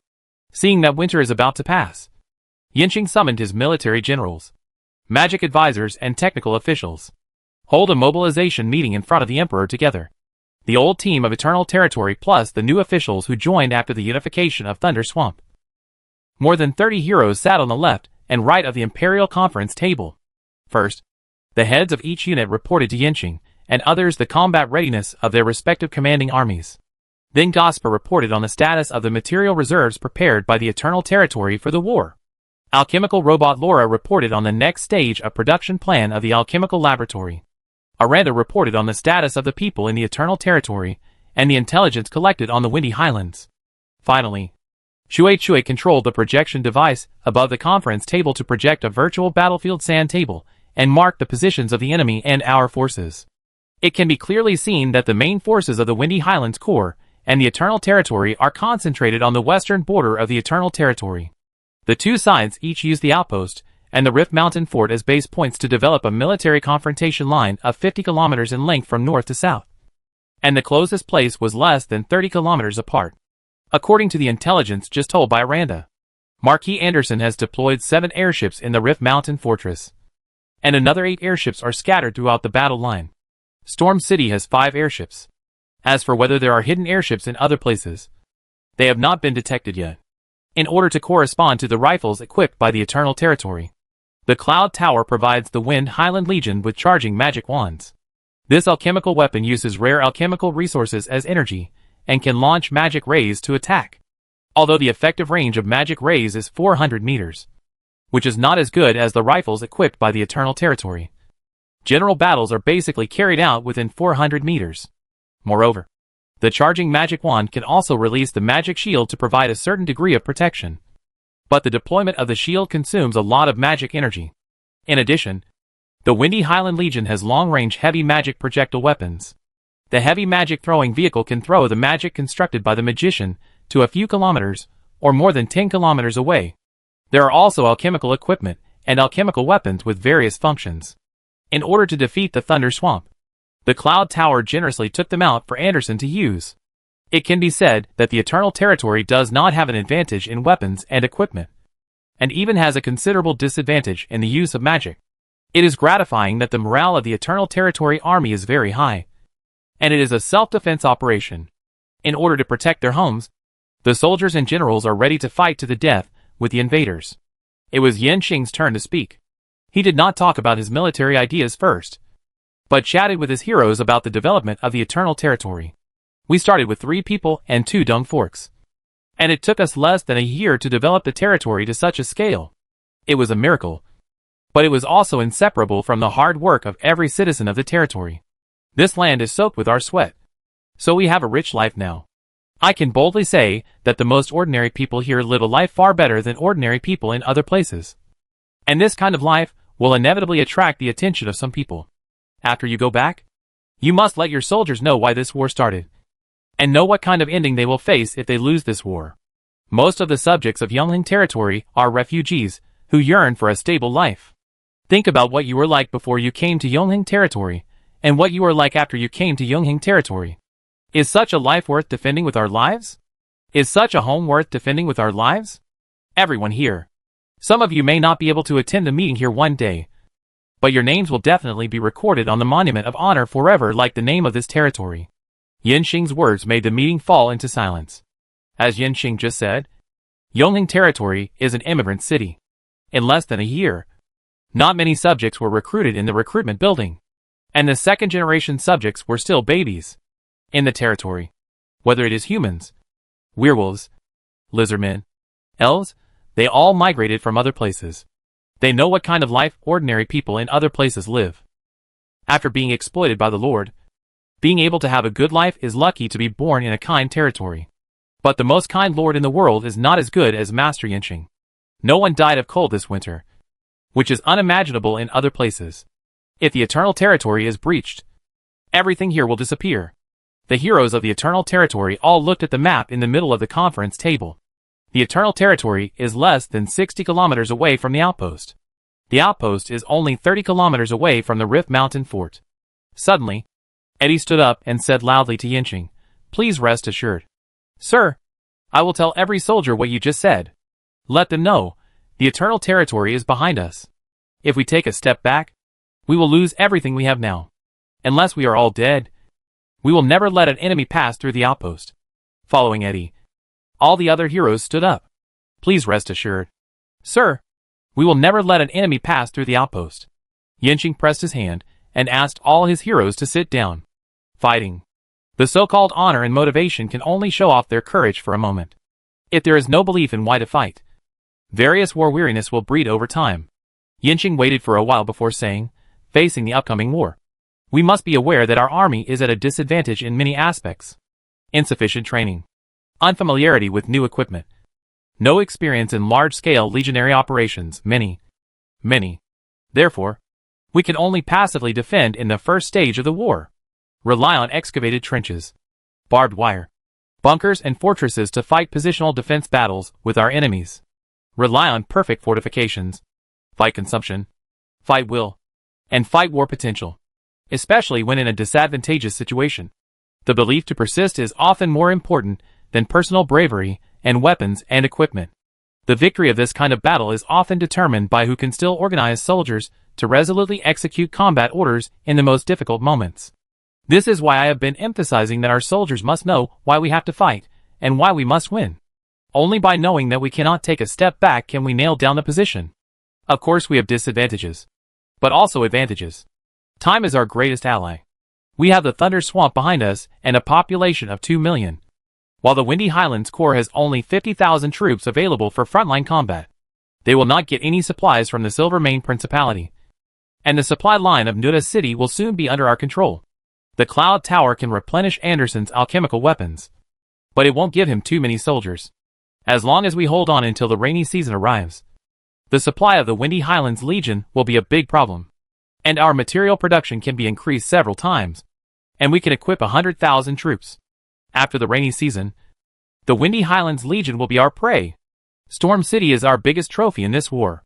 Yanxing set a strategic policy for fighting the Windy Highlands Legion. Hold on in the early stage. Train the army, hone the weapons, and improve the material production capacity of the territory.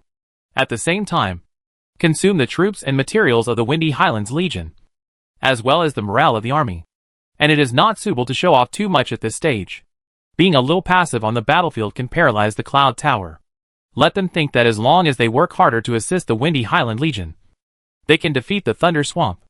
If the Cloud Tower does not personally participate in the battle, The Eternal Territory will have more time to develop. Give the Eternal Territory Alchemy Laboratory another half year, and many technologies will produce results. By then, even if the Cloud Tower is eliminated, the Eternal Territory will have the means to deal with it. Besides, other battlefields will also be fought during this period, and the Cloud Tower's energy cannot be fully focused on the Eternal Territory, as long as they can hold on until the rainy season arrives. Yanqing formulates a grand strategy, and Chuichu makes specific military deployments on the virtual sandbox. 2 infantry divisions are placed on the front position of the outpost, which are the 1st Human Division and the Werewolf Division to complete the reorganization. These 2 divisions have the strongest combat effectiveness and guard the most core positions. 1 division is placed on each flank of the outpost to prevent the enemy from attacking Yonghing territory in a roundabout way. 1 division is placed on the second line in the rear as a reserve to provide battlefield support. The southern camp is on the 3rd line to set up a cordon, and is responsible for the internal defense of the territory. The Air Force is deployed in 5 frontline airports and 7 rear-line airports, each responsible for a defensive airspace. And a battlefield liaison officer Chui is responsible for coordinating joint operations. The frontline ground operations are under the command of 5 division commanders: Eddie, Orf, Steel Teeth, Clever Tongue, and Kamazu. Yonghing territory established a general combat headquarters, and Yanqing, as the supreme commander, was responsible for the operation of the general headquarters. Special combat units such as the Airborne Brigade, Heavy Artillery Brigade, and Special Operations Regiment are directly under the command of the general headquarters. After the meeting, the main force of Yonghing territory entered combat status. The invitation letter from Nuda City was also delivered to Yanqing at this time. Chapter 348. The elf asks for a fight. Count Theodore's birthday party. And the invitation was written by the Count himself, which mentioned that he had also invited Marquis Anderson, and tactfully expressed his desire to mediate. No matter what the Count wanted to talk about, Yanqing would definitely go, as long as the old Count did not stand in opposition to him. Yanqing would regard him as his mentor and friend. Seeing that the birthday party was approaching, Yanqing immediately prepared gifts.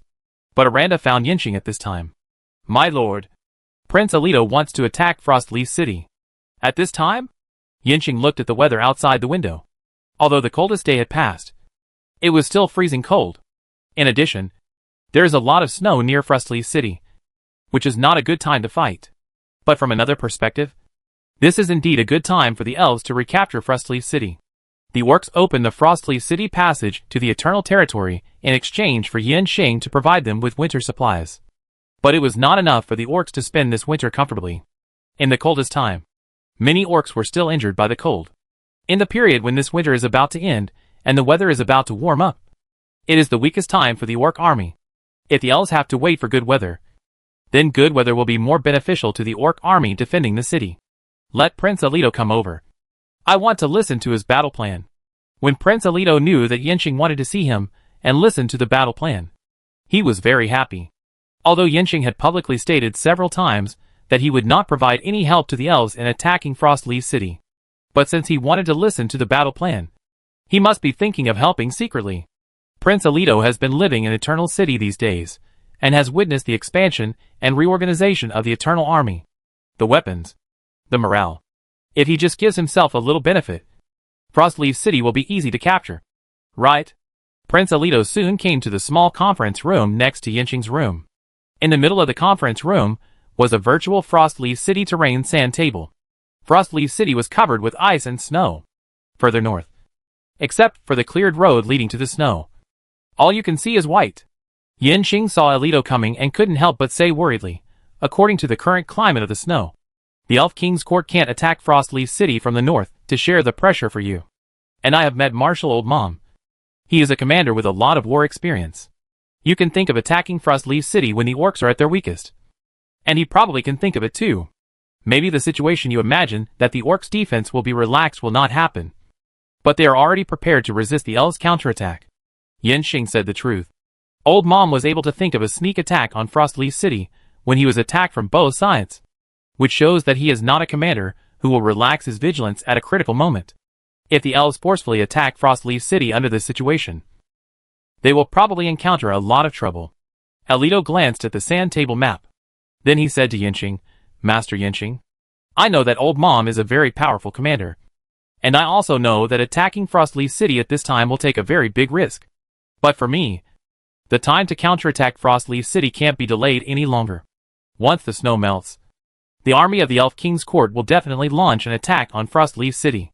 At that time, even if I cooperate with the King's Court army to capture Frostleaf City, the credit will not be enough to offset my guilt of losing Frostleaf City. And if I can recapture Frostleaf City by myself, it will be another situation. Alito told Yinqing about the situation in the Elven Royal Court. The sooner he could recapture Frostleaf City, the better it would be for him to fight for the throne. Yinqing listened, and after Alito finished speaking, he asked, "Are you sure you can capture Frostleaf City?" "Yes," Alito answered with certainty, "in Bloodcrown Mountain City and Eternal Territory. Your army made me realize what an army is. The training standards you set for the Eternal Territory army are far inferior to those of the human army with high training intensity. Your army's ability to execute orders is like a single person with thousands of people. My army was also trained according to your training standards, while receiving your protection in Thunder Swamp. Thank you for providing us with sufficient food. Otherwise, we would not be able to complete such high-intensity training. Now I can say that my army is completely different from the army before they entered the Thunder Swamp. Even if Old Mom is prepared, I can still attack and capture Frostleaf City." However, Yinqing knew that Alito trained his elf soldiers according to the training program of the Eternal Army. The effect is really remarkable. The Snow Elves do not have a standing army except the Royal Court. Once there is a big war, they are recruited from various elf villages. The quality of the soldiers is uneven. After the war, the elf soldiers will be disbanded, and the Elven Royal Court will not waste supplies and food to train them too much. In Thunder Swamp, the elves had good food and drink throughout the winter. After Prince Alito led his army to fight a war with Yinqing in Black Swamp City, the Eternal Territory's supply of materials to the elves was improved to a higher level. The elves that looked weak were made fat and strong. After seeing the army of the Eternal Territory, Alito also trained his own army desperately. Both their physique and spirit were very different from before they entered Thunder Swamp. Compared with the orcs Yinqing saw in Frostleaf City, they basically hid from the wind and snow for a whole winter. Therefore, even if Old Mom was prepared, the elves still had a great chance of winning the attack on Frostleaf City. Hearing Alito's hesitation at the end, Yinqing asked, "But what?" Alito then said, "But Frostleaf City must be a strong city. Even if we win by force, we will definitely suffer heavy damage. This is not conducive to my fight for the Crown Prince position. Nor is it conducive to cooperating with you, Master Yinqing, in the war with Anderson. I know that you have made a promise to Old Mom, but as long as you help us a little bit, our damage will be much less." Alito's words touched Yinqing. The training intensity of the Eternal Leader's army is high, but they lack experience in the battlefield. Alito's elf army has fought with orcs and humans with real swords and guns. If Alito can recapture Frostleaf City while maintaining his strength, the situation of the entire Windy Highlands will be greatly improved. In the future, when the production capacity is increased to arm the elves, it will be a ready-made elite army. Moreover, when Yinqing went to Frostleaf City several times and talked to Old Mom about deepening the relationship, the old orc ignored him. He looked like he thought that the Cloud Tower would definitely win over Thunder Swamp. Therefore, the possibility of the orcs turning to the Cloud Tower must be guarded against. Alito must help, but he can't help too obviously. Otherwise it will push the orcs to the enemy camp too early. Chapter 349 Birthday Party. After a while of thinking, Yinqing said to Alito, "In a few days, Count Theodore of Nuda City will hold a birthday party. You should set the date of attacking Frostleaf City on that night. Someone will help you to eliminate the orc scouts and blow up the south gate of Frostleaf City. All you have to do is to march into the city quickly and complete the capture of the city as quickly as possible. Can you do it?" In the cold wilderness, the orc scouts patrolling outside are the most obvious targets under the infrared probe of the drone. Yinqing plans to send Donna to lead a group of special forces to use night vision goggles and drones to eliminate the orc sentries and secret sentries that the elves will encounter along the march. Finally, use a bomb to blow open a city gate, so that the elves can rush into Frostleaf City in the shortest time. This kind of task is a very easy job for Donna, who is becoming more and more like allied Tanya. "I can do it," Alito, who successfully obtained Yinqing's help, immediately guaranteed.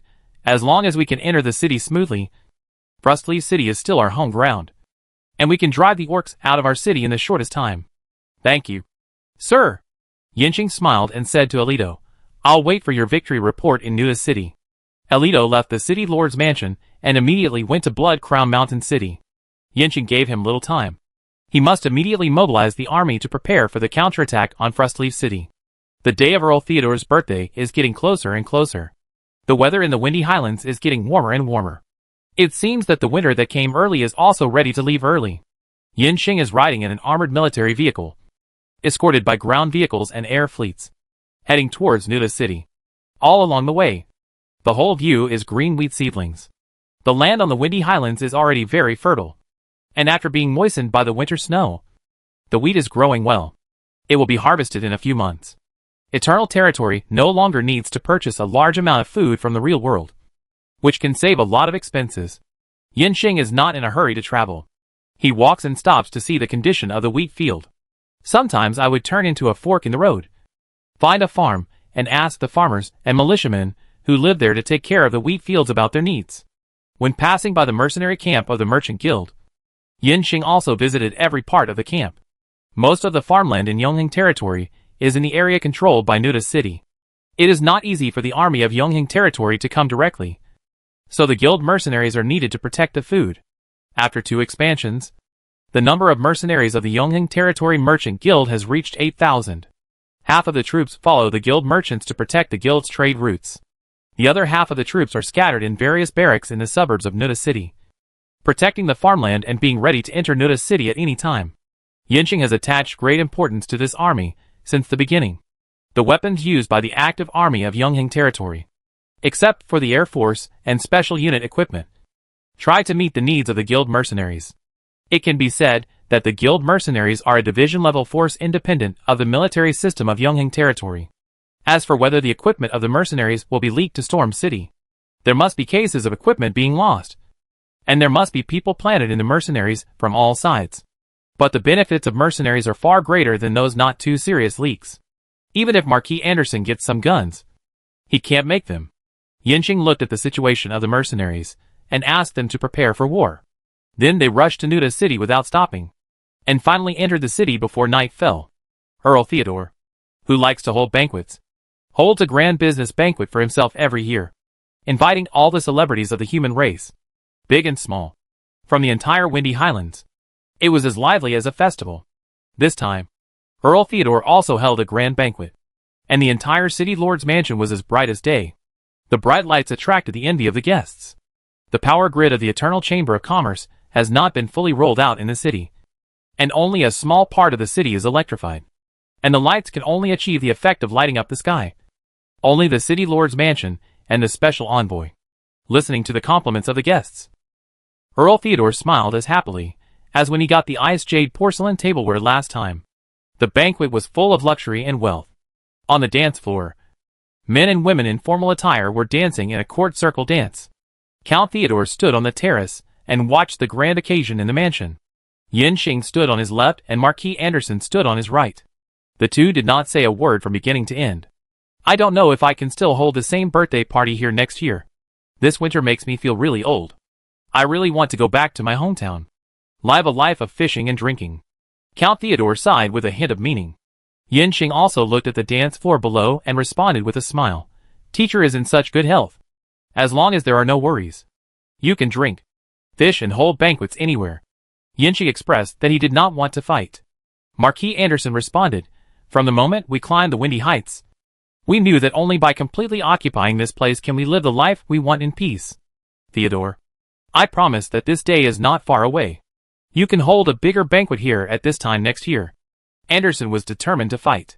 Count Theodore kept his expression unchanged. He said to Yinxing, the alchemical weapon called musket you gave me is exquisitely made like a work of art. I like it very much. All the soldiers in your army use weapons such as muskets. Yes, Lord Earl. Yinxing looked at Anderson and knew he was listening. So he said, the musket I gave you is one I specially selected. It is very accurate. After installing the scope, you can hit the head of a hare at a distance of 800 meters. Tomorrow we will go out of the city to hunt together. I promise that you will learn to use the musket soon. When Count Theodore heard that Yinxing equipped his soldiers with such a powerful weapon, he hurriedly asked, can the musket really shoot so far? Yinxing smiled and said, We will know after trying it tomorrow. The best result of my soldiers is to hit the target at a distance of 1,200 meters. The face of Marquis Anderson finally changed. He knew that the muskets currently equipped by the Eternal Territory had a very long range. But long range did not mean that they could be accurate. A person was just a small dot at a distance of 400 meters. If the muskets of the Eternal Territory could really hit the target accurately at a distance of 800 meters, 1,200 meters, the killing distance would be 3 times that of the charging magic wand. How many soldiers' lives would he need to fill in this distance? Anderson couldn't help but talk to Yanqing directly. Such a powerful and long-range alchemical weapon must be very expensive. High. Of course, very high. Yanqing sighed. I have taken out all the weapons accumulated in the Thunder Swamp for many years. All resources have been exhausted. I wonder if the Marquis is interested in buying some. 2,000 gold each. With a minimum purchase of 1,000. I will give 20 bullets for each one. This time it was Earl Theodore's turn to lose his temper. And he looked at Yanqing in surprise. And Marquis Anderson's eyes widened even more. Chapter 350. Large Arms Sales Order. This situation. If outsiders don't know the relationship between the three people, they might really think that Yanqing is an arms dealer who is selling weapons to Marquis Anderson, the commander of the Windy Highlands Legion. However, the tense situation between Eternal Territory and Storm City is well known. If the two continue to engage in an arms race, the Spring War will inevitably break out.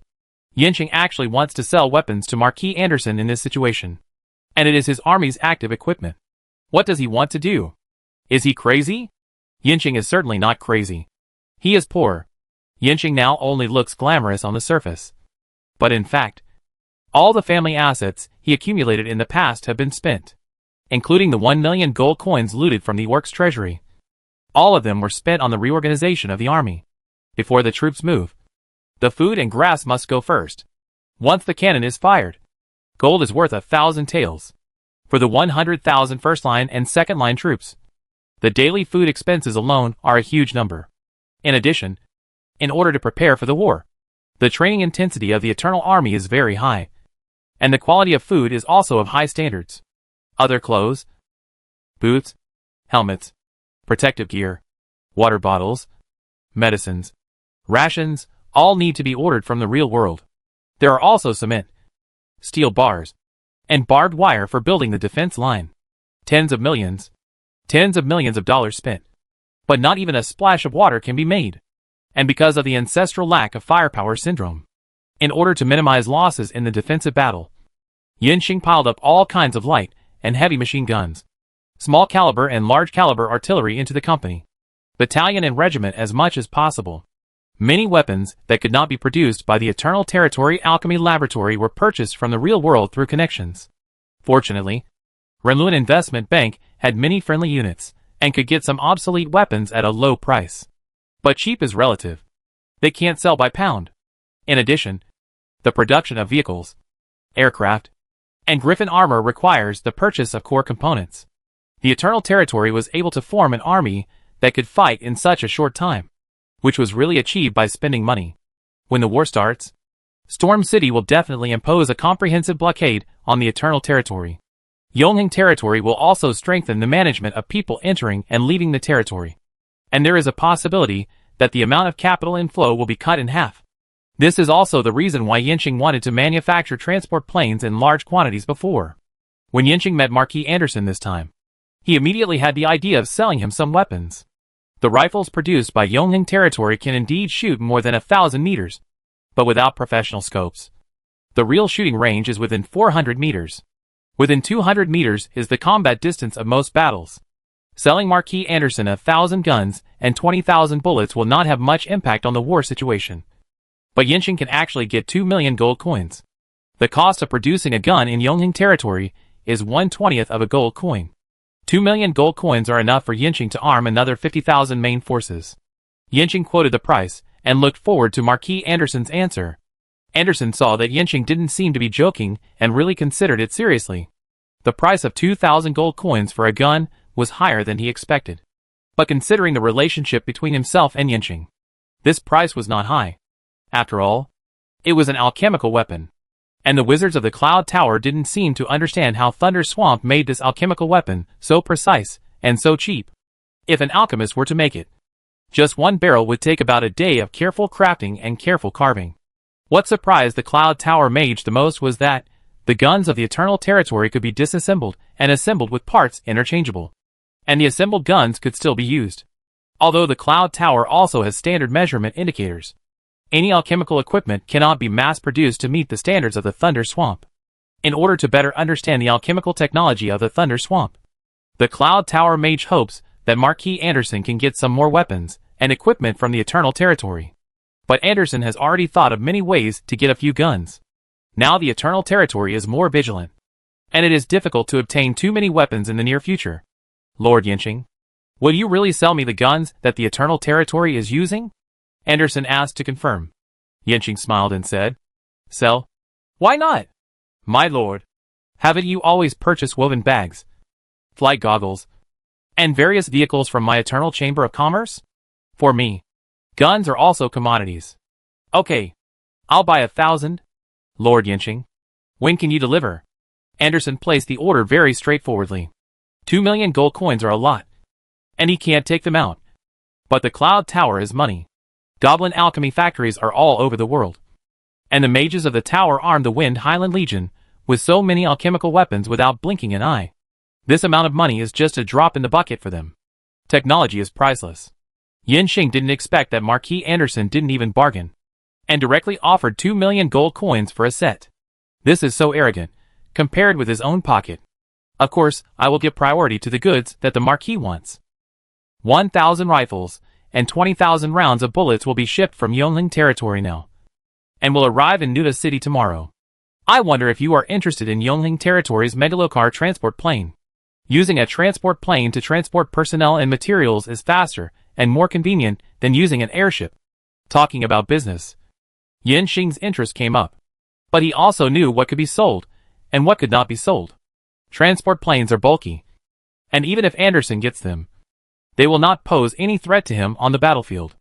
Instead, they will become the target of high-altitude and high-speed armored griffins.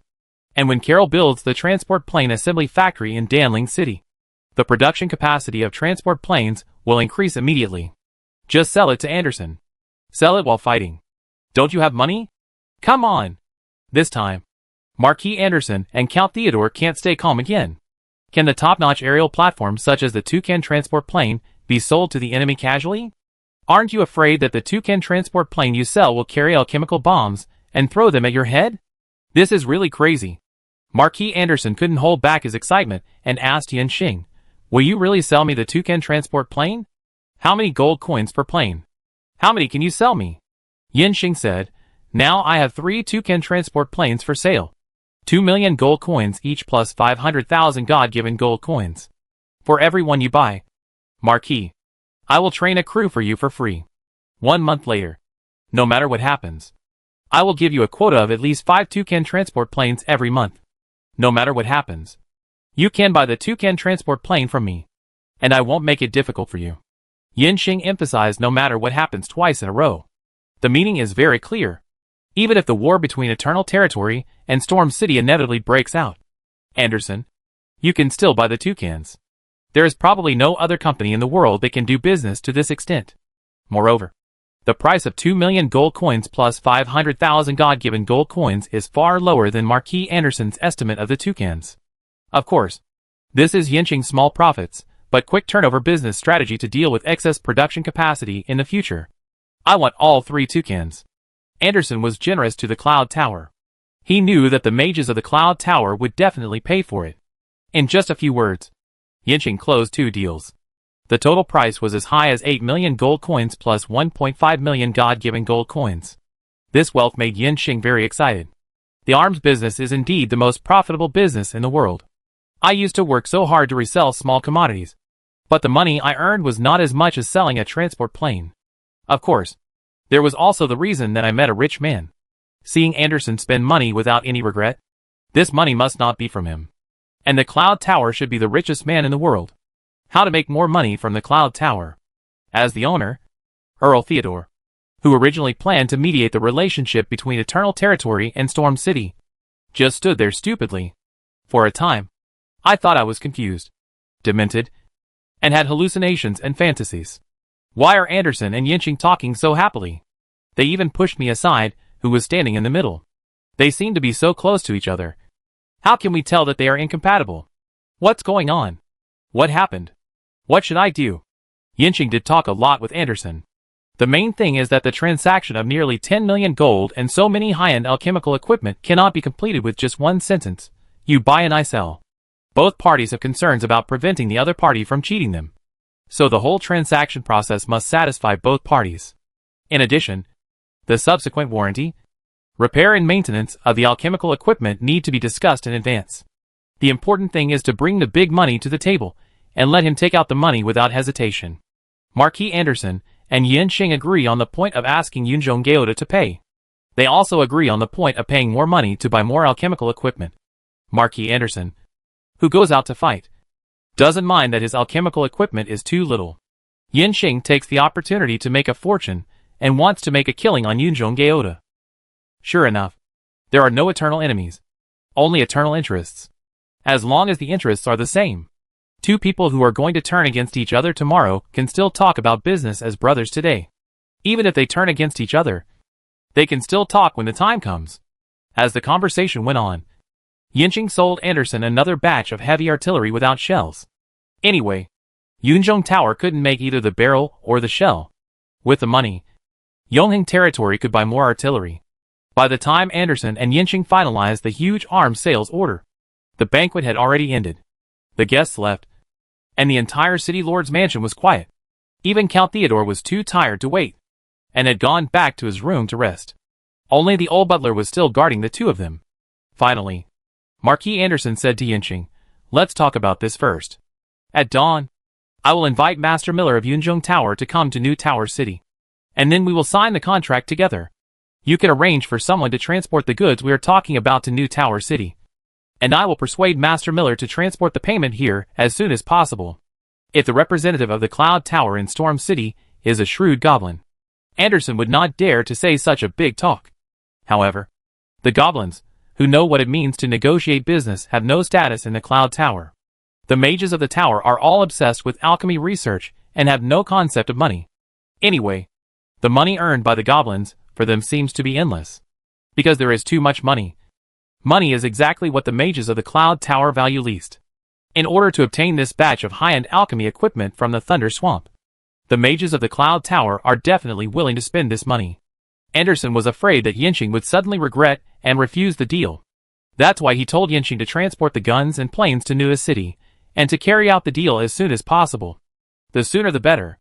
Yinxing also hoped to get the money as soon as possible.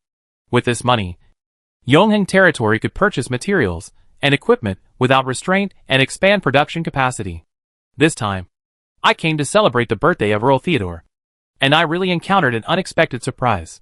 Yinxing said goodbye to Marquis Anderson, left the city lord's mansion, and returned to his special embassy to sleep, swimming in the ocean of gold coins in the dream until dawn. I was awakened by the sunlight from the window, eating breakfast and drinking appetizer sweet wine, listening to Ligeia report on the recent business situation of the Yongheng Chamber of Commerce. The current sales amount of tens of thousands of gold coins is a bit unacceptable. After reporting the situation of the Chamber of Commerce, Ligeia then reported to Yinxing the intelligence she had collected from all parties. After Mrs. Carroll and Yinxing reached a secret agreement, she used her authority and ability to let the power of Rose Court serve Yinxing. After all, Rose Court is an intelligence organization that has been rooted in the Windy Highlands for a long time. Its traditional way of obtaining intelligence is very complementary to the Creed's way of obtaining intelligence by casting a wide net. Master, the short gun affiliated with Anderson is already in a semi-public state of activity. The Giant Front mercenary group has obtained a large number of alchemical weapons and funds, and with the support of the Windy Highlands Legion, its power has expanded rapidly. The Foul Lion mercenary group led by Captain Donald has basically retreated to Nuwa City. Another important piece of information is, Marquis Anderson has been in frequent contact with the Griffinheart Empire in recent times. There is accurate information that the Griffinheart Empire has obtained a batch of alchemical weapons from the Cloud Tower through Anderson. Archpriest Lancelot has been in Storm City, and the Nuwa City Temple sent a group of high-ranking priests to Storm City a few days ago. There is news from the Red Tent Relief Society that Archpriest Lancelot will hold a coronation ceremony for Marquis Anderson in the near future. Coronation ceremony? Yinxing stopped eating and said, Anderson will be crowned as a duke. The Emperor of the Empire really understands what Anderson wants. This coronation also completely freed Anderson's hands and feet, pushing him to an open hostility with the Silvermane Principality. Do Anderson's generals know about this? What is their reaction? Ligia replied, there should not be many generals who know about this. But the news has not been spread from Storm City, which shows that Anderson has a great control over Storm City. The temptation to follow a founding monarch is also very great. After all, Anderson has the public support of the Cloud Tower, and the Windy Highlands has vast land that can be divided. Yinxing continued to eat and said to Ligia, Anderson is ready for everything except the spring breeze. Sit down and eat with the master. After dinner, accompany the master to the city lord's mansion to discuss business with our future Duke Anderson. Chapter 351 on the eve of the war. In the city lord's mansion, Yinxing met Master Miller, who came from Storm City. Although Master Miller couldn't understand why Yinxing would sell his own weapons to his enemies at this time, Cloud Tower was more and more interested in the alchemy of Thunder Swamp. Therefore, he signed the deal immediately, without thinking about the arms sales list. For Cloud Tower, the alchemy that he didn't know was priceless. Yinxing left the city lord's mansion after getting the order. He didn't talk much with Count Theodore, because it was useless to talk about anything. The arrow had to be shot, and the Eternal Territory also needed this war. On the way back to the embassy, Ligia, who witnessed the arms deal, finally couldn't help asking Yinxing, Master, I can't understand why you want to sell weapons to Marquis Anderson. The artillery has no shells, and the Windy Highland Legion may not be able to use it. But the guns come with 20,000 rounds of bullets. And there are 2 can transport planes. If the Cloud Tower modifies the transport plane, it can be used as an offensive weapon. I think this is not difficult for the Cloud Tower. If you do this, the soldiers and generals who fight for you will sacrifice. Yinxing was handling affairs with a tablet in his hand.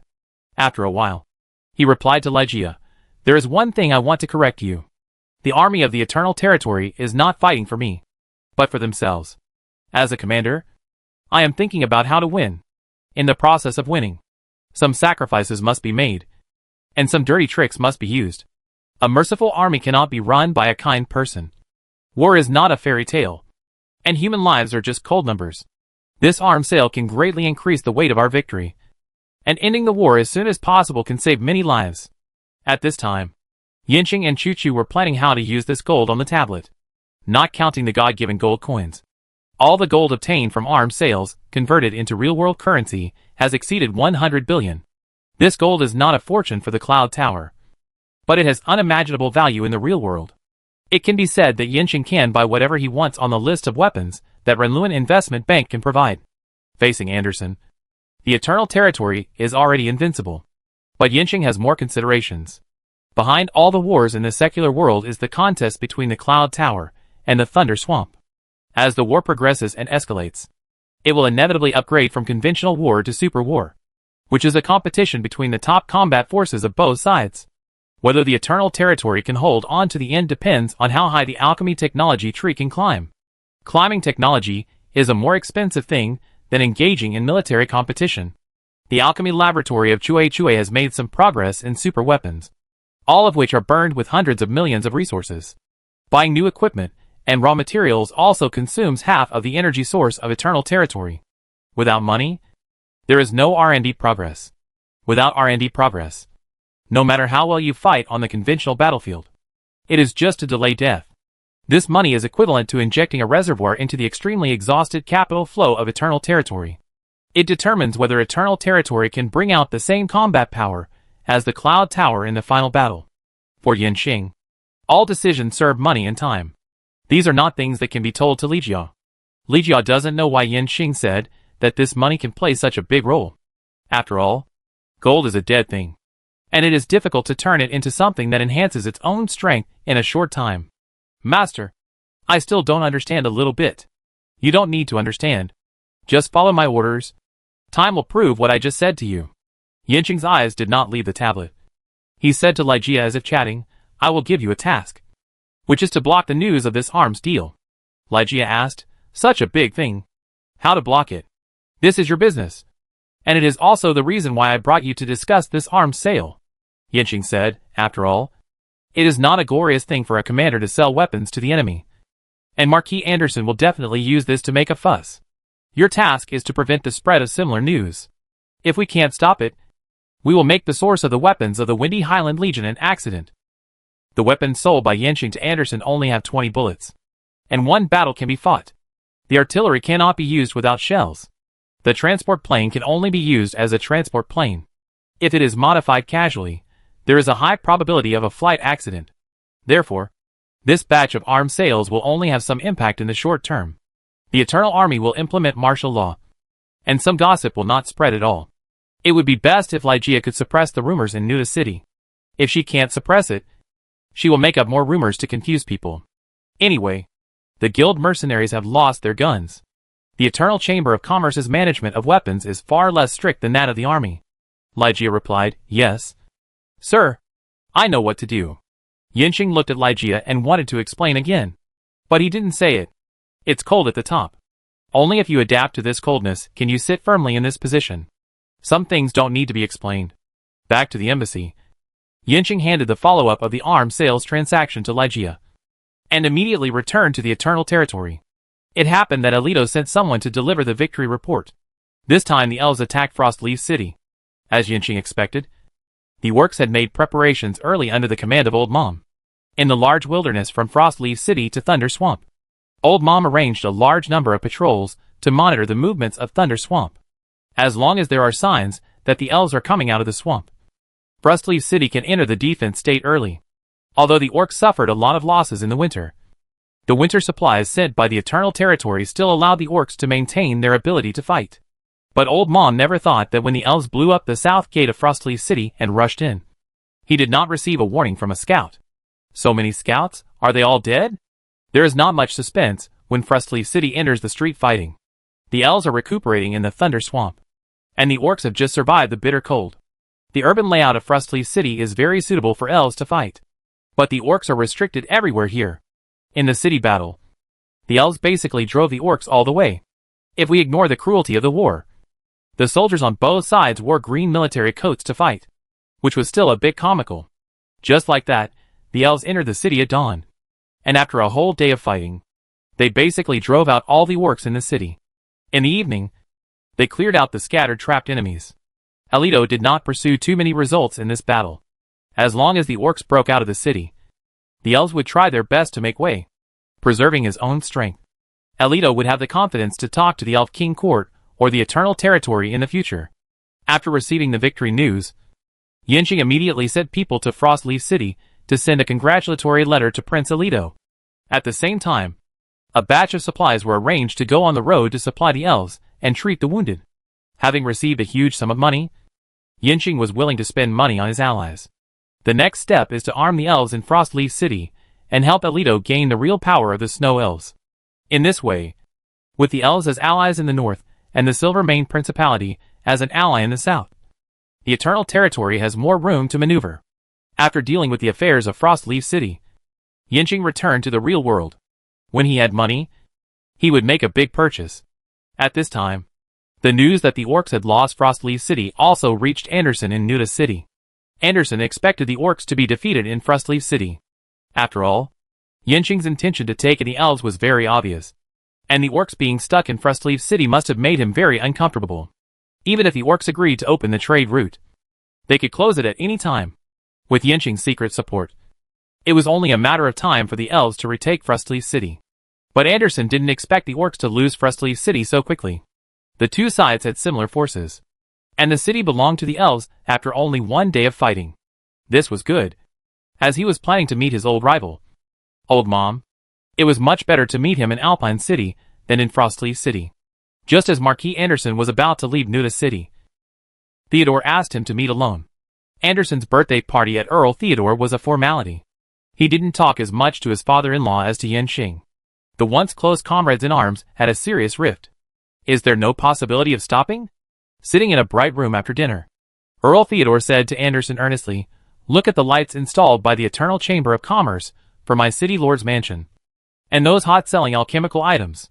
You and I should both be in awe. The alchemy in the Thunder Swamp is very different from the alchemy in the Cloud Tower. They can use alchemy to make tableware and wine utensils. And they can make cars and airplanes for ordinary people's daily transportation. The more simple the alchemy is, the more I feel how tall the mountain behind Yinxing is. If I were to choose between Thunder Swamp and Cloud Tower to rule the world, I would choose Thunder Swamp without hesitation. I yearn for the changes that the alchemy of Thunder Swamp has brought to my life. And what Cloud Tower has done for thousands of years is to enjoy the admiration of the secular world. Look outside the window again. Every new night, more places light up. In the past, the night was the night. And in the future, when the city gets used to the light and re-enters the night, I can't imagine what terrible things will happen in the city. Anderson, this city no longer belongs to me. People have chosen a better life and a civilization that can bring them a better life. Yes, there is a civilization behind Yinxing. A civilization that surpasses our current civilization. You can't defeat this civilization that is bound to rise. Anderson looked out the window following Earl Theodore's words. The power grid system of the Eternal Chamber of Commerce has lit up a large urban area, which is extremely shocking in this dark night. After watching for a long time, Anderson said to Theodore, I admit what you said. If I were an ordinary person, I would also like to live a life like the Eternal Territory. But I have my position. And you have yours. What we do must be based on our position. Otherwise, I must give up everything I have now, and become a real ordinary person. Theodore, the Emperor of the Empire promised to confer me the title of Duke of Storm. And the coronation ceremony is being prepared. I will soon become the legal owner of this land. And the owner of this land for generations. Come and help me. You will become a marquis, and will be inherited by the Theodore family. Anderson persuaded Theodore instead. The old Earl is very prestigious in his vassal system, and is also a respected veteran in the army. If the old Earl attends the coronation ceremony, he will definitely be able to gain support from all parties more quickly. Anderson's upcoming coronation as a duke was not unexpected by Theodore. Anderson's refusal to stop the war was not unexpected by Theodore. But whether for the sake of family affection or friendship, Theodore will make the final effort. Anderson, do you remember that Yinxing said he would go hunting with me yesterday? But he went straight back to Yongling territory after talking to you about arms sales today. He knew what I would say to him. But he didn't want to hear it. I understand Yinxing. He also wants to fight this war. But the opponent in his heart is not you.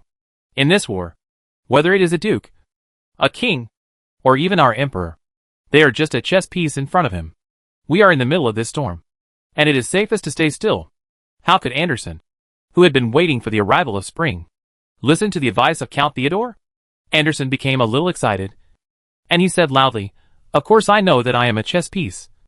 I knew it from the beginning. But even if you are the smallest soldier on the chessboard, you can be promoted to queen if you rush to the bottom line. I have conducted reconnaissance in the Eternal Territory. Yinxing's army is full of recruits. And he is not ready for this war. This is the best opportunity to defeat him. And Yinxing has just supported the elves to drive away the orcs in Frostleaf City. And I am about to go to Gaoshan City to see Old Mom.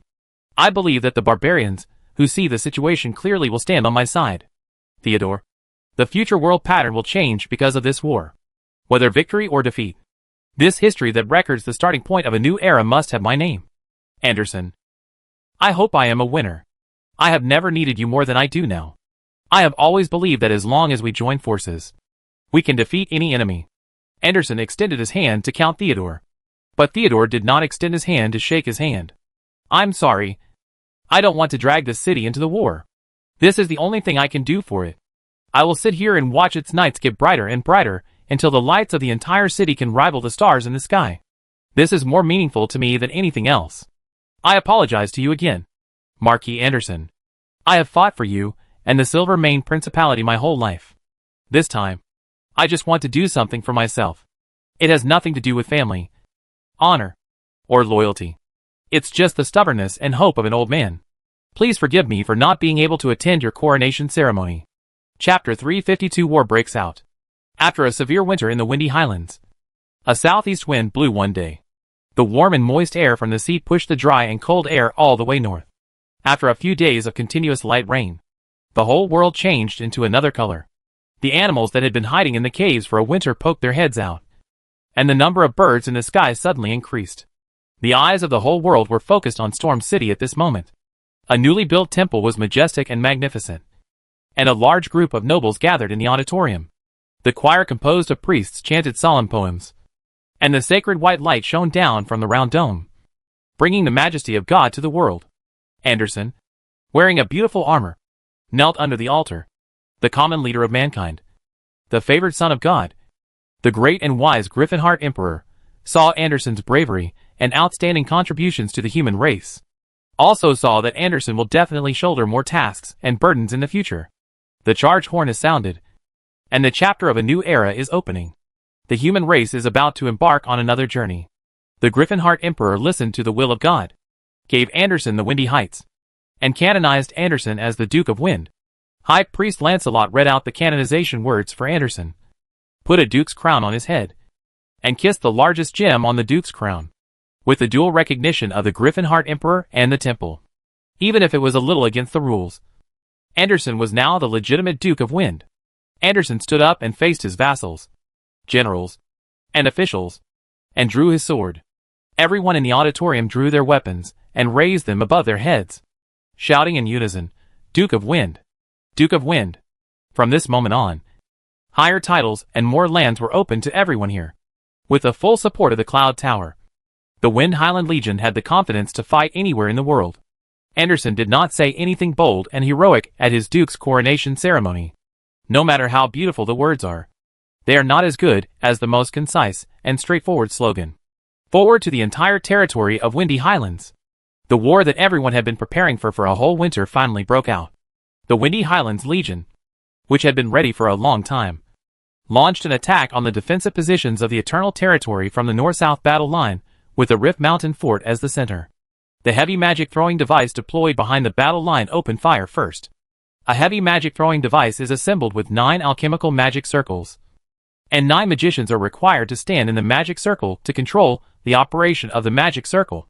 In addition, there are personnel responsible for placing the required casting materials in the magic circle. First, 4 magicians set up the projectile track, and then 4 magicians work together to build the attack magic structure. And during this period, they have to constantly add casting materials to maintain the construction process of the structure. The magic was completed, and finally the magician standing in the middle sent the magic into the launch track. The rising air current in the track can send the magic to the airspace of hundreds of meters or kilometers, and the attack magic that reaches the position will glide towards the preset bombing target. When it reaches the target area, the set triggering structure will automatically release the magic power. Therefore, when the Wind Highland Legion launched the attack, huge magic balls with strong light rose behind their positions. After these magic balls rose to the top, they quickly floated towards the position of the Eternal Territory. A batch of magic light balls were still on the way, and a new batch of magic light balls rose again, one batch after another, like a meteor shower across the sky. At the moment when the heavy magic throwing device took the lead in launching the attack, the airships deployed in the attack airspace also followed. As long as they find an opportunity, they will immediately break through and bomb the positions of the Eternal Territory. When the third round of bombing magic of the Wind Highland Legion was launched, before the first round fell, the heavy artillery group on one side of the Eternal Territory opened fire. The imitation model of the D-2152mm cannon howitzer was a batch of heavy artillery that Yinxing specially obtained from Renluan Investment Bank through his relationship. Although these guns are a bit old, the previous owner has maintained them very well, and picked out more than 50 usable ones. Adding some 122mm caliber howitzers, they formed the main force of the Eternal Territory's heavy firepower. Knowing that the war would break out in the next few days, the Eternal Territory defenders responded very quickly to the enemy's attack. Ground combatants entered combat positions, and hid in different bunkers, to avoid magic bombing. The heavy firepower deployed in the rear quickly bombarded the heavy firepower deployment area of the Windy Highland Legion. The heavy artillery roared, and the volleys shook the earth. Then the heavy firepower bombardment of both sides fell on the target location almost at the same time. On this sunny day, the magic above the Eternal Territory position exploded, and dark clouds gathered, and heavy rain poured down in an instant. When the second wave of bombing magic flew into the dark clouds, thunder roared, and lightning bolts as thick as buckets struck the Eternal Territory's position below. The lightning hit the ground and splashed into countless electric snakes, spreading and jumping outward along the mud and the ubiquitous barbed wire. The entire rainstorm-covered area turned into a minefield, and dense, lightning bolts continuously formed an electric grid. bombarding the area below. The ground was completely covered with bright white electric sparks. The magic flying from behind continuously replenished energy into the clouds, allowing the bombing to continue uninterruptedly. From a distance, this lighting grid like a city wall stretched for dozens of kilometers in a narrow area, which was extremely spectacular. In the face of this magic bombardment, the Eternal Territory army, who knew from the goblins that the heavy magic throwing device, the Cloud Tower, had several attack modes, also made preparations for it early. The Eternal Territory's position trenches were interlaced, with a garrison cave at intervals. The garrison cave had a good waterproof layout, and an iron frame was used inside to form a Faraday cage. As long as the people hiding in the garrison cave did not touch the metal of the cage, they would not be electrocuted. The observation post outside the position also had similar protection. Marquis Anderson saw that the Eternal Territory position used a large amount of steel to build fortifications, so he thought of using lightning attacks to kill the Eternal Territory soldiers using the conductivity of iron. But he didn't know that iron can hurt people and protect people. This lightning attack did not last long. Under the continuous bombardment of the heavy artillery of the Eternal Territory, the force field shield protecting the heavy magic throwing device position was knocked open. In order to protect the magicians and important weapons, Anderson had to order the heavy magic throwing personnel and equipment to evacuate. At the same time, the ground army launched an attack on the Eternal Territory's position. The airship pressed forward again, and a large group of gods and monsters flew out of the airship. They scattered in the nearby airspace to escort the airship. In the sky of Yufeng, the frontline fleet of the Eternal Territory Air Force was approaching. When the news of the outbreak of the war reached the Eternal Territory, Yinxing was facing the virtual sand table of his own position in the combat command room, thinking about where he needed to add some firepower. Anderson's coronation ceremony in Storm City was grand and magnificent, which also meant that what was coming was coming. Therefore, when Cui informed the Storm Highland Legion that they had begun to attack, Yinxing was not nervous but relieved, as if a big stone had been put down in his heart. The weight was too painful. Now, just fight. Yinxing quickly changed into armor with the help of the maid, and then climbed to the top floor of the city lord's mansion. Baby Ma Feiying was already on standby here, and standing with Feiying were 10 armored griffins and their knights. Yinxing walked towards Feiying, and his metal boots stepped on the stone floor with a clang. At this time, the war alarm sounded throughout the Eternal Territory, but the residents in the city did not seem to be affected too much. They had known that war would break out. They also believed that their lord could defeat all enemies who were eyeing the Eternal Territory. At the military airport in the northeast, fighter planes took off in batches. A group of griffins seemed to sense the coming of war, and they roared through the nearby airspace with cries. Yin walked to the side of the eagle, patted its shoulder, and then turned over and rode on its back. The fixed buckle closed automatically. Feiying let out a neigh and stood up, then stepped on the air barrier and ran into the sky. 10 armored griffins took a step to run, and they rushed out of the roof one by one and spread their wings. The iron wings protected the wings, and the turbocharged engine started, pushing the armored griffins to climb straight up at an explosive speed.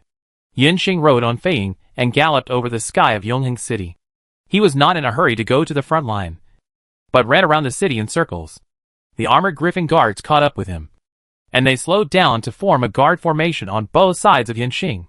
After a while, the fleet of aircraft from the Northeast Military Airport flew over and joined this air group that seemed to be holding a military parade. Hundreds of flying units circled densely, almost covering the sky of the entire city. All the people in the city came out of their rooms. They stood on the streets and the squares, looking up at the sky, shocked by this magnificent landscape. At first, no one made a sound. After a while, a cheer sounded somewhere, and then the atmosphere of the whole city exploded completely. People cheered for the Lord riding a warhorse and galloping in the front, throwing their hats high. When several huge bombers flew over from higher airspace, the atmosphere of the city was pushed to a new climax. Yinxing looked down at the crowd standing on the streets and squares below. After gathering all the flying units supporting the front battlefield, he urged Feiying to lead the air cluster to fly towards the outpost battlefield. Attention, all air combat units. I am your Lord Yinxing. In this air battle, I will serve as the commander-in-chief of the frontline air combat, and Cui will be the battlefield liaison officer. I feel honored to fight with you. Now Cui is sending combat missions to each unit. Keep your speed and altitude. Our enemies are very strong this time, But we are stronger. The distance from Yongyong territory to the outpost is very short. And you can see the battle scene from a distance after a quick flight of a few minutes. The flying units in the frontline airport have joined the battlefield. The supporting air group brought by Yanxing from Yongyong territory did not rush directly to join the battle, but quickly climbed to approach the battle from high altitude. In terms of the achievable flight altitude, the aircraft has an absolute advantage. When other flying creatures take 4,000 meters as the limit, the fleet of Yongyong territory can hover in a higher airspace. The supporting aircraft gradually dispersed according to their respective tasks. According to the flight altitude, the Griffin fighters were at the bottom layer, and the Deer Hunter dive bombers were at the middle layer. The Toucan bomber rose to an altitude of 8,000 meters. Yanxing asked most of the armored Griffins to stand by with the Toucan bomber, and he rode Feiying with 10 armored Griffin guards to enter from the north end of the battle line, flying along the battle line to the south end at low altitude. The turbocharged engine made a huge roar, and after a series of sonic booms, Feiying and the armored Griffins flew over the battlefield at supersonic speed. The air pressure brought rolling airflow, and a strong wind blew on the battle line. Observing the battle from a close distance, it can be clearly seen that the attacking Windy Highland Corps was hit head-on by the Eternal Territory's defenders. It is no longer called the Windy Highland Corps. Duke Anderson established the Windy Principality, and the original Windy Highland Corps changed its flag and became independent from the Silvermane Principality's military sequence to form the Windy Principality Army. After completing a round of magic bombing, the ground forces of the Windy Principality Army attacked under the cover of the frontline magicians. However, the scene they imagined, where the defenders suffered huge losses from the magic bombing, did not appear. The defenders even deliberately let them get closer before fighting. When they rushed to less than 100 meters away from the Eternal Territory's position, they were faced with a barbed wire isolation zone with jagged edges. Before the accompanying mage could use magic to destroy the barbed wire, the fire points of the defenders suddenly sprayed out flames, sweeping all the soldiers of the Principality of Wind who were in the front to the ground. The charging soldiers of the Principality of Wind suffered heavy damage, but the Principality soldiers, who were suppressed by the firepower, activated the defensive spells of the magic wands in their hands. The magic shield blocked the bullets, even if it could not block for too long. It was in this short period of time that the mage who rushed to the front line with the army used magic to build an earth wall bunker. With the bunker, the subsequent Principality soldiers continued to support. They used the magic wands to release magic beams based on the bunkers, and fired at the soldiers of the Eternal Territory. The magician used defensive magic to protect himself whenever he had the chance, and then released an attack to forcibly blast open the barbed wire or pull out the firepower point of the defenders. Although the defenders of the Eternal Territory also had magicians to fight against magic, the Eternal Territory had trained magicians for too short a time, and magic had always been a shortcoming. Facing those enemy earth bunkers that were only 100 meters away from their own positions, the heavy artillery in the rear was afraid of accidental injuries and dared not attack, and the infantry artillery and rocket launchers on the front line were too weak to destroy them. Even if a small area was blown up, it was quickly filled by the magicians hiding behind. The defensive facilities deployed by the Eternal Territory were being destroyed bit by bit. Flying over the battlefield, Yanxing, who saw this situation, immediately ordered the standby Falcon fighters cover the Deer dive bombers and carried out targeted bombing on the temporary bunkers built on the enemy's front line. After a while, a sharp hissing sound that made people nervous pressed down from the sky to the ground. Chapter 353 Dive Bombing. While fierce fighting was taking place on the ground battlefield, the air battlefield was also very lively. The army of the Principality of the Wind pushed more than 10 airships forward as far as possible and released gods and monsters to approach the airspace above the Eternal Territory position. Large groups of griffins were circling in the back. The mages riding griffins and the mages on the airships used magic force field shields in the airspace to build large air obstacles, facing the fast-moving aircraft above the Eternal Territory position. The Principality of the Wind knew the strengths and weaknesses of its air units. Since they couldn't compete in speed, they could compete in small-scale maneuverability. In the air full of various obstacles, the space for the Eternal Territory's fighters to play was once again compressed. Just as the air combat forces of the Principality of the Wind were preparing to use the method of laying out force field obstacles in the air to implement an air breakthrough on the Eternal Territory's position. After completing the task of long-range fire suppression, the artillery behind the Eternal Territory raised their muzzles together, The roar that could cause the earth to shake sounded again. And 152 millimeters and 122 millimeters high explosive shells were fired diagonally upward. The air units of the Eternal Territory, which had received the artillery warning, climbed up early and left the airspace where the shells would pass. A large number of high explosive shells passed over the position and hit the air obstacle area laid out by the Principality of the Wind.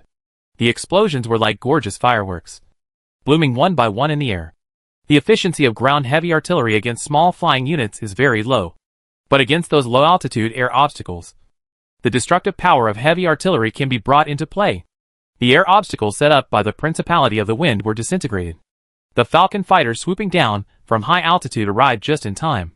And one fighter was equipped with 6 machine guns. More than 100 Falcon fighters intertwined into a fire net, pouring ammunition into the gaps created by heavy artillery. In the first air battle with the Eternal Territory, the Principality of the Wind was still very cautious. After realizing that the air obstacle breakthrough tactics did not work, facing the fierce enemy firepower, the air force of the Principality of the Wind chose to retreat. That is when Yinxing requested to carry out targeted bombing on the temporary defense positions of the Principality of Confronting on the ground, and passed the order to the group of Deer Hunter dive bombers that had been circling in the air. 42 Deer Hunter dive bombers dived downward at a small angle in 3 batches. When reaching the airspace close to 2,000 meters, the dive bomber pilots confirmed the target according to the tasks assigned by Chui. The dive bomber groups dispersed and entered the bombing route. After circling and adjusting the angle, the dive bombers turned over and began to dive vertically at an altitude of 1,000 meters above the target.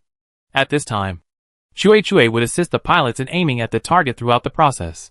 The scream of the dive bomber was the only sound in the sky at this moment.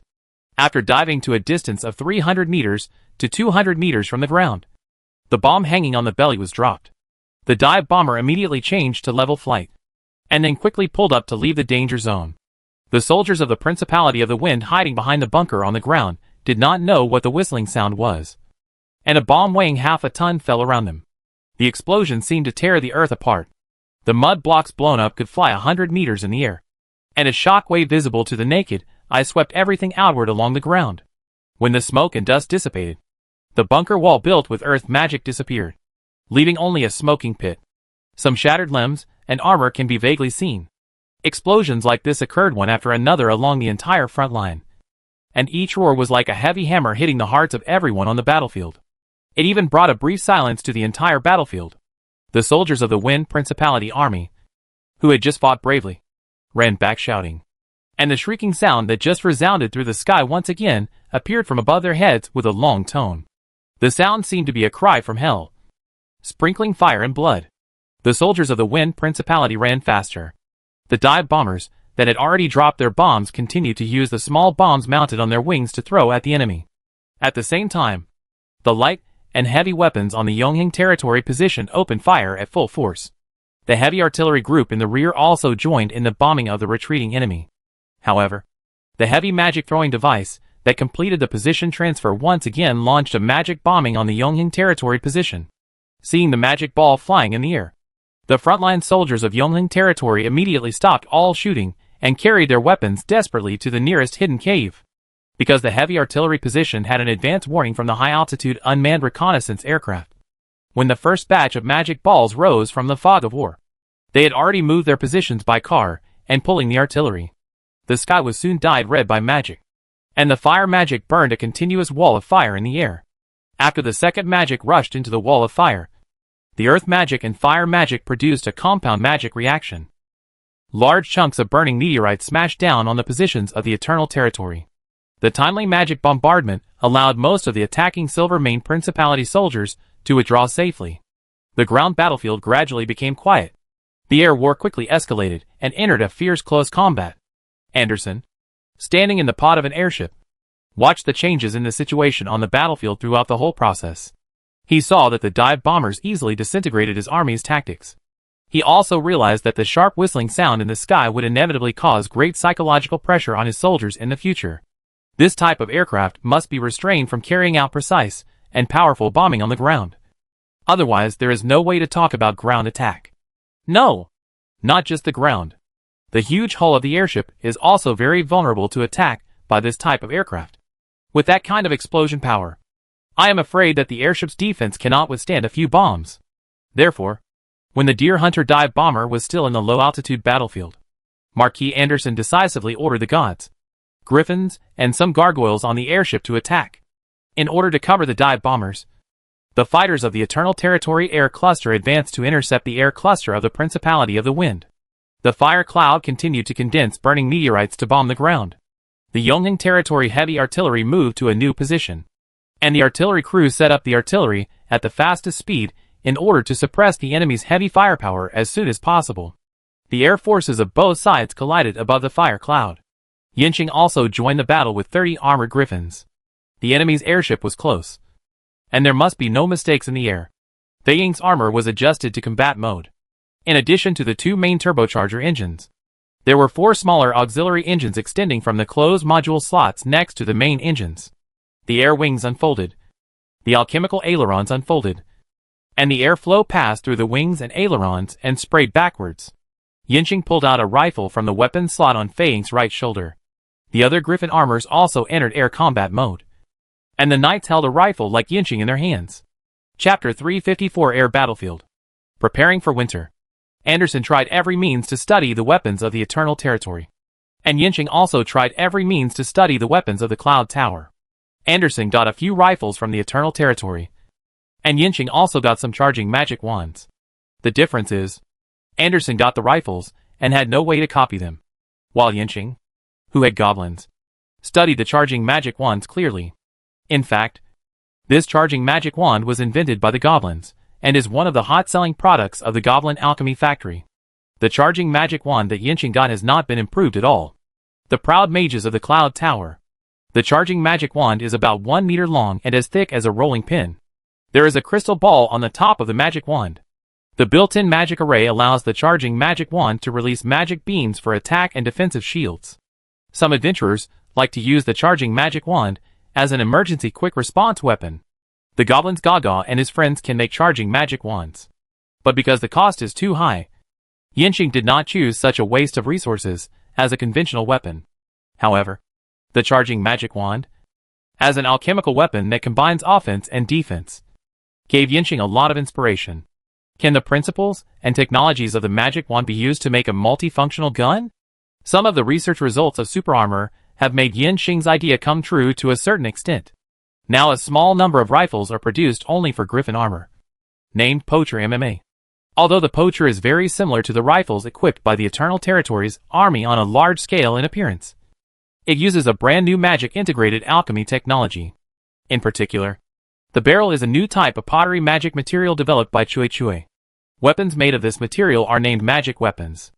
Magic weapons, as the pre-technology of super armor, have become an important research and development subject of the Eternal Territory Alchemy Laboratory. This battle was also the first actual combat of the first magic weapon. Chui Chui mobilized most of the computing power to collect data for the magic weapon. A large-scale air battle broke out between the Eternal Territory and the Principality of the Wind. Yinqing led a group of armored griffins to fly at high speed around the periphery of the battlefield, looking for a good opportunity to attack. The air units of the Principality of the Wind knew that they could never catch up with these griffins equipped with high-speed alchemical armor, so they concentrated on dealing with the battle in front of them. Anyway, the air battlefield arranged by their side. Rushing in at high speed is a dead end.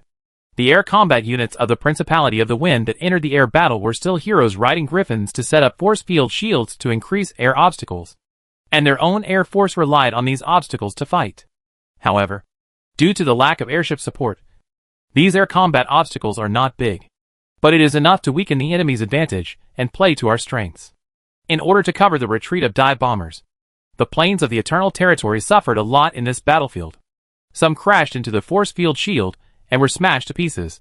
Some had their wings broken by the gods and monsters. Some were shot down by magicians riding griffins. And some were too close to the fire cloud and were swept into the magic turbulence. The dive bombers bombed the retreating enemy infantry because of greed, causing the rescue fighters to enter a battlefield that was not favorable to them. The prevailing Wind Principality Air Force began to advance the front line. The heavy artillery of the Eternal Territory is suppressing the heavy firepower points of the Principality of the Wind, and there is no way to clear the air obstacles. The fighters must hold on for a while, until the heavy artillery is free. Master, should we use anti-aircraft firepower to support the air battlefield? After his fighters suffered heavy losses, Chui made a suggestion to Yanqing. No. Yanqing firmly refused. This is only the first day. And we will only fight with weapons that Anderson knows. This war is to delay time. And we can't let Anderson think that he can't beat us. We can still bear these losses. Can you locate the enemy's heavy magic throwing device? Chui immediately replied, Master. Anderson has deployed 5 large areas of war fog behind them. The enemy's heavy magic throwing device does not fire magic. So we have no way to accurately locate it. And their heavy magic throwing device is also protected by defensive magic. So our artillery attack effect is non-ideal. There are still a few guns. After this battle, calculate how many guns are needed to suppress the enemy's heavy magic throwing device. It's fine as long as it can be suppressed. Yes, Master. Chui replied, Master. The air combat battlefield data collection has reached 90%. And I have mastered most of the enemy's air barrier deployment tactics. The armored griffin can enter the battlefield. The air barrier of the Principality of Wind is not placed randomly. In the absence of good air communication, the air combat units of the own side must remember the location of the air barrier to prevent themselves from hitting it. Therefore, Chui quickly mastered the layout rules of the enemy's air barrier through big data analysis. With the rules, the flight route can be planned in advance. Yanqing said to all the air combat personnel of the own side through the air combat communication channel, Attention everyone! Connect to the air combat auxiliary system to update the scene. The battlefield liaison officer will plan the flight route for you in advance. And all fighters should avoid fighting with enemy gods and monsters. The armored griffin is about to enter the battlefield. If you encounter a threat, you can approach the armored griffin under the guidance of the battlefield liaison officer. The bomber group lowers its altitude and stands by in the 4,000-meter airspace. After giving the order, Yanqing turned his horse's head and rushed to the most intense airspace of the air battlefield with the armored griffin. In his helmet, the field of vision was full of data displayed by holographic images. The air combat units and air barriers of both the enemy and us were separated by different colors. The detailed data included the body status of our aircraft and the physiological status of the pilot. There were airspace magic fluctuation values, and the threat area of magic chaos was clearly marked. There were also the positions of the enemy's magicians who had been discovered, the magic he had used, and numerical analysis of the magician's strength based on the magic strength. Entering the air battlefield, the power of the main engine is reduced, and the power of the secondary engine that increases maneuverability is gradually increased. The low altitude and low speed maneuverability of the armored griffin has been greatly improved. Feying even relies on the air barrier created by the 4 hooves to play various fancy flying over the eaves and walking on the walls in the air. Running sideways, running upside down. Release another wind field, and a monster will be blown all over the place. Yanqing raised his gun and aimed at the monster 30 meters ahead. And Feying caught the monster. The rear sight has not yet framed it, and the voice prompt in his ear has been locked. Yanqing pulled the trigger. The firing pin ignited the primer of the bullet, and the burning gunpowder generated air pressure to push the bullet out. The bullet made of magic material accelerates along the barrel. The barrel is also made of magic material. The built-in integrated magic array writes the shooting data into the integrated magic array inside the bullet, and activates the written magic array at the moment the bullet is fired. The bullet leaves the barrel and flies along the set trajectory. The bullet, which takes into account the lead time and environmental factors, accurately hits the control center of the monster and explodes. Chapter 355 The first day. Yanqing joined the battle with 30 armored griffins, and soon changed the predicament of the Eternal Territory aircraft group. The fighter group retreated in an orderly manner, and some injured aircraft retreated towards the Eternal Territory. The Principality of the Wind encountered the interception of the armored griffins, and did not show the momentum of a fight to the death. After losing more than a dozen gods and monsters, and a certain number of griffins and gargoyles, they gradually withdrew from the battle. After all, it was the first day of the battle. Since there was no chance of a breakthrough, it was enough to make a test. Only by mastering the opponent's tactics and firepower layout can we prepare for the next attack. After being bombed by dive bombers, the infantry on the ground strode back and returned to the starting position. When the sky gradually became quiet, the only thing left was the long-range heavy firepower contest between the two sides. Yanqing rode Feying and landed at the outpost. The roar of artillery continued to come from the west. and a large number of planes circled in the sky. After Yanqing jumped off Fei Ying's back, he immediately sent someone to notify the military commanders of various fronts to come to the outpost for a meeting. The outpost was originally a military fortress built by the Eternal Territory and Nuda City. The original purpose was to prevent the elf army from breaking through the Rift Mountain Fort and threatening the Eternal Territory and Nuda City. Now the outpost is a barrier in front of the Eternal Territory, and the frontline command center of the Eternal Territory Army is also set up here. After receiving Yanqing's order, the military commanders of various frontline units immediately rushed to the outpost. In the combat meeting room, Yanqing did not say much, but organized his generals to watch the video on the big screen. The video was a battle image shot by Chuichu through the cameras arranged in various places on the battlefield, and then edited and clarified to roughly restore the process of this battle. On the two-dimensional tactical map, there are also offensive and defensive state diagrams of both sides. Yanqing and his generals watched quietly, reviewing the battle that just happened from a third-person perspective. A battle that lasted only more than an hour from start to finish. They watched for 2 hours. After the video ended, Yanqing drank a sip of water and said to the military generals in the meeting room, "This battle generally completed our war intention well.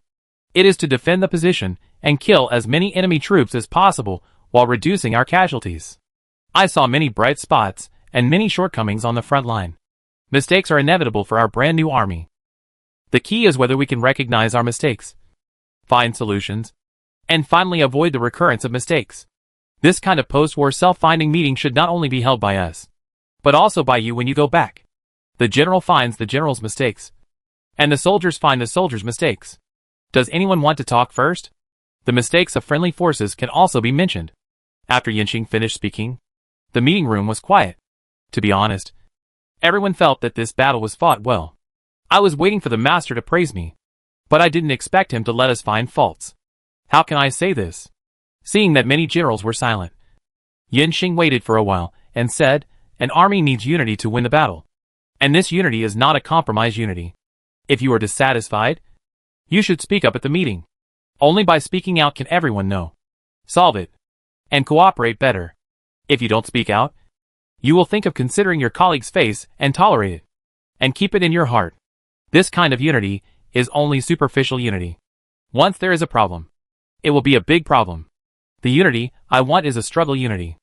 Not only to fight against our enemies, but also to have the courage to fight against mistakes and contradictions within us. Only after struggle, contradictions and problems are resolved, can true unity be achieved. Only a truly united army is qualified to win battles all the time. The Eternal Army is not only new, but also very complex. Humans, werewolves, and lizardmen are part of the Eternal Army. And there are a few elves in the human army. There are veterans who have always followed Yanqing, and rookies who joined later. Some have been trained for a long time, and some have been trained for a short time. A battle exposes many problems that are not usually seen. Yanqing can see some, but he knows that there are more problems that he can't see. Each of these problems is a hidden danger. If we don't bring it out to the public and discuss it openly, and solve it openly, the problem will turn into resentment, and resentment will turn into contradiction. The teacher said, if you seek unity through struggle, unity will survive. If you seek unity through concession, unity will die. This is the way to win. If you don't use it, you are not a good young man who grew up under the red flag. After Yanqing finished speaking, the meeting room fell silent again. However, some people looked left and right, looking eager to speak but not daring to speak. Yanqing directly called out, "Captain Kamada, I see you have something to say. Stand up and talk to everyone about what you want to say. Say whatever you want. No need to worry. Talk clearly. These people at the table are your comrades. Keep silent. They are just your ordinary colleagues." Kazu is the commander of the 1st Lizardman Division. This infantry division is as new as it can be in the military sequence of the Eternal Territory. It is the tactful division that was formed together with them, and they are taking advantage of their fellow werewolves. Kazu's infantry division is deployed on the left wing of the main position, and the pressure in this battle is not great. But there are many problems exposed. There are problems with their own lack of training, and there are also problems with friendly forces. Since the master named him, Kazu courageously told everything he encountered. First of all, the lizard men are large in size. Those trenches and bunkers dubbed according to the standards of humans and werewolves are just a little smaller for the lizard men. During normal training, it's okay to pay attention. But after the battle, the already panicked lizard men bumped into all kinds of things. Also, their positions were close to the swamp, and some places had water seepage, making the tunnels muddy. Some places were bombed and collapsed directly. An aerial bomb was thrown too close to their positions, and some lizardmen soldiers were injured. At the same time, Kamazu also said that his army was not well trained, and many soldiers didn't know what to do when they were bombed. He hoped to get more fire support from friendly forces. In short, Kamazu said a lot about the situations that occurred on their positions. Yinxing asked the meeting recorder to record everything that Commander Kamazu said and solve it at the meeting. With Kamazu setting an example, not only was the problem solved in the end, but he was also praised by the master. Other generals also said what they wanted to say. Sometimes they would argue because of the topic, and the atmosphere of the meeting was very warm, while letting everyone speak freely. Yinxing also firmly grasped the rhythm of the meeting. After all, struggle is a means, and unity is the goal. Fairness, justice, seeking truth from facts. Fortunately, there was no obvious racial discrimination problem in so many things, which is also what Yinxing has always emphasized and avoided in Yongying territory. No one dared to upset the master in this regard. Yinxing also never relaxed his grip on this point, and did not give the discriminatory ideology a chance to grow. The orc self-destruction is a lesson for us. If the orcs had not discriminated against werewolves, tauren, and centaurs, how could the human race be so strong? The meeting was held in a lively atmosphere. Although noisy, the generals also learned about the tempers of their colleagues. They knew how to better cooperate with friendly forces, regardless of whether the relationship was closer or not. At least the chance of mutual pitfalls was reduced. At the end of the meeting, Yinxing asked to normalize this post-war meeting. From the command center to the team, it must be held. Fight a battle, and you must have results. Learn war in war. Improve a little today. Improve a little tomorrow. And a strong army will be built day by day. After Yinxing held the post-war meeting, he returned to the Eternal Territory from the outpost. There was no big problem on the front line. According to today's battle mode, the battlefield of the outpost is a meat grinder. If the army of the Principality of the Wind wants to break through, it must use blood and flesh to pave the way. And what the Eternal Territory has to do is to ensure that there is enough ammunition in the front. This is really a difficult problem for Yinxing. According to Chuichu's statistics, this battle, which lasted only 1 hour, consumed 1/10 of the ammunition reserves on the front line.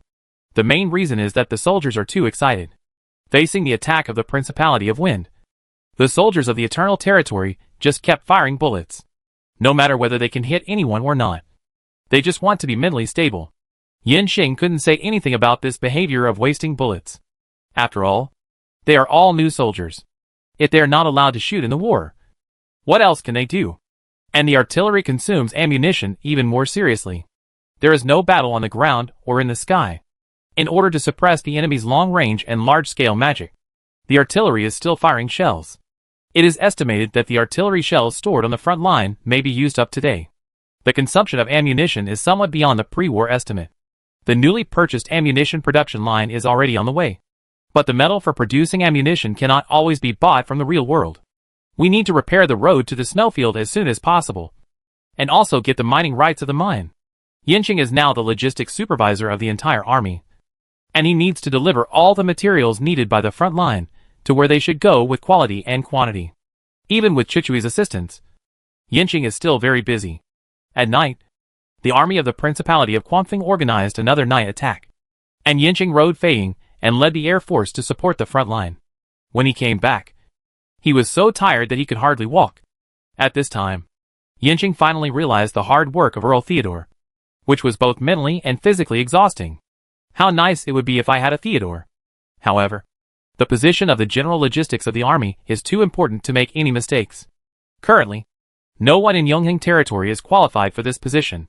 After taking a hot bath and lying on the bed in the bedroom, Yinxing asked Chuichui, "Can you develop a war logistics system to keep the logistics running normally?" Chuichui used a projector to project his own image, changed into a technician's uniform, and gave Yinxing a massage in a professional manner. "Master, I can make a daily military logistics system. But during the war, The autonomous logistics system is too rigid. The frontline troops all want to give priority to their own supplies, and want to get the supplies as soon as possible. But the autonomous logistics system cannot effectively distinguish the urgency of the military situation and make rational optimization. You need a hero now, not a system. Yinxing knew that Chuichu was right. The system is ultimately dead, and wars are still fought by people. If I have time recently, I will go to Nuda City. If I can't ask Earl Theodore to come to the Eternal Territory, I have to ask him to recommend someone to help. Yinxing turned to Chuichu, who was massaging his legs, and asked. The poacher magic rifle participated in actual combat for the first time. What did you gain? Speaking of magic weapons, Chuichu came to Yinxing's side. He talked a lot about the data he collected on magic weapons, and his ideas for developing subsequent magic weapons. The poacher magic rifle is really sharp in air combat. The standard target can be automatically locked, and then the magic system completes the subsequent hitting process. The hit rate in actual combat is as high as 50%. However, as the enemy becomes more familiar with magic weapons, and the alchemy laboratory improves magic weapons, this ratio will fluctuate. Master, I think that is a derivative of super weapons. Magic weapons have a broader development space. Now my alchemy laboratory has discovered and invented 423 magic materials with different magic properties.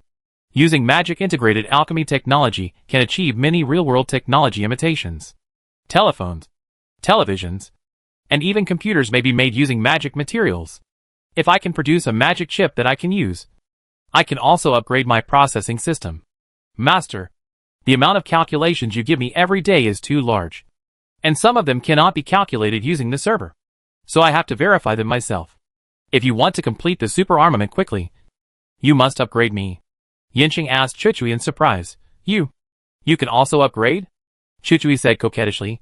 Of course I can upgrade, but I can't use the chips in the real world. Master, do you want your Chuichui to be smarter, and your deep space whisperer to be more powerful? Yes, Yinxing answered with certainty. He can build the Eternal Territory to this scale, and he can also challenge the Cloud Tower. Chuichui's contribution accounts for at least 80%. And now Chuichui is so powerful. If she is upgraded, can the Master ascend to heaven on the spot, and stand shoulder to shoulder with the gods? Upgrade. Must upgrade. But seeing Chuichui's look, Yinxing also understood. Asked, what do you want to buy this time? Chuichui printed out a list from the printer next to him. If you want to make a magic computer, the key is the research and development and refining of magic materials. If the Master can find these things I want, Chuichui can make a magic computer. Yinxing is no longer so afraid of the list made by Chuichui. After all, he has enough money in his waist. He grabbed the printed list with the magician's hand. At a glance, the smile on his face disappeared. What the hell is this? Eye of Ifbruka. Essence of Earth Core Lava. Shattering Illusion Spring. Frozen Branches of Rainbow Tree. Are these things that can be bought with RMB? Chapter 356 Yinxing's Pressure. Yinxing took the list and asked Chuichu, are you sure you can find these in the real world? Of course you can't find them in the real world. Chuichu explained to Yinxing, these are alchemical materials that only exist in the magic world, and they are very rare. They are not on the supply list of the Silver Mane Principality for us. After Chuichu's explanation, Yinxing finally knew what the things on the list were. To put it simply, they are the natural treasures in the stories of cultivating immortals. The best of the best alchemical materials. In the magic alchemy database compiled by Chuichu, there are many records of the properties of various alchemical materials. Some materials that Chuichu found useful were recorded by her. Then the properties of these materials were added to the magic alchemy data model, and they were verified in more detail to find more functions. But the results obtained by only relying on the records in the book are definitely inaccurate. So Chuichu wanted to find some things that are useful for studying magic materials. So there is this list. It can be confirmed that these are not things that can be bought with RMB, and it is estimated that they may not be bought with gold coins. However, since it is related to magic materials, and is related to Chuichu's body upgrade, I must find ways to get them. Yinxing put the list under his pillow and said to Chuichu, the Foul Lion mercenary group is now trapped in New Tower City. Before the war is over, there is no room for them to move on the Wind Highlands. Instead of sitting idle, let Donald take people to find these things. Notify Donald to come to Yongying to see me tomorrow. You should also prepare some reliable weapons for the Foul Lion mercenary group. Things that are hard to find must be in dangerous places. I'm sleepy. We'll talk tomorrow if there's anything. Yanqing was really sleepy. And he fell asleep soon after closing his eyes. Chue didn't turn off the projector, but lay beside Yanqing like a kitten. Master, we will be able to meet for real soon. The next day, Yanqing woke up in a commotion. The attack of the Principality of the Wind on the outpost fort began again. After yesterday's tentative attack, Anderson found out the strength and firepower deployment of Yunheng on the front line. This time the attack became very targeted. Heavy long-range magic changed from linear bombing to point-based. Fire meteorites and ice meteorites alternately bombarded the important firepower positions on the Eternal Territory, and finally used local heavy rain to wash them away. The ground attack was not a full-scale attack, but a fixed-point breakthrough. Each airship was responsible for a breakthrough point, and a large number of magicians were loaded to set up barriers in the air. Use the air barrier to cover the gods and monsters, and use the gods and monsters to cover the ground attack troops, facing the heavy artillery of the Eternal Territory to shoot at the sky. The airship chose to resist. Put on the momentum of how many barriers you smash. I will replenish as many barriers, regardless of losses, regardless of the magician's magic reserves. They wanted to use the power of thunder to break through the defense system set up by the Eternal Territory in the outpost. Faced with such a fierce attack, the pressure on the Eternal Territory position increased greatly. They were asking for help everywhere. Yanqing still rode Feiying and flew to the front line with the armored griffin, using the poacher magic guns in their hands. They cooperated with fighters to tear open the air battle defense line composed of airships and monsters in the air, creating opportunities for dive bombers to attack the enemy. The battle was very cruel. Even with the assistance of Chichui, fighters continued to fall to the ground with smoke. The dive bombers gradually decreased in losses. Even the armored griffin was damaged. Yanqing felt unprecedented pressure on the battlefield. Even when he faced the three-headed and six-armed Iron Head, he was not as exhausted as this. If it weren't for the holographic glasses showing the number of his own air combat units, he would even feel that he was surrounded by enemy troops, looking at the devastated battlefield from the air. At this moment, Yanqing directly felt the fear of Anderson. He was indeed a commander who could fight the orcs and elves alone and had to join forces. He was able to set up the outpost defense system because of his childhood training and the help of Chue. Anderson was still commanding cold weapon operations a few months ago. Now, he only took one winter to not only let his army know how to use alchemical weapons, but also developed a set of tactics suitable for the use of alchemical weapons. The attacking army of the Principality of Wind was like a rock rolling forward, hoping to crush the defenders of the Eternal Territory in one go. Yanqing received a battlefield report that 3 frontline salient positions had been lost. If they were not recaptured, there would be a big gap in the first line of defense of the Eternal Territory. Yanqing gave only one order: whoever lost it, whoever recaptured it. At the same time, he ordered the heavy artillery in the rear to stop playing hide-and-seek with the enemy's heavy magic-throwing device. Concentrate firepower to support the frontline battlefield. Our respective heavy firepowers bombarded each other. The heavy artillery group of the Eternal Territory, according to the coordinate instructions provided by Chue, bombarded the attacking army of the Principality of Wind to prevent their follow-up personnel from supporting the frontline combatants. The Eternal Infantry, who had lost their positions, took the opportunity to organize a counterattack and finally took back the lost positions after a fierce battle. However, without the suppression of heavy artillery, the large-scale magic of the Principality of the Wind was thrown more recklessly.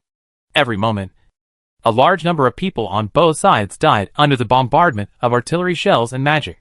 Casualties rose sharply, and the two armies were still fighting for life and death on the front line. Yanqing did not check how many gods and monsters he shot down. Anyway, the entire airspace became much emptier. The losses of their own air units were great, and the Principality of the Wind was not easy either. Anderson, who realized that he could not seize air supremacy with gods and monsters alone, ordered 3 nearby airships to advance. This is the aerial firepower platform he obtained from the tower in the cloud. He cannot leave such a powerful weapon and use just because he is afraid of the air power of the Eternal Territory. The 3 airships are 1,000 meters apart, 1 in front and 2 behind each other, under the cover of a large group of air units. The defensive magic is fully turned on and flew towards the position of the Eternal Territory. Seeing Anderson use the airship, Yanqing immediately ordered all dive bombers still carrying bombs to rise to high altitude. The 10 bombers that had been hovering in the sky and waiting for orders have lowered their altitude to 2,000 meters. If these 3 airships really want to rush, then Yinqing will use all 10 bombers to blow up all 3 airships. At an altitude of 2,000 meters, these large aircraft reflecting the sun's rays can be clearly seen from the ground. Since the outbreak of the war, Yinqing has not used bombers to bomb the army of the Principality of the Wind, nor has he bombed the cities and transportation lines of the Principality of the Wind.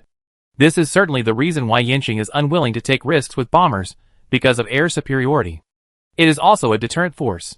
It makes Anderson dare not use airships easily. The 3 airships that received the attack order continue to slowly float towards the position of the Eternal Territory. Under Yinqing's order, the 10 bombers descended again, while the fighters and armored griffins climbed to provide protection for the bombers. The gods and monsters also flew up. However, they did not attack the bombers, and the air battle between the 2 sides stopped at this moment. The battle on the ground was still fierce. At this time, Anderson stopped the 3 airships that were advancing. The 3 airships and 10 Megalosaurus bombers, under the protection of their respective air units, formed a confrontation in the upper and lower airspaces. Anderson, standing in another airship, looked at the stalemate and thought deeply. Go forward. If you can help the ground army to achieve a decisive victory, it will certainly be the best result. But if the 3 airships fall in front of the entire army, it will definitely be a huge blow to their morale. But if we don't try, how can we know that the Eternal Territory doesn't have the ability to destroy the airship? After thinking it over again and again, Anderson ordered the 3 airships in front to hover in place. He knew that the Eternal Territory's aircraft could not stay in the air for a long time, and had to return after flying for a while. Therefore, Anderson gave Yinqing the choice of fighting or not. Yinqing saw that the 3 airships did not move forward or backward, and he knew Anderson's intention. But this was only the 2nd day of the war. Don't say that Yinqing didn't know whether he could shoot down the airship with his visible weapons. Even if he could shoot it down, he couldn't just shoot it casually. He wanted to fight this war for a while longer. But their own planes could not stay in the air for a long time, and there were not so many bombers for rotation. What should we do? Since the problem in the air cannot be solved in the air, we should find a solution from the ground. Yinqing ordered Eddie and Orf's 2 infantry divisions to fight back, push the front line under the airships, and make a gesture of coordinating up and down to shoot them down. Eddie and Orf, who received the order, quickly organized an offensive commando. When planning the defense plan for the outpost, Yinqing also formulated an offensive plan. After all, if you defend for a long time, you will lose. It is more conducive to defense to organize troops to fight back appropriately. The heavy artillery began to suppress the long-range magic of the Principality of the Wind again. After the magic bombardment overhead became sparse, more than a dozen commandos composed of elite combatants rushed out from their respective positions. All the firepower on the left and right provided cover for the commandos. For a time, the gunfire and artillery sounds on the Eternal Territory's position became extremely dense, and the commandos kept throwing grenades and rushing forward. After the commandos were embedded in the enemy's line, Eddie and Orf personally led the army to rush out of the position and launched a comprehensive counterattack against the offensive line of the Wind Principality. The soldiers of the Wind Principality, who had been on the offensive, were caught off guard by the sudden counterattack of the Eternal Territory. The soldiers in front quickly retreated, and a large number of positions were seized by the army rushing out of the Eternal Territory. However, the counterattack force of the Eternal Territory did not rush forward all the time, but set up strange weapons under the 3 airships. Anderson did not expect that the Eternal Territory on the defensive would suddenly launch such a resolute and decisive counterattack. Now his 3 airships were sandwiched between the enemy, and the air group led by Yinqing in the air looked eager to try. Anderson did not dare to let the 3 airships that protruded be destroyed by Yinqing's split attack, and immediately ordered the airships to retreat. The ground also had to retreat temporarily for repairs because the rhythm of the attack was disrupted. A great offensive and defensive battle came to an abrupt end. Both sides withdrew their troops, licked their wounds, and prepared for the next battle. The battle on the front line came to an end. Yinqing, who returned to Yongying territory, immediately rushed to the aircraft factory. He realized that he was too optimistic about this war. Anderson was a very powerful enemy. He was a very good commander. He could launch such a sharp attack on the 2nd day of the war. I wonder what tactics he can come up with after fighting for a while. Yinqing knew himself well. In terms of war command ability, 10 of himself tied together would probably not be Anderson's opponent. Therefore, he could only use force to defeat 10 skills, and use absolute power to disintegrate Anderson's tactics. To put it bluntly, more bullets, more shells, and planes kept bombing the ground. And the air fortress, when can it be built? The next time he faces an airship. Yinxing doesn't want to use weapons that are too advanced to be displayed. At this time, the first aircraft of the air fortress is already under construction. In the production workshop of the air fortress, a large aircraft with a completely black shell is undergoing final assembly. The goblin engineer skillfully welded the shell with a welding gun, and sparks flew under the bright light. The tank gun was hoisted and installed on the slide rail turret inside the belly of the aircraft. The goblin Gaga got into the engine and checked the installation status of the internal parts. After being told that Yinxing was here, Gaga climbed out of the engine after a while, sat in his alchemy chair, and walked to Yinxing's side. Yinxing asked, "When can this air fortress be delivered for use? Are you in a hurry to use it?" "Very urgent. Today I almost sent a bomber to hit an airship. And I urgently need this weapon that can directly fight against airships. The sooner it is put into service, the less I will lose a lot of planes and pilots." The goblin Gaga called up the construction progress of the air fortress from the tablet, and then replied to Yinxing, "It will take at least a week before I can hand over this air fortress to you." 1 week. Yinxing thought about today's battle. Anderson retreated very decisively, and he should realize that his style of play still has many shortcomings. It is necessary to formulate tactics before launching a new round of attack. In addition, it takes some time to replenish supplies and manpower in the battle. If Donna leads people to harass his supply line, it can delay time. 1 week is barely acceptable. I will only give you 5 days. Complete the assembly, debugging and test flight of the air fortress within 5 days, and then deliver it to the Air Force for use. Yinxing reduced the time by 2 more days. He also knew that the goblins had been working hard, and added, "I will let Chui Chui mobilize a group of alchemical robots to assist you. You can also install the weapon system first, and then let the air fortress fly first to have combat capability. Some things that are not urgently needed can be installed while fighting." The goblin Gaga thought about the assembly progress and agreed, delivery within 5 days. If the master has nothing else to do, I will go to work. Although some processes can be reduced, the pressure on the goblins to deliver the air fortress within 5 days is still heavy. Gaga immediately got to work. Chapter 357 The Loyalty of the Elves. A new day has come. As Yinxing expected, the army of the Principality of Windstorm did not launch an attack. A brand new weapon system. A brand new tactic. For this type of war, Anderson is still in the exploratory stage. So he must be cautious, because there are no battle examples to refer to. Any wrong decision he makes may lead to a complete failure. The newly established Principality of Windstorm cannot afford to lose. And the Principality of Silvermane also responded quickly to Anderson's betrayal. On the day Anderson was crowned, Grand Duke Silvermane publicly stated that he did not recognize the coronation and announced that Anderson would be stripped of all honors in the Principality of Silvermane. The Silvermane Principality regarded the Windy Highlands Legion as a rebel army, and made a move to rush to Windy Highlands to attack Storm City. However, the terrain difference between Windy Highlands and the Silvermane Principality's homeland was too great. As long as Storm City guarded the passage, the Silvermane Principality's army, which could not deploy its forces, would not pose a threat. However, the Silvermane Principality's influence on the former Windy Highlands Legion still existed. Anderson still had internal conflicts to resolve. The newly established Windy Principality had many problems, and Anderson's pressure was no less than Yinxing's. The Eternal Territory took advantage of the war's rest period to actively supply the frontline positions. The injured personnel and the bodies of the sacrificed soldiers were also sent back. The entire Eternal Territory was in a state of war, and all personnel were working at full capacity to meet the needs of the battlefield. Yinxing quietly rushed to Frostleaf City. Frostleaf City returned to the hands of the elves. However, after a winter of destruction by the orcs, the entire city was in ruins and no longer had its former charm, because the original residents of Frostleaf City were bought by Yinxing and moved to the Eternal Territory.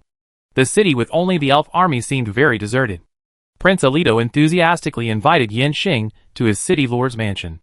After cleaning, this place was barely habitable, but the smell left by the orcs still needed time to eliminate. Knowing that Yinxing's visit was a secret this time, Alito did not alarm too many elves. After welcoming Yinxing into a secluded room, Prince Alito asked, "Master, Is there anything we can do for you when you come to Frostleaf this time? Yinqing sat down on a rattan chair and answered Alito. What response did the Elven King's court give you for retaking Frostleaf? Alito replied, my father is of course very happy, and gave me a lot of praise. But he also said, he was worried about me getting too close to you. Yes.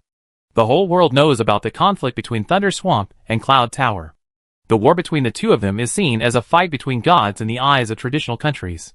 If you choose the wrong camp, it will be a disaster. The Snow Elves are isolated in the world. Neither have the strength nor the ambition to dominate. Therefore, if Alito and Thunder Swamp are too close, it is easy to be targeted by the Cloud Tower for retaliation. This will inevitably affect the Elf King's choice of the Crown Prince. Yinqing came to Frostleaf City this time because he just got the news. The Eternal Territories or pulling convoy in the snow encountered unknown obstacles from the elves. Listen to Alito. The next step of the Snow Elves may be to cut off the supply of or to Thunder Swamp. When we exchanged or for winter supplies in winter, you elves lined the streets to welcome our or pulling vehicles. Now your snow should have just warmed up. So are you so anxious to cross the river and demolish the bridge? Hearing Alito's concerns, Yinqing asked him, if the Elf King's court asks you to draw a clear line with Thunder Swamp, what choice will you make? Alito immediately replied, please rest assured, sir, what I saw and heard in Thunder Swamp and Eternal City this winter far exceeded my previous understanding of the world. I know what the elf society is like. Being content with the status quo and hiding yourself in the ice and snow. You think you are safe. But in the future, ice and snow will no longer be the barrier for the elves to resist invasion. Choosing to escape from the world will only be abandoned by the world. For the elves, I will stand firmly by your side. Even with my father's strict orders. Even if I will bear the identity of an elf traitor. I will fight for the future of the elves with my life. Alito knew very well. As long as he abided by the intention of the royal court and drew a clear line with Thunder Swamp, Frostleaf City would be captured by the army of Eternal Lord. Without Frostleaf City, the elves would be truly trapped in the snow. The elves felt that they were safe in the ice and snow, and that winter would defeat all enemies that invaded the snow. But they didn't know that the times were about to change. If they didn't participate in this chaos, the end result would be elimination. The status of the swamp tribe in the world in the past would be the status of the elves in the world in the future. Moreover, Alito had seen Yinqing's development plan for the snow in the Lord's Mansion of the Eternal Territory.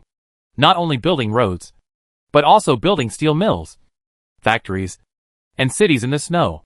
Steel. Only by visiting the steel mills in the Eternal Territory can you experience firsthand what insignificance means. At this time, Alito had only one belief. That the Eternal Territory was invincible. If he followed Master Yinqing closely, he would be able to win the war of the changing times. Become a hero remembered by history. In order to show his loyalty to Yinqing, Alito showed an attitude of breaking with the Elf King's court. Because he knew what the snow had done to the caravan in the Thunder Swamp. He could also guess the purpose of Yinqing's trip to Frostleaf City. His own destiny was at a fork in the road.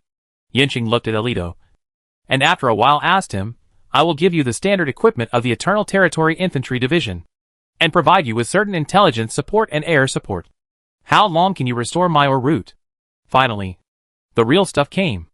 Alito immediately found a map of the snow and spread it on the table, and invited Yinqing to look at it.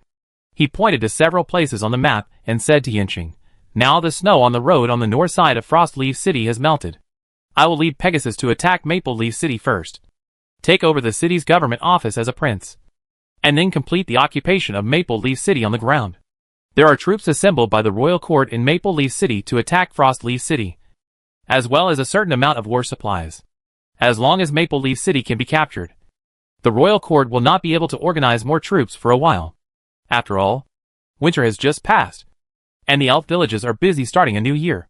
So recruiting soldiers is very difficult. I will lead my army straight into the royal court in 3 days. Alito talked to Yinqing, explaining in detail his attack route and plan to surround and attack the royal court. Obviously, such a detailed and thorough plan was not something he came up with on the spur of the moment. He had long had the idea of seizing power by force as a last-ditch effort.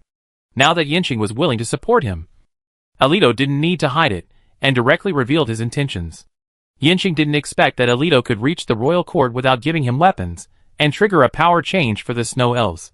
Sure enough, none of the guys who could lead troops to fight in Frostleaf City were good people. Yin Xing also made a statement. During your fight for the throne of the elves, the Eternal Territory will try its best to meet all the support you want.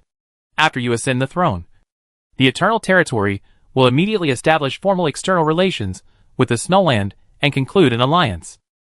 In the following period, the Eternal Territory will assist the Snowland elves in developing agriculture and industry. I promise, whatever the Thunder Swamp Kingdom has, the Snowland elves will have. Establishing formal diplomatic relations means recognizing the legitimacy of Alito as the Elf King. Concluding an alliance represents the real binding of interests between the two parties, and the Eternal Territory will spare no effort to support the Snowland. It should be noted that neither Yin Xing nor the Silvermane Principality publicly signed a formal alliance, which shows Yin Xing's importance to the Snowland. Thank you, sir. Alito saluted Yin Xing and said excitedly, the Snow Elves will never betray you. Yin Xing patted Alito on the shoulder and smiled. I not only listen to what you say, but also watch what you do. Get ready. The elves should not be trapped in the snow. After solving the mineral problem in the snow, Yin Xing quietly returned to Yongheng territory. A batch of drones and several bombers converted from transport planes took off from the Yongheng Territory Military Airport and flew north. Soon, the high-altitude surveillance images of Frostleaf City came. A large group of Pegasus flew out of Frostleaf City and headed north. The elf army wearing green military coats walked out of Frostleaf City and marched along the road to the snowy mainland. Yin Xing watched all this silently. From the perspective of family values, Alito's behavior is treason. But countless historical evidences prove that, in his position, he has no choice but to fight. If he doesn't fight, what good will happen to him who has a large army and is good at fighting? Therefore, Yin Xing didn't have a bad impression of Alito because of this incident. He likes people who are ambitious and capable of realizing their ambitions. This is a talent who can stand on his own and can be trusted no matter where he is. If such a person betrays, it only means that the person who controls him is not capable enough. Blow. Master. I'm here. Yin Xing said to Chui Chui. Prepare equipment for 5 infantry divisions for Alito. The subsequent production of aircraft, on the basis of meeting our usage, will prepare 300 fighters, 100 dive bombers, and 10 giant Beak Eagle bombers for Alito. This is the first batch of military aid materials from the Eternal Territory to the Snowland. In addition, the development plan for the Snowland should be made more detailed, and a steel plant with an annual output of 500,000 tons should be built as soon as possible. There are also plans for the construction of roads and railways, and field surveys can also be made. Chui Chui replied, Yes, Master. I have added all your requirements to my task progress. Master, according to the intelligence I just obtained, the Silvermane Principality and the Griffinheart Empire have gone to war. Upon hearing the news, Yin Xing was stunned for a moment and asked, Have they started fighting? Is your source of information reliable? The war between the two of them started a little too early. Master, this is the news brought by a Toucan passenger plane that just landed at the Yonghengling Civil Aviation Airport. At the same time, there is a messenger sent by Madame Carroll, who is on his way to the City Lord's mansion. It seems that the Silvermane Principality and the Griffinheart Empire are really fighting. Chapter 358 Nine-Headed Dragon Under the Stab.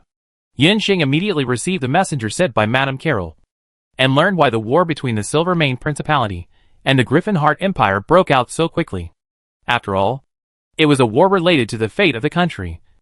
How could it be so easy to do it?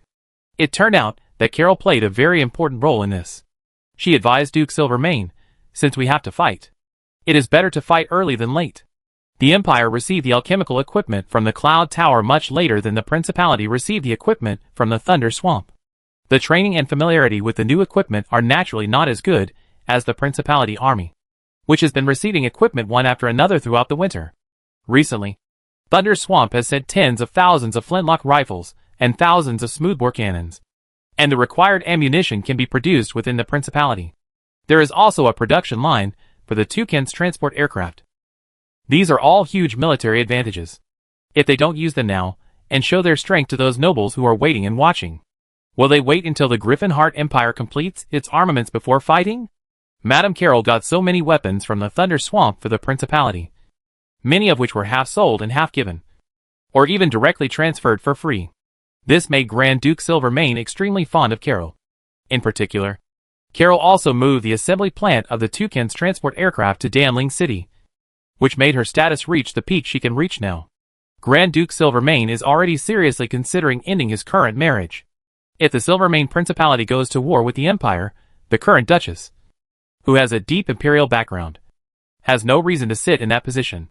With the full support of Thunder Swamp and being Yanqing's half-sister, Carol is about to take the most important step in her journey of revenge.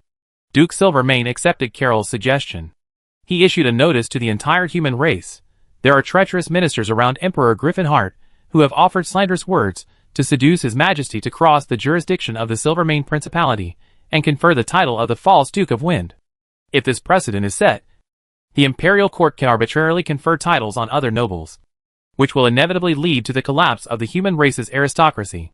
The Silvermane Principality, for both public and private reasons, decided to raise troops to protect His Majesty, to eliminate traitors for the Empire, and to clear the Emperor's side.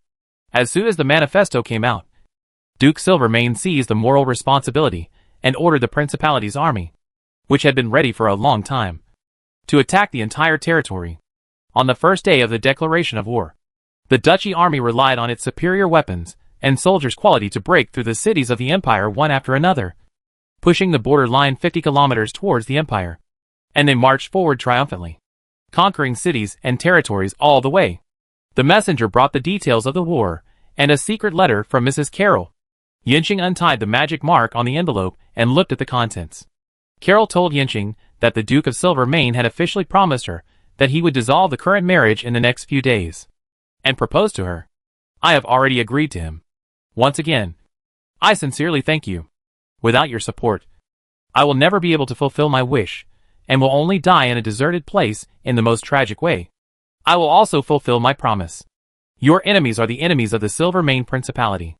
After Yanqing finished reading the letter, the messenger saluted the man who would soon become the eldest brother-in-law of the Principality with great respect.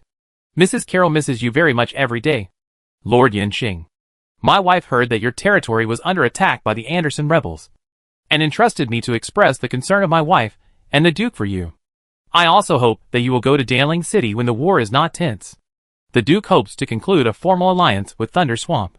Yanqing put the letter away and replied to the messenger, Please also express my thoughts to Sister Carol and my regards to the Duke of Silvermane on my behalf. I wish the Duke good health. I'm afraid we'll have to wait a while longer to sign an alliance with the Silvermane Principality. After all, Duke Anderson, the fake Duke's offensive against us is very fierce. I need to find a good day to go to Danling City. As an open messenger, he is both Mrs. Carol's man and Duke Silvermane's man. Therefore, Yanqing's response to the formal signing of the alliance is also very clear. A good day. Is there any day that can be better than the day when my sister gets married? This is a forced marriage by my brother-in-law. Let Duke Silvermane stop saying one thing and doing another. Hold the wedding as soon as possible and give the name. The messenger saluted Yanqing again. Yes, Lord Yanqing. I will convey your thoughts and regards to Lady Carol and the Duke. Well, if there is nothing else, you can leave. If there is nothing important in Danling City, you can play here for a day before leaving. After the messenger left, Yanqing asked Chuichu to open the virtual map in front of him. Alito has arrived in Maple Leaf City and successfully took over the control of the city. His next step is to attack the Elf King's court and seize the rule of the snow. The Southern Silvermane Principality launched a full-scale attack on the Griffinheart Empire further south in the name of clearing the court of the Emperor. The offensive was also very smooth. There are signs that Anderson and the old orc Marshal Mom have had many secret contacts. Anderson, who is sandwiched between the Silvermane Principality and the Thunder Swamp, must want to find a nearby ally. But since he is known as the Duke of Wind and owns the entire Windy Highlands, I don't know how the orcs will treat Anderson. But according to Yanqing's contact and understanding of Old Mom, it is only a matter of time before the orcs become Anderson's allies.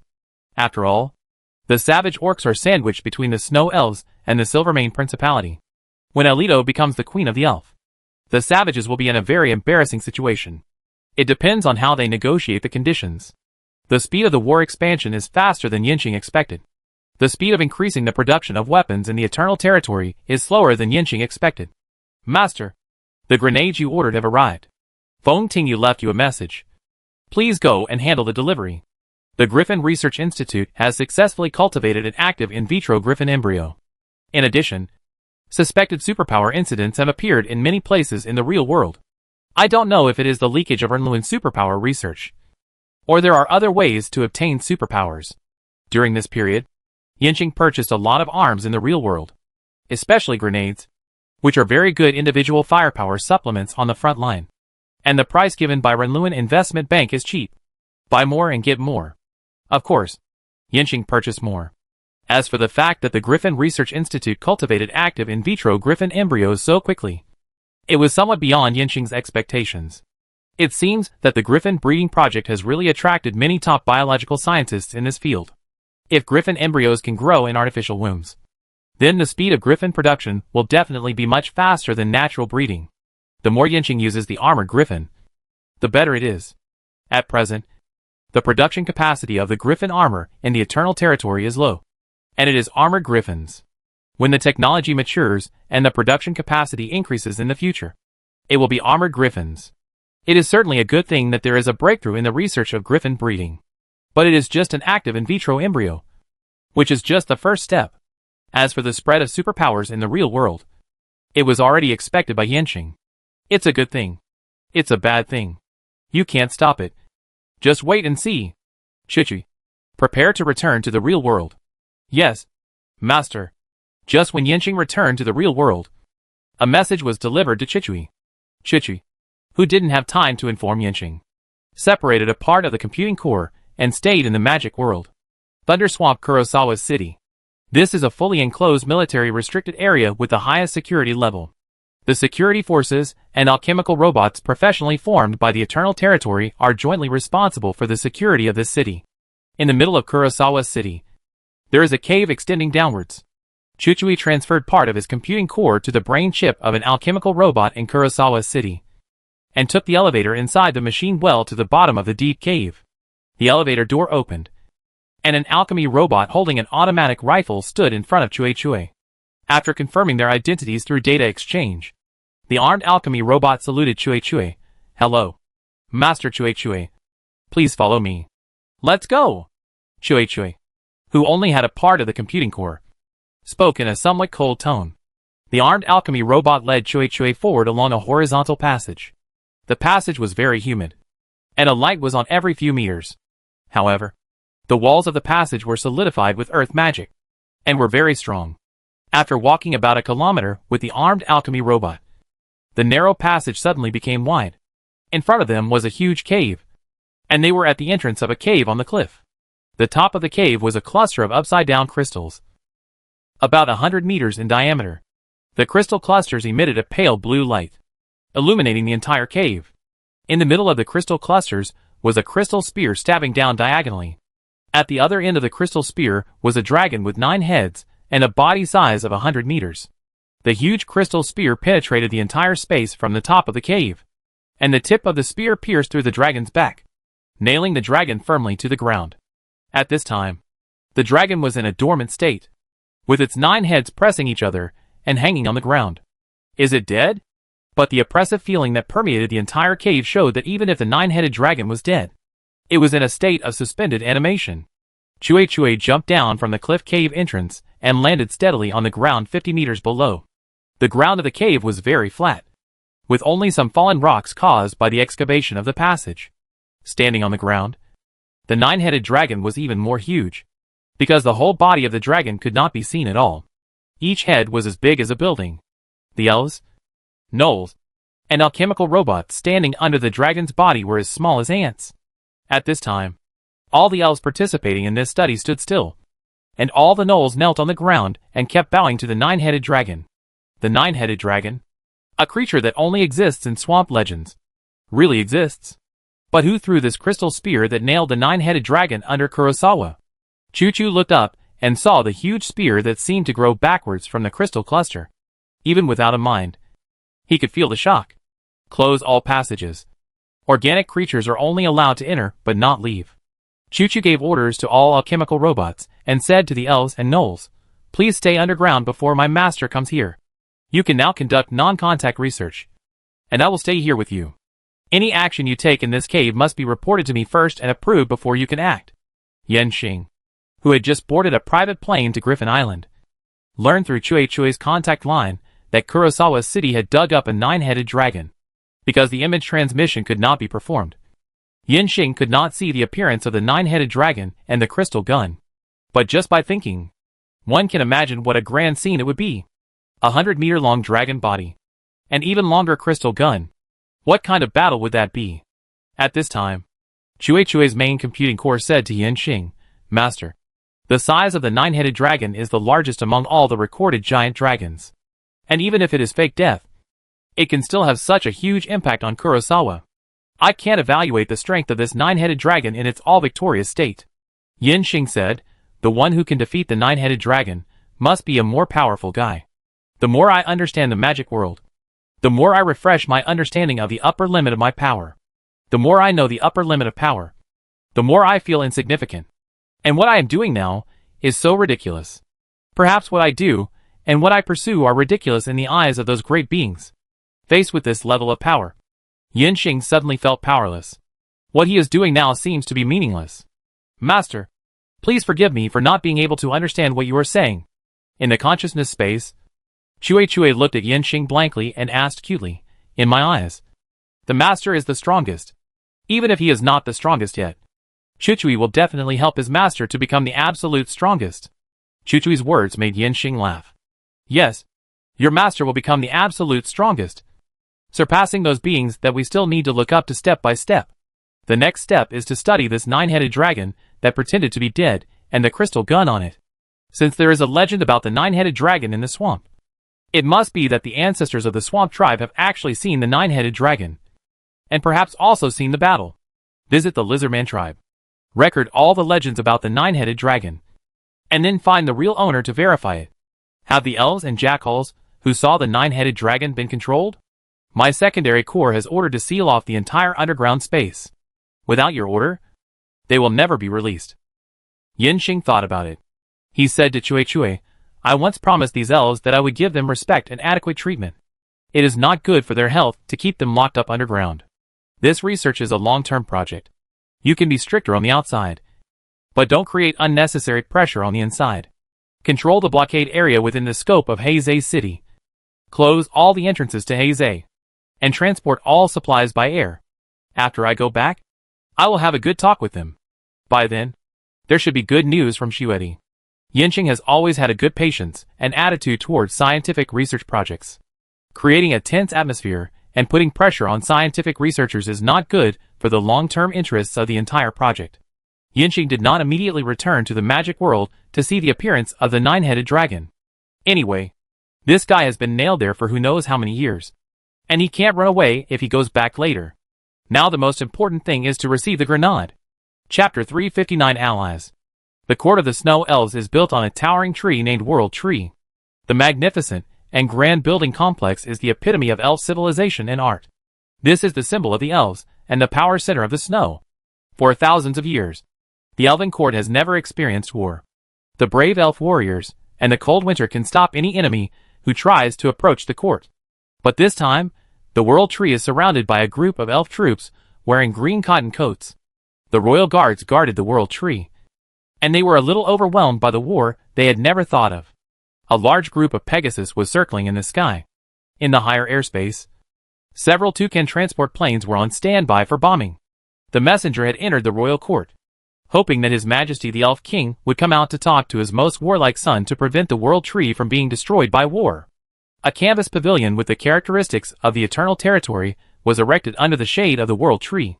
Prince Alito, who was wearing the same green military coat as his soldiers, sat under the pavilion, waiting for his father's response. Alito didn't have to wait too long.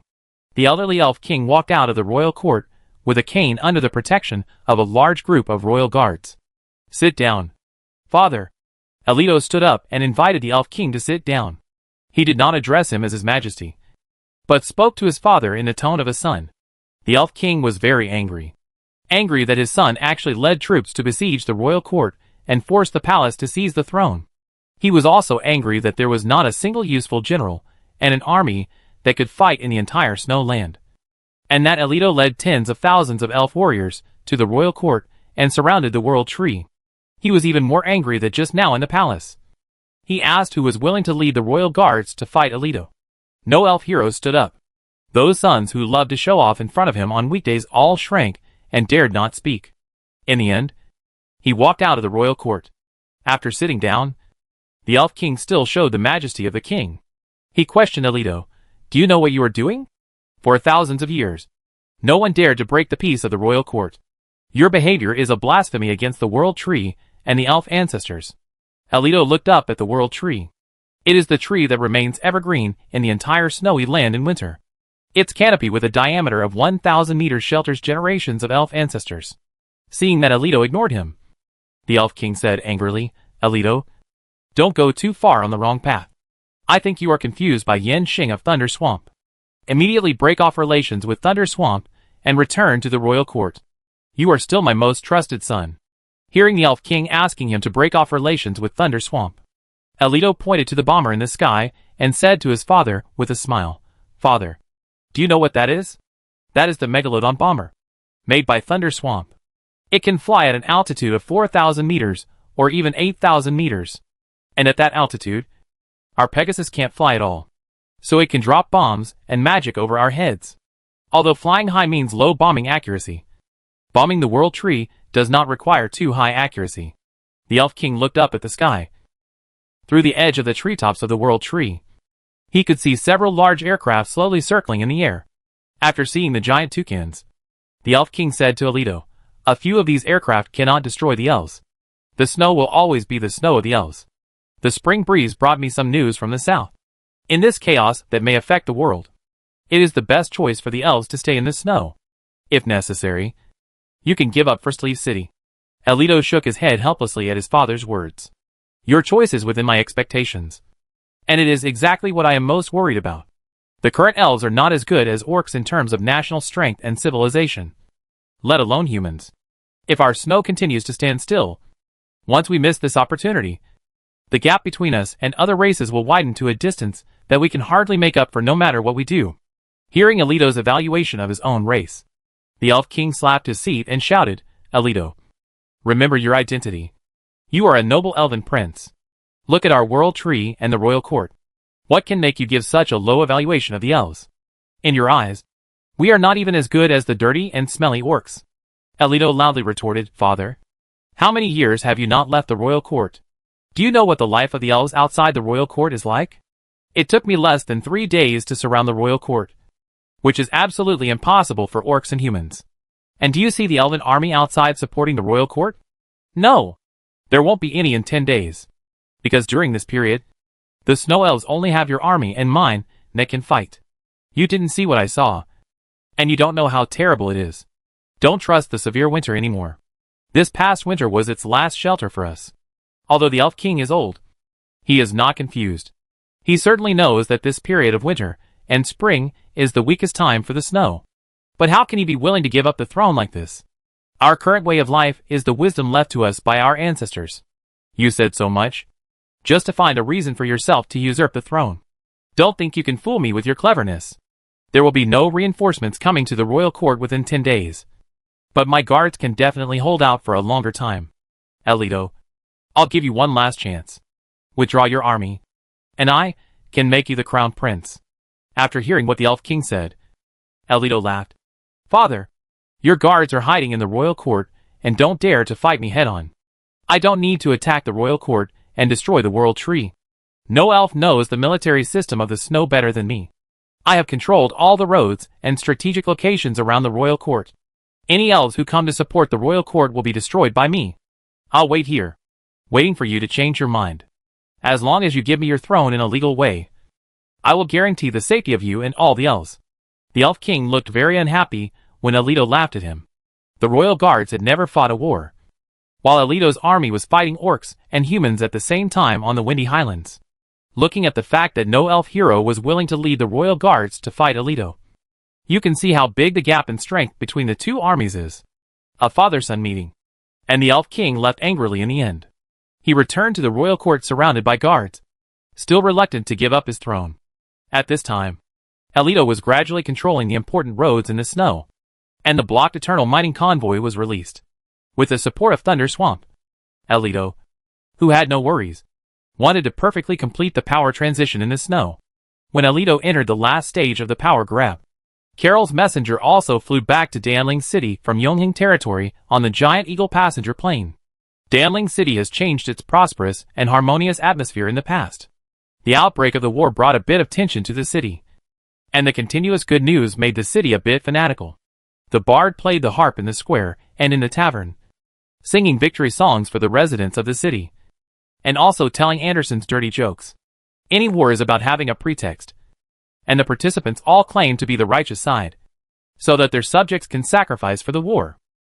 The propaganda machine of the principality was quietly going on. The toucan bombers brought by Lady Carol from the Thunder Swamp would fly low over the city in formation every once in a while, receiving the cheers of the whole city. This sound could be heard clearly even in the palace. The Duke of Silvermane and Lady Carol were now almost inseparable, like a newlywed couple in love. Lady Carol moved directly into the Duke's master bedroom, and even attended the imperial meeting. She suddenly looked like a duchess. The Duke of Silvermane and Lady Carol listened to the reply brought by the messenger in a greenhouse. The Duke of Silvermane also asked in detail about what he saw and heard in the Eternal Territory. My Lord Duke, I can hardly express in words how shocked I am in the Eternal Territory. There, alchemy is in every corner. All the vehicles running on the roads there are made of alchemy. Rich people can buy four-wheeled cars, and ordinary people can buy two-wheeled motorcycles. Plane in the sky often flies over the city, blocking out the sun. I heard that there is a kind of aircraft in the Eternal Territory that can fly faster than sound. I don't even know how fast sound is, so I can't imagine how fast this aircraft can be. At this time, Madame Carol, who was holding the arm of the Duke of Silvermane, said, "My brother told me about this aircraft. His armored griffin can fly faster than the speed of sound. It's just that this technology is too expensive now, and the output cannot meet the needs of Thunder Swamp. But my brother told me that this technology will soon be applied to airplanes, and we will be given priority to sell it at a low price." The Duke of Silvermane patted Carol's hand with satisfaction. "Only you understand my thoughts best." Then the Duke of Silvermane asked the messenger, "I heard that at night the whole Eternal City will light up. Is this true?" "It's true." Talking about this, the messenger who stayed in Eternal Territory for a night became excited. "The whole city is bright. Standing in the city and looking up at the sky, I can hardly see the stars, because the light from the city overwhelms the starlight. That feeling. Sir, I know the rhetoric I'm about to use is a bit disrespectful, but I really feel like I'm in heaven. The most ordinary family's home is much brighter than your palace at night." The messenger knew he was talking too much, and he knelt down in fear. The Duke of Silvermane didn't speak for a long time. He had heard a lot of rumors about the Eternal Territory. Everyone who had been to the Eternal Territory described it as a divine realm. But the Duke of Silvermane responded with a skeptical attitude, thinking that these people were exaggerating. This time, the court attendant, who went to the Eternal Territory as Madame Carol's messenger, was a person he trusted. Even he said so. Eternal Territory is really a place that will make people feel awe and yearning once they go there. Madame Carol knew what Duke Silvermane was thinking now, and she said gently, "My lord, the luminous alchemical products used by every household in Eternal Territory are called electric lights. You need to lay the power grid in advance, and then buy electric lights to illuminate. Now Eternal Territory is laying the power grid for Nuda City, and soon Nuda City will become the second city that never sleeps like Eternal Territory. When my brother comes to Danling City, I will talk to him, and let our Danling City become the third city that never sleeps in the world. The city that never sleeps. A city so bright that it can cover the starry sky. Duke Silvermane yearns for this city." He smiled and said to Carol, "Only you understand me best." Then Duke Silvermane asked the messenger about the war between Eternal Territory and Storm City. This is also one of the important tasks of this messenger. He spoke in great detail.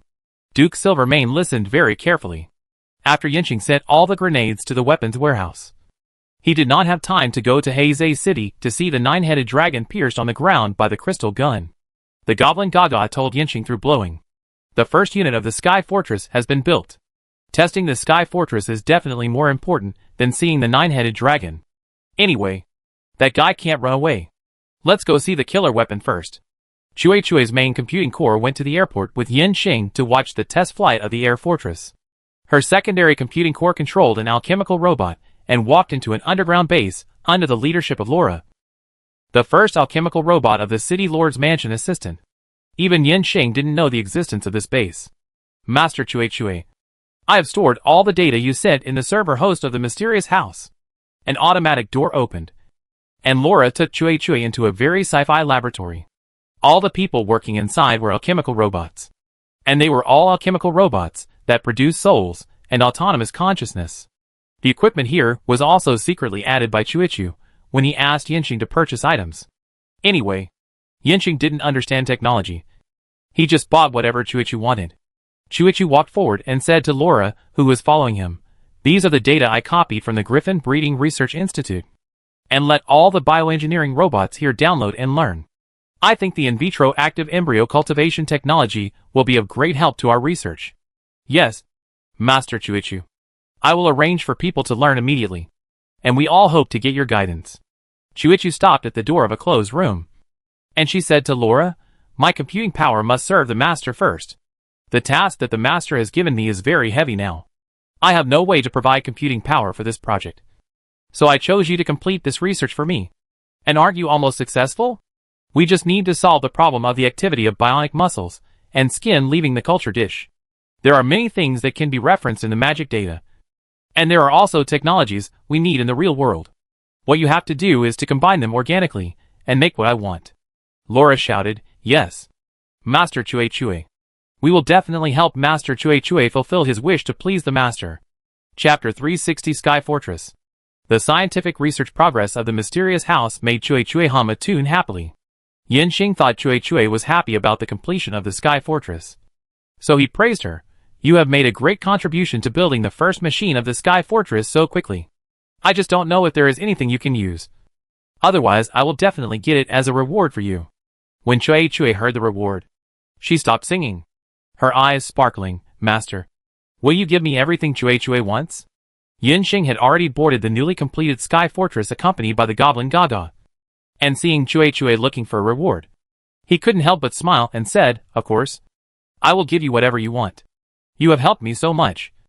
I am really grateful to you." Then, Chui must think carefully about what to want. Chui thought seriously. At this time, the first aircraft of the Sky Fortress had left the hangar and drove onto the runway. Air Fortress number 001 length, 23.7 meters. Height, 62 meters. Wingspan, 33.6 meters. Wing area, 161.9 square meters.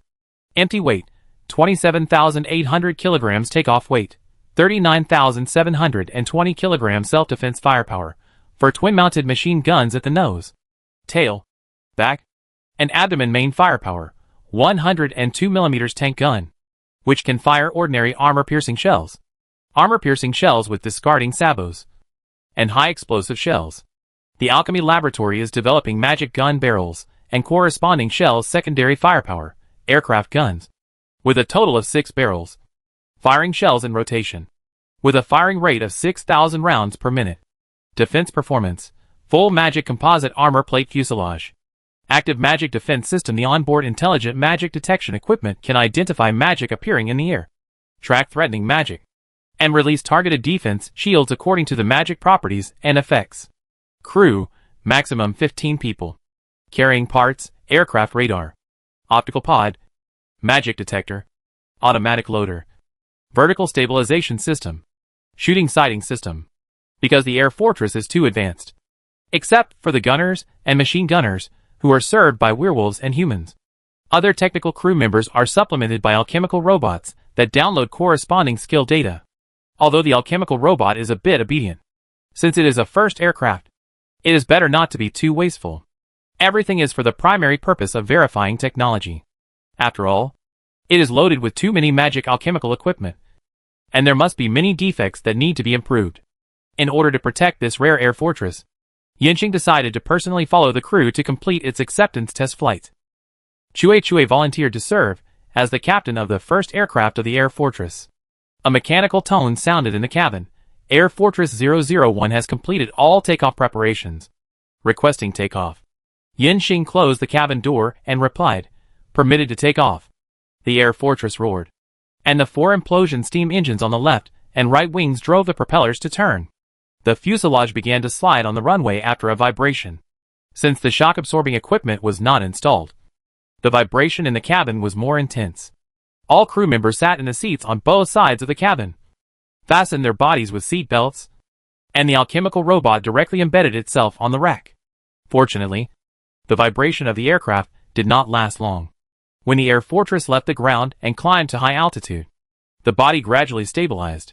After the air fortress's flight attitude was leveled, the sound of blowing sounded again. All personnel enter the working position, and the Air Fortress 001 will be tested in a simulated combat environment, 2,000 meters ahead, about to enter the shooting range. As soon as Chue finished speaking, all the crew members immediately unbuckled their seat belts and jumped out of their seats. The machine gunner got into the rotatable machine gun turret and then fixed himself firmly on the seat. The gun crew climbed onto the turret and also fixed themselves. After all the personnel were in position, the doors on both sides of the fuselage opened, and the airflow formed a vortex in the cabin and spun wildly. The airflow weakened a lot until the air pressure inside and outside the cabin was the same, but the wind was still very strong, and all information exchanges had to be made through the intercom on the helmet. The first test subject, main gun firing at fixed targets in the air. Main gun crew ready. Left side, 5 high explosive shells. In the cabin, the main gun is on the side close to the nose, and the secondary gun is on the side close to the tail. The 2 guns are mounted on the slide rail turret and arranged longitudinally. Due to some unresolved design issues, when one of the 2 guns is in use, the other can only be in combat readiness. Main gun test. The turret of the 105mm tank gun slides along the slide rail, and the gun barrel rotates and extends out from the hatch opened on the left. After the main gun enters the firing position and the turret is fixed, the air fortress tilts and moves in a circle around the target. In the airspace 1,000 meters away, a wooden target is hung under a large balloon. The automatic loader takes a high explosive bomb from the ammunition rack and pushes it into the gun barrel through the slide rail. The gunner desperately turned the crank to adjust the angle of the muzzle according to the gunner's instructions. It is difficult for a tank to hit the target accurately when it is moving at high speed, not to mention on an airplane flying at a speed of more than 400 kilometers per hour. Even if the air fortress reduces its speed as much as possible to cooperate with the artillery attack, aiming is still very difficult. In order to solve the accuracy problem, the gun crew of the air fortress are all werewolf heavy crossbowmen heroes with shooting bonuses carefully selected by Yenching. Therefore, the gun crew composed of werewolf heavy crossbowmen heroes keeps casting magic for themselves when aiming. Concentrate on hitting the target with the archer's field of view parallel to the shooting trajectory prediction. A lot of magic states were in the body, covering the entire turret with layers of spectrum. The gunner's head was lying on the sight, constantly reporting data to the gunner. At a certain moment, he shouted, "Fire!" A roar sounded inside the cabin. The huge recoil pushed the fuselage to shift horizontally. Fortunately, the fuselage structure made of composite materials and reinforced by magic was strong enough, and it quickly stabilized its flight attitude. The shell was ejected and fell to the ground, and a new shell was sent into the barrel. It just missed the target, but it was not too far off. The gunner reported the data again, and the gunner continued to crank the wheel desperately. Fire! After a roar, there was a huge shock in the cabin, and the plane fell several dozen meters before stabilizing its balance. The gun crew was so scared that they dared not fire again. Soon Chue said in the crew communication channel, "Please rest assured, the flight status of the aircraft is still under control. I have found the corresponding action of the aircraft body when firing. It was just a little too much just now. Now we are entering the firing route, and we can continue to fire." The gunner of the main gun looked at Yenching, who was standing at the door of the cabin, facing the wind blowing in.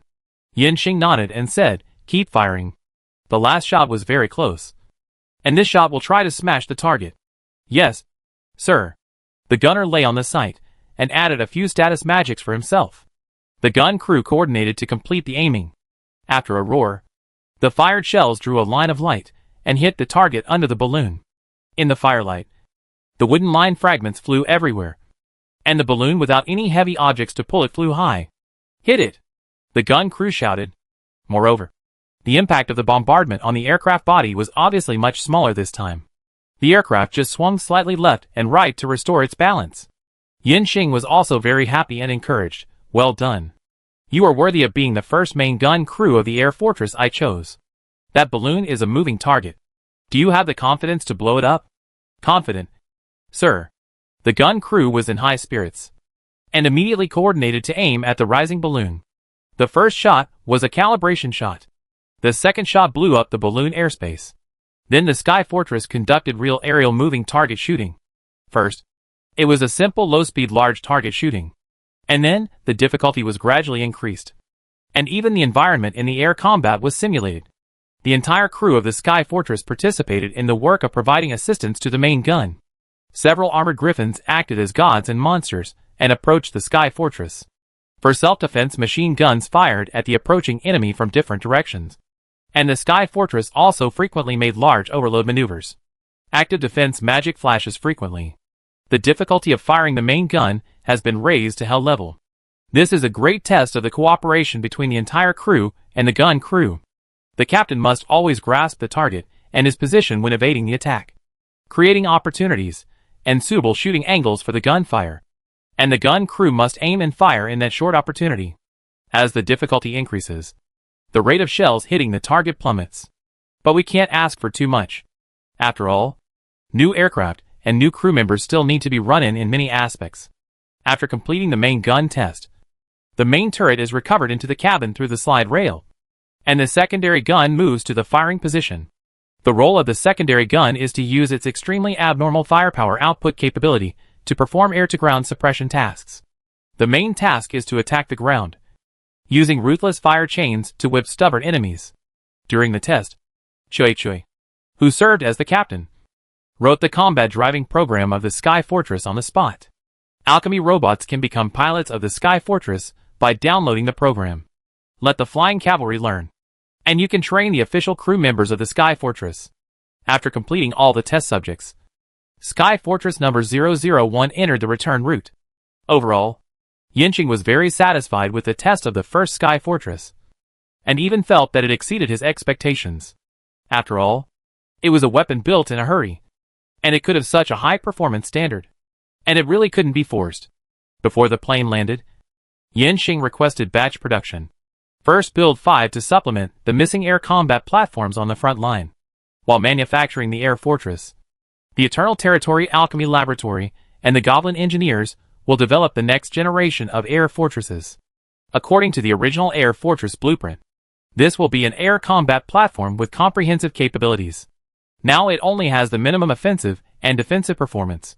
The subsequent models of the air fortress must strengthen the magic delivery capability, have beyond visual range strike capability, all-round early warning capability, and air battle level command capability. After the magic technology was developed, Yinxing had great expectations for this air control platform.